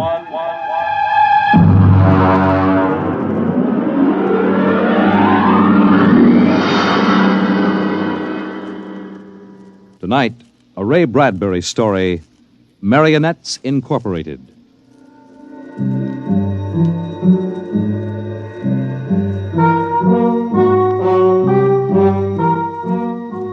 By the year 1990, we should see many amazing technological advances. And yet, in many ways, life will be very much the same. A husband will stop off at a bar on his way home and perhaps unburden himself a little to a friendly bartender. Well, that's good. Almost feel as if I could go home and face Nettie now. Wife trouble, Mr. Smith? Wife trouble, Sam. If only she'd relax a little bit. Look, you see this bruise on my lip? She kisses me. For an hour every night when I come home. Can you do anything for it? Well, I try, Sam. You can't figure them out. Well, I guess I'll go home and feed myself to the lioness. I tell you, Sam, when Nettie gets finished demonstrating how much she's missed me, I feel like a man who's been stuffed into an electronic washing machine with the dial set at rinse dry. How much do I owe you? Well, if it isn't Henry Smith. Huh? Brayling! Well, as I live and breathe. Walter Brayling. What are you doing here? We're having the night out. Say, does Gloria know about this? Things have changed, Henry. I thought she kept you chained to the bedpost most of the time. Not anymore, Henry, not anymore. So you aren't divorced, are you? Oh, no. Gloria's home. What did you do, put sleeping powder in her coffee? Oh, goodness, no. That would be highly unethical. Well, now, look, I can't believe you just walked out on her. 10 years of marriage, Henry, and I never had a night to myself. But it will be different from now on. By the way, what time is it? 10 o'clock. Well, I guess I better be going. Scared? Don't want to crowd my luck. Oh. Although, really, there's nothing to worry about. Well, I'd sure like to know how you do it, Walter. Would you really? Yes, I would. All right, Henry, since you've always been a friend of mine, I'll let you in on it. Come on, my car's outside. I'll drive you home and let you see how it's done. Well, now, that's nice of you, Walter. Oh, no, not at all. We fellas have to stick together.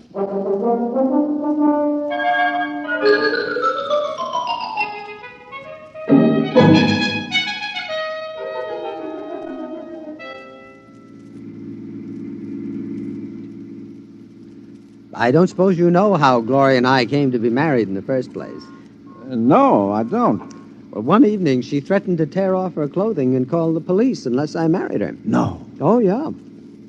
Well, that's a bit extreme, isn't it? Gloria's a nervous girl. Oh. I bet you've had a pretty wretched time of it, huh? Yeah.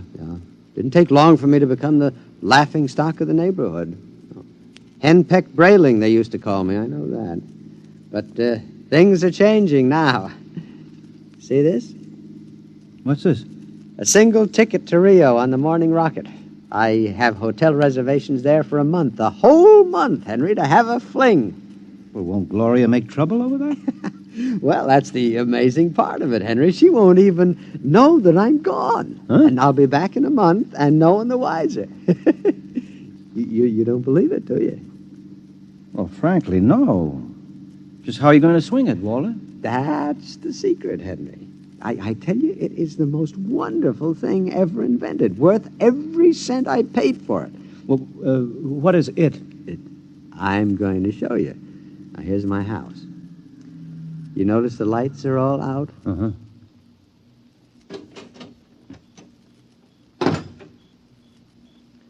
Shh. Now, we'll wait here on the front porch. Say, Walter, you haven't gone off your rocker, have you? Shh. Let me see. I meow twice. That's it. Meow. Meow. Now watch the window in my bedroom. It looks as if somebody's... Hey! There's a man up there. He's looking out. Good. He sees me. Now he'll be down directly. Oh, now look, isn't this a bit embarrassing for you, Walter? No, not at all. You'll find out. Here he comes. Hello, B2. Good evening, Mr. Braley. Either I'm going out of my mind or there are two of you. You never told me you had a twin brother. I don't. Look, if this fellow were in pajamas, I couldn't tell you apart. Well, that's the secret, Henry.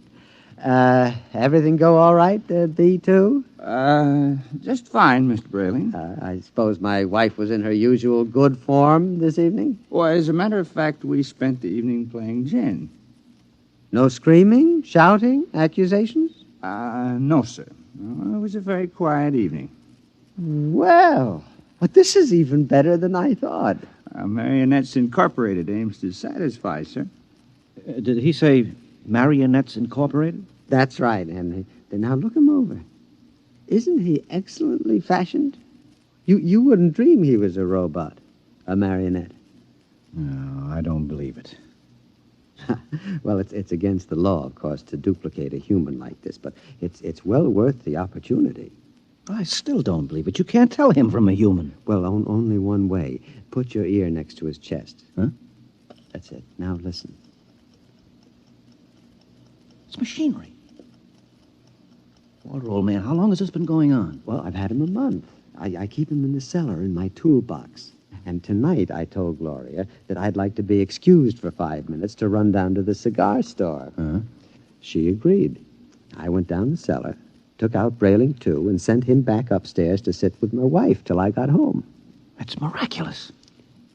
Of course, Walter, it doesn't seem quite ethical somehow. Oh, nonsense. Highly ethical. Hmm? I've been home all evening. I shall be home with her for the next month. In the meantime, another gentleman named Walter Brayling will be in Rio having the time of his life. Well, can he walk around without fuel for a month? He refuels himself. Oh. He's built to do everything. Eat, drink, sleep. You'll take good care of my wife, won't you, B2? Well, your wife is rather nice. I've grown quite fond of her.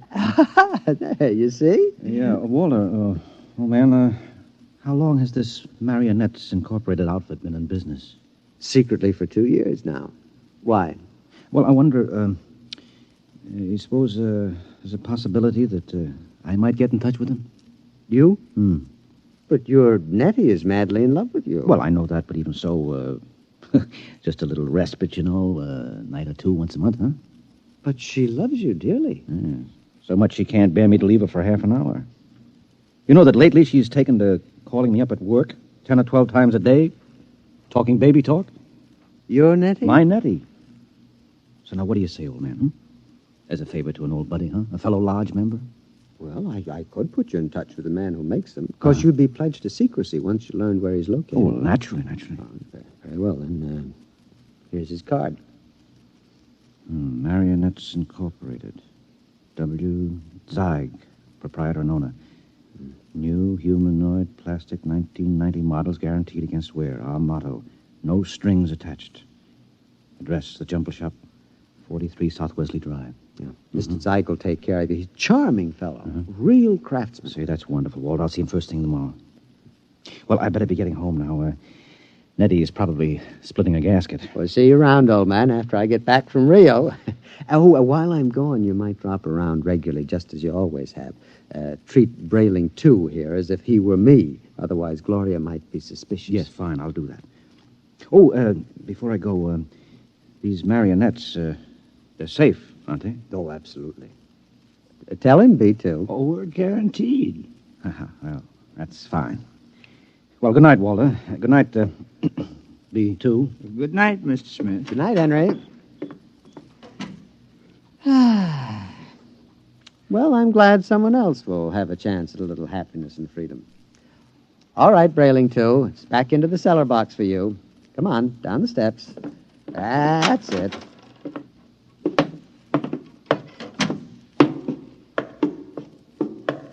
It's very damp down here, Mr. Brayling. Bad plumbing. Here we are. Brayling. Yeah? Before you put me back into the toolbox, could we have a word? Certainly, old man. Now, this toolbox. Yes, what about it? Well, I don't like it, Mr. Brayling. Why not? Well, it's cramped. Oh. Well, I'll try to fix up something more comfortable when I get back from Rio. All right, now, before Gloria gets worried, back into the... Marionettes are made to move, not keep still. Now, how would you like to lie in a stuffy old box most of the time? Well, I didn't realize you fellas were that sensitive. Well, you wouldn't like it at all. I keep running. There's no way to shut me off. Now, I have my feelings, you know. Well, a day after tomorrow, I'll be off to Rio, and you won't have to stay in the box for a whole month. You can move upstairs. But when you come back from Rio, I'll go back into the box. Mr. Zeig didn't tell me at Marionettes Incorporated that it was possible to get a difficult specimen. There's a lot he doesn't know about us. Look here, B2. This has gone far enough. I'll never get to Now, Rio. come on now, into the box. And another thing. Well? Your wife. Yes, what about my wife? I've grown quite fond of her. I'm glad that you enjoy your employment. You'll have the whole month. I'm afraid you don't quite understand, Brayling. I've fallen in love with her. Yes, well, you what? Well, you see, you just don't appreciate it. Maybe if you hadn't acted so meek and apologetic about everything, well, she'd have a little more respect for you as a man. You aren't supposed to behave like this, you know. I think I could be very happy if I were married to Gloria. Aren't you forgetting that you are nothing but a big, overgrown puppet? Now, careful, Brayling. I'm sensitive. I'm sorry. Look, you wouldn't mind waiting here a moment, would you? I have to go upstairs and make a phone call. To whom? Nobody important. I have to call Henry Smith about something. You're lying. Now, you're going to call Marionettes Incorporated and tell Mr. Zeig to come and get me. No, really, I'm not. I was... B2, stay away. Now, stand where you are, Brayling. No, B2, take your hand off my arm. No, Brayling. What are you going to do? Nothing much. I'm just going to put you in the toolbox, lock it, and lose the key. Then I'll buy another ticket to Rio, and Gloria and I can have a wonderful vacation. You're insane. Oh, am I? Now, wait a minute. Hold on, B2. Don't be rash. Now, let's talk this over. Goodbye, Brayling. Now, B2, stop it. Don't. Let go. Into the box, Brayling. There. Let me out. Let me out.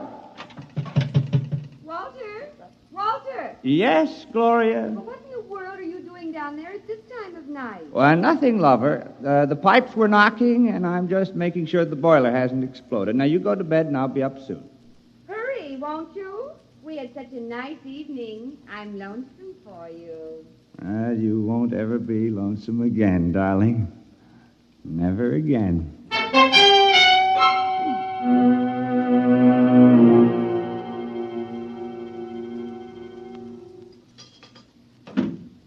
Good morning, Nettie.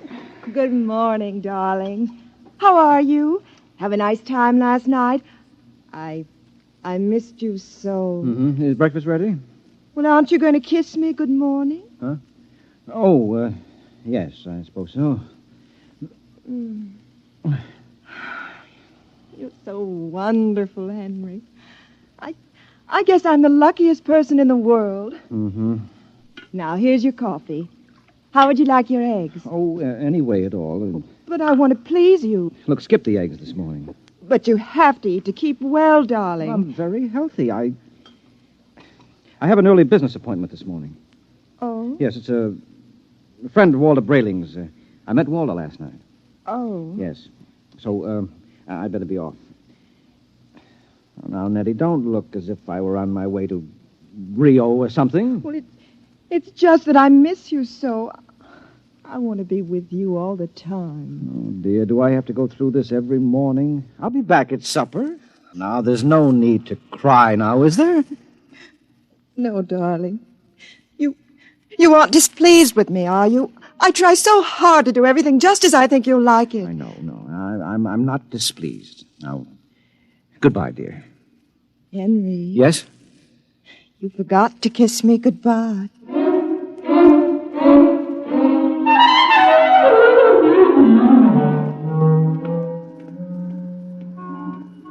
No strings attached, no strings attached. The very last puppet with no strings attached. Let's see now. Jumble Shop. 43 South Wesley. Well, that should be about... here it is. Yes? Mr. Zeig? Yes? Walter Brayling recommended me. Enter. Thank you. Your name? Henry Smith, 55 Evergreen Place. And what can we do for you, Mr. Smith? Well, Mr. Brayling showed me his marionette last night. I was intrigued with the idea. Not that my wife is anything like that female meat grinder he's married to, you understand, but, I'm a man who enjoys an occasional evening with the boys, without complications. Naturally. Yes, so I thought... that I could duplicate you? Exactly. Oh, I think it might be arranged.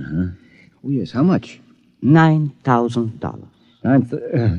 I have an inferior model at 75. No. If I go through with this, nothing is too good for Nettie.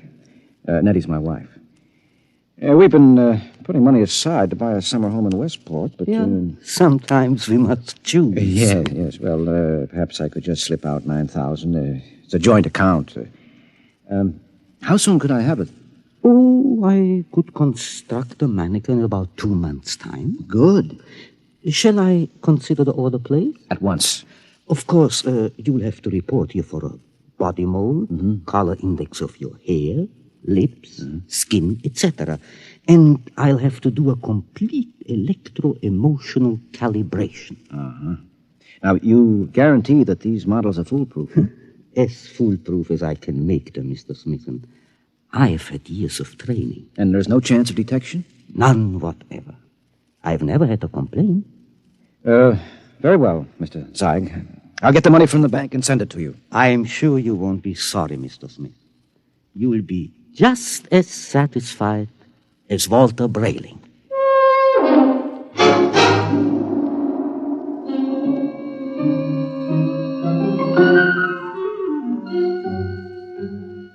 Teller. Yes, Mr. Smith? I'd like to cash this draft in my joint account, please. Yes, sir. $9,000, sir? That's right. Oh, I'm afraid that's impossible, Mr. Smith. Impossible? My wife and I have a good $15,000 in our account. You're mistaken, Mr. Smith. Well, I know. Here's your card, sir. You see, Mrs. Smith withdrew $10,000 recently. $10,000? Without even telling me? I remember it distinctly, Mr. Smith. She said it was for a surprise for you. Oh, good Lord, she's bought that house in Connecticut. My birthday is next week. Oh, no. I've got to borrow it somewhere. I've already contracted... Yes, sir. Quite a surprise for you. Mr. Smith?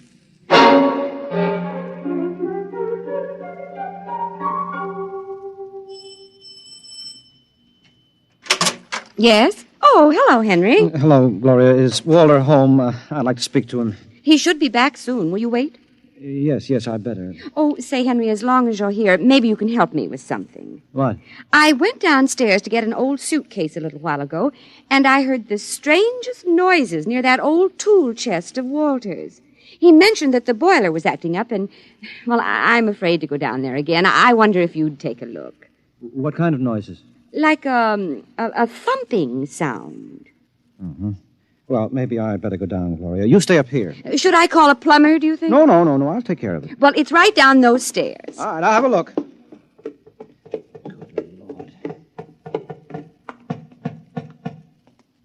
Hello? Hello in there. Let me out! Let me out! Shh, just a minute. Keep quiet, for goodness sake. Let me out! I'll have to smash the lock.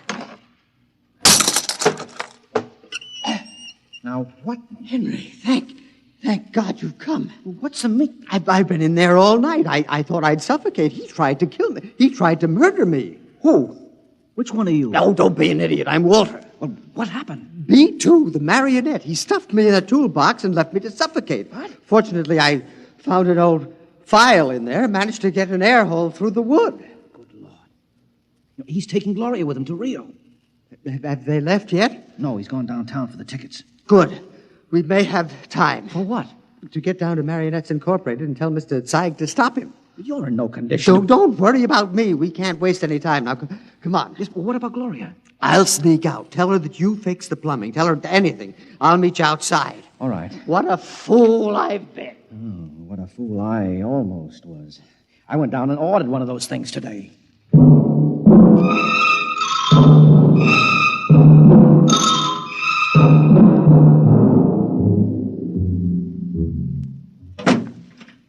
Gloria, Gloria, love. Yes, darling. Did you get the tickets to Rio? Right here in my wallet.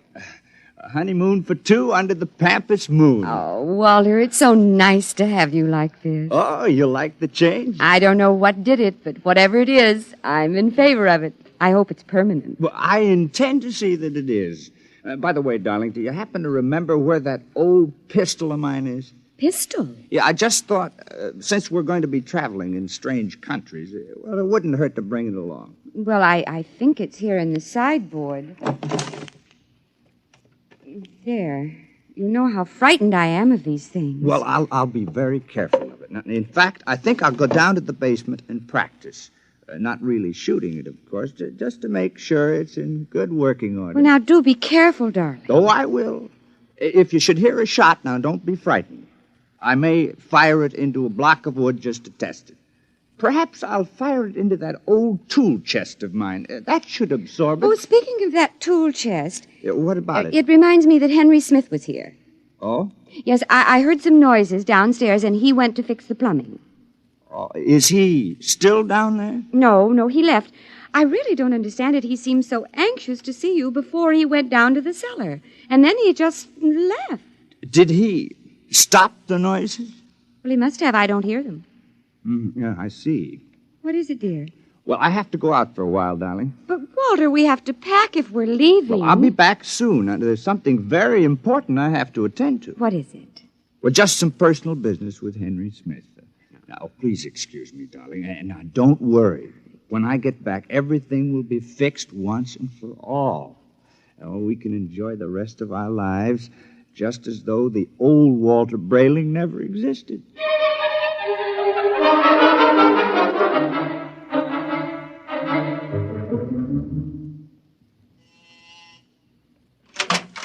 Oh, Mr. Brayling and Mr. Smith. Come in, gentlemen, come in.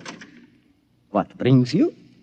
Mr. Zeig, you told me your marionettes were foolproof. They are. My personal guarantee goes with We know each all one. about your personal guarantee. Except that Mr. Brayling's dummy knocked him out, Yes. stuffed him in a toolbox to suffocate, and is making plans to run away with his wife. Oh, dear. Yes, well, Mr. Zeig.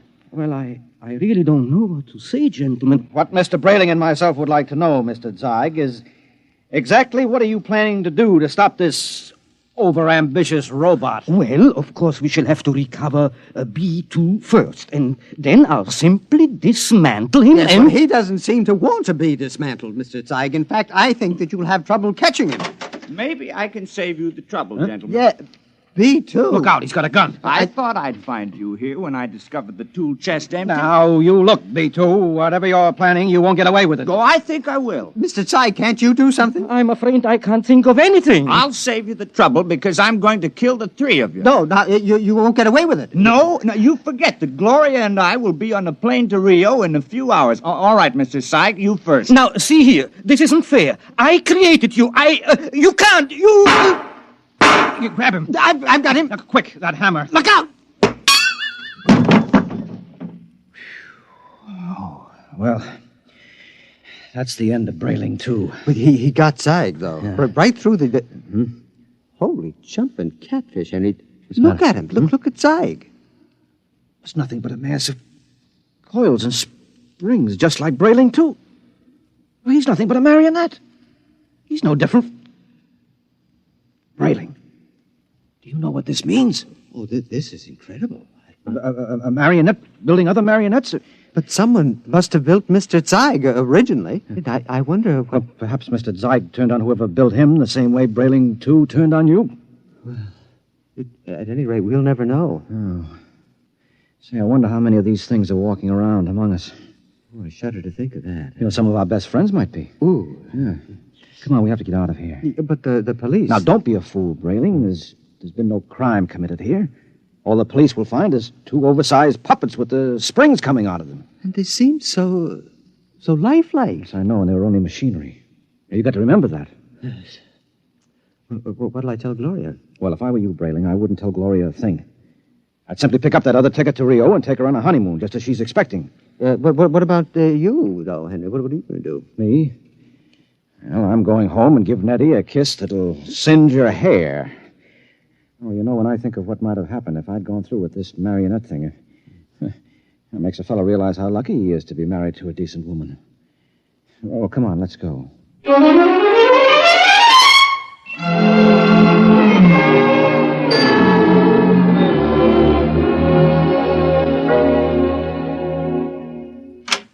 Nettie? Nettie! Where are you, sweetheart? In here, darling. Oh, I've missed you today. Come here. Oh, Henry. Oh, you look tired, darling. Can I do something for you? Just tell me I'm yours to command. Oh, man's a fool to jeopardize a nice home and a loving wife like you. Oh, you do love me, don't you, Nettie? Oh, you know I do. Here, let me get your slippers on. Now, it feels good to sit back on the sofa and relax.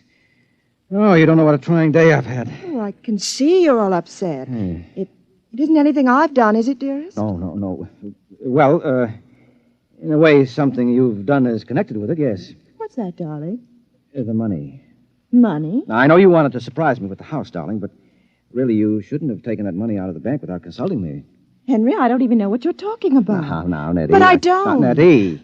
Oh, you're so upset, darling. If it's anything important, let's talk about it later. Meanwhile, why don't you just put your head on my shoulder and rest?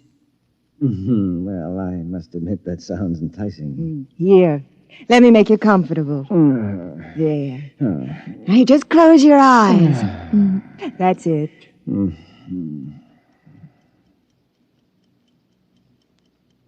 Nettie, Yes, darling? you hear something? No, darling. You sure? Like what? Like the ticking of a clock? No. Strange. I don't hear it now, but when I had my ear against your chest... Oh, no. Oh, no, she couldn't have done that to me. Not Nettie. What are you talking about? I'm talking about... No, I won't believe it. You're my Nettie, aren't you? You're real live flesh and blood. But I hear it. It's coming from you. It's coming from you.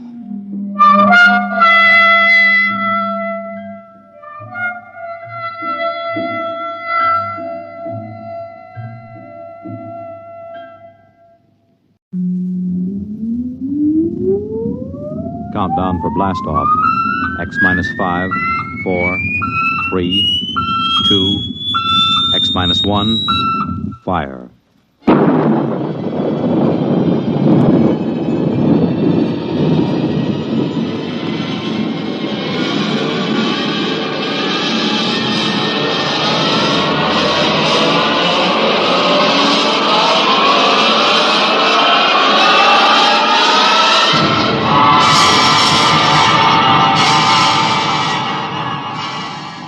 From the far horizons of the unknown come transcribed tales of new dimensions in time and space. These are stories of the future, adventures in which you'll live in a million could-be years on 1,000 maybe worlds. The National Broadcasting Company, in cooperation with Street and Smith, publishers of astounding science fiction, presents X minus 1.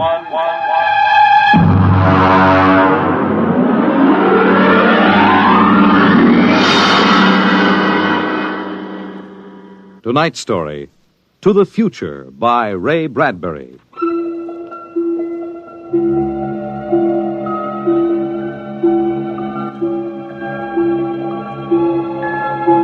Time is an interesting phenomenon.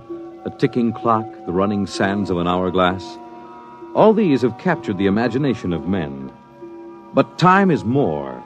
It exists now, and then, and in the future. Suppose we are in the year 1955.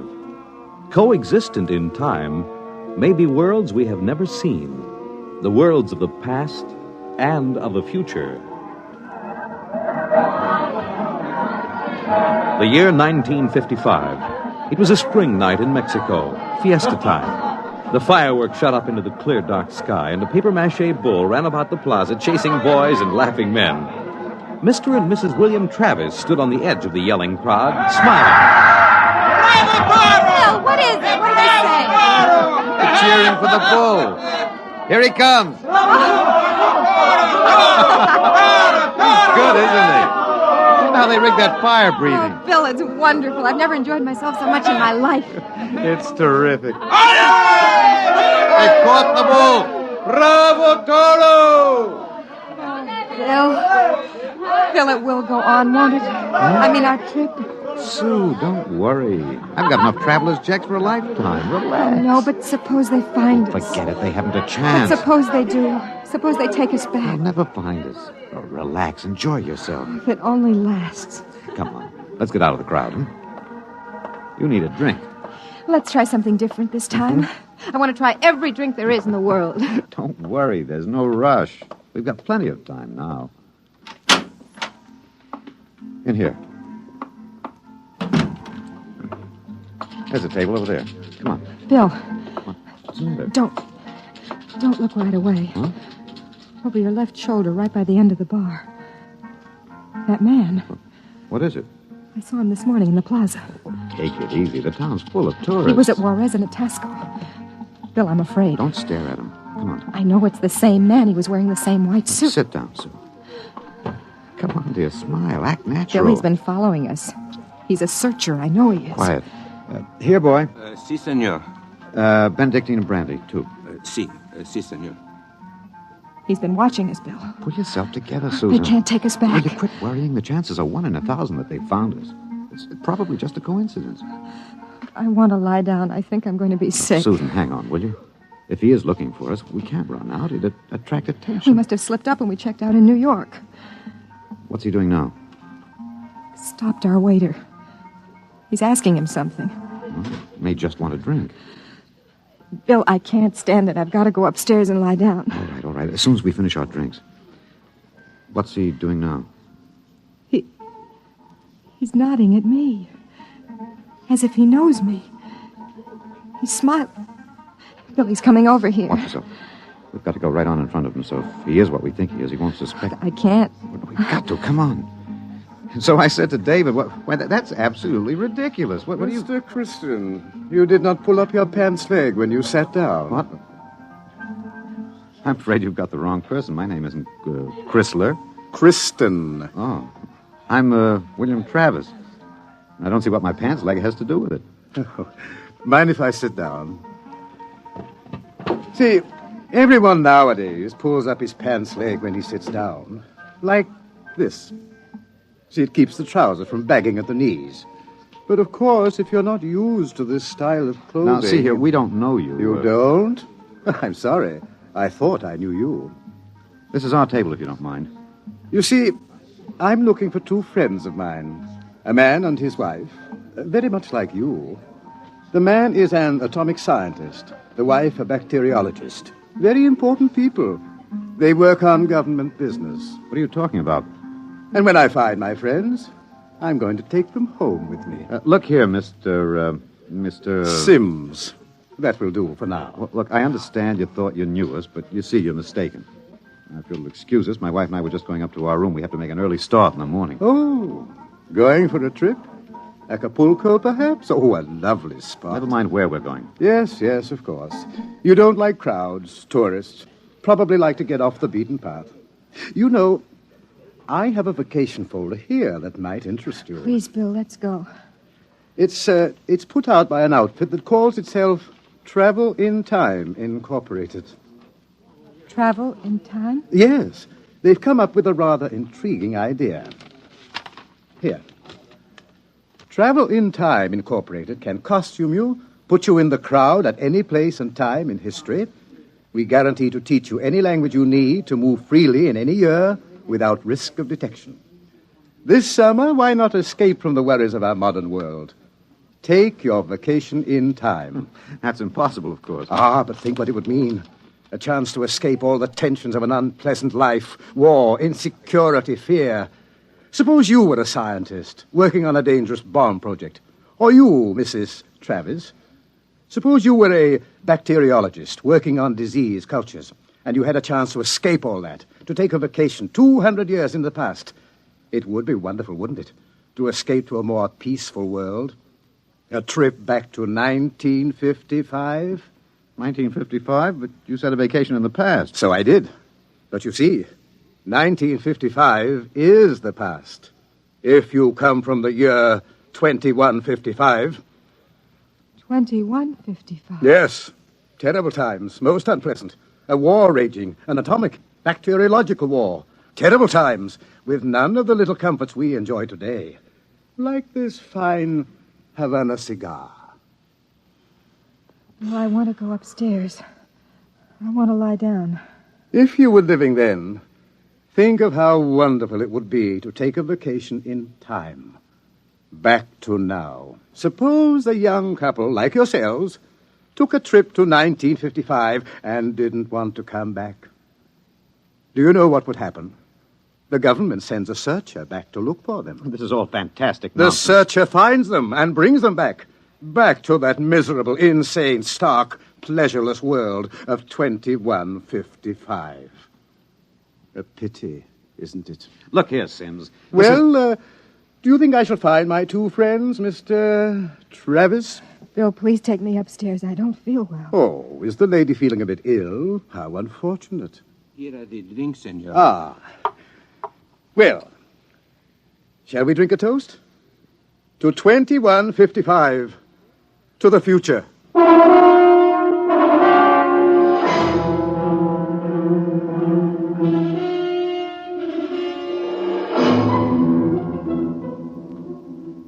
Inside. Inside, quick.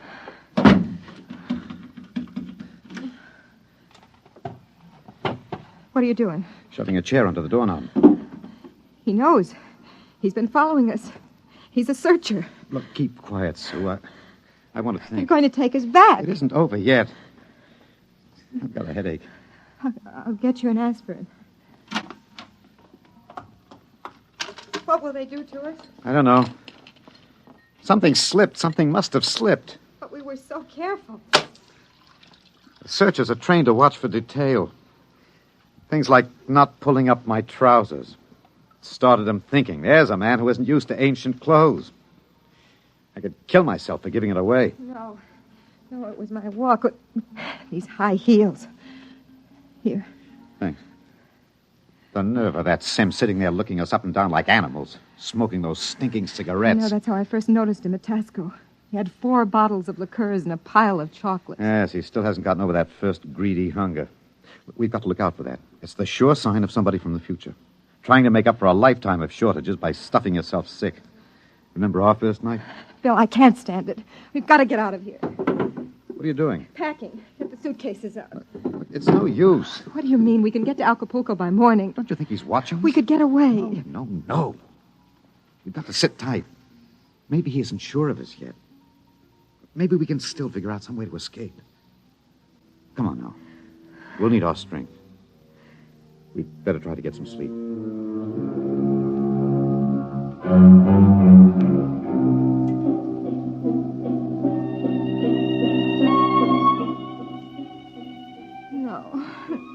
No, I won't go back. Security, pull it. The bomb. It's falling and killing. Sue, what's the matter? No, Sue. no. Sue, wake up, Sue. Bill, where are we? It's all right. Calm down, honey. We're still in 1955. It's all right. Oh. You must have had a nightmare. Oh, Bill, it was awful. We were back there, 2155. Oh, Bill, we won't go back there, will we ever? Go back to sleep, honey. It's all right. We're in Mexico, 1955, and we're going to stay here. Sue, I've been lying awake here thinking. He's still testing us. He's not absolutely certain. He's got all the time in the world. He can stay here as long as he likes. And then bring us back to the future 60 seconds after we left it. They can't make a scene, can they? They don't dare come out in the open. No. It might change the future. They're afraid of that. Bill, if we could only tell somebody, ask for You help. know we can't. That's why we had to submit to the psychological block treatment before they okayed our vacation. We couldn't tell if we tried. The block's too strong. Maybe we can break it, Oh, Bill. what's the use, darling? Who'd believe a crazy story like ours? Who'd believe we come from 2155? No, we can't tell. And they'll have to get us alone to put us in the time machine to send us back. Then that's it, Bill. We'll never be alone. It's still fiesta tomorrow. It'll be easy to stay in the crowd. Yes. Yes, that's the only chance. We can't let him get us alone. He won't get us back to that war and that insane world. Bill. Could be the room clerk. At 3 in the morning? I'd better answer. Don't, Bill, don't. I've got to. Hello? Hello? Mr. Travis? What's the idea? It's 3 in the morning. Yes. I just wanted to remind you. The rabbits may hide in the forest, but a fox can always find them.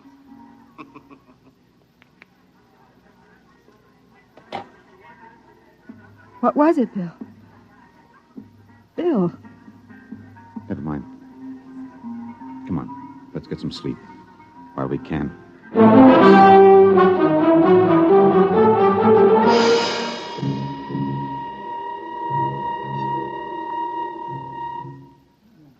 Buenos dias, senor y señora. Good morning, Senor Gomez. I trust you are spending pleasant days in my hotel. Fiesta time is the best. Yes, it's been lovely. Your special table is all ready for breakfast. Hey, we're in blazers the hotel. You, Buster, where's the hotel in this godforsaken sinkhole of a one-horse town? All the blighted deserts of the whole stinking country. I had to make Great excitement, very great. What is it? They come with 4 trucks and innumerable automobiles. A motion picture company from Hollywood. Oh, what are they doing down here? They make the pictures of our fiesta for the background. That fat man, the one with the most colorful shirt, he is the chief. Manager! The director. Manager! Where's the manager of this Adobe flea bag? Coming, senor. You will excuse me, senor. I hope the table is satisfactory. Coming, senor. This is a break, Sue. That movie company will draw crowds, and that helps us. When can we leave, Bill? Oh, not today. He'd be... Okay, kids, end of the line. Ciao. Get it up, Maxwell, and lay off the pepper. I got a note, sir. Bill, there's Sims across the dining room. I can't do anything now, not with these actors coming in. Gloria, you sit next to Papa. Hello. Max, make sure nobody monkeys with the trucks and the gear. Right, Chief. Do we have to eat at this crummy joint, Joe? Cheer up, sweetie. Your mere presence makes this chasins and truck roll into one. No, not this early in the morning, Joe. I couldn't stand it. Okay. Anything you want, laddies. It's on the dear old expense account. They look happy, don't they? There's an idea. Maybe I could hire 2 of them. I could say it was a joke. Why? We could dress them in our clothes, have them drive off in our car sometime when Sims couldn't see their faces. Where would that get us? With him off on their trail, we might make it to Mexico City. It'd take years to find us there. Wait, that movie man's coming over. Excuse me, you folks are Americans, aren't you? That's right. Boy, am I glad to see you. I'm so sick of hearing Spanish, I could kiss you. Hey, come on over and eat with us, huh? Well, I don't think we should intrude. Oh, come on. Misery loves company. I'm Misery, and that's the company. We're from Hollywood. So I understand. Yeah. Boy, would I like to be there. I'm Joe Melton. I'm the director. I'm William Travis. This is my wife, Susan. Mutual. Come on over, kids. Join the party. Cheer us up. Only no tamales. I burned out 3 kidneys on tamales since I came over the border. Boy, am I funny, huh? Wonderful. Well, come on over. Hey, kiddies, I got new blood. Brother Yanks. Just a moment, Mr. Travis. I thought you might be breakfasting with me, alone. Sorry. I got him first, Mac. You want to join us? No, I've already ordered. Mr. Travis, I think you'd better talk with me. Say, now. Is this guy giving you trouble? No, it's all right. Then I'll say the word and I'll have Max pitch him out in his ear. No, it's all right. We'll be right over, Mr. Melton. Bill. We'll talk to Mr. Sims. Mr. Melton, you sort of keep an eye on us, huh? After all, you found us first. Yeah, sure. Well, come on over soon, kids. Sit down, Mr. Travis. I hope you slept well. Did you? Well, I'm not used to spring mattresses, but there are compensations. I stayed up half the night trying new cigarettes and foods. A whole new spectrum of sensation, these ancient vices. We miss something in our world, don't we? And when we get back here, we try to cram it all in a few short days. We don't know what you're talking about. Still acting, eh? But it's no use. You can't stay in crowds all the time. I'll get you alone soon enough. I'm immensely patient. However, let's come to the point. You know we can't let you get away with this escape. Other people in the year 2155 might get the same idea and do the same thing. And we need people. To fight your wars? Bill. It's all right, Susan. We can talk on his terms now. He's got us. We can't escape. Oh, at last. Really, you've been incredibly romantic, running away from your responsibilities. Running away from horror. Oh, nonsense. Only a war. Only? With half the world dead and the other half dying? Yes, but we can't have you escaping here while we drop off a cliff. Dying people love to know that others died with them. Hey, kids, break it up. We're waiting on you. The longer you keep me waiting, the harder it will go on you. What do you mean? We need you on that bomb project. Return now, and no torture. Torture? Yes. You see, later we'll force you to work, and after you finish the bomb, we'll try a number of complicated new devices on you. Yeah. As you say, you can't escape. We have all the time in the world. Here. Sims, I'll make a deal with you. I'll come back now. If my wife stays here, alive, safe, away from that war. No, Bill, Keep no. quiet, Sue. Well, Sims, you need me for that bomb. You can duplicate her work. It exceeds my authority, but, all right. Meet me in the plaza in 10 minutes. All right. I'll pick you up in the car. Good. We'll drive out into the country to some deserted spot, and I'll have the time travel machine pick us up. Bill, I won't let you. Don't argue, dear. It's settled. Sims, there's one thing. Yes? Last night, instead of calling, you could have broken into our room and got us. Why didn't you? Shall we say that I was enjoying myself? Take this new fine cigar, for example. Wonderful. Wonderful. Do you know that I have 12 boxes up in my room? And liqueurs, creme de menthe, Benedictine, creme de coca, and so many others. And the wine. Oh, I've got the closets full of them. And I shall so hate to leave it all. Well, I'll meet you in the plaza in 10 minutes. Your wife may stay here as long as she wishes. All right, Sims, it's a deal. Don't try anything now, Travis. I know when I'm beat. We just want a few minutes to say goodbye. I shall be seeing you then. No, I won't let you do it. I won't let you. Please, I'm going to Susan. tell the truth. I'm going to get help. You can't. The psychological We've block got to here. try. It's our last chance. Hey, aren't you two going to join us? I Mr. thought... Melton, I've got something to tell you, and you've got to believe me. work, I've Sue. got to try. Now, go ahead, kid. Spill it. You've got to understand. You see, we really... Bill. Bill, my head. Huh? I can't think. My head. Say, you need a bromo, honey. Can't work, Sue. The block's too strong. We better get the car. Bill. Bill, please. Someone's crying. Somebody, please. Breakfast, no time for people to cry.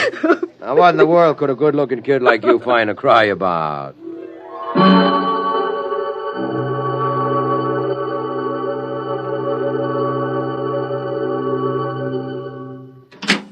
Bill, I won't let you do it. Don't make it hard, Susan. Let me go back with you. We'll get through some way. You think I'd let you go back to that war? Sue, please stop. We haven't got much But time. it was so wonderful here, Bill. Bill, please. There he is, smoking those Turkish cigarettes, waiting for us. There must be some way we can both stay here. Maybe there is. Bill, what are you going to do? Hang on, Sue, and duck when I tell No, you. Bill, you're heading right for him. He's not going to get either of us now. Down, Sue, down!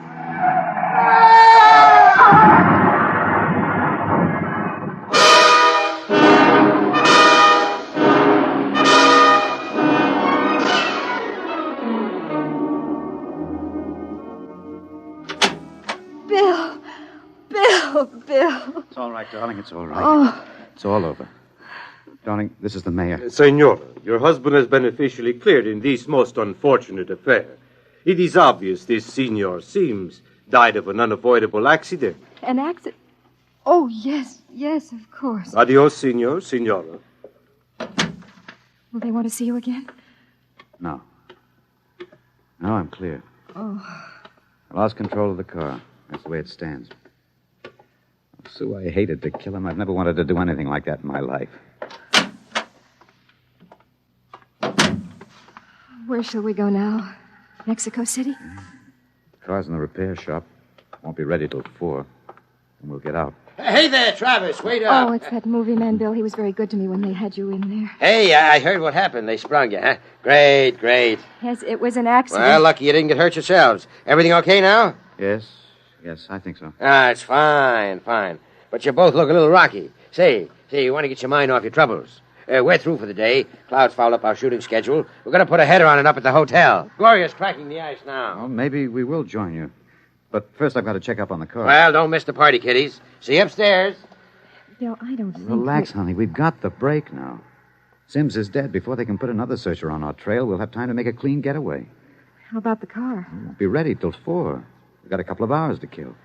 I'm so tired. What you need is a little excitement. We rate a celebration, honey. Well, I guess it would be nice to unwind. Sure. We'll go up to Melton's room, have a couple of drinks, a few laughs. Don't worry, honey. It's all over. We can relax.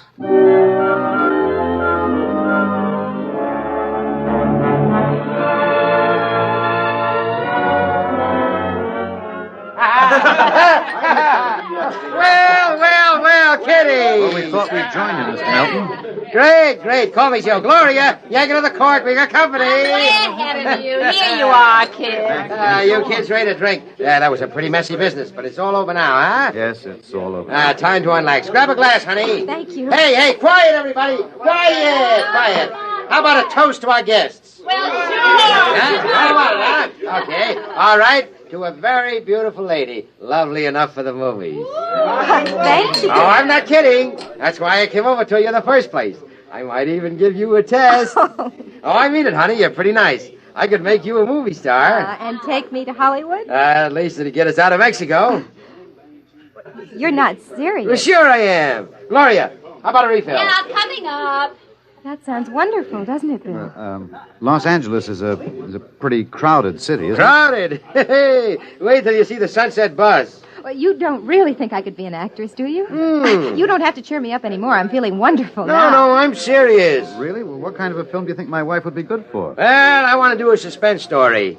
Sort of a war story, you know. Gloria, pour Mr. Travis another glass. A story about a man and a wife. You live in a little house. I'm just ad-libbing this, you understand? Sure. Go on. There's a war on, see? A terrible war, you see. And they live in the year, 2155. Yeah. Now, here's the gimmick. They escape into the past, and they kill a man who follows them to bring them back. Gloria, honeypot, get Mr. Travis another glass. He dropped his. Well, sir, this couple takes refuge with a group of movie people. Safety in numbers, they figure. Bill? But the story goes on. This couple is terribly important for a new bomb. Let's call it the leprosy bomb. So the searchers figure out a way that they can get them alone in a hotel room. Shove a chair under the door now, Max. Yes, sir. You see, researchers may work alone, or in groups of 8, so that if one of them's killed, the rest carry on. Don't you think that'd make a wonderful picture, huh, Susan? Don't you, Bill? Get up when you get us, Melton. Stand still. Look out! Put that gun down, Travis. Mr. Travis. Who is it? The manager. Your car is all ready. Shall I... Grab him! Let go of me. Let go! Let's not make things worse, Mr. Travis. Let me in. What were those shots? Let me in. The manager, he heard the shots. Let's get going. Let go of me. Let me in there. Let me in. He'll break down the door in a minute. Max, get ready to travel. Get a chair. Take a good look, Mr. Travis. Take a good look at 1955. You won't be seeing it anymore. Bill! Throw the switch! All right. Break it down.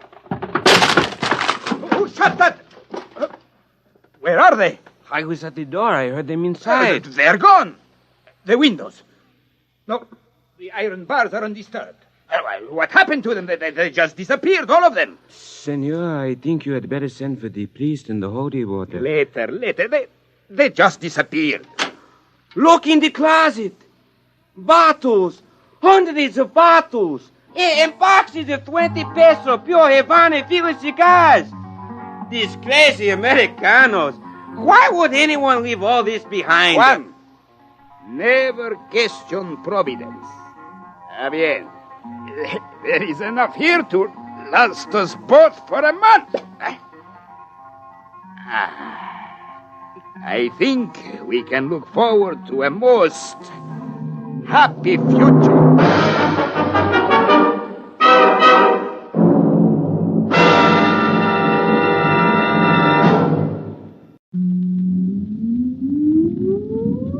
Countdown for blast off. X minus 5, 4, 3, 2, X minus 1, fire.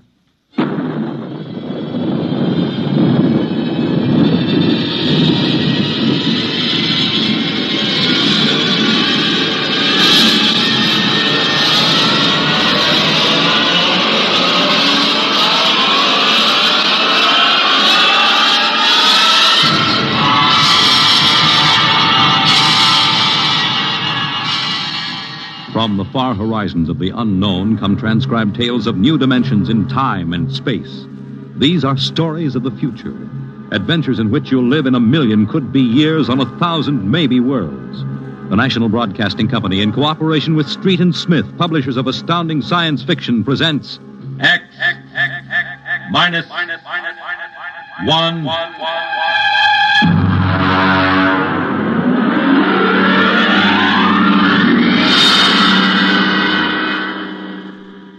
Tonight's story, 0 Hour, by Ray Bradbury.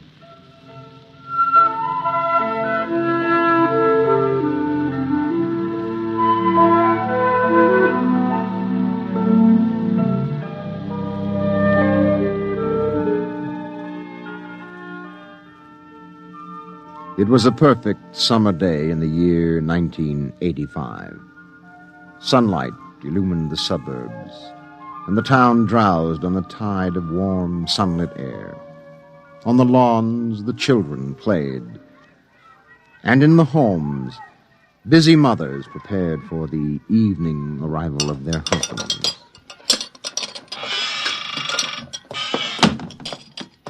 Excuse me, Mom. Good heavens, Mink. What's all the excitement? We're playing a game, Mommy, the most exciting game ever. What are you doing in that cabinet? I need some tools from Daddy's kit. Your father may not I'll want... take good care of them, Mom, I promise. Very well, dear. Don't lose anything. Oh, what's the name of the game, Mink? Invasion. Invasion. What will they think of next?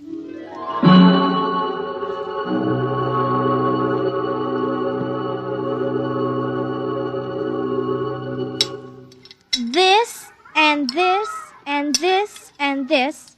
Put that over there and bring that over here. No, you ninny. Now get back while I fix this. They want it this way. See? Sure. Just let me fix this. We'd better talk to Drill and get some more instructions, Art. Where is Drill? Drill? Hey, Drill! Drill! He's in the rosebush, I think. I'll talk to him myself, and you write it down on the pad. Okay. Drill? Drill? Okay. Drill wants you to write down triangle. What's a triangle? Never mind. Drill will tell us when he wants us to know. It helps the invasion. Well, how do you spell it? Drill, how do you... Shh! Mink, here's your mother, looking out the window. Mink? Who are you talking to? The rosebush, Mom. Only it's not really a rosebush. That's Drill. Well, who's Drill? He's planning the invasion. Oh, what an imagination. You'd better come in, dear, and clean up for supper. In just a second, Mom. Art, did you write down what Drill just said? Yup. 4, 9, 7, and A, and B, and X, and a fork, and a string, and a hexagony. Hexagonal, Droopy. Oh. Come in, Mink. Supper's in 10 minutes. Okay, Mom, just a minute. I have to tell Drill. I wish we didn't have to eat, though. It holds up the invasion.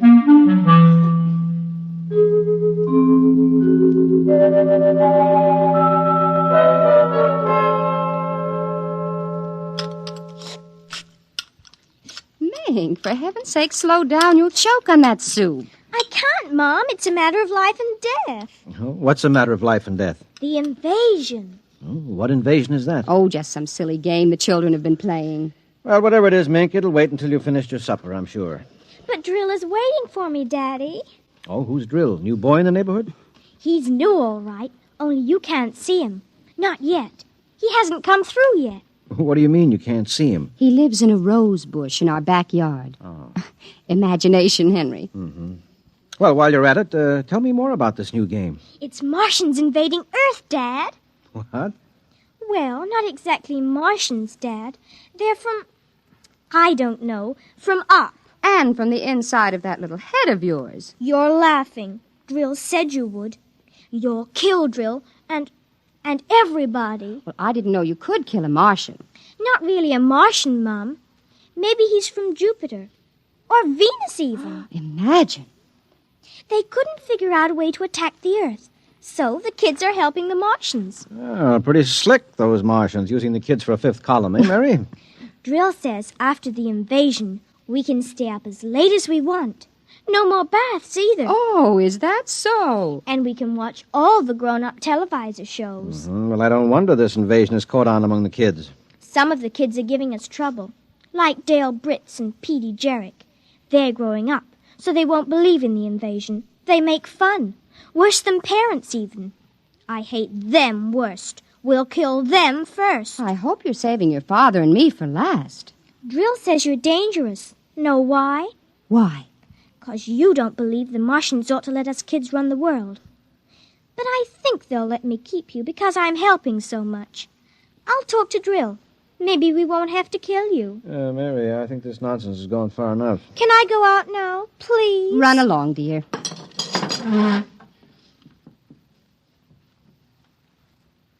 Don't worry, Dad. I won't let them hurt you.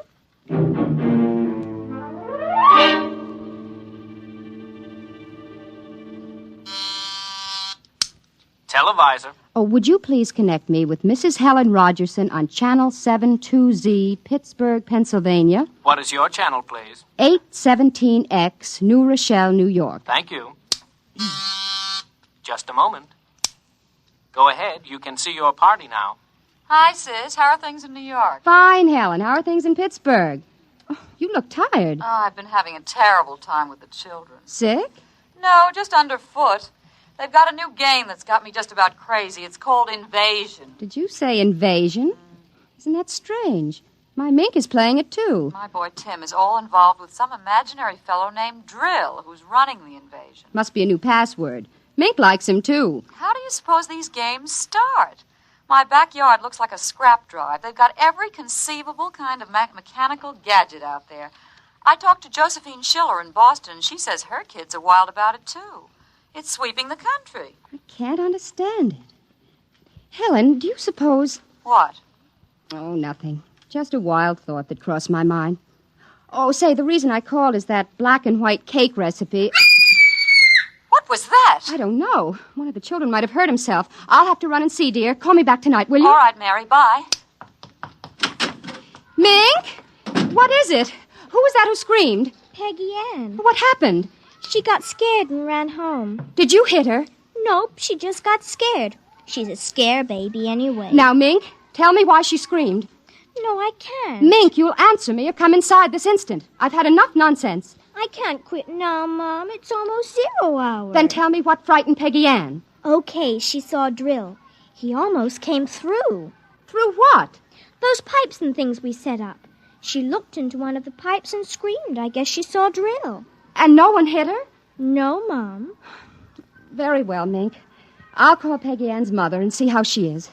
If we could only get Drill through, it would be easy. Then all the others could come through after him. I'm going in now, Mink. I'll call you in for your bath in half an hour. Your father and I want to go out tonight.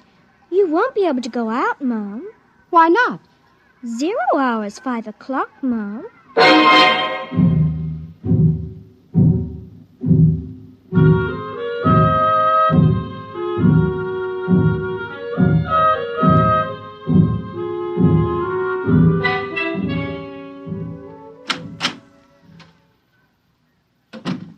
Hello, dear. Oh, you're home early, Henry. Mm-hmm. Thought I'd relax a little before we went to the theater. Where's the little one? Out back. Oh, same game? Mm-hmm. Same game. They've got a stack of pipes and hammers and spoons a mile high out there. All right, children. Why do we have them? Well, they are strange creatures, aren't they? Even Mink.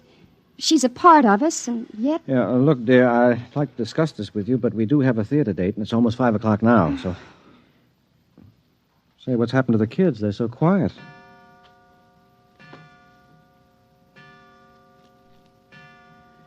Well, when children are quiet, you know there's some mischief. Say, what's that sound? I don't know. Those kids aren't playing with anything electrical, are they? Oh, I'm sure they aren't. At least... Just the same, I'd better go out. Henry, ask them to put off the invasion. Good Lord, what's that? Mary, look out the window. Henry! What is it? Where are the children? Mary, why are you shaking? What did you see? Henry! Quick, up to the attic. Well, they aren't in the attic. Yes, the attic, quick. No, Mary, come back here. Mary, don't go up. They aren't up there. Mary, are you out of your mind? There's no one up here. Quick, shut the door. Lock it. But there's nothing up here. What is wrong with you? Now, Mary, come to your senses. Henry, we've got to stay here and hide. What are you talking about? I saw it through the window. Henry, it was horrible. They weren't making believe. It is an invasion. Oh, Mary, for heaven's sake, let's get down out of this attic and talk this over sensibly. I want to find out if Mink is all right. She's all right. I saw her. She was leading them around the corner of the house. Leading who? The kids? Shh. Listen. Well, there's nothing. Listen. The front door. They're coming. Good Lord, those kids sound like 50 men with boots on. No, not men. Oh, please, God, don't let them find us. Don't let them, please, God. I don't understand this. Who's there? Don't shout, they'll hear. Who's down there? I demand that you answer me. Oh, they're coming. The whole house is shaking. Who's there? Hush, please be quiet. They might go away. Henry. Mom? Dad? Are you in the attic? Henry, listen. That's Mink. It's Mink. We've got to save her. Henry, don't you understand? She's leading them. What? She's leading them. She's on their side, Henry. Oh, please, God, forgive them. The children on their side? She told us, but we wouldn't believe her. Shh, listen. They're coming up. Oh, God. Mom? Dad? We know you're in there. I guess you better melt the lock drill. Henry, the lock. It's melting. The door. Oh, dear God. Mom, Dad? Oh, I see you now. Peekaboo!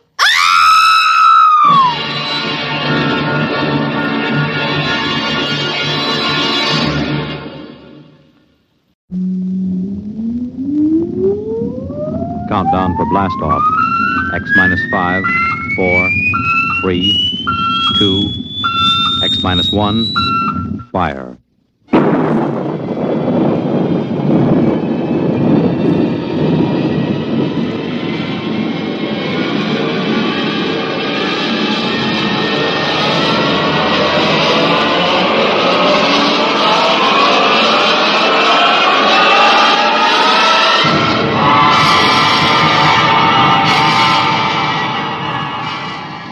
From the far horizons of the unknown come transcribed tales of new dimensions in time and space. These are stories of the future, adventures in which you'll live in a million could-be years on 1,000 maybe worlds. The National Broadcasting Company, in cooperation with Street and Smith, publishers of astounding science fiction, presents X minus 1.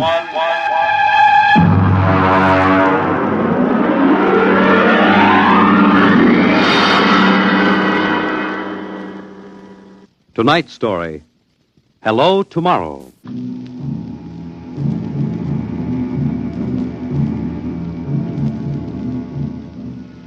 After the third atomic war, when the Earth was a mass of red radioactive dust, a handful of men and women went deep underground in the struggle for survival. A new civilization was built deep underground, a civilization which must keep a ceaseless vigil against the deadly gamma rays which filter down through the Earth.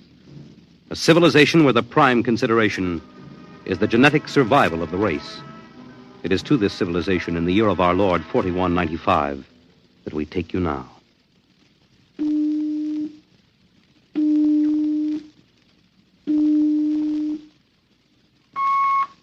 Professor Lois Burton? Yes.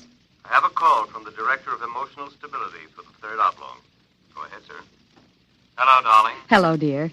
How is the Director of Emotional Stability? My, how impressive that sounds. Don't joke, dear. You never know who may be listening. Sorry. How are you? You sound tired. Well, we've had some bad cases.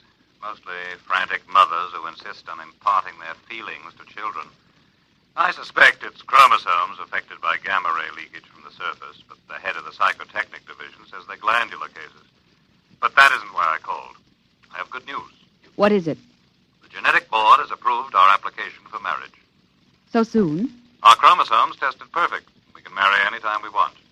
As a geneticist, you should know that our offspring should be 90 percentile of perfection. I know. What's the matter? You are happy about it, aren't you? Of course. Terribly happy. I'm coming right over to the lab. You'll have to give me some time. What's the trouble? No trouble. You know that genetic survey I've been working on? What about it? Well, I've finally gotten permission to study an actual living case, a specimen of imperfect genetic transmission. Really? They're bringing him, or it, up from the condemned cages on the lower level. You will be careful. There's nothing to be afraid of. The specimen is XJ12. It's been studied before many times and is quite well trained. Oh, there's my door signal. I'll have to hang up, darling. See you later. Yes? Professor Burton? Yes. I'm from the Phylogenic Institute. Oh, you brought my specimen? May I come in? By all means.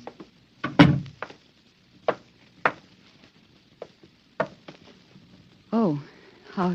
Horrible? It all depends on your viewpoint. I happen to have a twisted leg. My parents were genetically unsound. But then you... Yes, I am specimen XJ12. I see. I hope you aren't shocked. No stable person permits feelings to enter into his work. I will admit to surprise. I was expecting something a little more abnormal. Well, I try to be as abnormal as possible. It pays off. The Phylogenic Institute allows me out of the genetic cages ever so often so I can breathe the pure air of the upper levels and mingle with the genetically perfect. You seem quite well educated. I spent the first years of my life here in the upper levels. How is that possible? As a small child, my mother concealed me from the director of heredity. My mother actually, dreadful word, loved me. That would explain your obviously low threshold of emotional control. If you choose to call it that. You seem to be struggling to repress a few feelings yourself. We will confine ourselves to the impersonal aspects of our work. As you please. I shall require you as a demonstration for a lecture I'm delivering to one of my classes tomorrow. At your service. Sit here, please. Grip these electrodes tightly. I'm going to calibrate your electrochemical tension. I'm quite familiar with the procedure. I realize that as an imperfect, I am expendable, but I should hate to be electrocuted. The charge is not lethal. Plus 15 surface tension. You know, you have beautiful hair. Plus 12 at a depth of 4 centimeters. My hair meets minimal requirements for the genetic code. And lovely blue eyes. Crystal clear. Plus 10 at 7 centimeters. Pretty. A perfect woman. Lovely expressive hands. And a heart of stone. Like all the rest of you perfect survival types. Shut up. Oh, could it be you do have feelings? I seem to sense an air of emotional tension. It's nothing, dear. This is the specimen. You, specimen. Tell this dolt who I am, Lois. This is the Director of Emotional Stability for the Third Oblong. You will address him as Mr. Director. Mr. Director. This creature seems quite impertinent.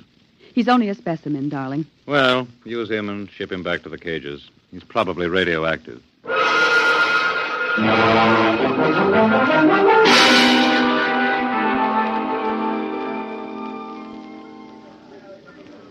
Attention, attention.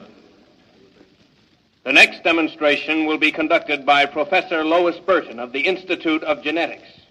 Her topic, the probability of radioactive damage in the chromosome heredity of imperfect non-survival types. Professor Burton. As you know, most imperfects are destroyed at birth. However, those who, for one reason or another, manage to survive are segregated in cages on the lower level for study purposes.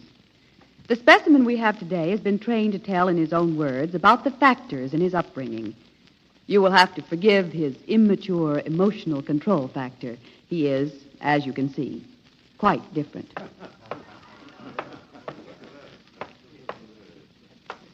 Specimen XJ12. You will proceed, please. Thank you. My mother was a psychotechnician in the Fifth Oblong. My father was an historian specializing in the records of pre-atomic surface culture. In the earthquake of 2170, apparently some hard radiation filtered down through the tunnels and penetrated the Fifth Oblong. The effect on my hereditary factors is quite apparent in this twisted leg. My father taught me in the last days before he was executed that every human personality is born with certain inalienable natural rights. The rights to have feelings, the right to mature, and above all, the right to be different from every other living organism.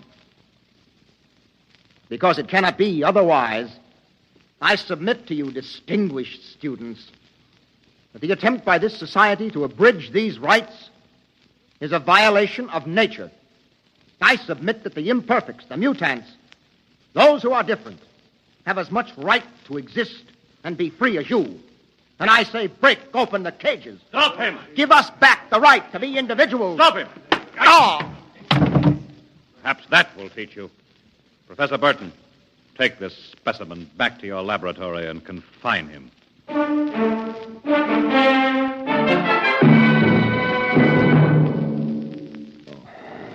Hold still while I bandage your head. Oh.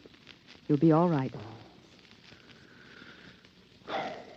I suppose you detest me for getting you into trouble.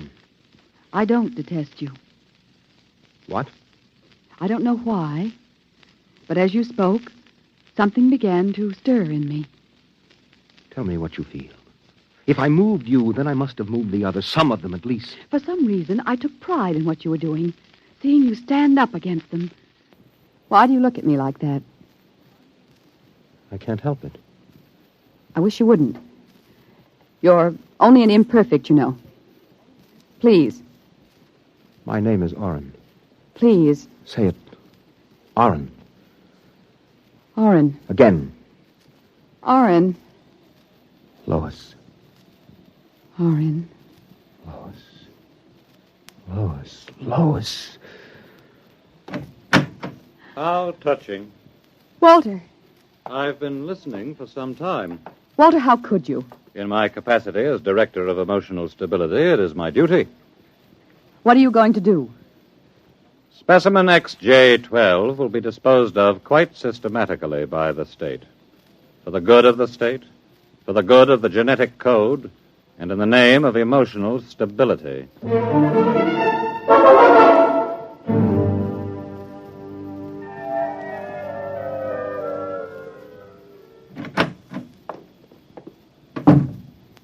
Walter, I have to talk to you. Go right ahead.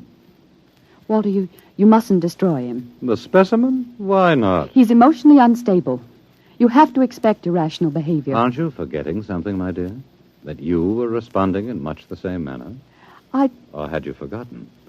You see, I'm having him liquidated for your sake. He has an upsetting effect on you. Then send him back to the cages. But don't kill him. You speak of destroying an inferior creature as if it was something unethical. Walter, please, for my sake. I understand that you have entered a plea for postponement of marriage at the Records Bureau. Yes. I was too upset to go through with it. It came as a great disappointment to me. I'm sorry. I was hoping that, linked to a stable personality such as mine, you might settle down. If he were married to me, I might even be persuaded to send him back to the cages instead of having him destroyed. Think it over. If I refuse? The choice is yours. Well, my dear? Perhaps you're right. I am. I suppose I ought to be rational about this. After all, he's an imperfect. I'm glad you've come to your senses. When can we be married? Tomorrow, if you like. The sooner the better.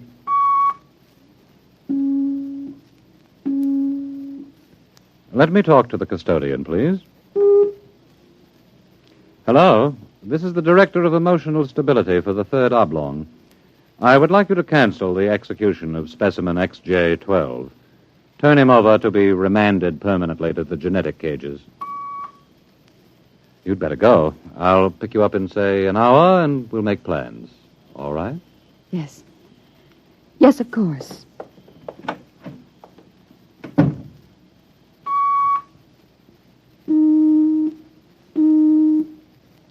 Hello. This is the Director of Emotional Stability again. I want you to cancel that last order. Proceed with the execution, but under conditions of absolute secrecy.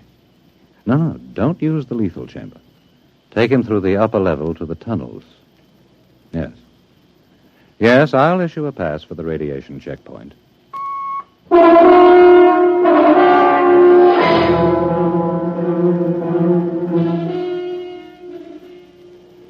Into the elevator. Very well. Why are we going toward the surface? The cages are on the lower levels. Radiation check. I've never done that before. New procedure. Walk. Halt! You can't go beyond this point. There is radioactivity in the tunnels. I have a pass from the Director of Emotional Stability for the Third Oblong. Special mission. I'll open the airlock. March inside.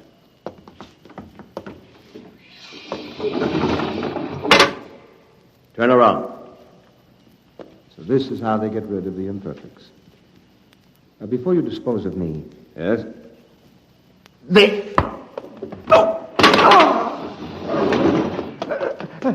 Help! Security! Security! What is it? What's happened? The prisoner struck me. He escaped into the tunnels. He won't last long.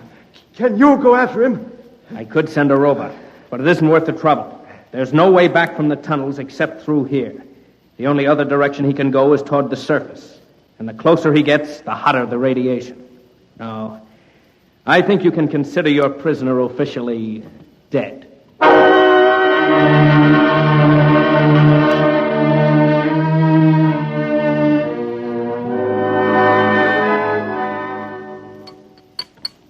More wine? No, thank you, Walter. You look very beautiful, my dear. Very beautiful. Thank you. The wedding will be a small affair. The Director of Endocrine Control, the Chief of the Security Guard... Walter? Yes? Was he returned to the cages? Oh, now, why must you spoil it? Was he, Walter? Well, as a matter of fact, there was a little difficulty. Difficulty? Yes, you see, XJ-12 escaped. How? Where? He struck a guard and ran off into the tunnels. The tunnels?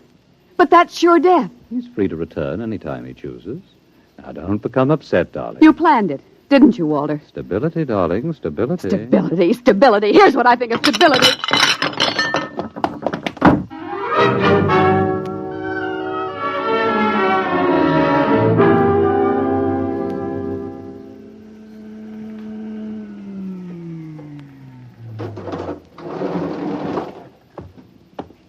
Halt!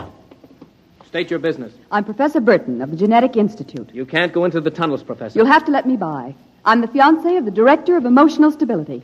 Oh, I suppose you're after the one who escaped? Yes. He's quite dangerous, I understand. I'm well armed.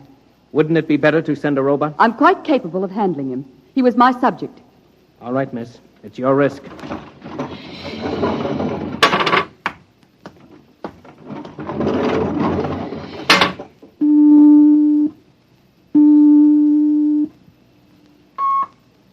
Checkpoint. This is the Director of Emotional Stability. Yes, sir. If Professor Burton tries to pass the checkpoint, I want her taken into custody. Professor Burton just passed her. She You said that... idiot!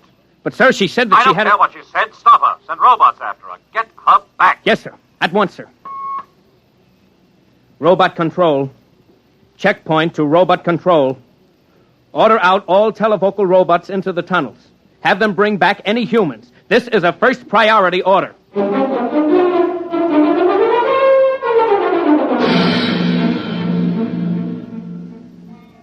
Oren! Oren! Oren! Oren! Oren! Oren! Oren, where are you? Oren! Hello? Oren! It's Lois! This way. Behind the rock. Over here. Oh, darling, darling.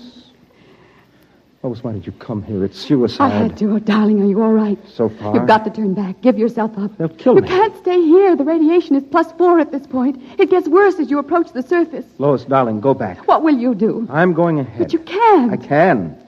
I'm going to the surface. It's certain death. Not even the robots can survive it. Well, at least I'll be the first human in 1,100 years to see what the surface of the Earth looks like. Come back with me. No, Lois. Then I'm going with you. Lois. Don't try to stop me, darling. There's nothing to go back to now. Nothing but Walter and emotional stability. You really want to come with me? Yes. You know what it means. I don't care. My mother used to believe there was a life after death. A place called heaven. We'll believe it, too. Oh, no, Lois, I can't let you go. Oren, I love you. See, I know how to say it now. Say it again. Oren, I love you. What is that? It sounds like... Oren, it's a robot patrol. They're looking for us. All right, come on. This way.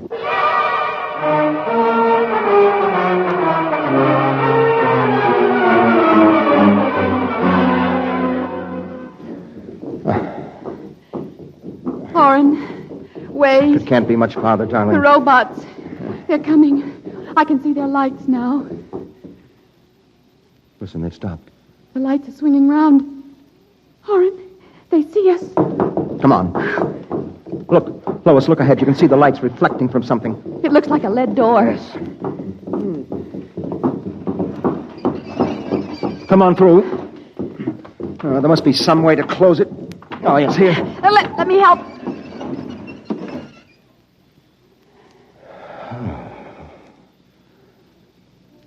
Well, they won't get through that. It's solid lead.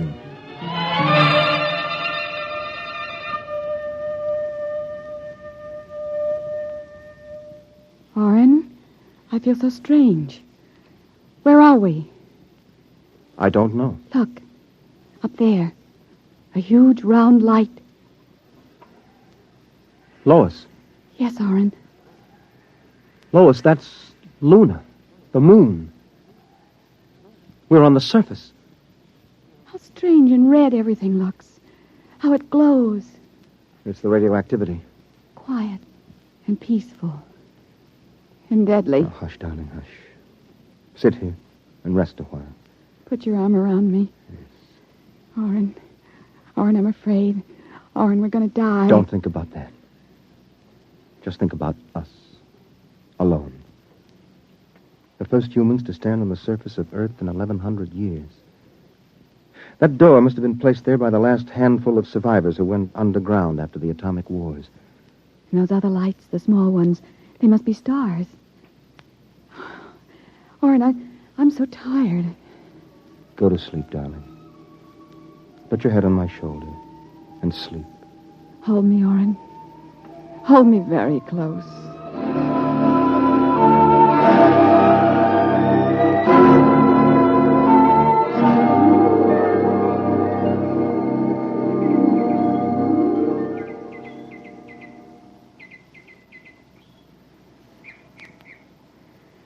Oren. Hmm? Oren, wake up. Hmm? What? Look, it's light. The whole universe is light. Oh, Oren, how beautiful. Look. This must be the heaven my mother talked about. See the plants? All green and fresh. And the birds. How strange they look. Lois, this isn't heaven. But we must be dead, Oren. We should be dead. The radiation. By all the laws of nature, yes. By all the laws of nature. Orin. Orin, we're not dead. This is Earth. And we're alive. We're not going to die. What lowers the radiation? It's present. You can see its effects. Orin, did you ever hear of geotropism?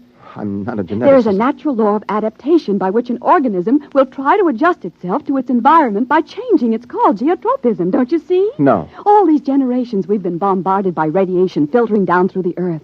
Each successive generation must have inherited some degree of immunity. But... Orin, it can't hurt us. Don't you see? We're immune. We're probably the first generation to inherit sufficient immunity. But, darling, if that's true, then we can transmit that immunity. We can pass it along to our children. And they to their children. Come on. We'll have to find food and water. The practical wife. Wait a minute. What are you doing with that rock? I want to scratch something on the outside of this lead door. Lois and Orin. 4195 A.D. Hello, tomorrow.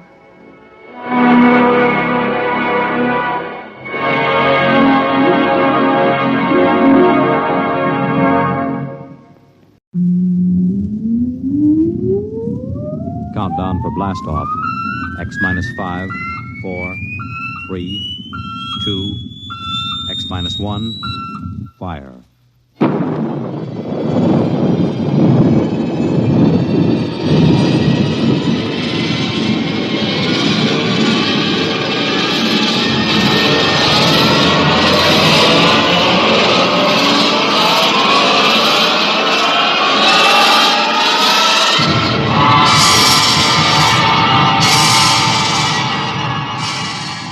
From the far horizons of the unknown come transcribed tales of new dimensions in time and space. These are stories of the future, adventures in which you'll live in a million could-be years on 1,000 maybe worlds. The National Broadcasting Company, in cooperation with Street and Smith, publishers of astounding science fiction, presents X minus 1.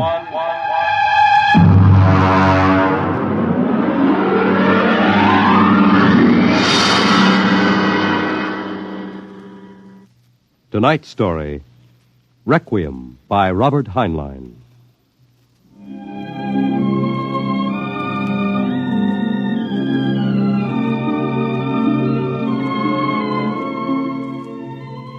On a high hill in Samoa, there is a grave. Inscribed on the marker are these words: Under the wide and starry sky, dig my grave and let me lie. Gladly did I live and gladly die, and I lay me down with a will. This be the verse you grave for me.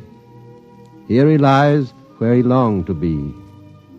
Home is the sailor, home from the sea, and the hunter, home from the hill.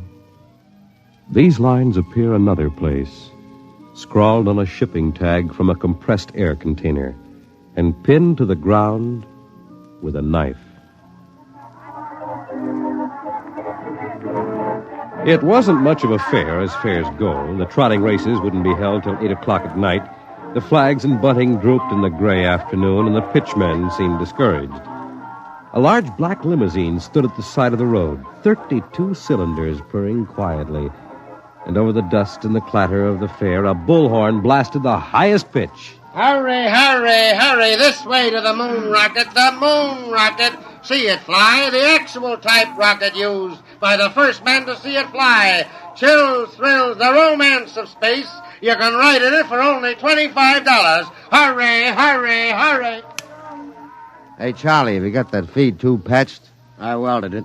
Good for maybe an hour. What a crowd. They wouldn't risk a nickel to see the sun blow up. Oh, Captain, excuse me, Yeah? Captain. Oh, yes, sir. 50 cents to inspect the rocket. One? Could you take a passenger this trip? You mean you want to go up? $25. That's right. Yes, sir, right away. Charlie, take the pitch. Step this way, sir. Look out for the feed lines. Oh, yes, I see them. Hey, Doc. Passenger for a checkup. Okay, Mac. Well, is this necessary? Regulations. Take off your coat, open your shirt, roll up your right sleeve. All right. How are things, Mac? Slow. We're not drawing as much as the Cooch tent. It'll pick up tonight with the trotters. I'm ready, Doctor. All right, give me your arm. All right, breathe in. Breathe. Breathe. Uh-oh. Sorry, Mac. No go, Doc? Cardiac condition. I couldn't certify. I'm sorry. You mean you won't take me up? He's the doctor. Well, I rather expected it. Sorry. Between you and me, we could have used the 25. Excuse me, Captain. Yeah? Could you and your engineer have dinner with me after your flight? Dinner? At my home. My car's over there. That's your car? The limousine? That's right. You serious, Mac? You want Charlie and me for dinner? Of course. Okay. Okay. Don't see why not. Thanks.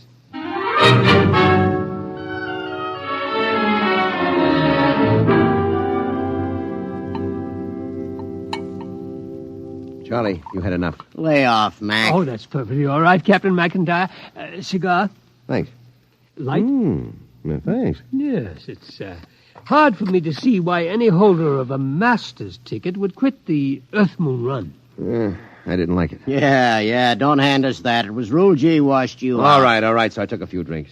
Tell me, gentlemen, are you satisfied with what you're doing now? Are you kidding?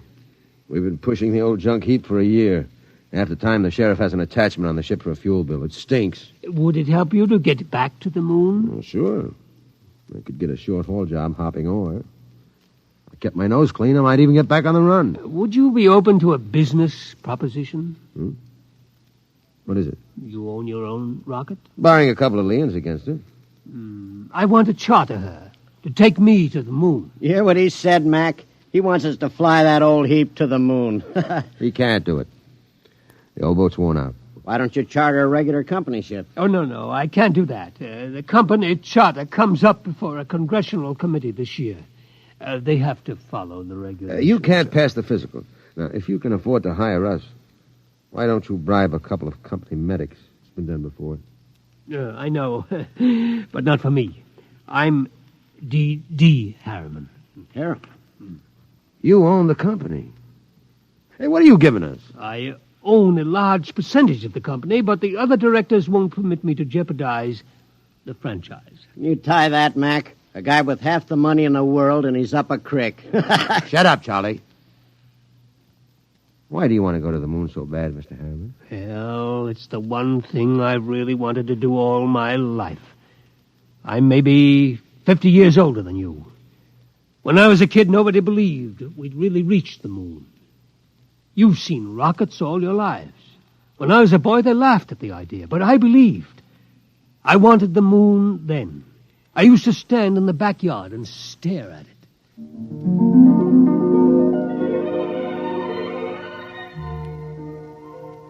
How far away is it, Mom? The moon? Far enough.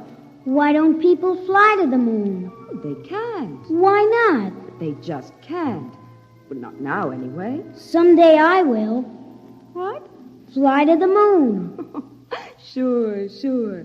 Now, come on, Del. Inside. Way past your bedtime. There wasn't enough money for college, so I worked. Stock boy at the old Ford plant in Detroit. Accountant, credit manager for a mail-order house. Then New York and Wall Street. And then transportation. The monorail line between New York and Chicago. The Atlantic Pressure Tunnel. And then Harriman rockets. Del? Del, I want to talk to you. I'm working, Charlotte. You talk to me now, Del, or you may not get another chance. What is it? Fred Lott was in. You've sold out again. I run the business, Charlotte. Del, I'm fed up with it. Up to here. I married you because I love you. I still love you, but I'm fed up. Now, what is it, Charlotte? We're not young anymore. Fred tells me you've bought into a bankrupt engineering firm, sunk every nickel in it. Well, they own the Schwarzmiller fuel injector patents. I need them. How many times do we have to start over? I'm tired. I'm not asking for millions. Just a little life for the two of us. I didn't know about the divorce for a month. I lost the papers under a stack of blueprints and stock prospectus. That night I walked through the park, watching the full moon move across the sky. My old friend. I could recognize the wrinkles. Chrysium, Mare fecundatus, Mare twinkulatus, the lunar Apennines.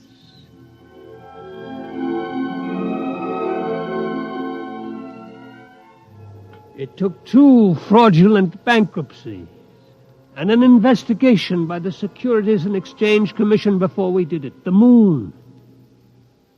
There were 3 injunctions on the rocket before it blasted off. I was going on the second trip, but my considerate board served a court order on me. You can't go there. Fred, I'll break you if it's the last thing I do. Dell, you've got a bad heart. That's no secret. Oh. If you die out there, the whole card house comes down. Now, we've got an equity in this corporation. We're going to see it protected.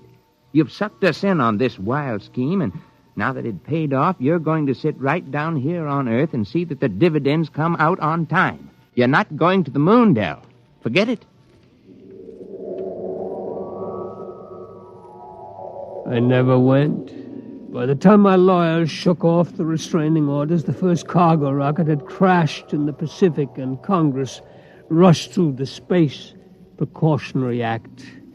My heart kept earthbound, and now I'm old. I've lived longer than I should, but I would not let myself die. I will not until I have set foot on the moon. There, Captain McIntyre, you asked why I wanted to go to the moon, Well? You find a ship, Mr. Harriman, and I'll drive her. You'll hit the moon. All right, then we can get down to business. I'll have contracts drawn up for you. You two will have to buy me a ship. I can't do it openly, of course. My dear board of directors would find out and slap a court order on me. We can't get credit. Oh, don't worry. I'll supply the cash in advance. Pick some ship that can be fitted for the jump. A strato yacht. Apply for a strato license. Then after it's issued, you'll move to a piece of desert. I'll find a strip and buy it. You mean fit her out there? Yes. We'll install extra fuel tanks, change the injectors and timers for space flight.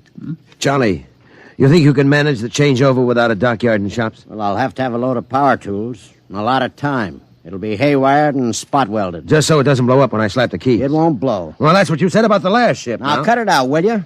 I ask you, Mr. Harriman, that last ship was a junk heap and we knew it. Now, this'll be different.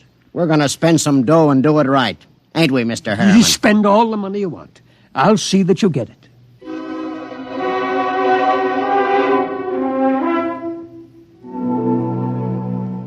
$132 shares of Apex Holding at 60% of par. Check. 52 preferred of Spaceways Fuel, 50% off par. Check. That's the list. Oh, Mr. Harriman, there's a process server outside. Yeah? What is it? I don't know, sir, but I think it's a subpoena. Oh, I was expecting that. Ashley, get Mr. Kamens on the phone. I think it's time for my lawyer.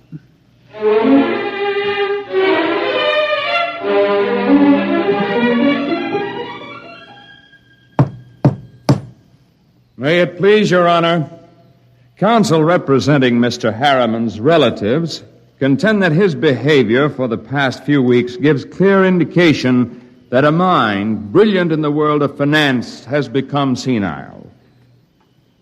They petition you to declare him incompetent and to assign a conservator to protect his financial interests and those of his heirs. May I suggest that in the last few words, my opponent gave away his entire thesis. It is evident that the petitioners believe that my client should conduct his affairs in such a way as to ensure that his nephews, nieces, and their issue will be supported in unearned luxury for the rest of their lives. Therefore, we pray this court will confirm my client in his right to do what he likes with his own. Deny this petition and send these meddlers about their business.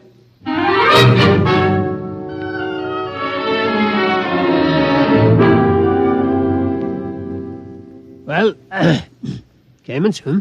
It could go either way. He might rule against me? He might. We'll know tomorrow.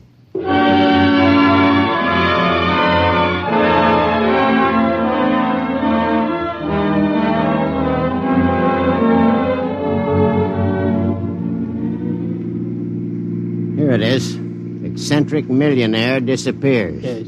You eccentric, Mr. Harriman? Well, they used to call me crazy, but that depends on your credit rating. A bench warrant under contempt proceedings has been issued. They won't find me out here.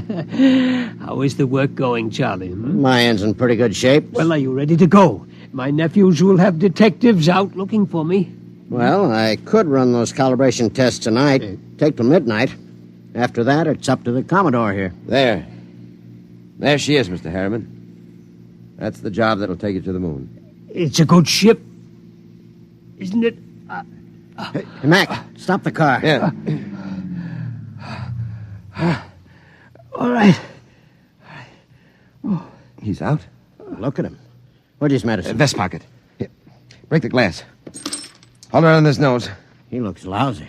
Yeah. There. He's breathing easy. Come around soon. Mac, we ain't gone through with this. Why not? It's murder. He'll never stand up under the initial acceleration. Maybe not, but that's what he wants to do. You heard him. I don't like it. He's an okay old buzzard. What do you want to do with him? Send him back to Kansas City so his no-good nephews can shut him up in the cellar? No, but... Okay, then. Now get out there and make your setup for those test runs. Get that ship ready to fly.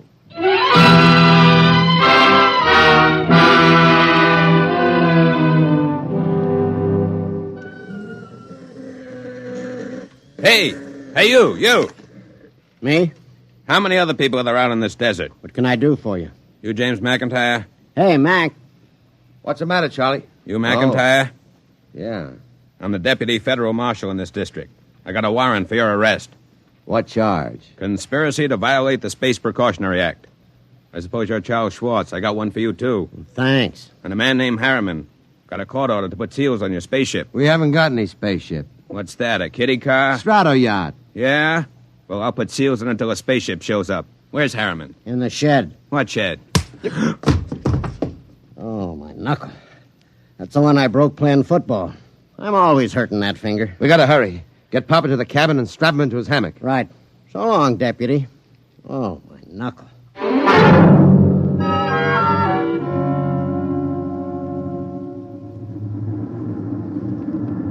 She's warm, Charlie. Everything set back there? How do I know? I didn't have time to run tests. Tough. You all right, Mr. Harriman? I think so, but these straps are tight. Have to be when we blast off. All set, Charlie. Give me control. Check. Test keys. 1 bank. Check. 2 bank. There's an auxiliary out. We don't need it. All right, boy, hang on. Let's go.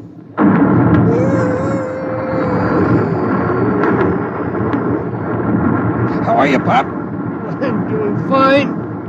Couldn't be better. You better stay in your hammock. I'll loosen the straps a little. What is it? Nothing. Just go easy on that side. You ain't fooling me none, Pop. You got a couple of busted ribs. There isn't much I can do till we ground.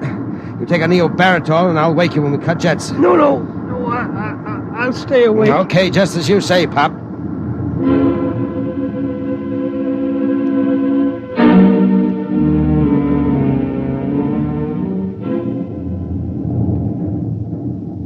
She's on automatic, Charlie. How are the tubes holding up? Fine, tight as a drum. She handles nice. How's Pop? Alive, but he's in bad shape. How bad? Cracked a couple of ribs in the takeoff. I don't know what else. You think he'll last the trip? His heart was pounding like an off-time valve. Well, he'll last. He's tough. Tough. He's delicate as a canary. I don't mean that. He's tough down inside where it counts. Just the same, you better set her down awful easy if you want him alive. I'll make a full swing around the moon and ease her in an involute approach curve. It'll go fine if we got enough fuel.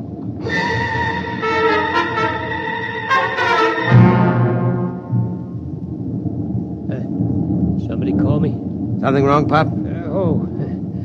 Thought somebody was calling me. Must have been asleep. I swung your hammock around. We're breaking now. There she is ahead. The moon. I've seen 1,000 photographs. There. That's Copernicus. Tycho. You know it all right, Pop. Where are you landing? Mare Imbrium between Aristillus and Archimedes? Oh, that's about 40 miles from Luna City, isn't it? Yeah. It won't be easy landing without ground approach radar, will it? I've done it before. Not without a second pilot to punch the statometer. You ought to have a mate's ticket, Pop. You know the whole routine. You must have really studied up. Yes, that's all I could do, study, until now. Oh, look at the moon. I feel as if I'm coming home. Yeah. Charlie. Yo, I'm taking her in. Cut in full power. make it good, Mac. Pop can't take a rough one. Shut up and give me the power. I'll do my best. Okay. Dynamite setting punched. Hang on, here we go.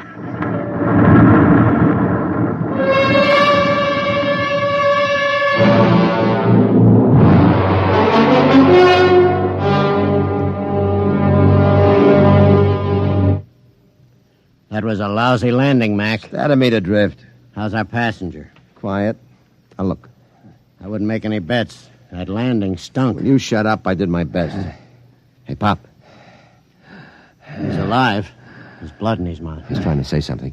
Take it easy, Pop. We're down. Oh, where? Take it easy. Vacuum suits. Where are they? Steady, Pop. You can't go out there yet. We got to give you some first aid. Give me that suit. What do you think, Mac? Might as well. Get the suit out of the locker. Yeah, we'll use the big one. Be more comfortable. Okay. Hurry. Okay, Pop. Easy now. Hurry. All right, pull it up. Seal these zippers, Charlie. Take it easy. All right. The helmet. Air diaphragm set? Check. Air valve? Set. Lift it on him. Don't hit him. There. All right. Come on, Charlie. Get into your suit, and we'll carry him out the back.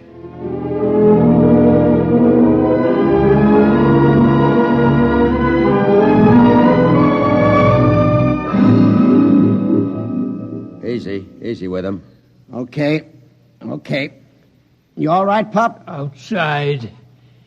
Take me outside. His left leg is gone. Get your shoulder under him. Right. Open the lock. All right, Pop. Come on. We're going out on the moon.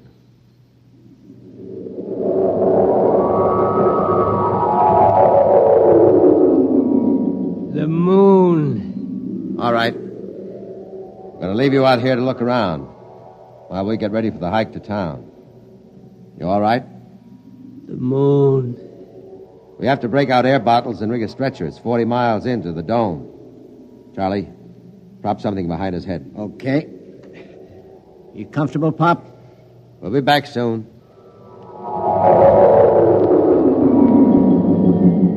Moon. I can feel the pumice dust. And it doesn't hurt anymore. Why, there's the earth overhead. The earth in the sky and green blue. I'm on the moon. I'm on the moon. Del?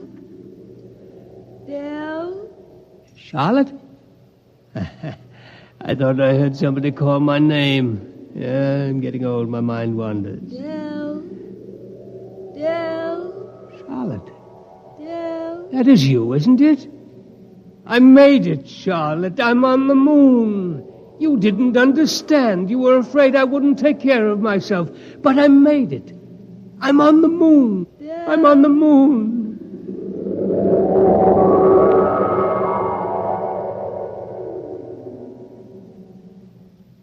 Come on, Charlie. We better get Pop going.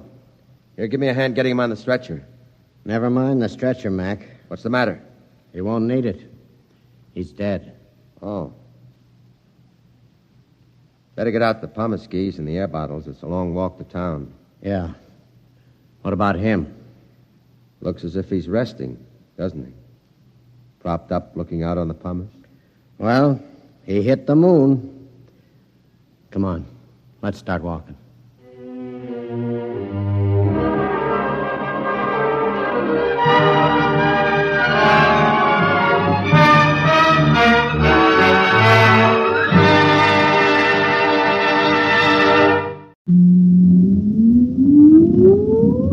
Countdown for blast off. X minus 5, 4, 3, 2, X minus 1, fire.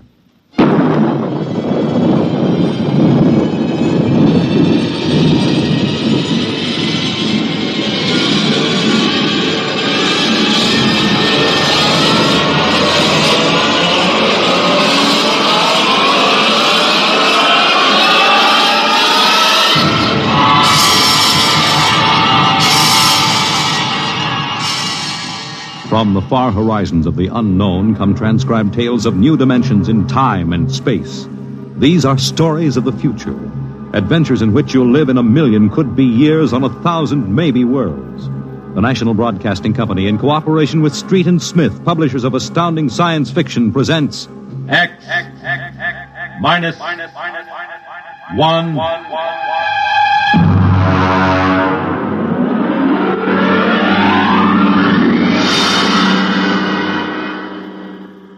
Tonight's story, First Contact, by Murray Leinster.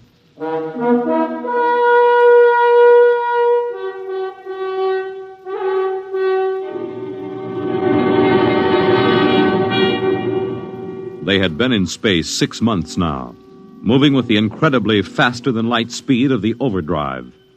In 6 months, they had gone from Earth outward and outward to the crab-like nebula with the twin stars. A routine flight of exploration and scientific research. Solid object about 90,000 miles away, sir. Located, Dort. Exactly. Identify it. A small object, sir. Captain, I've never seen anything like this before. Whatever it is out there is coming toward us at an incredible speed and retreating to zero just as rapidly. What's the mass of the object, Dort? Well, it varies with the distance from us, sir. Step up the scanners. Well, nothing, sir.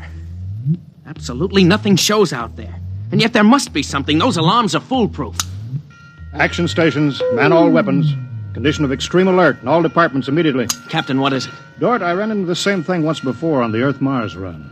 We were being located by another ship, and their locator beam was the same frequency as ours. Every time it hit, it registered as something solid and monstrous. But, Captain, we're the only Earth ship in 18 light years around. How? I didn't say it was another Earth ship out there, Dort. Another race? That's right. There's a spaceship out there, all right. But it's not manned by human beings.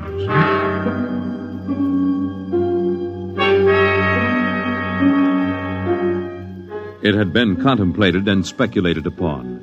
Mathematically, it was almost a certainty that such a race existed. But in 18,000 Earth years, no human spaceship had ever encountered them. Now the situation was precipitated, and somewhere outside the Earth vessel there was an alien race. Of what shape? Of what quality? Of what psychology? It's moving, sir. Heading right for us. At that speed, we'll be in touch in 10 minutes. Heading right for us, huh? Just what we'd do if a strange ship appeared in our hunting grounds. Friendly? Well, maybe. We'll try to contact them. We have to do that. But friendly?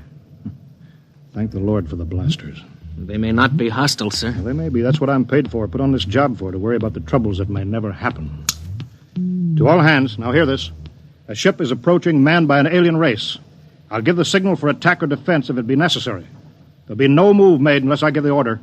I do not wish to provoke trouble. Stand by. Their ship is slowing down, sir. It's stopped. Weapons Department, report. Weapons Department, report. Alien ship remarked. Target fixed. Weapons alert. Communications Department, report. Communications Department, report. We're receiving a modulated short wave, sir. Frequency modulated. Apparently a signal. Not enough power to do us any harm. Well, try to make some sense out of it. Report any progress to me immediately. One thing in their favor, sir. They didn't attack immediately without question. They're trying to establish contact. That seems to indicate they're reasonable. We'll see, we'll see. What are they doing now? Can you make out the locator screen? Bring that power up. Yeah, they're doing something now, sir. There's a section of the hull opening. Probably an airlock, sir. If they breathe there. Yeah, they're letting something out. It's round. A bomb, sir? Unknown object released from alien ship. Observed by Weapons Department and targeted. Stand by. See what they're doing, sir? They've left the object out there right where they were. And now they're withdrawing the ship. There's no reason why that object couldn't be a bomb, Mr. Dort. Intended to let us think precisely as you're thinking right now. I just have a hunch, sir. I think they're friendly. I think whatever it is out there is a means of communication. You're probably right, but I won't gamble the ship on a probability. Sir, I'd like to volunteer to go out there and look that thing over. You understand whoever does examine it is expendable. Yes, sir. Requisition a lifeboat. If it's all right with you, sir, I'd prefer just a suit with the drive in it. It's smaller, and the arms and legs won't make me look like a bomb. And I'll carry a scanner, sir. You may leave when you're ready. Thank you, sir.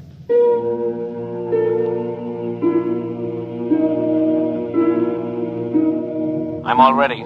Clear the lock and let me out.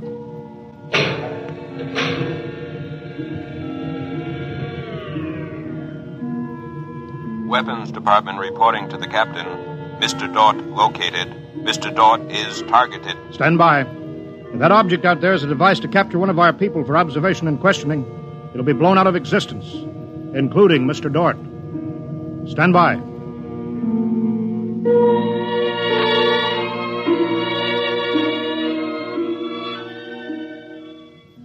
Mr. Dort.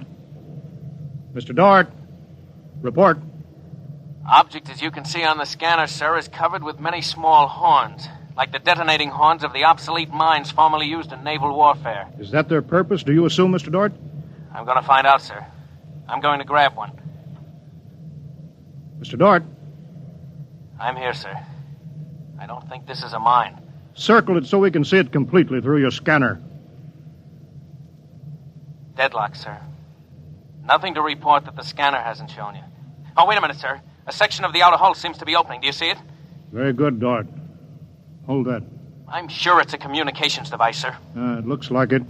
Fix your scanner so it'll focus on that communications device. Return to the ship.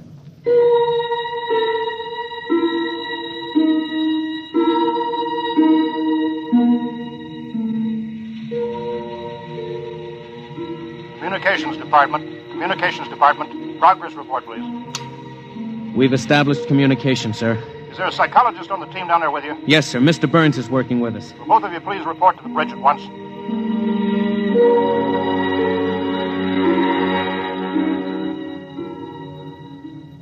Oh, you look tired, Dort. We've established fairly satisfactory communication, sir. They seem to have highly developed thought patterns. We got a satisfactory translation from the machine on the fourth attempt. We can say almost anything we want to say to each other now. Of course, how much of what they tell us is the truth, we have no way of knowing. Mr. Burns, you're the psychologist. What do you think? Well, I don't know, sir. They seem to be completely direct. They haven't let slip even a hint of the tenseness we know exists. They act as if they were setting up a means of communication for friendly conversation, but, well, there's an overtone that... Yeah? Well, Mr. Burns, I have a decision to make. On the one hand, opening contact with the friendly people of a vastly different culture could only be beneficial to us of Earth. On the other hand, if they're hostile, I ought to blast them out of existence without any other preliminaries. Oh, but, sir, you can't... I'm not talking to you, Dort. It's not warranted yet, sir. Yes. Now, hear this, all departments. Hear this, all departments. This ship is on an extended alert. Provisions will be made so that personnel can have maximum rest and nourishment.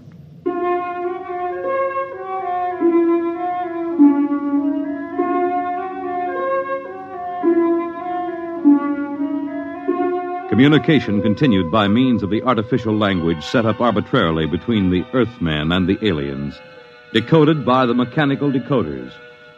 Dort disobeyed orders. He lived on powerful stimulants so that he could stay with the communications machine. Talking to the aliens. Other people. Are we being received? We are receiving your message. The chief of this ship wishes to speak with the chief of your ship. The message is heard by the chief of this ship. The chief of this ship communicates that he will hear the message of the chief of that ship. Go ahead, sir. People of the other ship, I'd like to say the appropriate things about this first contact of two dissimilar civilized races, and of my hopes that a friendly intercourse between the two peoples will result. People of that ship, what you say is all very well, but is there any way for us to let each other go home alive? That's all, sir. They've stopped sending. Very direct people. Very direct. But, sir, I don't follow. I didn't know what that meant. Is there any way for us to let each other go home alive? It means what it says, Dort. Sir, what's to stop us from just cutting communication and leaving, and they can do likewise? What's to stop us? Simply that whichever ship leaves first will be followed by the other. If they find Earth and get back to their own planet and we don't know where that planet is, Earth will be completely at their mercy. If they leave first, we'll follow them. We'll attempt to find their home planet. Dort, could you swear to any decision that the policymakers on Earth will come to? Sir, even if they do follow us, the closer we get to home, the more of our ships and weapons they'll face. They'd never get away. Well, how do you know that they can't communicate with their home planet without returning? We can't, sir. How do you know they can't? I don't, sir. So that's the situation. We'll sit out here, facing each other, trying to outguess each other, until time wears us out. And we'll have to face the fact. Either they destroy us or we destroy them. Navigation officer, attention. Navigation officer, attention. Every star map on this ship is to be prepared for instant destruction. The chief of this ship wishes to know whether the chief of that ship can suggest an answer to the problem concerning us both. Do you want me to answer that, sir? I'll answer it myself. Tell me when to talk. Now, sir. I am giving that matter personal attention. Every effort will be bent to the solution of this problem. Will you consider a temporary truce in the meantime? What would a truce gain? Could we trust you? Would you trust us? I suggest that we continue as we have up to this particle of time. I agree. Sign off, Dort.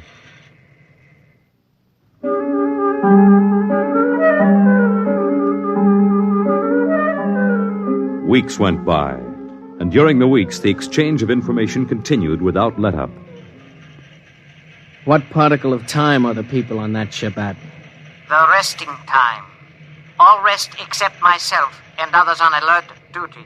Same on this ship. You people of that ship are very similar in many ways. Do you have a family? I have a mate. I have a mate and 3 offspring. It is too bad for them, as well as us, to have to kill each other. This ship can't see any way out of it. Can that ship? If we could believe each ship, yes. Our chief would like it. But we can't believe you, and you are afraid that we do not tell the truth, although we do. This ship would trail you home if this ship were able to. That ship would do the same. But this ship feels sorry about it. I believe you're a friend. I share your belief and like you. But there is a possibility that you were put to make a trap for me. I will stop now and think it over.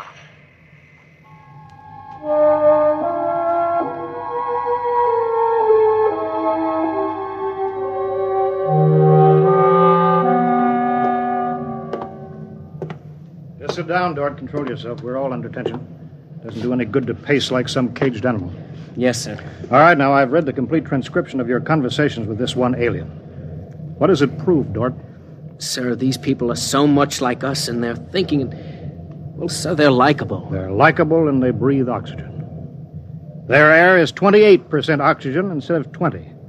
But they could do very well on Earth. It'd be a highly desirable conquest for them. Dort, I'm as set against violence as you are. I don't see any way out of this. And I think we've got to break this status quo. So if in 70 hours we don't see any other way, then I have no further choice. I'll blow them to bits.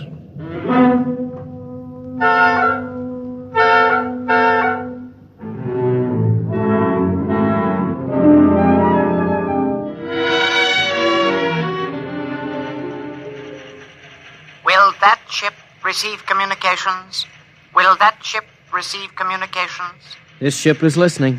It seems to me better to communicate than to sit by the machine silently. I would have called you, but you signed off before. The problem goes around and around. I find no answer. Perhaps we could turn our thoughts to other things. The psychologist of this ship tells us that you people on that ship have a threshold of tolerance to tension. He tells us that you will be forced to take one action or another in a period of less than 100 time particles. I have no communication on this matter.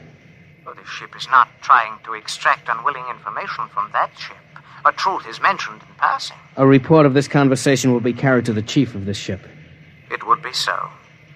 We are prepared. If only the people of this ship could meet in direct contact with the people of that ship, it might be better. We could not communicate then. The communications machine is too large to carry from place to place. In direct contact, the peoples of the two ships would be further apart than now. That's true. I am sad. Much that is pleasant has passed between us. I am sad, too. We are not yet ready for each other. We are not yet ready for each other. It's hard, isn't it, Dort? Well, Captain, I'm sorry. I didn't know you were here, sir. I've been here for quite a while. Eavesdropping, I'm afraid. It's all right, sir. Nothing can be personal in a situation like this. Yeah, that's right. How long is 100 time particles, Dort? Pardon, sir? That reference he made to us not being able to stand tension is interesting. Their psychologists seem to make more out of us than we do out of them, don't they? Yes, sir. They hit the nail right on the head. Yes, they did. I think, Dort, we'll just have to push our timetable up a bit. No further communication with the aliens under any circumstances. That's clear, isn't it? Yes, sir. Sir, if they know so much about our psychology, isn't it possible that remark was intended to make us act more quickly? Probable, Dort. Probable. Well, why would they do that, sir? Why? You tell me why, Dort. All of a sudden, I have an idea, sir. It's crazy. It doesn't matter how crazy. I'll listen to it. Sir, I think these people are playing some kind of a joke on us. Joke? A joke, Dort? Yes, sir. Over and over again, I've noticed what I think is a sense of humor. A highly developed sense of humor. Do you recall when we went to all the trouble to set up a fictitious star map and then they just sent us back a mirror image of the same one? I think somehow they're playing a joke on us. Well, maybe you're right. In which case, you've seen practical jokers, Dort. Their jokes aren't always funny. Sometimes they hurt people.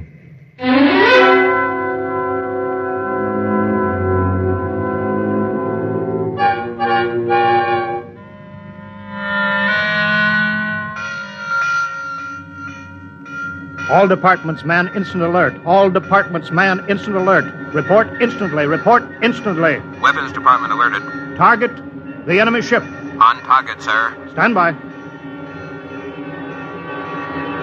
Fire!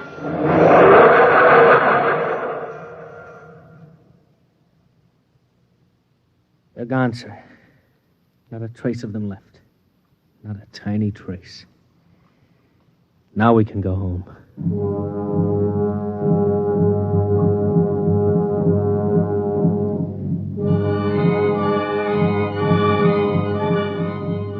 Communications to Captain. Communications to Captain. Report.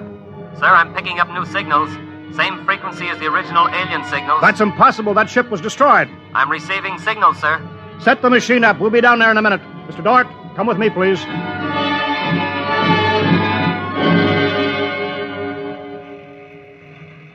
It's good to be on the way home. Yes, it is good. Do you suppose we'll ever figure out what happened to the other ship? Never. A blinding flash and they were gone. I suppose they couldn't figure a way out of the situation. An unstable people. They had no sense of humor to cope with the situation. They exploded themselves out of existence. It seems reasonable. They must have had powerful weapons to destroy themselves so completely. Yes, what a shame. In a way, I grew to like them. This isn't meant for us, sir.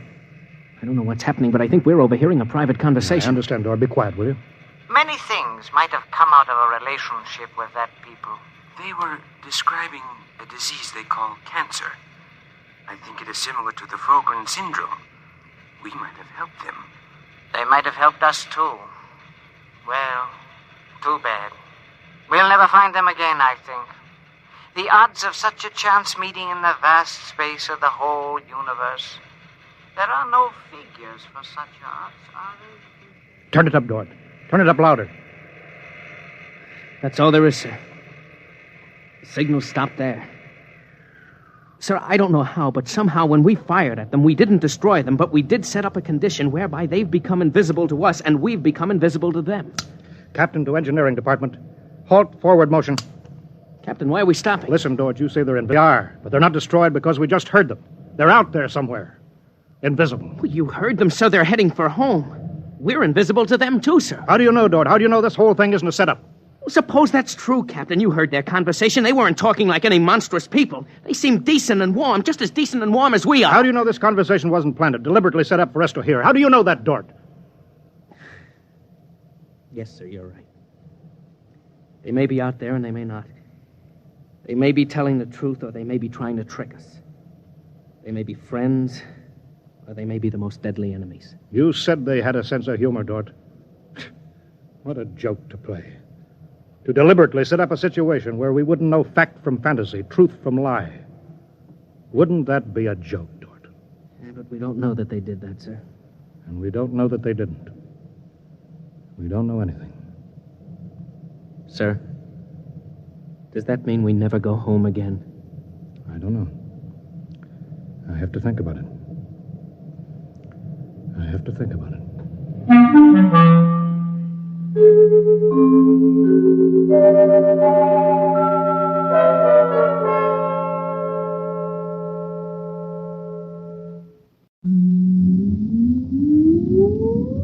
Countdown for blast off.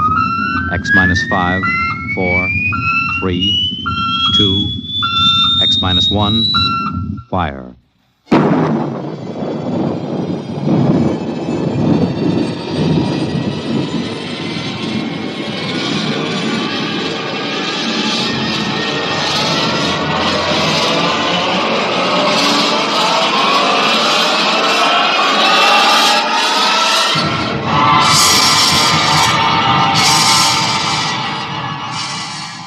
From the far horizons of the unknown come transcribed tales of new dimensions in time and space.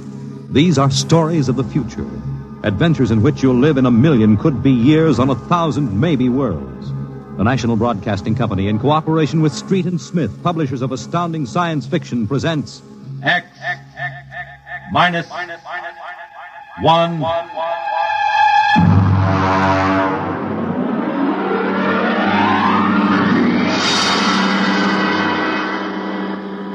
Tonight's story, Almost Human, by Robert Bloch. Have you heard of the new science called cybernetics? It concerns man's efforts to develop a perfect thinking machine, a robot electronic brain that will not only do man's work, but even do his thinking for him. A robot that is almost human.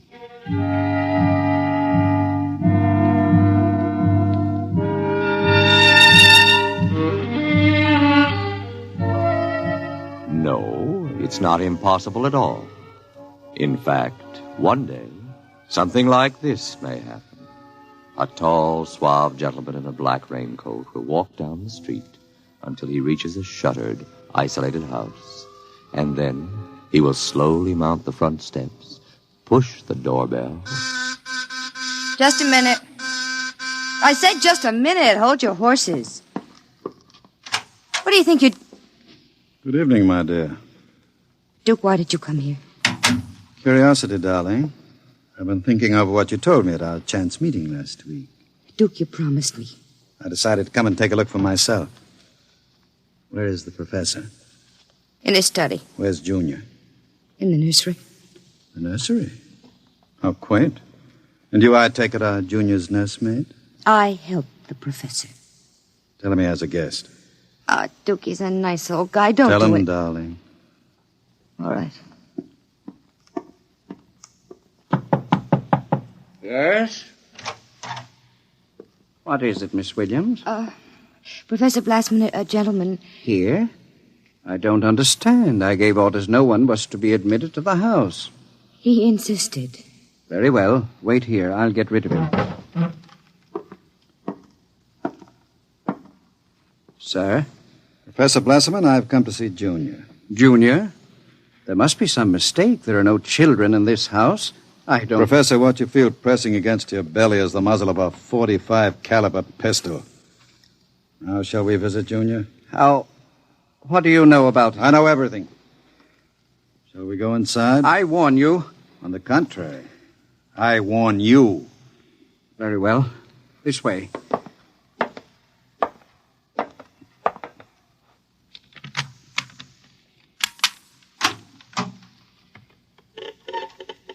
This is the nursery. Where is Junior? In the next room. Behind the door with a panel in it. Very considerately furnished. Mother Goose figures on the walls. Blackboard, toy blocks. Panda. Bunny rabbit doll. Touching. All right, let's see him. You can look through the panel. Mary had a little lamb. Oh, wow. Who'd have believed it? Junior isn't very pretty, is he? I was not concerned with aesthetics. Why do you hide him? Is he dangerous? The world is not yet ready for such a thing. Besides, I must study. As you can see by his play, he is very young, hardly out of the cradle. I am educating him. With nursery rhymes? The brain is undeveloped. It must learn its behavior patterns like any infant. You call that 8-foot monster an infant? Physically, of course, he'll never change. He is built of chrome steel and glass. But his brain, that is my wonderful instrument. Unlike a human, he has no heritage, no basic instincts such as love or hate. These he has yet to learn. In some respects, he is like a blank tablet. What is written upon the tablet will remain. You mean he has no feelings? He will learn quickly. And now, if your curiosity is satisfied, I trust you will keep my secret. If anyone discovers... Open the door. I beg your pardon? The door, Professor. Very well. Junior, come here. What a monster. Papa. He talks? Yes. Mentally, he's about 6 years old now. What is it, son? Who is that man, Papa? Let me handle this. You may call me Duke, son. I've come to see you. That's nice. Nobody ever comes to see me except Lola. Play with me, Duke. Certainly, Junior. Oh, and Professor. Yes? While we're playing, you can have Lola and Miss Williams prepare my room. Your room? I forgot to tell you, I've decided to stay until the climate changes and I can go out again. Meanwhile, I'll have a chance to play blocks with Junior. Understand? I begin to understand. You are hiding from the law. As you wish. All right, Junior. Your move. Let's build a bridge. I have a better idea, Junior. What? Let's build a coffin. A coffin? I don't know that word. Then I'll teach you, Junior. I can see the professor has been neglecting the moral side of your education. Very sadly.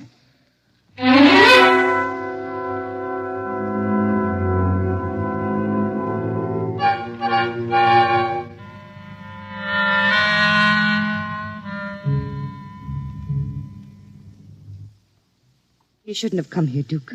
Why not, my dear? Afraid of me? No, afraid of myself. You're no good for me. You've always brought me trouble.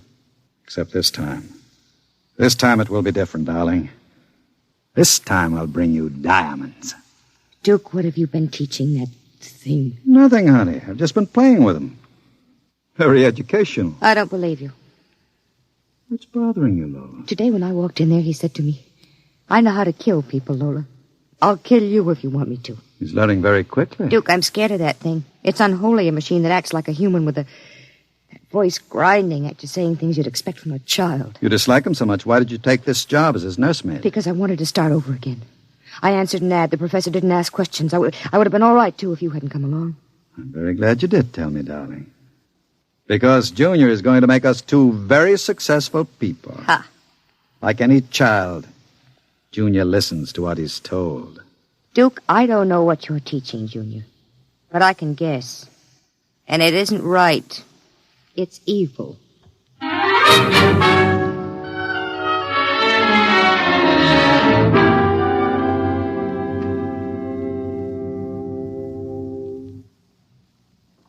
Now, write on the blackboard, Junior. My name is Junior. My name is Junior. People are evil. People are evil. Evil must be destroyed. Evil must be destroyed. The professor is evil. The professor is evil. The professor must... What are you doing? I warned you to keep out of the nursery, Professor. Go away. You don't even remember me. I know you. You are the professor. You want to keep me as your slave. You didn't tell me that people are evil. People are not evil. People are evil. They must be destroyed. Stop it! I am not a child any longer. No, you're not a child. You're a monster. Junior? Yes, Duke. The time is now, Junior. Yes, Duke. Keep away from me. Junior! Junior, don't do it! Listen to me! Junior, listen to me! Ah!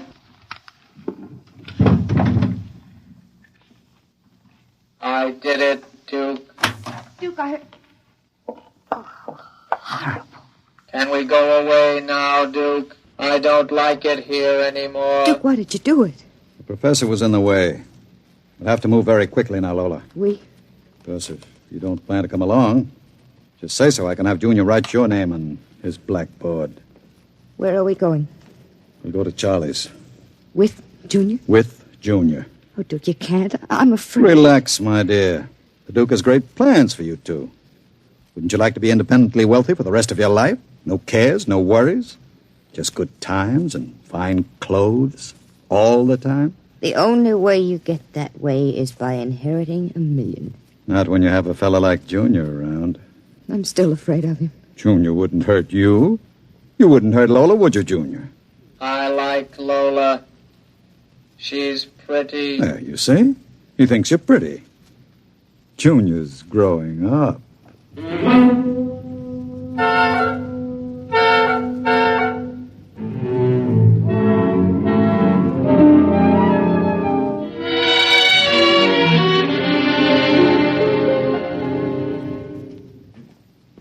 Sit down, Charlie. Sure, Duke. Lola and I are going to hide out here for a while. We'll need some help. Listen, Duke, I'm trying to keep the cops away. Sure. Now listen to me. I need a casing job done. Oh. Sure, Duke. You know the armored truck service? Sure. I want to know when they take the Acme deposits from Boston to Worcester. Duke, you ain't thinking of a payroll truck, are you? They got cannons on those trucks. They travel in pairs. You couldn't get near one. I asked you to do a casing job, Charlie. Sure, Duke. Anything you say. Find out what time they pass the narrowest and most deserted stretch of road. Well, if you're going to pull a job like that, you'll need 50 men. You want me to get some of the boys? I won't need anybody. I've got somebody. Where? He's out in the car. Oh, what's his name, Duke? Anybody I know? His name is Junior. Junior? I don't know any Junior. You will, Charlie. You will.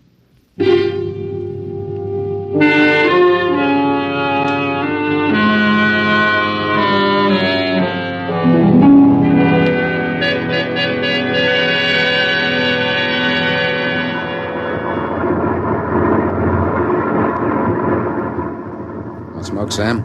Well, thanks, Al. Whew, it sure gets hot in these armored trucks, huh?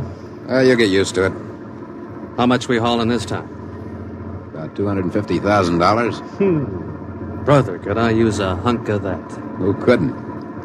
What's our first stop? Acme National Bank. Then we unload a payroll at the Bronson Watch Plant. Hey, what's that up ahead? It looks like something shiny on the road. Throw up your spotlight. Right. Holy smokes, you see what I see? It looks like a mechanical traffic cop. About 8 feet tall. Standing right in the middle of the highway. Maybe it's a Halloween gang, huh? Guess they're trying out robot traffic cops. Can you get past him? I don't know. We'll have to slow down. Get on that gun, Sam. Let's take no chances. Right. I'll give it the horn. Don't budge. Where's our escort truck? Pulled up right behind us. Thing won't move. Sure looks like something out of Buck Rogers, don't it? That's a heck of a note blocking traffic like that. I'll have to try and get past it. Here goes. Holy smokes, it's moving. Hell, it's coming toward us. Get on that gun. Give it a blast. Bullets are bouncing right off it. It's still coming. Al, back up. I can't. The other truck's right behind us. Al, it's lifting its arm. It's going to smash our window.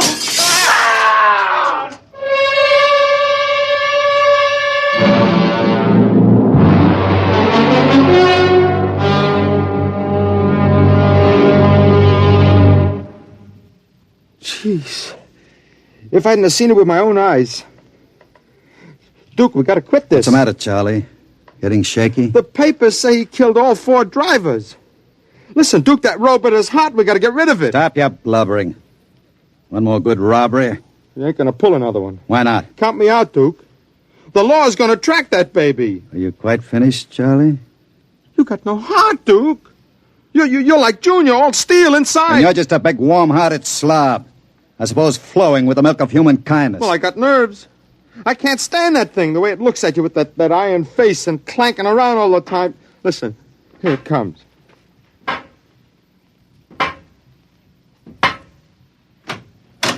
Hello, Junior. Hello, Duke. I've been talking to Charlie. Yes, Duke. You know what I think, Junior? I think Charlie's yellow. You know what happens to people who turn yellow, don't you? Yes, Duke. Tell him. They're evil. We have to destroy them. Huh? You see, Charlie? Junior doesn't like people who sing to the police. Duke, wait a minute. You know I'd never turn stoolie or anything like that. I never sang to the coppers in my life. You can count Junior. on me. I don't want no trouble with you. Stop him. I wouldn't... Yes, Duke.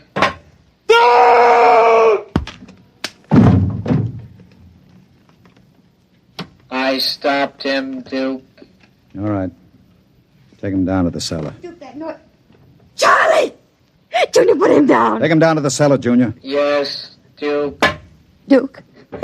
Relax, darling. Stop shaking. Duke, we can't stay here. Charlie's going to be missed. He's got friends. Now we'll have the gangs after us, too. Oh, come on now. Don't worry, darling. The Duke will take care of everything. Where are you going? Out to a travel agency to get some tickets. You and I are going to take a trip, Lola. You're leaving me alone here? Junior's here, too. It's just it. It's being alone with that thing. Duke, I got the jitters. Now, don't you worry. In 48 hours, you and I will be on our way to Switzerland with $500,000 worth of loot. What about Junior? Junior will be taken care of. How can you get rid of him? Junior will do anything I say. So I'll merely have him get into the furnace and sit there while I fill it with oil and set fire to it. Too bad the professor couldn't have stayed around to see him growing up. He's almost a man now, Junior is. But not quite as clever as a man. You'll find that out after he steps into the furnace. Get rid of Junior now, Duke, before you leave. There's no time. I'll be back about 8. Duke, please. And be nice to Junior while I'm gone. Don't show him you're afraid of him. Goodbye, darling. Goodbye, Duke.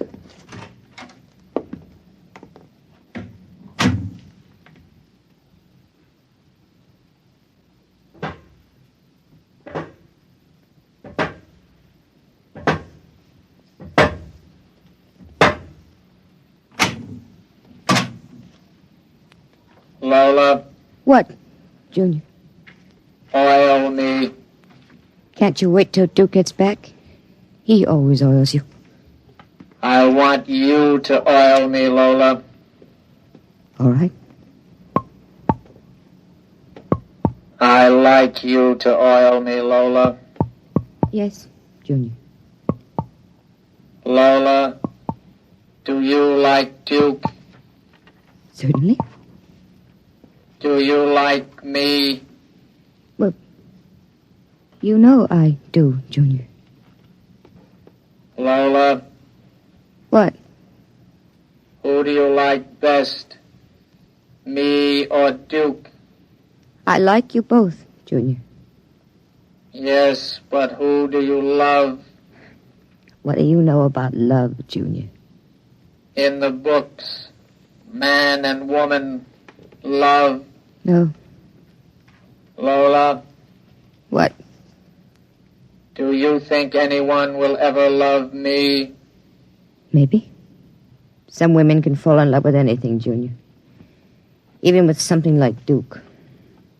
Why, Lola? I don't know. Maybe because, well, as long as she thinks her man is the smartest and the strongest. I see. Where are you going? To wait for Duke. He won't be home for a while. I'll sit in the hall and wait for him. All right, Junior. I want to be alone and think. About what? I read in a book today it was bad to kill people. What does that mean? Bad. Bad. I don't know, Junior. I guess it's just a word.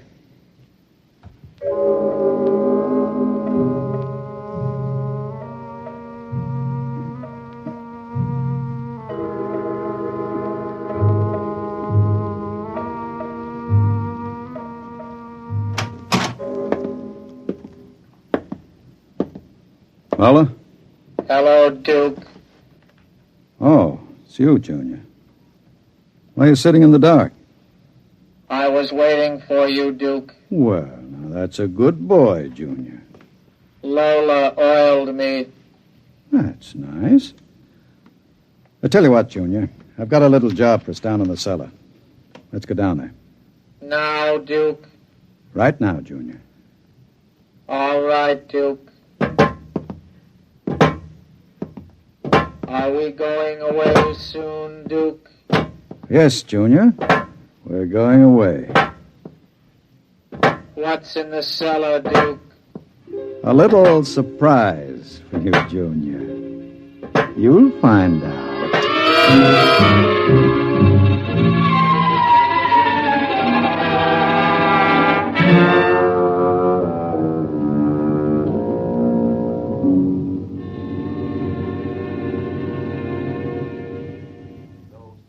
For the latest news. And now, a brief interlude of recorded dance music.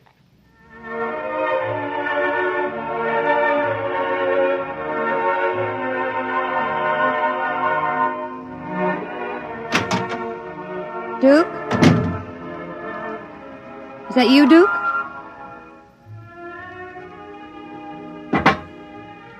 Junior.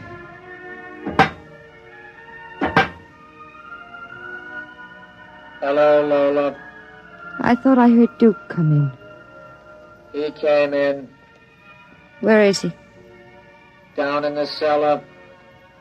What's he doing? Nothing. Did he say he'd be up soon? No. Maybe we better go down and get him. He's dead. Oh, no. No, he isn't dead.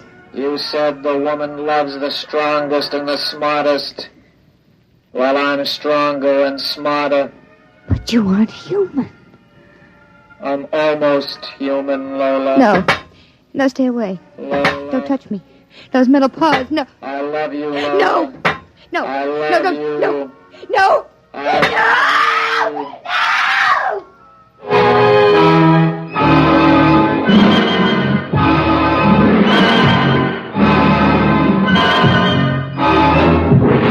I love you. The last thing she heard was the robot's harsh voice, droning it over and over again. I love you. I love you. I love you. And strangely enough, it did sound almost human.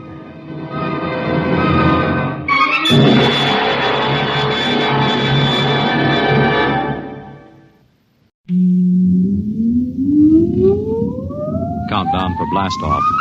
X minus 5, 4, 3, 2, X minus 1, fire.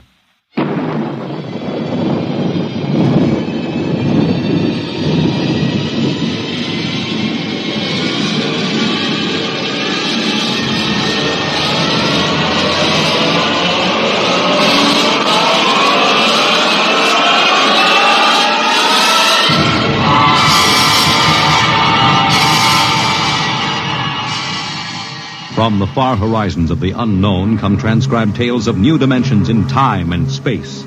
These are stories of the future, adventures in which you'll live in a million could-be years on 1,000 maybe worlds.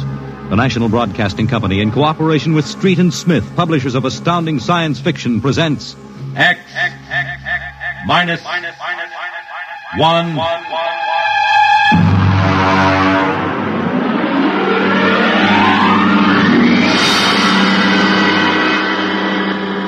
Tonight's story, Ray Bradbury's tale, The Veldt.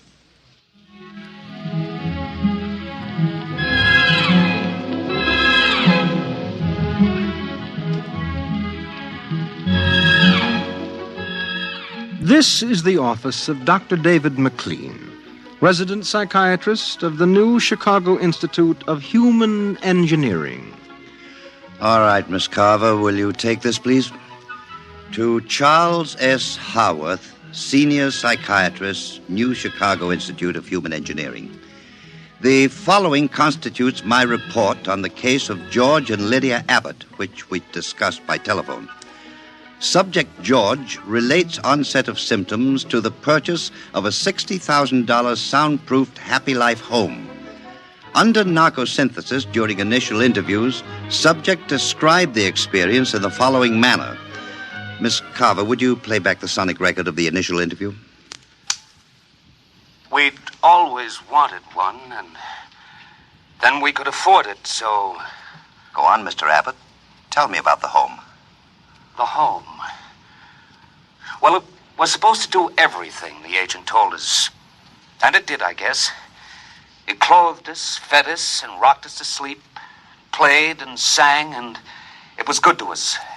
Very good, sure. Tell me about the nursery. The nursery? The nursery, ah. It was completely automatic? Completely automatic. There were crystalline walls that wavered from 2 to 3 dimensions. There were pseudo-textured floors that shifted from brick to dirt to waving grass. The nursery was the best, but then we wanted the best for the children. Doctor, I must be crazy. We have no children. What about Peter and Wendy? They're your children. Oh, no. We have no children, Doctor. We have no children. All right, Miss Carver. To continue. After 3 sessions, the subject was able to recall and accept the idea that he had 2 children. He described the first day. All right, Peter and Wendy. This is your nursery. What's so special about a nursery, Dad? Plenty. Just go in and see. Do we have to? You'll be surprised. Gee. Go ahead. I'm scared. I'm not. Hey, it's nice in here. It is? Come on in, Wendy. Boy, look at the pictures on the walls. They're real. They're almost real. You can change them any way you like, just by thinking about it. Go on in, dear. Well, all right, Mommy. Hey, Wendy, look what I can do with the pictures. That's the White Rabbit from Alice in Wonderland. Sure. I just thought about it, and there it was. Let me try. Peter, let me try. Well, go ahead. Just think. How about Wizard in Oz? I want to see Wizard in Oz. Well, dear, there we are. Oh, they like it, don't they? Why shouldn't they? All I have to do is think, and they've got whatever they want in 3 dimensions. Color, sound, and smell. Oh, it's nice that we can give them all the advantages. Sure. What else are we working for, huh?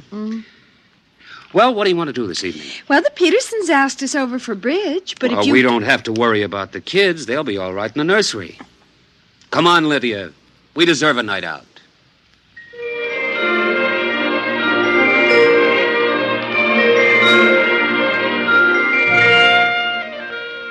And in the nursery, the walls were a kaleidoscope of time and space and imagination. The green forest of Sherwood and the quiet forms of Robin and his merry men gave way to the roll of the high seas and the smell of salt in the air as Sir Henry Morgan sailed into the harbor at Jamaica. And behind the crystalline quartz walls, the vacuum tubes and grids and banks of metal image tape spun quietly and efficiently, erasing the line between illusion and reality. Of course, the electric bill from Consolidated Utilities was tremendous, but it was worth it. The Happy Life home breathed contentedly as life proceeded with soft automaticity as guaranteed in the brochure and bill of sale. George. George, I wish you'd look at the nursery. What's wrong with it? I don't know. I was in the nursery last week. It's perfectly all right. It's different now. What do you mean, different? I want you to come and see. Are the kids there? No. Madge Allen took them to a show along with her kids. That's why I want you to look at it now, before they get back. Oh, all right. But what you expect me to do, I don't know. I'm no mechanic. This isn't a question of a leaky faucet, George. All right, dear. I'm coming.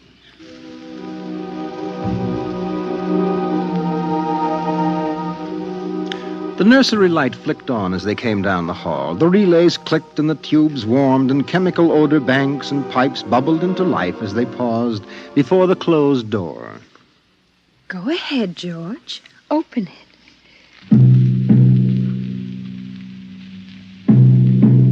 On all sides, in 3 dimensions, stretched the hot, tired landscapes of an African veldt reproduced to the last stick and pebble and bit of straw. The ceiling above them became a sky with a hot yellow sun. A wind blew in from the baked veldtland. The hot straw smell of lion grass. The cool green smell of the hidden waterhole. The great rusty smell of animals. The howl of the jackal in the distance. And the papery rustling of the great vultures that wheeled and circled under the yellow burning sun. Let's get out of this, son. It's a little too real. Oh, George, you promised you'd look around. Well, I don't see anything. Wait a minute. There are the vultures. Filthy creatures. There. There are the lions. Far over that way. Yes, I see them. Well, they're on their way to the waterhole. They've just eaten. It's some animal. A zebra or a baby giraffe, maybe. Can you see it? Are you sure? It's a little late to be sure. Nothing over there but clean bone and the vultures swooping down for what's left. Did you hear that scream? What scream? About a moment ago. Sorry, no. Oh, here come the lions. George, they're frightening. Take it easy, Lydia. They're just illusion.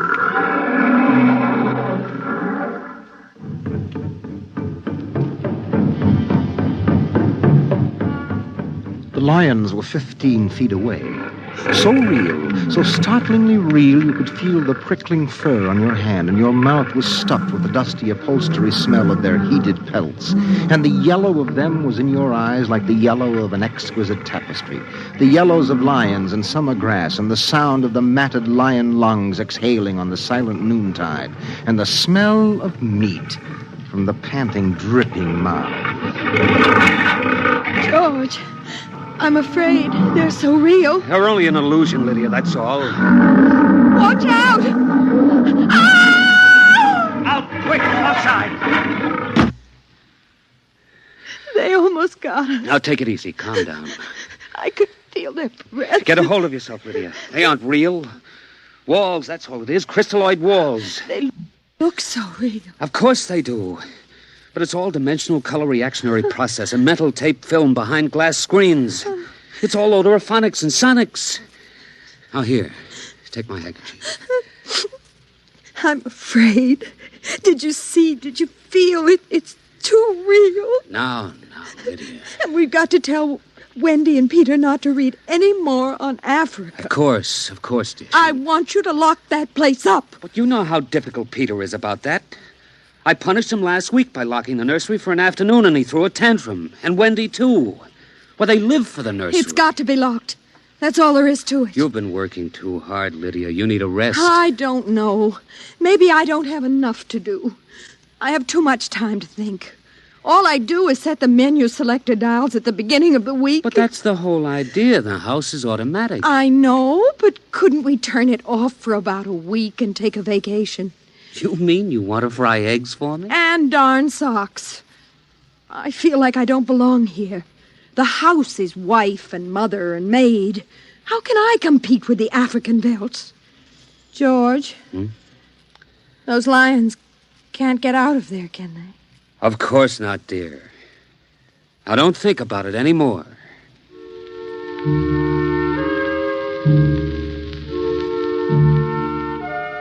They ate alone. He sat idly watching the dining room table produce warm dishes of food from its mechanical interior. You forgot the ketchup. That's better. It wouldn't hurt to lock the children out of the nursery for a while. It was clear that they had been spending too much time in Africa. That sun, he could feel it on his neck still, like a hot paw. And the lions, and the smell of blood. Remarkable how the nursery caught the telepathic emanations of the children's minds and created a life to fulfill their desires. The children thought zebras, and there were zebras. Sun, sun. Giraffes, giraffes. Death, and death. They were so young. But long before you knew what death was, you were wishing it on someone else. But this, the long, hot African veldt, the awful death in the jaws of a lion, and repeated again and again and again. The children came home dutifully at 8:30. Hi, Mom. Hi, Pop. Hello, darlings. Do you want something to eat, dear? We're just having dessert. We're full of strawberry ice cream. And hot dogs. We'll just sit and watch. Sure.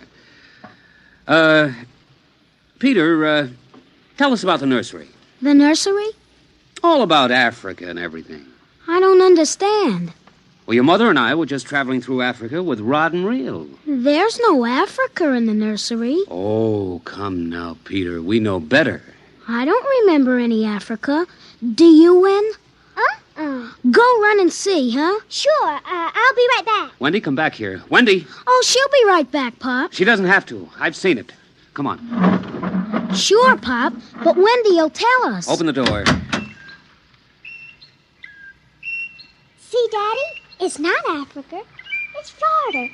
Like in Bambi. There go the deer. See? It isn't Africa. I see it isn't. Go to bed. But it isn't 9 o'clock. You heard me. Go to bed. Okay. Good night, Mom. Good night, Pop. Good night. Good night, dear. I'll be right in. Wait a minute, Lydia. Look at this. What is it? This is the corner where the lions were, isn't it? What is that you picked up? An old wallet of mine. There's a smell of hot grass on it. And the smell of a lion. It's wet with saliva. And it's been chewed. George, those smears of blood. Come on out. Now let's go to bed.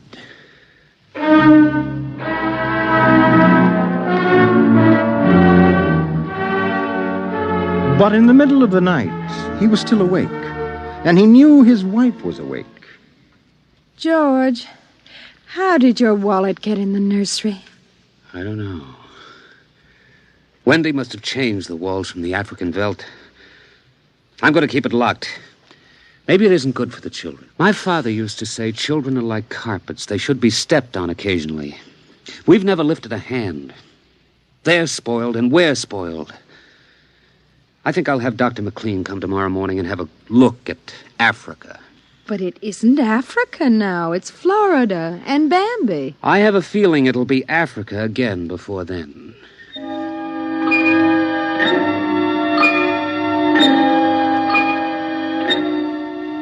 Although their automatic somno-beds tried very hard, the two adults could not be rocked to sleep for another hour.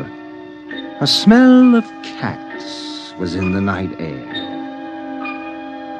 And in the morning, the stove cooked French toast, and the dining room table poured the syrup and melted butter.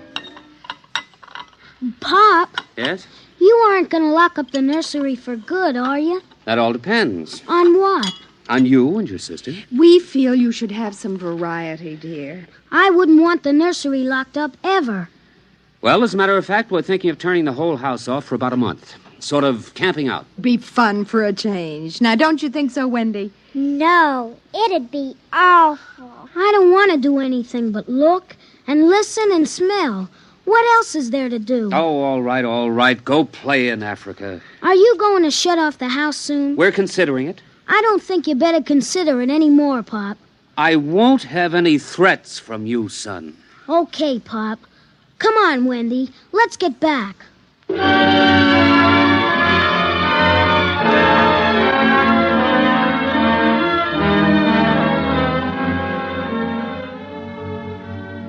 After breakfast, Dr. David Moklin arrived. Oh, I saw the nursery last year, George. It looked all right to me. You didn't notice anything unusual? No. The pattern showed the usual violence, a tendency towards slight paranoia. All children feel persecuted by their parents. It's perfectly normal. There it is. Suppose we take a look at it now.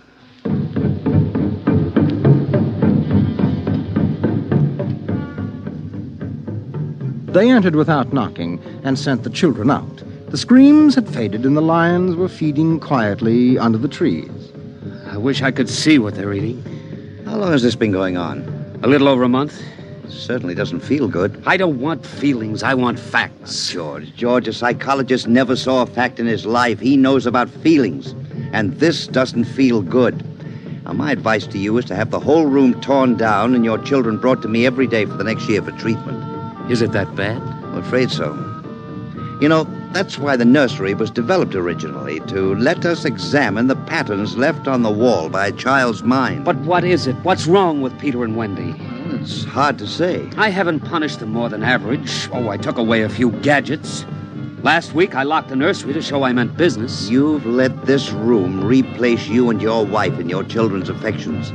This room is their real father and mother, and now you come along and want to shut it.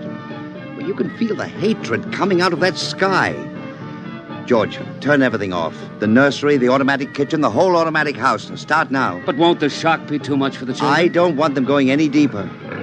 Let's get out of here. I never like these rooms. They get me nervous. Those lions look real, don't they?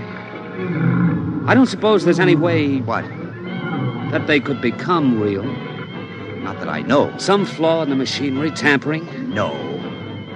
I don't imagine the room will like being turned off. Nothing ever likes to die, even a room. I wonder if it hates me for turning it off. Paranoia is thick today. Well, hello. Is this your scarf? It's stained. Brown. Blood. That's Lydia's. Come on, the main fuse box is out here. All right, go ahead. Pull the switch.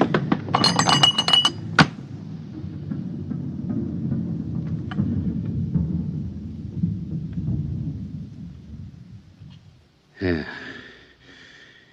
It's off.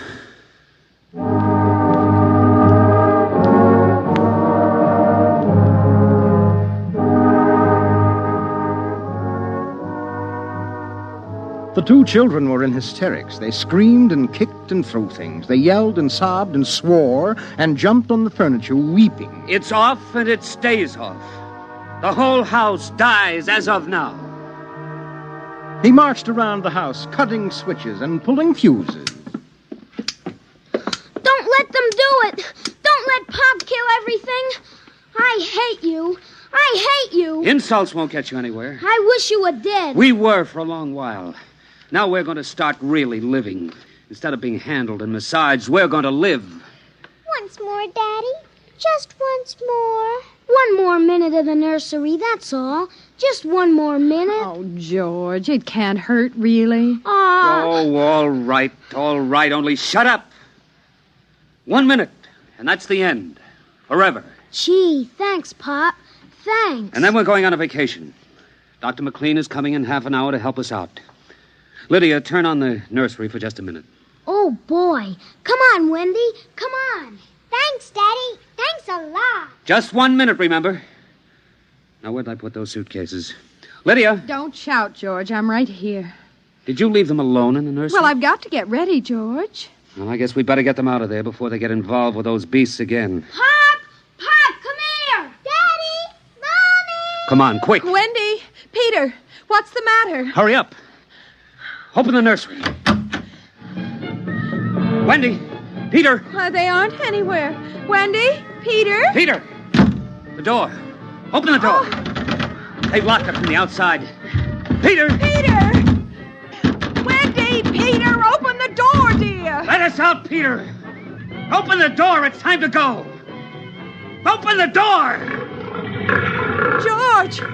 The lions! Peter, do you hear me? Open this door! They're all around us, George! Son! Son, do you hear me? Let us out!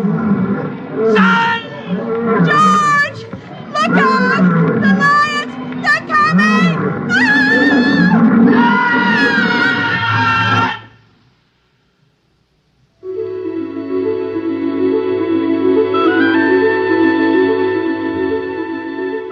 When Dr. David Moklin came, half-hour later, he found the 2 children in the nursery sitting in the center of the open glade eating a picnic lunch. Beyond them was the waterhole and the yellow Veldt land. Above was the hot sun. At a distance, Dr. Moklin saw the lions fighting and clawing and then settling down to feed in silence under the shady trees. Hi, kids. Where are your mom and dad? Oh, they'll be here directly. Good, good. We've got to get along. He squinted at the lions with his hands up to his eyes. Now they were done feeding, and they moved to the waterhole to drink. A shadow flickered as the vultures dropped down from the blazing sky to finish what the lions left. Dr. McLean? Dr. McLean? Huh? What? Have a cup of tea?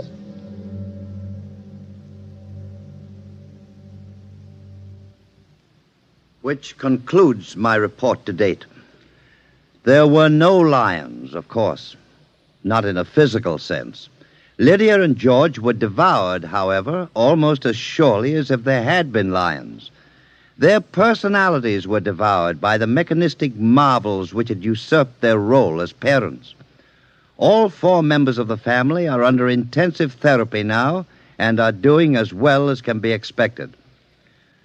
Send that by telerope, Miss Carver. Oh, and would you ask George Abbott to step inside? I'm ready for him now.